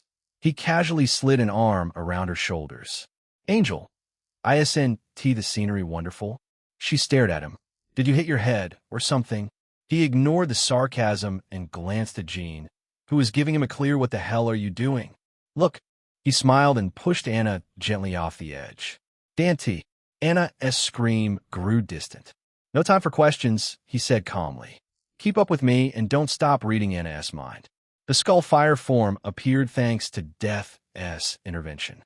He connected to Hyperion's resonance and let the solar radiation accelerate his fall, allowing him to catch up with Anna. She was falling with her arms out, not an ounce of panic. His eyes never left her back as he made spell-casting gestures. Jean was right behind him, her coat and red hair snapping in the wind, surrounded by her pink psionic aura as always. The distance collapsed fast. 200 meters, 100. Right as Anna hit the 10-meter mark, a swirling portal ripped open beneath her and swallowed her whole. Dante and Jean dove through, and the portal just above the busy street disappeared like it was never then. The calm, crisp air of Asgard greeted them on the other side. They emerged high above one of the realm's beautiful mountain forests. The lush forests, the fresh wind, and the distant waterfalls made Asgard's forests one of the best places to relax. Only he was enjoying the scenery, though. Anna was still flailing wildly in free fall. He sped up and caught her securely in his arms. She latched onto him instantly and tried to move their positions to make him take the fall. He didn't believe it was an intentional decision on her part. She looked too out of sorts to be making this type of selfish move. She is a survivor. He tilted the trajectory of their slow descent into a long curve. The human body was fragile. Just the whiplash from suddenly killing momentum could snap bones or worse. A certain blonde-s neck-breaking fall in the clock tower had taught him that lesson long before he came to this world. He set her down gently near the mouth of the cave. The same cave he had taken shelter in with Natasha not long ago. Anna's legs gave out on contact with the ground. She sank to her knees and touched the ground for support. Her breathing was a mess. Jean stopped beside him, revealing a look of surprise. I saw a new memory in her mind. A face and a name, to be exact. It was Anna. Her, Anna Marie. She corrected quickly, faintly blushing at her mistake. The girl triggered a storm of emotions in her. I'm guessing a close relative. Maybe a sibling? Jean went on to describe how Anna Marie looked. Unsurprisingly, Anna Marie was a young woman with thick, wavy, deep brown hair, which had a bold white strip on the front section. The same iconic hair as Rogue. While this confirmed his suspicion, he still found it hard to believe the usually friendly woman was Raven Darkholme, codenamed Mystique in disguise. The blue-skinned shapeshifter was famous for her ruthless efficiency and ever-changing appearances. But why was she working under Sylvija? And more importantly, what had happened last night to leave her with no memories about her real self and a dormant ex-Jean? Is Mr. Sinister behind this? But why would he do this? Jean shook his shoulder, pulling him out his thoughts. How did you know this will work? The redhead had every right to know after aiding him without any hesitation. He explained to her in very simple words. Often, life-threatening situations make the body release a surge of stress hormones, which heightens alertness to increase the chances of survival. These situations also temporarily improved access to some emotional or deeply encoded memories. This was not the same as recovering lost memory, just fragmented parts formed purely by raw feeling. Jean had been perfectly positioned to catch that brief window in Anna's mind. He and T stopped using his biokinesis on Anna in case the heightened stress awakened her powers. She isn't getting her powers back until I know everything. Those powers would make her very hard to find. It would be better to let her stay as Anna until she recovered her memories. He kneeled down before Raven and touched her shoulder. She wasn't acting lost because she feared death. Rather, the emotions had left her a confused mess. Anna. She slowly lifted her head. Her eyes carried a look of pain that he was quite familiar with. Dante, I saw someone. She was Anna Marie. She was too distracted in her own mind to pay attention to his conversation with Jean. Who is she? I don't know. Raven trailed off in a shaking voice. Her hand moved to her chest, right over her heart. I don't know why it hurts so much. It's like how people describe a breakup, but worse. She couldn't describe her emotions, not because she was inarticulate. The memories that shaped much of a person were missing. Her intense emotions made him reconsider everything. From what he knew from his previous world, Raven didn't care much about Rogue as her adopted daughter.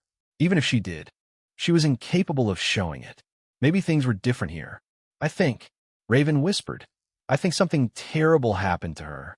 I can't remember it. She clutched her head with a pained expression, trying to recall anything. The actual events had been wiped from her mind, but the emotions attached to them remained like deep bruises. She had definitely witnessed something tragic or heartbreaking. He pulled her into a hug and rubbed her back. We'll get to the bottom of this. You'll get your memories back. Anna clung to him tightly, still overwhelmed. She might be Raven Darkholme, but without her memories, she was just Anna Keller, the friendly, reliable receptionist at the NYC branch of Silver Sable International, the woman who had been quietly supporting Sylvija. Also, his angel. Whatever game she had been playing before the memories were sealed could wait. He wasn't going to treat her like a suspect or a threat while she was this vulnerable. When she finally recovered everything, then they could talk about why she had been working for Sylvija in the first place. Chapter 160. Shatterheart Dante kept Raven company for a little longer than he planned. She needed some company while her emotions settled. When she was ready, he opened a portal and watched her and Jean leave. Go ahead without me. He waved at them and turned back toward the golden spires of Asgard visible in the distance and considered visiting Hela. After a moment, he shook his head. He had too much going on today. Maybe next week to give Sylvija her first proper date. Hela had already survived over 1,000 years in isolation. A few more days without him wasn't going to tip her over the edge. Just as he turned to leave, Lady Loki materialized right in front of him, posing in front of the portal with one hand on her hip. In both of their recent encounters, she had appeared in her true female form. Dear Lord, she murmured the title, which he couldn't recall accepting, and tilted her head with exaggerated sweetness. Leaving without even a proper greeting? How terribly rude. He exhaled slowly. He still had no clue how to handle Lady Loki. His future self had dragged her into this universe for some reason, and it probably wasn't T just to make her suffer more. Such a decision wouldn't T happen without a reason. Is she going to become one of mine? Given his track record with beautiful, dangerous women, yeah, probably. A great and awful idea simultaneously. She was, after all, the god of mischief. Every interaction could be a game with rules that shifted mid-play, and every moment of sincerity carried a second layer underneath it. He pushed it aside. Future problems were for a future version of himself who had earned them. As Death had said, they were headed toward a good future. He just had to ignore everything about this time travel shenanigans. Lady Loki, since when do I need your permission to leave? Her lips curved into a sly smile. Not permission, my dear conqueror, merely a tiny request for your precious time. After all, a goddess does grow lonely when her lord is constantly wandering across Midgard. He gave her a blank stare. I told you he'll return soon. I have a lot of work to do. She stepped aside gracefully, but her expression became almost convincingly sad, her eyes downcast like a tragic heroine. As you wish, my dear lord. He walked past her toward the portal, but stopped just before stepping through. What happened to my scythe? It will be finished very soon. Her mood flipped instantly as she showed an energetic expression. She even revealed a strange, mysterious smile. In fact, I shall prepare the finest gift for your next return. Do look forward to it. Keep it simple. It will be basic, she assured him with a playful voice. Simple, yet sought after by both mortals and gods alike. You will truly appreciate what I have in mind. With how much she hyped her mysterious gift, he couldn't help but be eager for his next Asgard trip. Lady Loki smirked like a merchant who had scored a big deal. I am not lying, Lord. It will be a gift that makes your heart race like nothing else. Don't disappoint me. He stepped into the portal, leaving Asgard and Lady Loki behind. The first thing Dante did upon returning was have a talk with Sylvija about Raven. After some discussion, they chose to lighten the receptionist's workload considerably. Giving her idle time would give the half-surfaced emotions too much room to maneuver and break her from the inside. At the same time, overwhelming her with work would stress her out. They had to give her just enough work to distract her. Leaving Sylvija's room, he found the former X-Men duo in Jean's room. They were ready to depart. Before we leave, both Jean and Aurora winced. Jean's eyes were begging him not to do another side quest that would delay them again. Aurora's posture conveyed the same thing, with just more dignity. He chuckled. Jean, would you be all right with acting as my girlfriend? Just for show, obviously. He explained his plan to make Xavier emotional, who had that unhealthy, obsessive fixation on Jean. Seeing the man's reaction might be the quickest way to tell if this was the real Charles Xavier or someone else shape-shifting to take his place. Jean went quiet, contemplating on whether to say yes or no. I am not against it, Aurora said, crossing her arms. If Scott sees this, he will also give up on any unnecessary hope. Jean's eyes lit up, the cherry on top. Aurora arched an eyebrow. I thought you liked him. A few years ago, but not now, Jean said with a shrug. He doesn't want to think for himself. I might turned out like him without your guidance. Aurora smiled. The mansion only had one girl. You got all of my attention. They started laughing and talking about the days Aurora first joined the mansion. Suffice to say, they were delayed over 20 minutes because of their impromptu chatter. Only then did they realize the time and asked him to open a portal. Before they stepped into the portal, he gave them a few words of encouragement. Don't be afraid to speak your mind. I'll be there to handle anything. They arrived directly outside the X-Men mansion.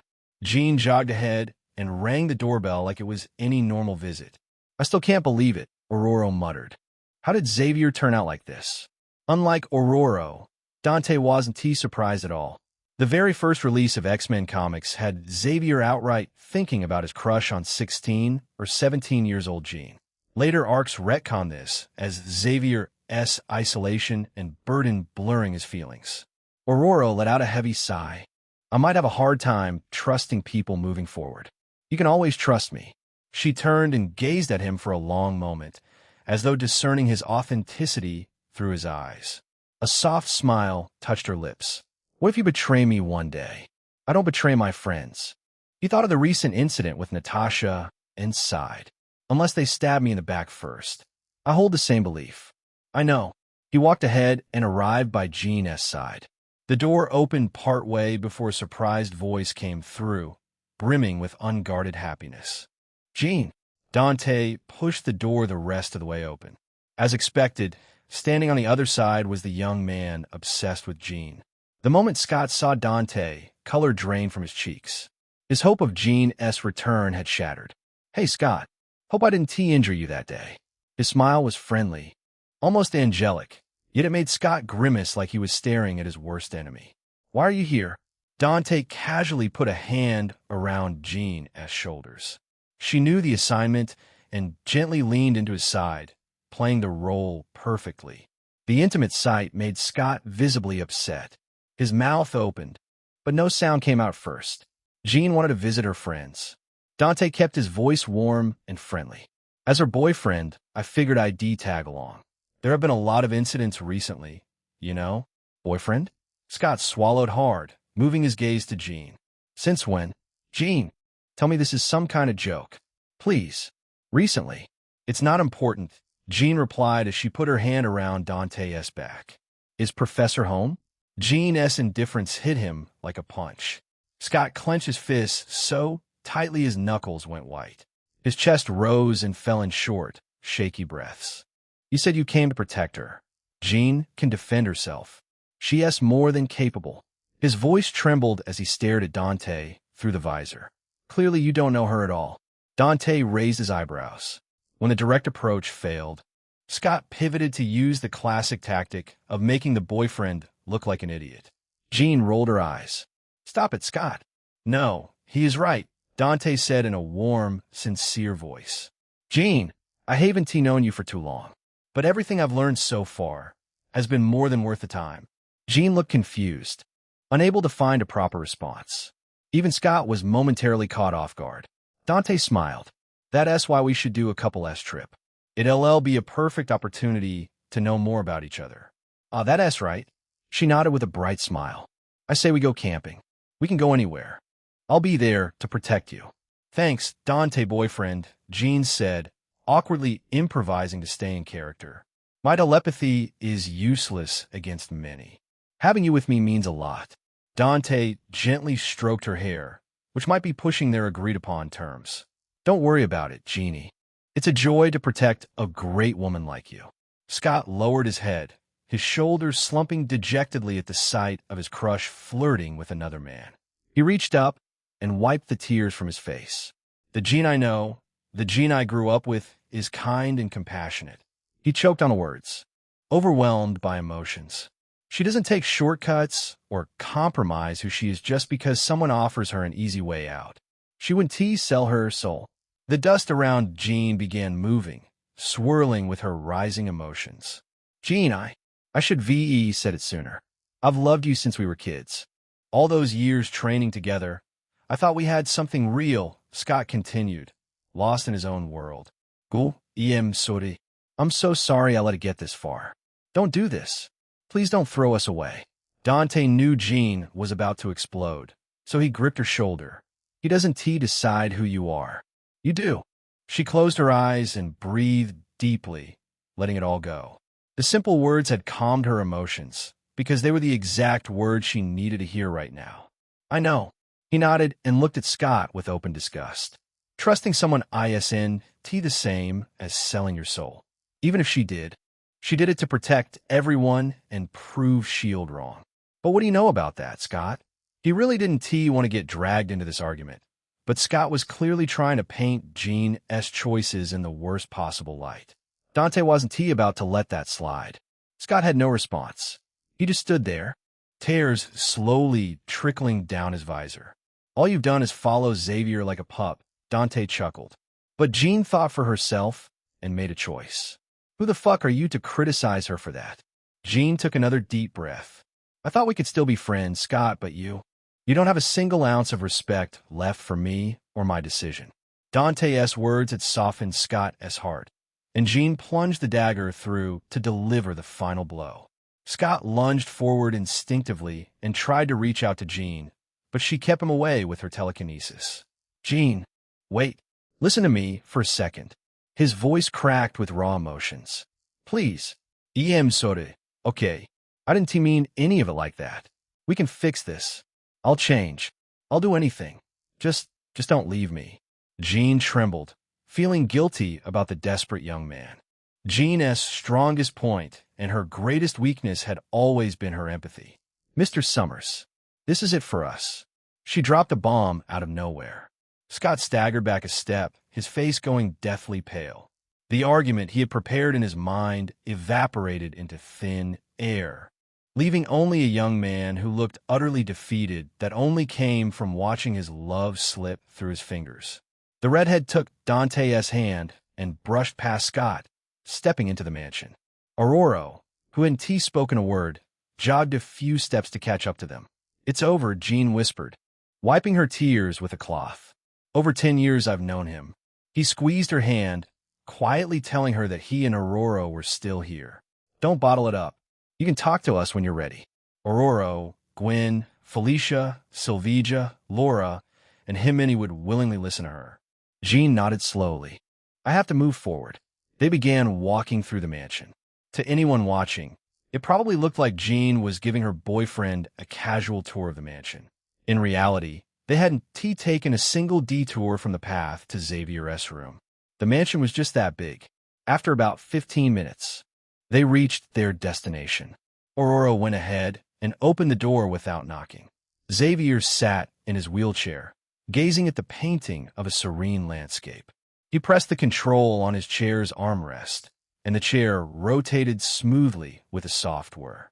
Xavier merely glanced at Jean holding Dante's hand and greeted them with that same calm smile he always had. Jean, Aurora, you've returned with a guest. Chapter 161.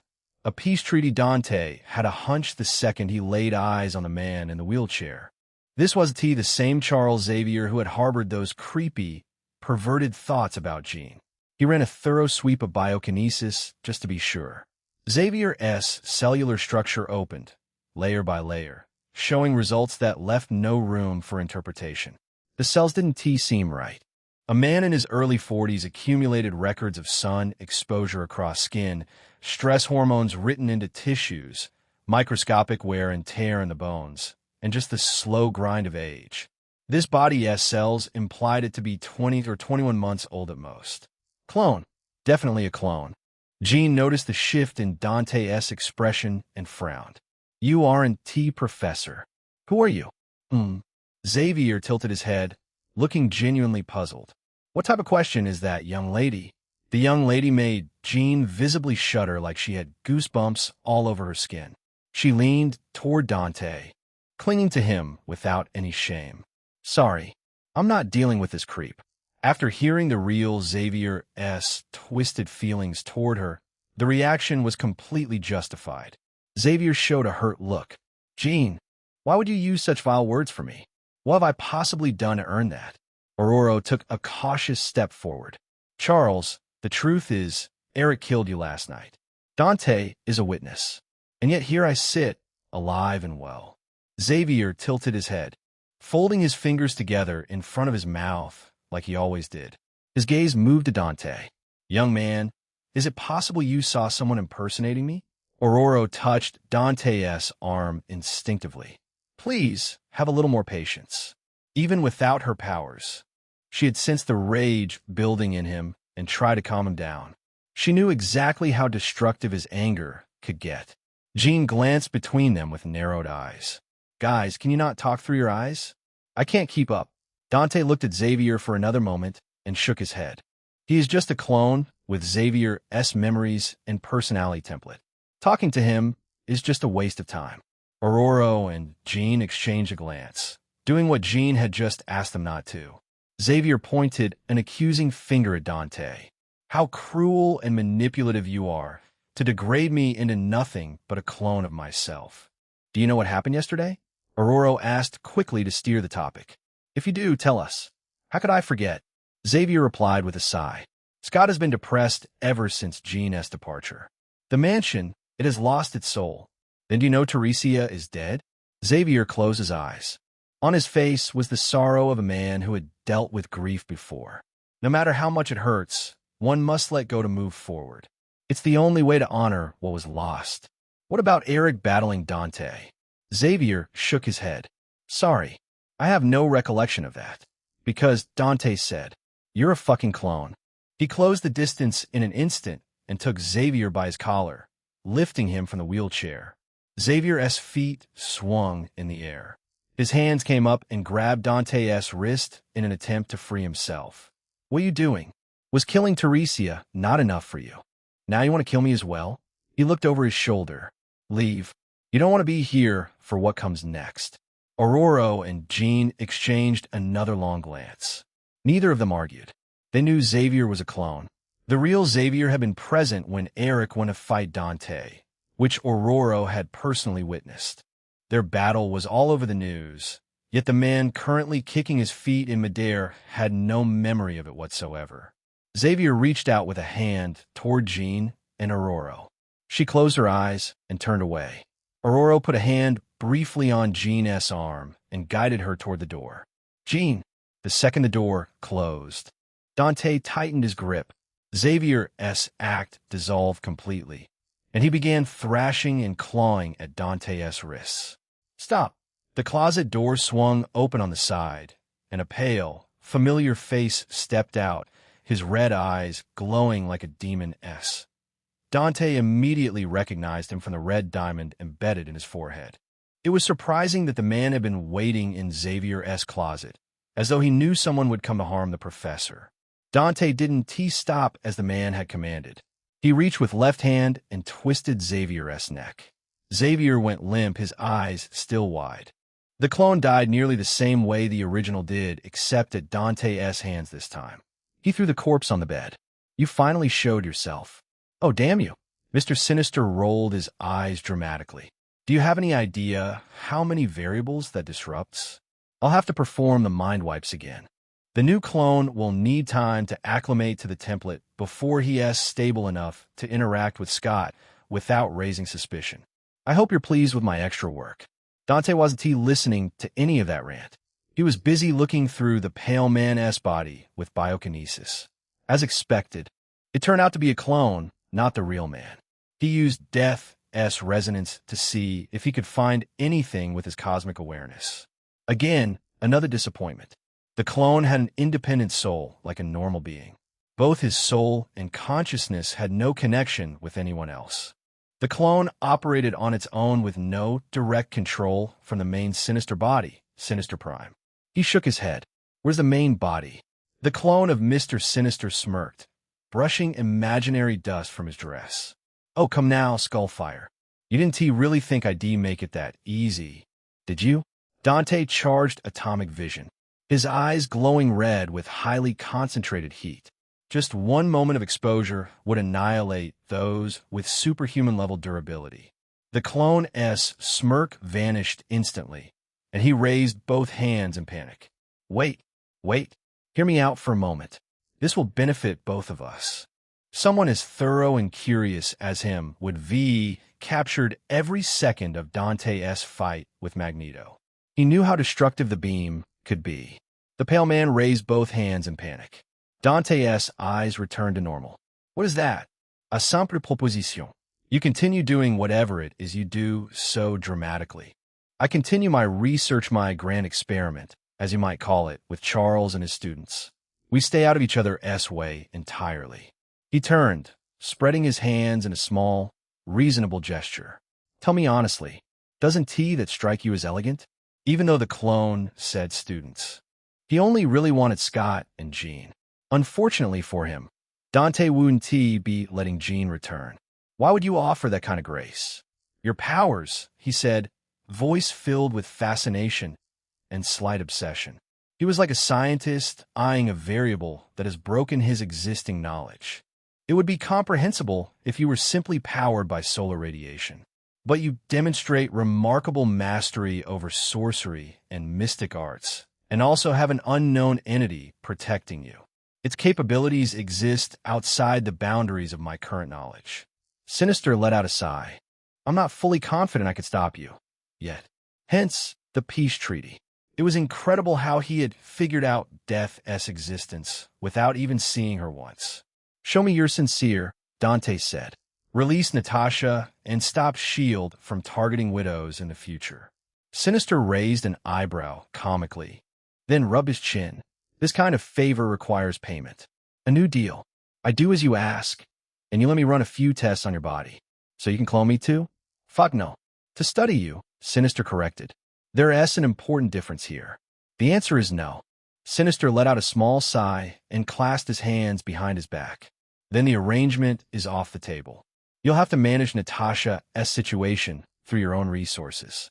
I'm confident you can achieve it on your own. You're pretty cocky for a guy who sent a clone to meet me. Sinister chuckled.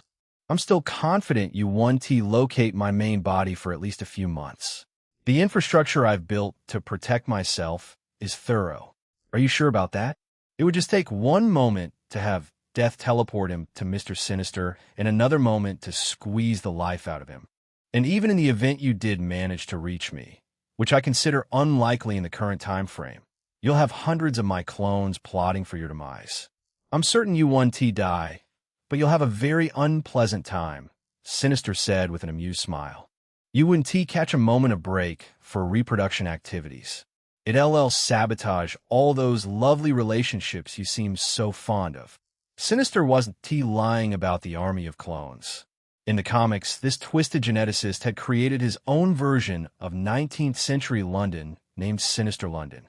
He had help from dreaming Celestial S powers, but it was a feat this man could achieve on his own if given enough time and resources. With S.H.I.E.L.D., he had all the resources he'd need. I'm not taking relationship advice from you, Dante said. You failed your own wife. Rebecca, wasn't he it? I don't even think you're capable of real emotional attachment or physical desire anymore. Sinister's smile remained the same. I am beyond the need to reproduce. Emotional attachment, while fascinating as a biological mechanism, is a variable I eliminated from myself. Without lust. He spread his hands dramatically. I am perhaps 300% more efficient than the average man in pursuit of my actual goals. Possibly more. Dante stared at him, genuinely speechless. You really are fucked in the head. I am focused, Sinister corrected him. From where I stand. You are the one ruining your own potential. If you abandon those relationships, you could reach heights even my knowledge cannot predict. Dante shrugged. I'm fine the way I am. Thanks for the great evaluation, though. How regrettable. Sinister clasped his hands behind his back again, shaking his head in mock disappointment. If only I could reconstruct you without those flaws. That might become my greatest achievement yet. His gaze lingered on Dante like he was a hungry man salivating over a fat piece of meat. The twisted hunger sent a chill down Dante's spine. Fine. I'll agree to your peace treaty, Dante said. Do whatever the fuck you want here. But keep that clone professor away from me. If he so much as thinks in my direction, I'll kill him again. Dante knew Sinister was buying time to research a way to neutralize his powers or cooking up a scheme with S.H.I.E.L.D.'s authority and reach. Sinister needed time, and so did Dante. Taking care of Apocalypse and other externals came first, until he had Natasha out and Sinister's actual base located. Going after the man directly wouldn't achieve anything. Sinister dipped his head in acknowledgement. My Xavier 1T come near you.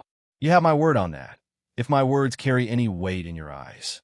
The same weight as your tears. So nothing? Sinister cackled. I see you're interested in Jean. How about I share her clone for a sample of your blood? He shook his head. Not interested. So, why are you controlling S.H.I.E.L.D. and mutants? What is the endgame? Why am I doing that, indeed? He tapped his temple with a grin. Oops, Prime forgot to give me that information. You're crazy. Since the clone refused to share any more information, Dante walked away. The pale man watched him leave with keen eyes. Around the corner, Dante found Jean and Aurora waiting nervously.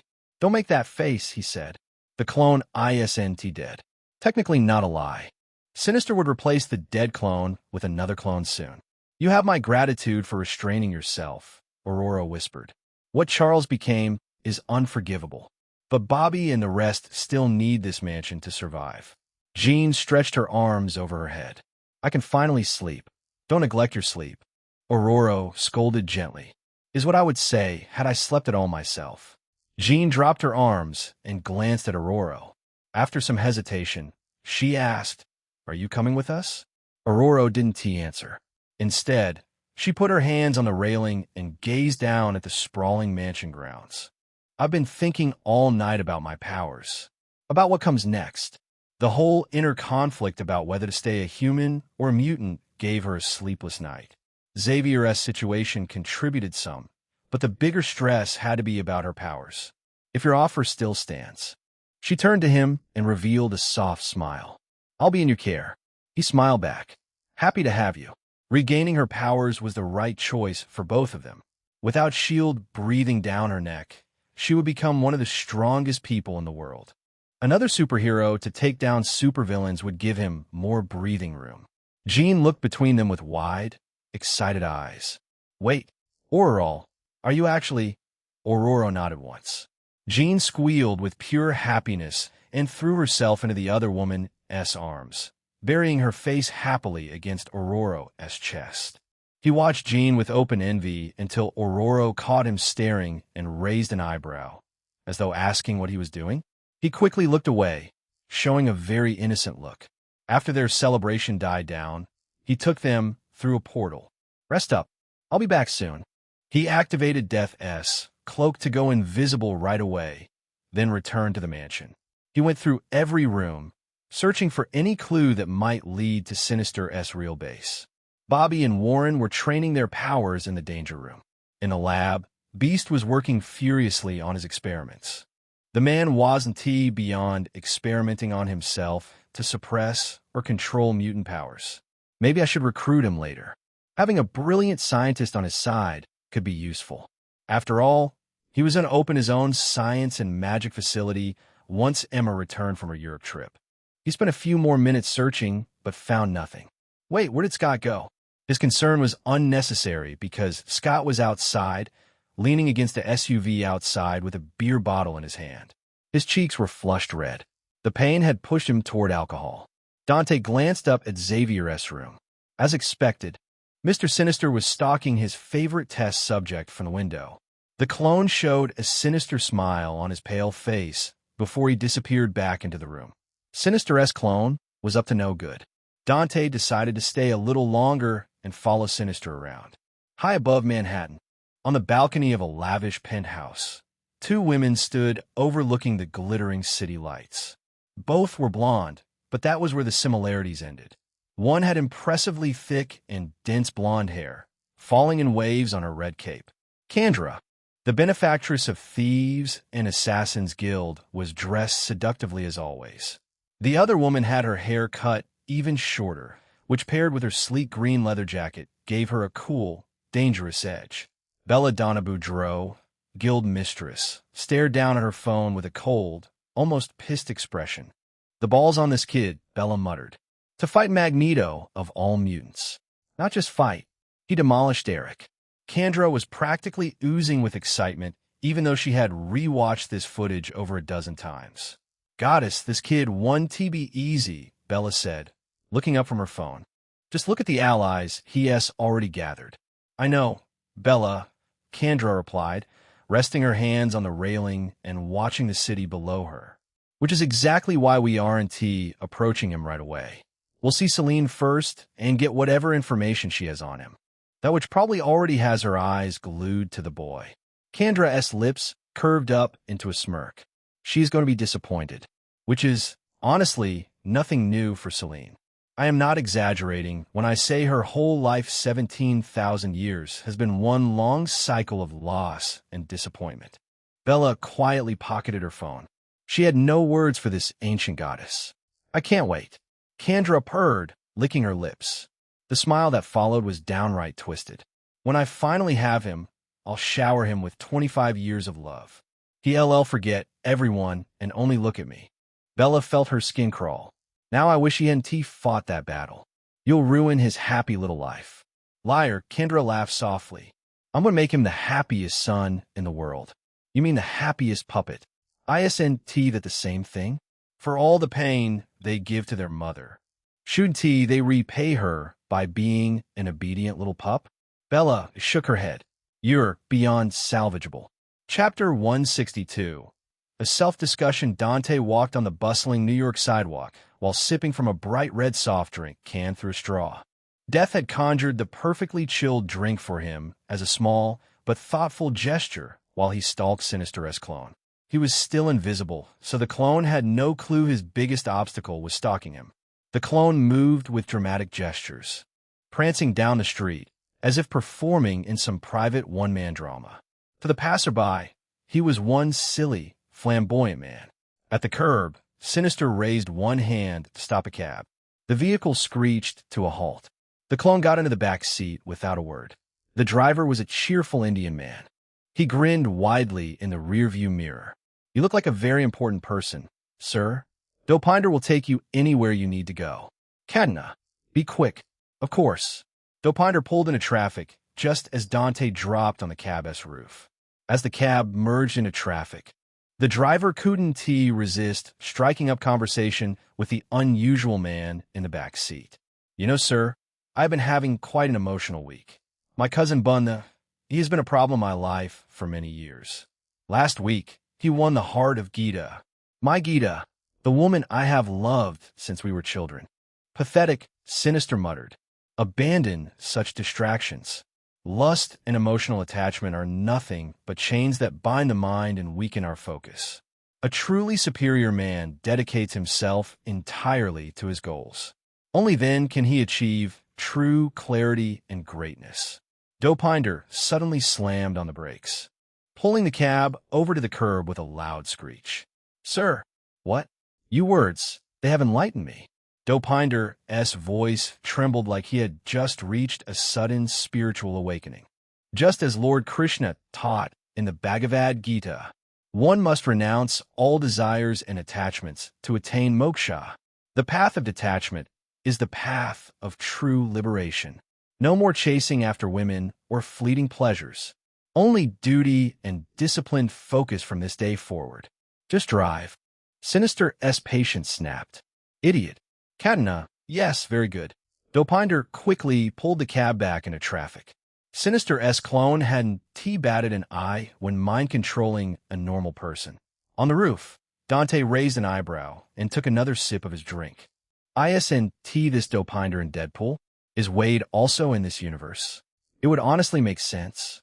Having Wolverine without Deadpool would be like having Bucky Barnes without Steve Rogers.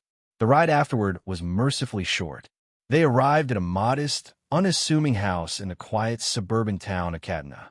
Sinister stepped out without paying, of course, and walked straight inside after unlocking the door. Dante dropped silently from the roof and followed the man closely. The clone headed downstairs into the basement, shoved aside several pieces of old, dusty furniture. He pressed his palm flat against the dusty wall behind the mess. With a soft beep, a hidden panel slid open with a hiss, revealing a narrow corridor. After another biometric scan, they stepped into a secret underground laboratory. Dozens of tall, transparent pods lined the walls, each containing a floating clone suspended in pale blue fluid. Xavier, Bobby, and Warren in various stages of development. These were backup bodies, ready to be activated the moment any of the originals were lost or damaged. On the bright side, he could kill Xavier until he was satisfied. Sinister moved to the single computer at the corner desk and powered it on. The screen lit up yet another Mr. Sinister clone, leaning back into an extravagant chair. The background was clean, which offered no insight about his location. You're 2 hours late, the one on the screen said without a trace of respect. What happened? Multiple unexpected variables, the clone in the room said. Where's Prime? Occupied with Project Brood. He left me on command before he went. The clone took a pause before asking, Status of our ultimate project? We have run into an obstacle. Jean left the mansion for Skullfire.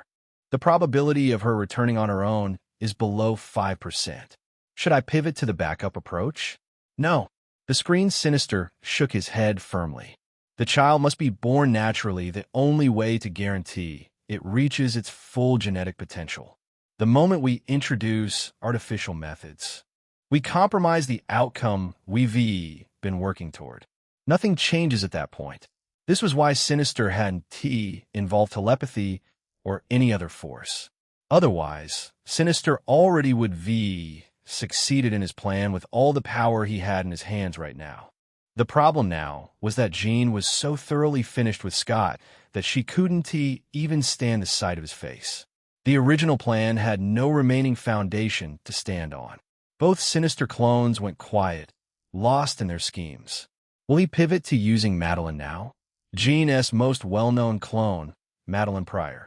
Later known as the Goblin Queen, she was Sinister's creation.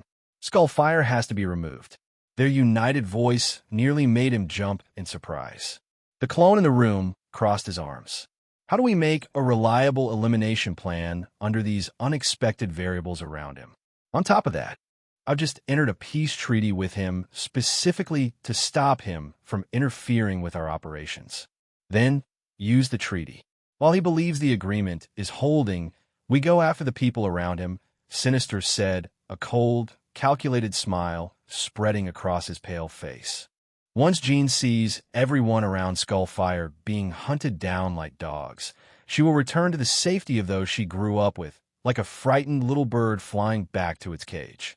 Dante was even surprised. He had never trusted Sinister to keep his word for a single second. The clone in the room clapped his hands together once. Send reinforcements. The current slaves can't manage this. Silver Sable is departing today. For the rest, I'll send appropriate countermeasures to you. Make full use of them. When do I begin? The Sinister on the screen rubbed his chin, then glanced left and right, then covered the camera with his hand. 2 weeks. The screen went dark. The clone turned off the computer and snickered. A hunt will be fun. Dante shook his head. Idiot. Death materialized beside him without any sound. She was back in her mysterious long black dress that fell all the way to the floor and trailed behind her. She looked at the clone across the room and then looked at Dante. Companion, what will you do now? He is naive to think he can stomp my allies like bugs.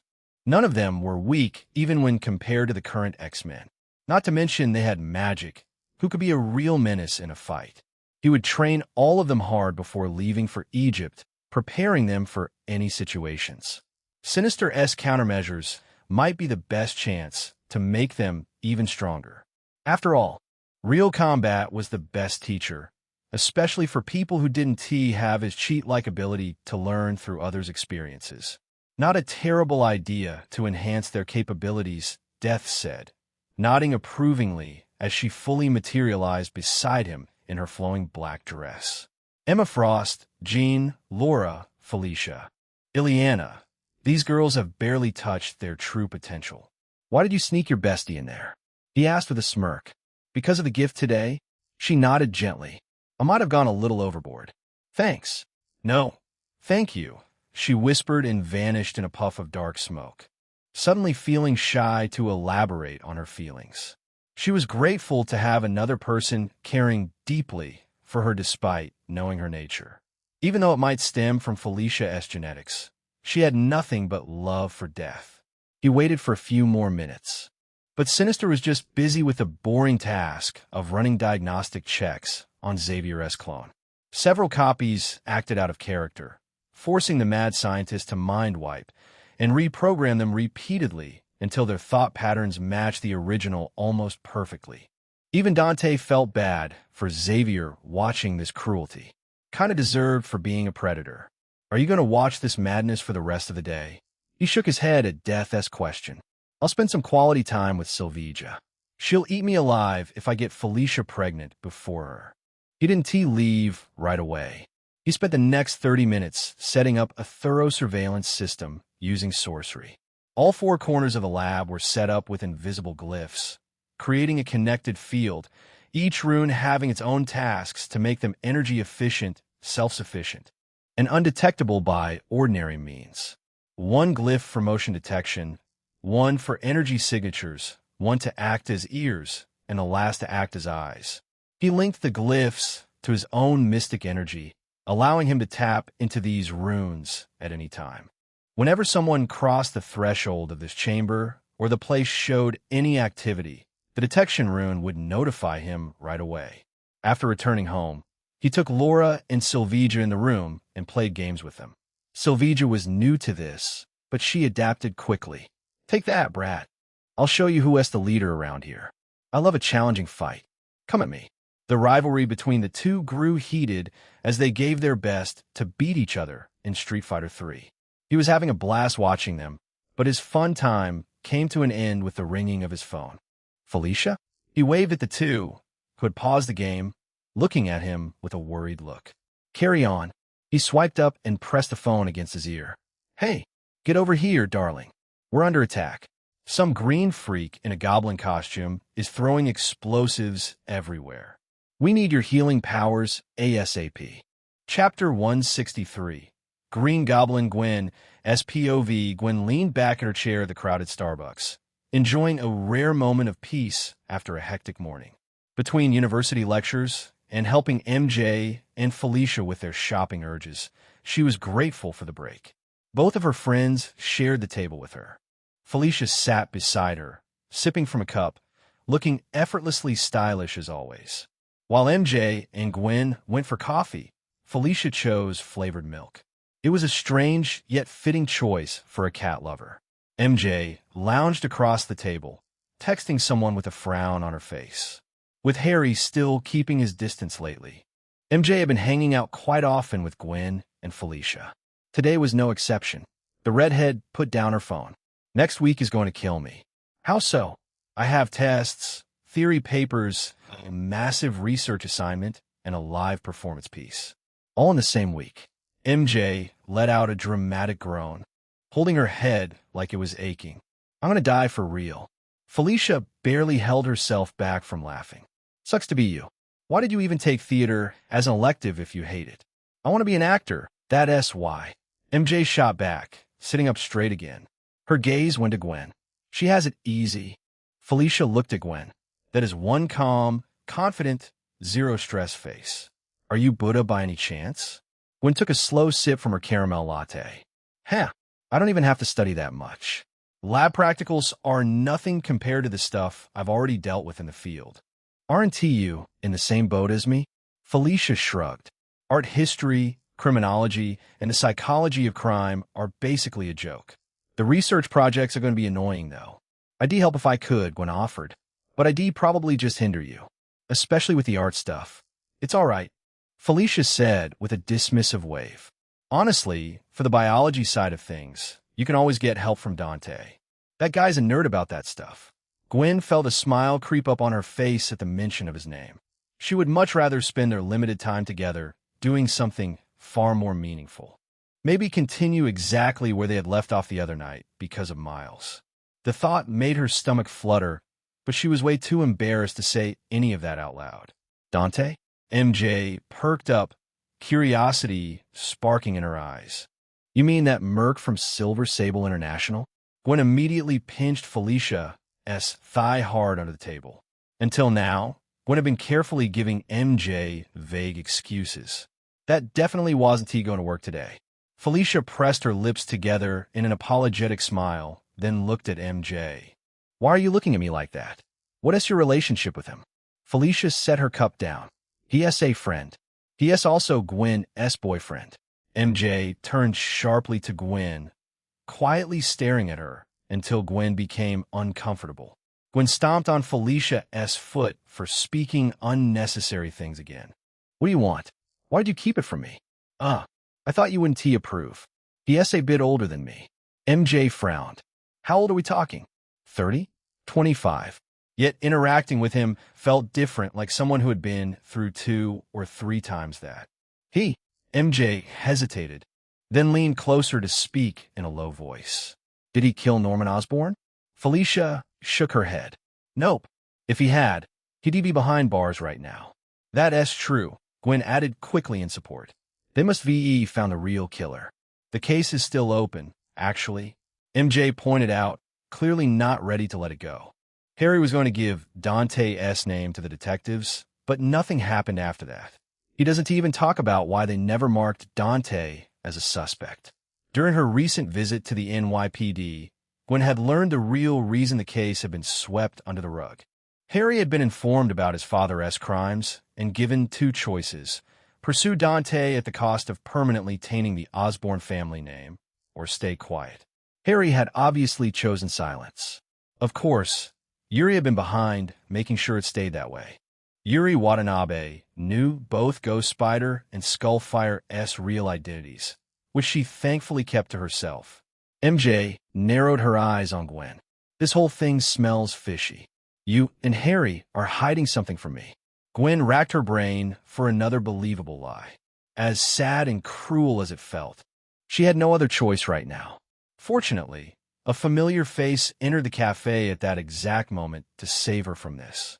Harry Osborne walked in wearing an all-black suit, which he had never done before. He looked polished and corporate in a way that reminded her of Norman, that scumbag, a human being who nearly had her father killed to turn her into one of his pawns. Felicia said she's on an unlucky streak. Yes, sure. As for how Harry knew about their whereabouts, she had literally no idea. Maybe it also had to do with Felicia's good luck. Harry took off his sunglasses, and their eyes met across the cafe. Her head buzzed, a warning scent by her spidey sense. The single pulse made it hard to find the source. She looked around, confused. Maybe her senses had a little malfunction caused by anti-venom. It didn't come from Harry. Her friend wouldn't try to hurt her, right? Harry beamed a bright grin and started walking toward their table. MJ noticed Gwen's sudden silence and looked over her shoulder. A surprised gasp left her as she spotted her lover. She got up from the chair, reached Harry in hurried steps, and hugged him. How have you been? Great, honestly. Harry hugged her back with a faint smile. When they separated, his gaze drifted to the third person at the table. Felicia, didn't he expect to see you here? Gwen drags me around everywhere like her personal cat. Felicia replied nonchalantly. I might as well be on a leash. You look like you enjoy it. I really do. She smiled. I hope you're recovering well. Nobody wanted Norman to die more than Felicia. The man would ruined her life if Dante hadn't been there. Asking Norman's son about his well-being while he was dealing with grief, that felt hypocritical. As Harry's close friend, Gwen was even more guiltier of this than Felicia. But it looked like I'm not doing well. Harry spread his arms slightly and chuckled. Actually, I came to find you all. Let us go break some bottles in Hellmoon Club. As they say, people come and go, but the show must go on. MJ threw her purse over her shoulder and immediately linked her arm with Harry's. Let us go, Gwen. I've been dying to drink until I pass out. Haven T had one of those nights in forever. Gwen turned to her best friend. You want to join? Why not? Felicia smiled, but it didn't feel quite like her usual smile. It felt forced in a way. I want to be drinking, though. Me neither, Gwen replied. I want to stay sober for finals. MJ made a pleading expression. Just one shot. You'll barely feel it. No. Gwen and Felicia refused in sync. MJ let out a sigh. Harry will drink with me then. Naturally. They paid and gathered their things before making their way out of the cafe. Outside, Harry's phone lit up in his hand. He looked at the screen, then tossed his car keys to MJ.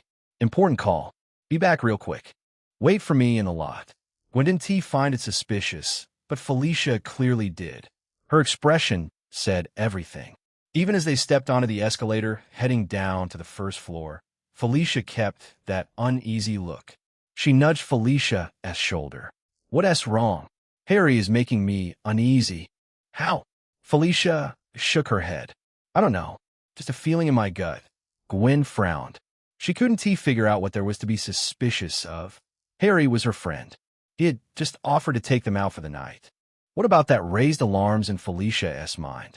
The moment they reached the bottom of the escalator, boom, boom, boom, a series of explosions shattered the glass ceiling.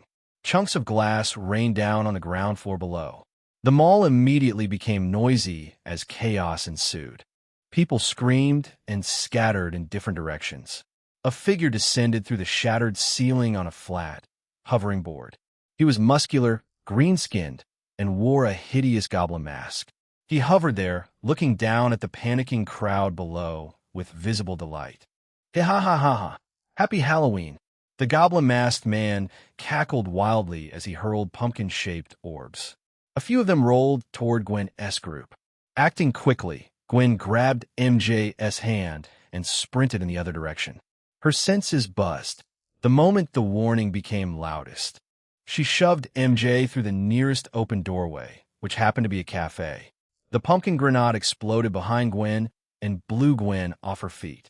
She did a roll through the air and landed like it was nothing. Some small fragments had dug into her back, making her bleed, but nothing that would drag her down. She looked around and then quietly activated anti-venom to heal the wounds. The black and white symbiote rolled over her injuries once and healed them.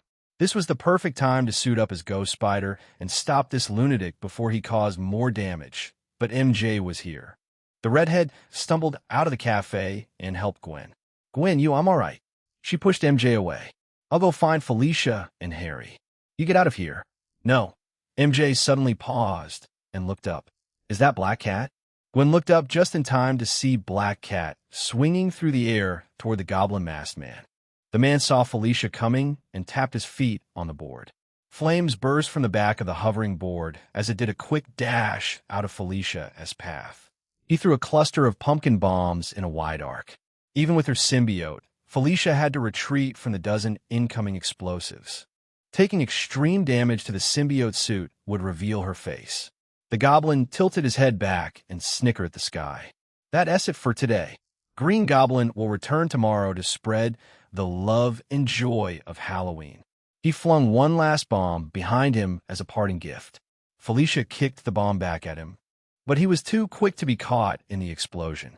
Felicia fired another symbiote line, but the self-proclaimed Green Goblin had already flown out through the shattered roof. Black Cat gave chase while Gwen hurried MJ toward the parking lot. They found Harry's luxury car right away. "Stay here." MJ grabbed her wrist. "Your back eyes saw the blast. You need medical treatment urgently."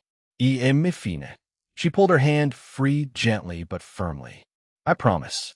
MJ looked reluctant, but no amount of words would convince Gwen to stay. She moved away from the lot and ducked into a quiet corner, allowing herself to be covered in the anti-venom suit. She zipped back toward the chaos, returning to the ground floor where most of the wounded were. Many people were groaning in pain, wounded by the explosions. Medical personnel had yet to arrive. She clenched her fist, feeling her anger surge. This maniac, he clearly didn't value anyone's life. Far more people would been hurt if Felicia hadn't reacted so quickly to stop him. A portal suddenly opened above her, startling her. Dante dropped down, already in his full Skullfire costume. Dante. She was unable to stop herself from whispering his real name. Whenever darkness threatened to consume her, he was always there to save her. Always so reliable. He closed the portal with a snap of his fingers and surveyed the injured. "Save anti-venom for emergencies. Leave this to me, okay?" She just nodded her head. Anti-venom's healing energy was limited. Once consumed, it needed some time to recover. He waved his hand, sending out a wave of warm golden energy that wove through the survivors and healed them within seconds. As always, he was ridiculously overpowered. She narrowed her eyes on him. "You used that power." "In limit," he said wryly. "You can check later."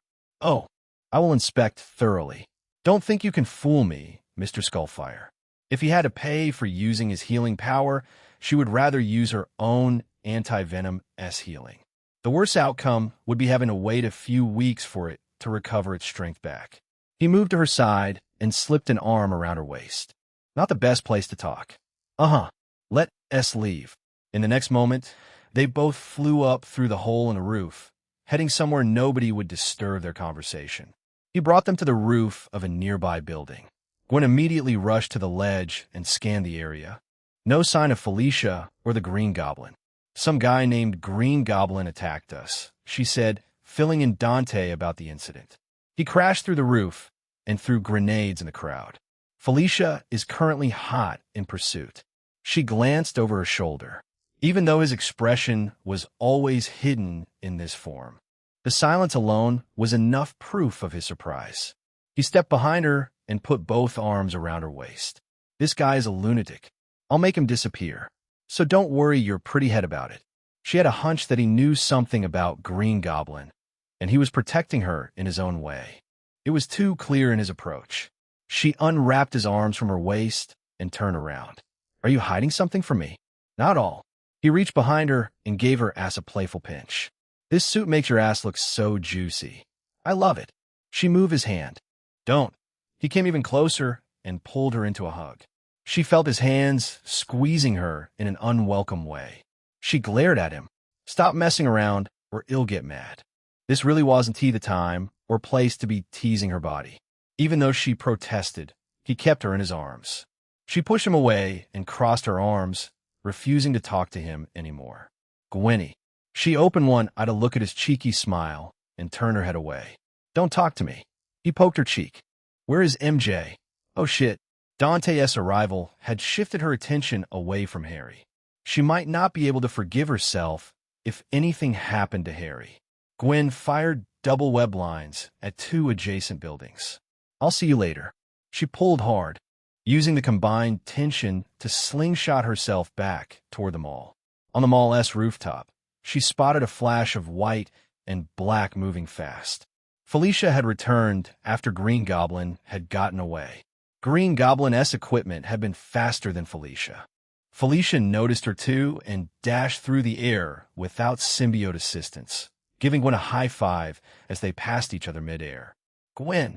Felicia's voice came from behind her, already fading. She turned around.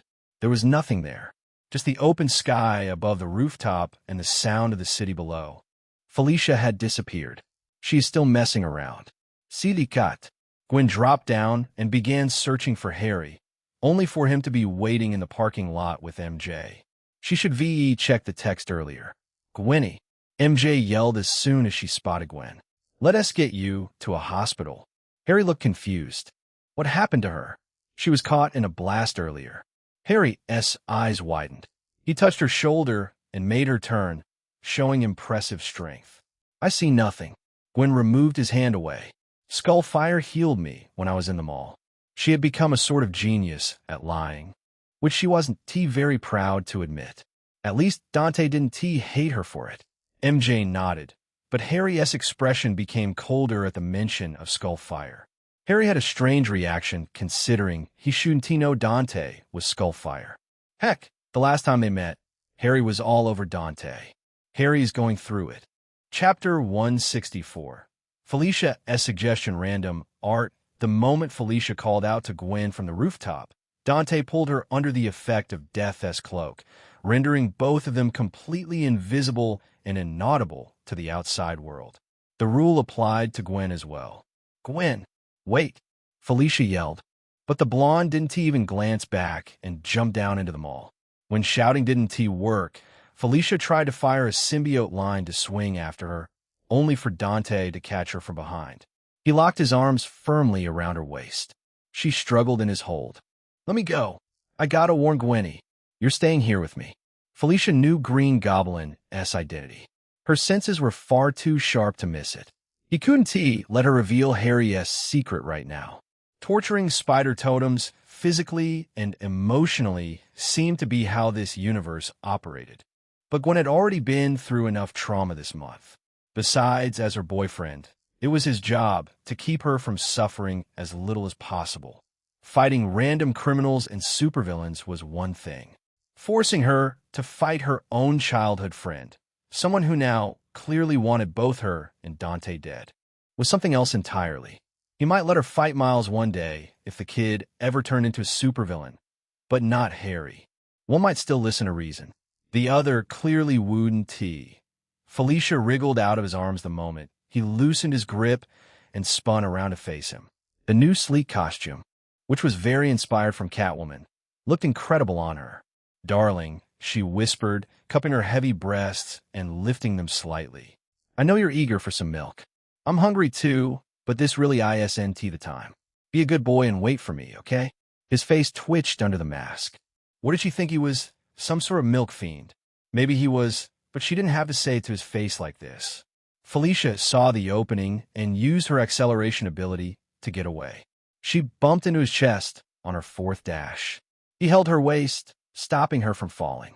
It was hard to match his speed when he was fully juiced up on solar radiation. Instead of calming down, she grabbed his arm with both hands and tried to pull him along. She couldn't even get him a budge. "Darling, why are you doing this?" "Harry is the Green Goblin. Gwen needs to know." "Really?" Felicia let go of his arm and narrowed her eyes. "You knew. Well, he has the same creepy voice as his father. They're both douchebags. Hard to not see the similarities. Then why are you stopping me?" She paused, showing a look of realization. "Wait, you want to deal with him yourself?" "That is my goal, yeah." "How?" He took a deep breath and explained his plan patiently. The more she listened, the wider her eyes got. When he finished, she was quiet for a moment, running it through her head. "Cruel," she muttered, "but justified. We don't want him turning into Norman II. Sovereign II sounds better, though." He looked towards them all. 3 dead, over 30 injured. He.S. already halfway there. "Damn," she whispered in a surprised voice. Why did Harry start his villain arc? Norman's death? Probably. I don't understand psychopaths. It was likely the goblin's serum influencing him, but he wasn't about to explain that to Felicia. She might get the bright idea to steal it from Harry and sell it on the black market.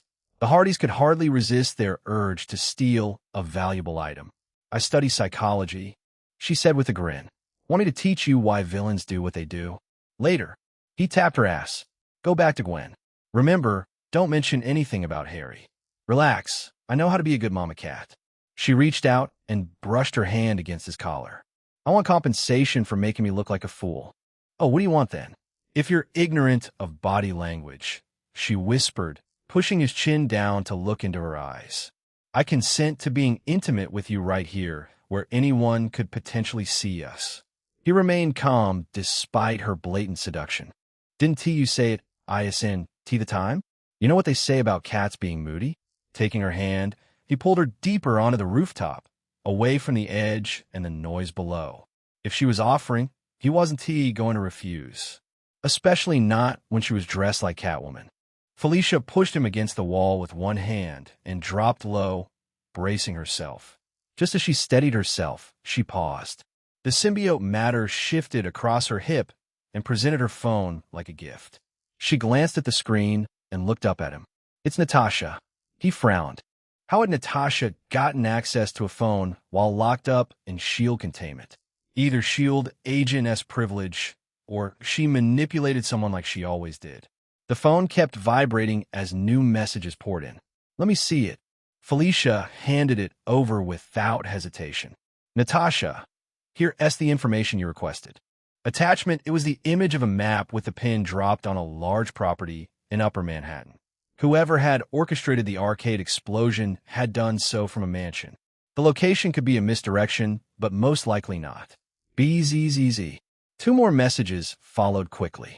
"Natasha, if you meet Dante, tell him his bride is sorry for her actions." "Natasha, he doesn't have to do anything. I deserve to be where I am." Even though he had been prepared for something like this, the bitterness still hit him. She had gotten access to a phone, and instead of begging for rescue, she was apologizing. "Maybe I was too harsh." Felicia took the phone back and gave him a suspicious look. What is she sorry about? He hesitated for a moment, then told her everything that had happened. She crossed her arms, frowning. Even she couldn't say Natasha was in the right. "I mean, I was also manipulating you at the start. I want to get you into stealing a package from Norman. We were more like business partners back then." The same was the case for Emma, who had thoughts about killing him. Laura straight up tried to kill him in their first meeting. Back then, they were nothing to each other. But Natasha, they had already gone through too much. He had higher expectations from her. She shouldn't have tried to deceive him, even if she was desperate to save their lives. Felicia nodded slowly. "I'll be mad if you tried to manipulate me now, and also impressed. It's hard to outwit me in psychology. I've been pretty open with you, all things considered." He and T tried to hide his relationship with Death and Sylvija. He and T tried to sugarcoat his powers either. The only thing he and T told her was this being his second life, and about her being a character in his world once. She didn't need to hear that information. Nobody liked having an existential crisis. As for Natasha, he said with a sigh, I know it's not her fault. She has been conditioned to this. Felicia got the full sip about the Red Room and the widows. As a survivor of Red Room, she had been conditioned to operate on mistrust. She weaponed psychology by lying, seduction, misdirection, and emotional mimicry. Felicia's reaction after hearing that was one of amusement. If I were in Russia, they absolutely would come for me. Good looks, athleticism, natural charm, and skills god. I'm prime spy lady material. You should forgive Natasha eventually if she is sincere. But if she does this again, you draw a clear line, Felicia said, placing her hands on his shoulders and looking up at him. That's my opinion. I wouldn't blame you for keeping the distance. Having self-respect doesn't make you a bad person. He put his hands on her waist. They'll think about it. Uh-huh. Still in the mood? Obviously. Then let's you and I get out of these sweaty costumes and call it a night. She stepped back and started gathering her things. Your soon-to-be mama cat is starving for some milk. An hour later, Dante and Felicia made their way down to the parking lot. Rather than returning home, Dante decided to accompany Felicia to meet Gwen. The blonde was leaning against the hood, scrolling on her phone with earphones plugged in her ears. MJ and Harry stood a few meters away, talking to each other. Gwen would rather scroll social media than engage in a conversation with them. Dante was surprised the trio hadn't left after an hour. Harry's expression turned cold the moment he set his eyes on Dante's face. The same hatred that had driven him to inject himself with the goblin serum was clear in his eyes. Still, Dante couldn't fully understand why Harry had shown up first as himself, then returned as Green Goblin to cause chaos. He could skip the first step entirely. On the contrary, Gwen's expression turned bright upon noticing them. She tucked her phone in her hoodie and beamed a welcoming smile. Felicia, where were you? Why is your face so red? And why is Dante here? One question at a time. Please, Dante said with a pleasant smile and hugged her in his arms. I was worried for you. He had to fake the couple's act before MJ and Harry. It would also help avoid the bad boyfriend label for not worrying about Gwen after such a massive incident. Felicia called me. Oh, she said, feigning a surprised voice. It's good you're here. How can I not be? Gwen separated from him with an awkward look, then held his hand. MJ, Harry, this is Dante. My boyfriend. The introduction made him chuckle. Stop it. I'm too old for this shit. You're not. MJ looked Dante up and down with open curiosity. She was bolder than their meeting outside Hellmoon Club. It's a mystery how Gwen ended up with you. He put a finger to his lips and winked. That is classified. Felicia laughed at MJ's stunned expression. Harry, watch out. This guy will steal your girl. He is a menace. MJ. Harry looked at his girlfriend. You want to go out with him? MJ stared at Harry's face with a flat expression. It would be surprising if she slapped him on the face right there. What the fuck, Harry? Harry spread his hands with a helpless look. I'm being realistic here. How am I supposed to compete? You don't have to. It's not how it works. Dante could only shake his head at their pointless conversation. They were discussing him seducing MJ without even asking for his input. He'd rather stay single than date Mary Jane Watson. Felicia knew that, yet she had brought it up anyway to push Harry's buttons. Unfortunately, MJ and Harry didn't have that deep of a relationship. Anyway, MJ said, shifting the topic, Are we still going to the club? Nope. Not in the mood anymore. Me neither. Gwen was the first to reject the idea, and Felicia quickly followed. Dante didn't blame either of them. They weren't experienced enough yet to shrug off the carnage they had just witnessed. MJ looked at them both with disappointment, then let out a resigned sigh. I'll see you tomorrow then. Gwen hugged MJ and kissed her cheeks. Have fun. MJ picked up her bag and got into the car. Harry held the driver's door for a moment, gazing at Dante without a single emotion in his eyes. Norman's son got in and drove out a lot. Like his father, he was probably scheming for Dante's downfall. And like his father, he would never succeed. The moment the car disappeared from their sight, Gwen stepped forward and hugged Dante tightly. Stay. I'll show you around campus. He wanted to take the offer, But there was something else more important on today's list. Another day. Sylvija is leaving in a few hours.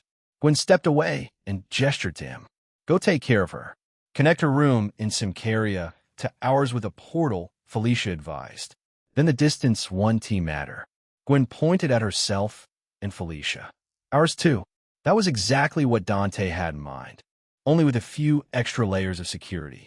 He would need some special materials first, which meant it was time to pay a visit to the Ancient One and borrow some items from her. Shoo! Felicia waved at him and tugged at Gwen's hand. I got the address. Come with me. Really? I'll call Jean, Gwen said excitedly. It didn't seem like she was in it for chasing a dangerous criminal, but rather treating it as her own special detective case. He put a hand on her arm before she could get her phone out. Jean and Aurora were still catching up on sleep after not having any last night. They were disappointed to hear that, especially Gwen. But they eventually agreed to wait for Jean. Be careful. He looked at both of them. I might be able to resurrect you, but I'd rather not see any of you die. Felicia took his right hand. Darling, I've got cat-like instinct for danger. Gwen took his left hand. Spidey sense. And we have Jeannie with us. Never underestimate mind readers. Don't worry about us and focus on Sylvija. He could only shake his head. One was a foolhardy cat who would risk her life for thrill. Another was a heroic spider who would risk her life to save others. Having sharp senses wouldn't help if they didn't want to survive in the place. Nobody could help someone who wanted to kill themselves.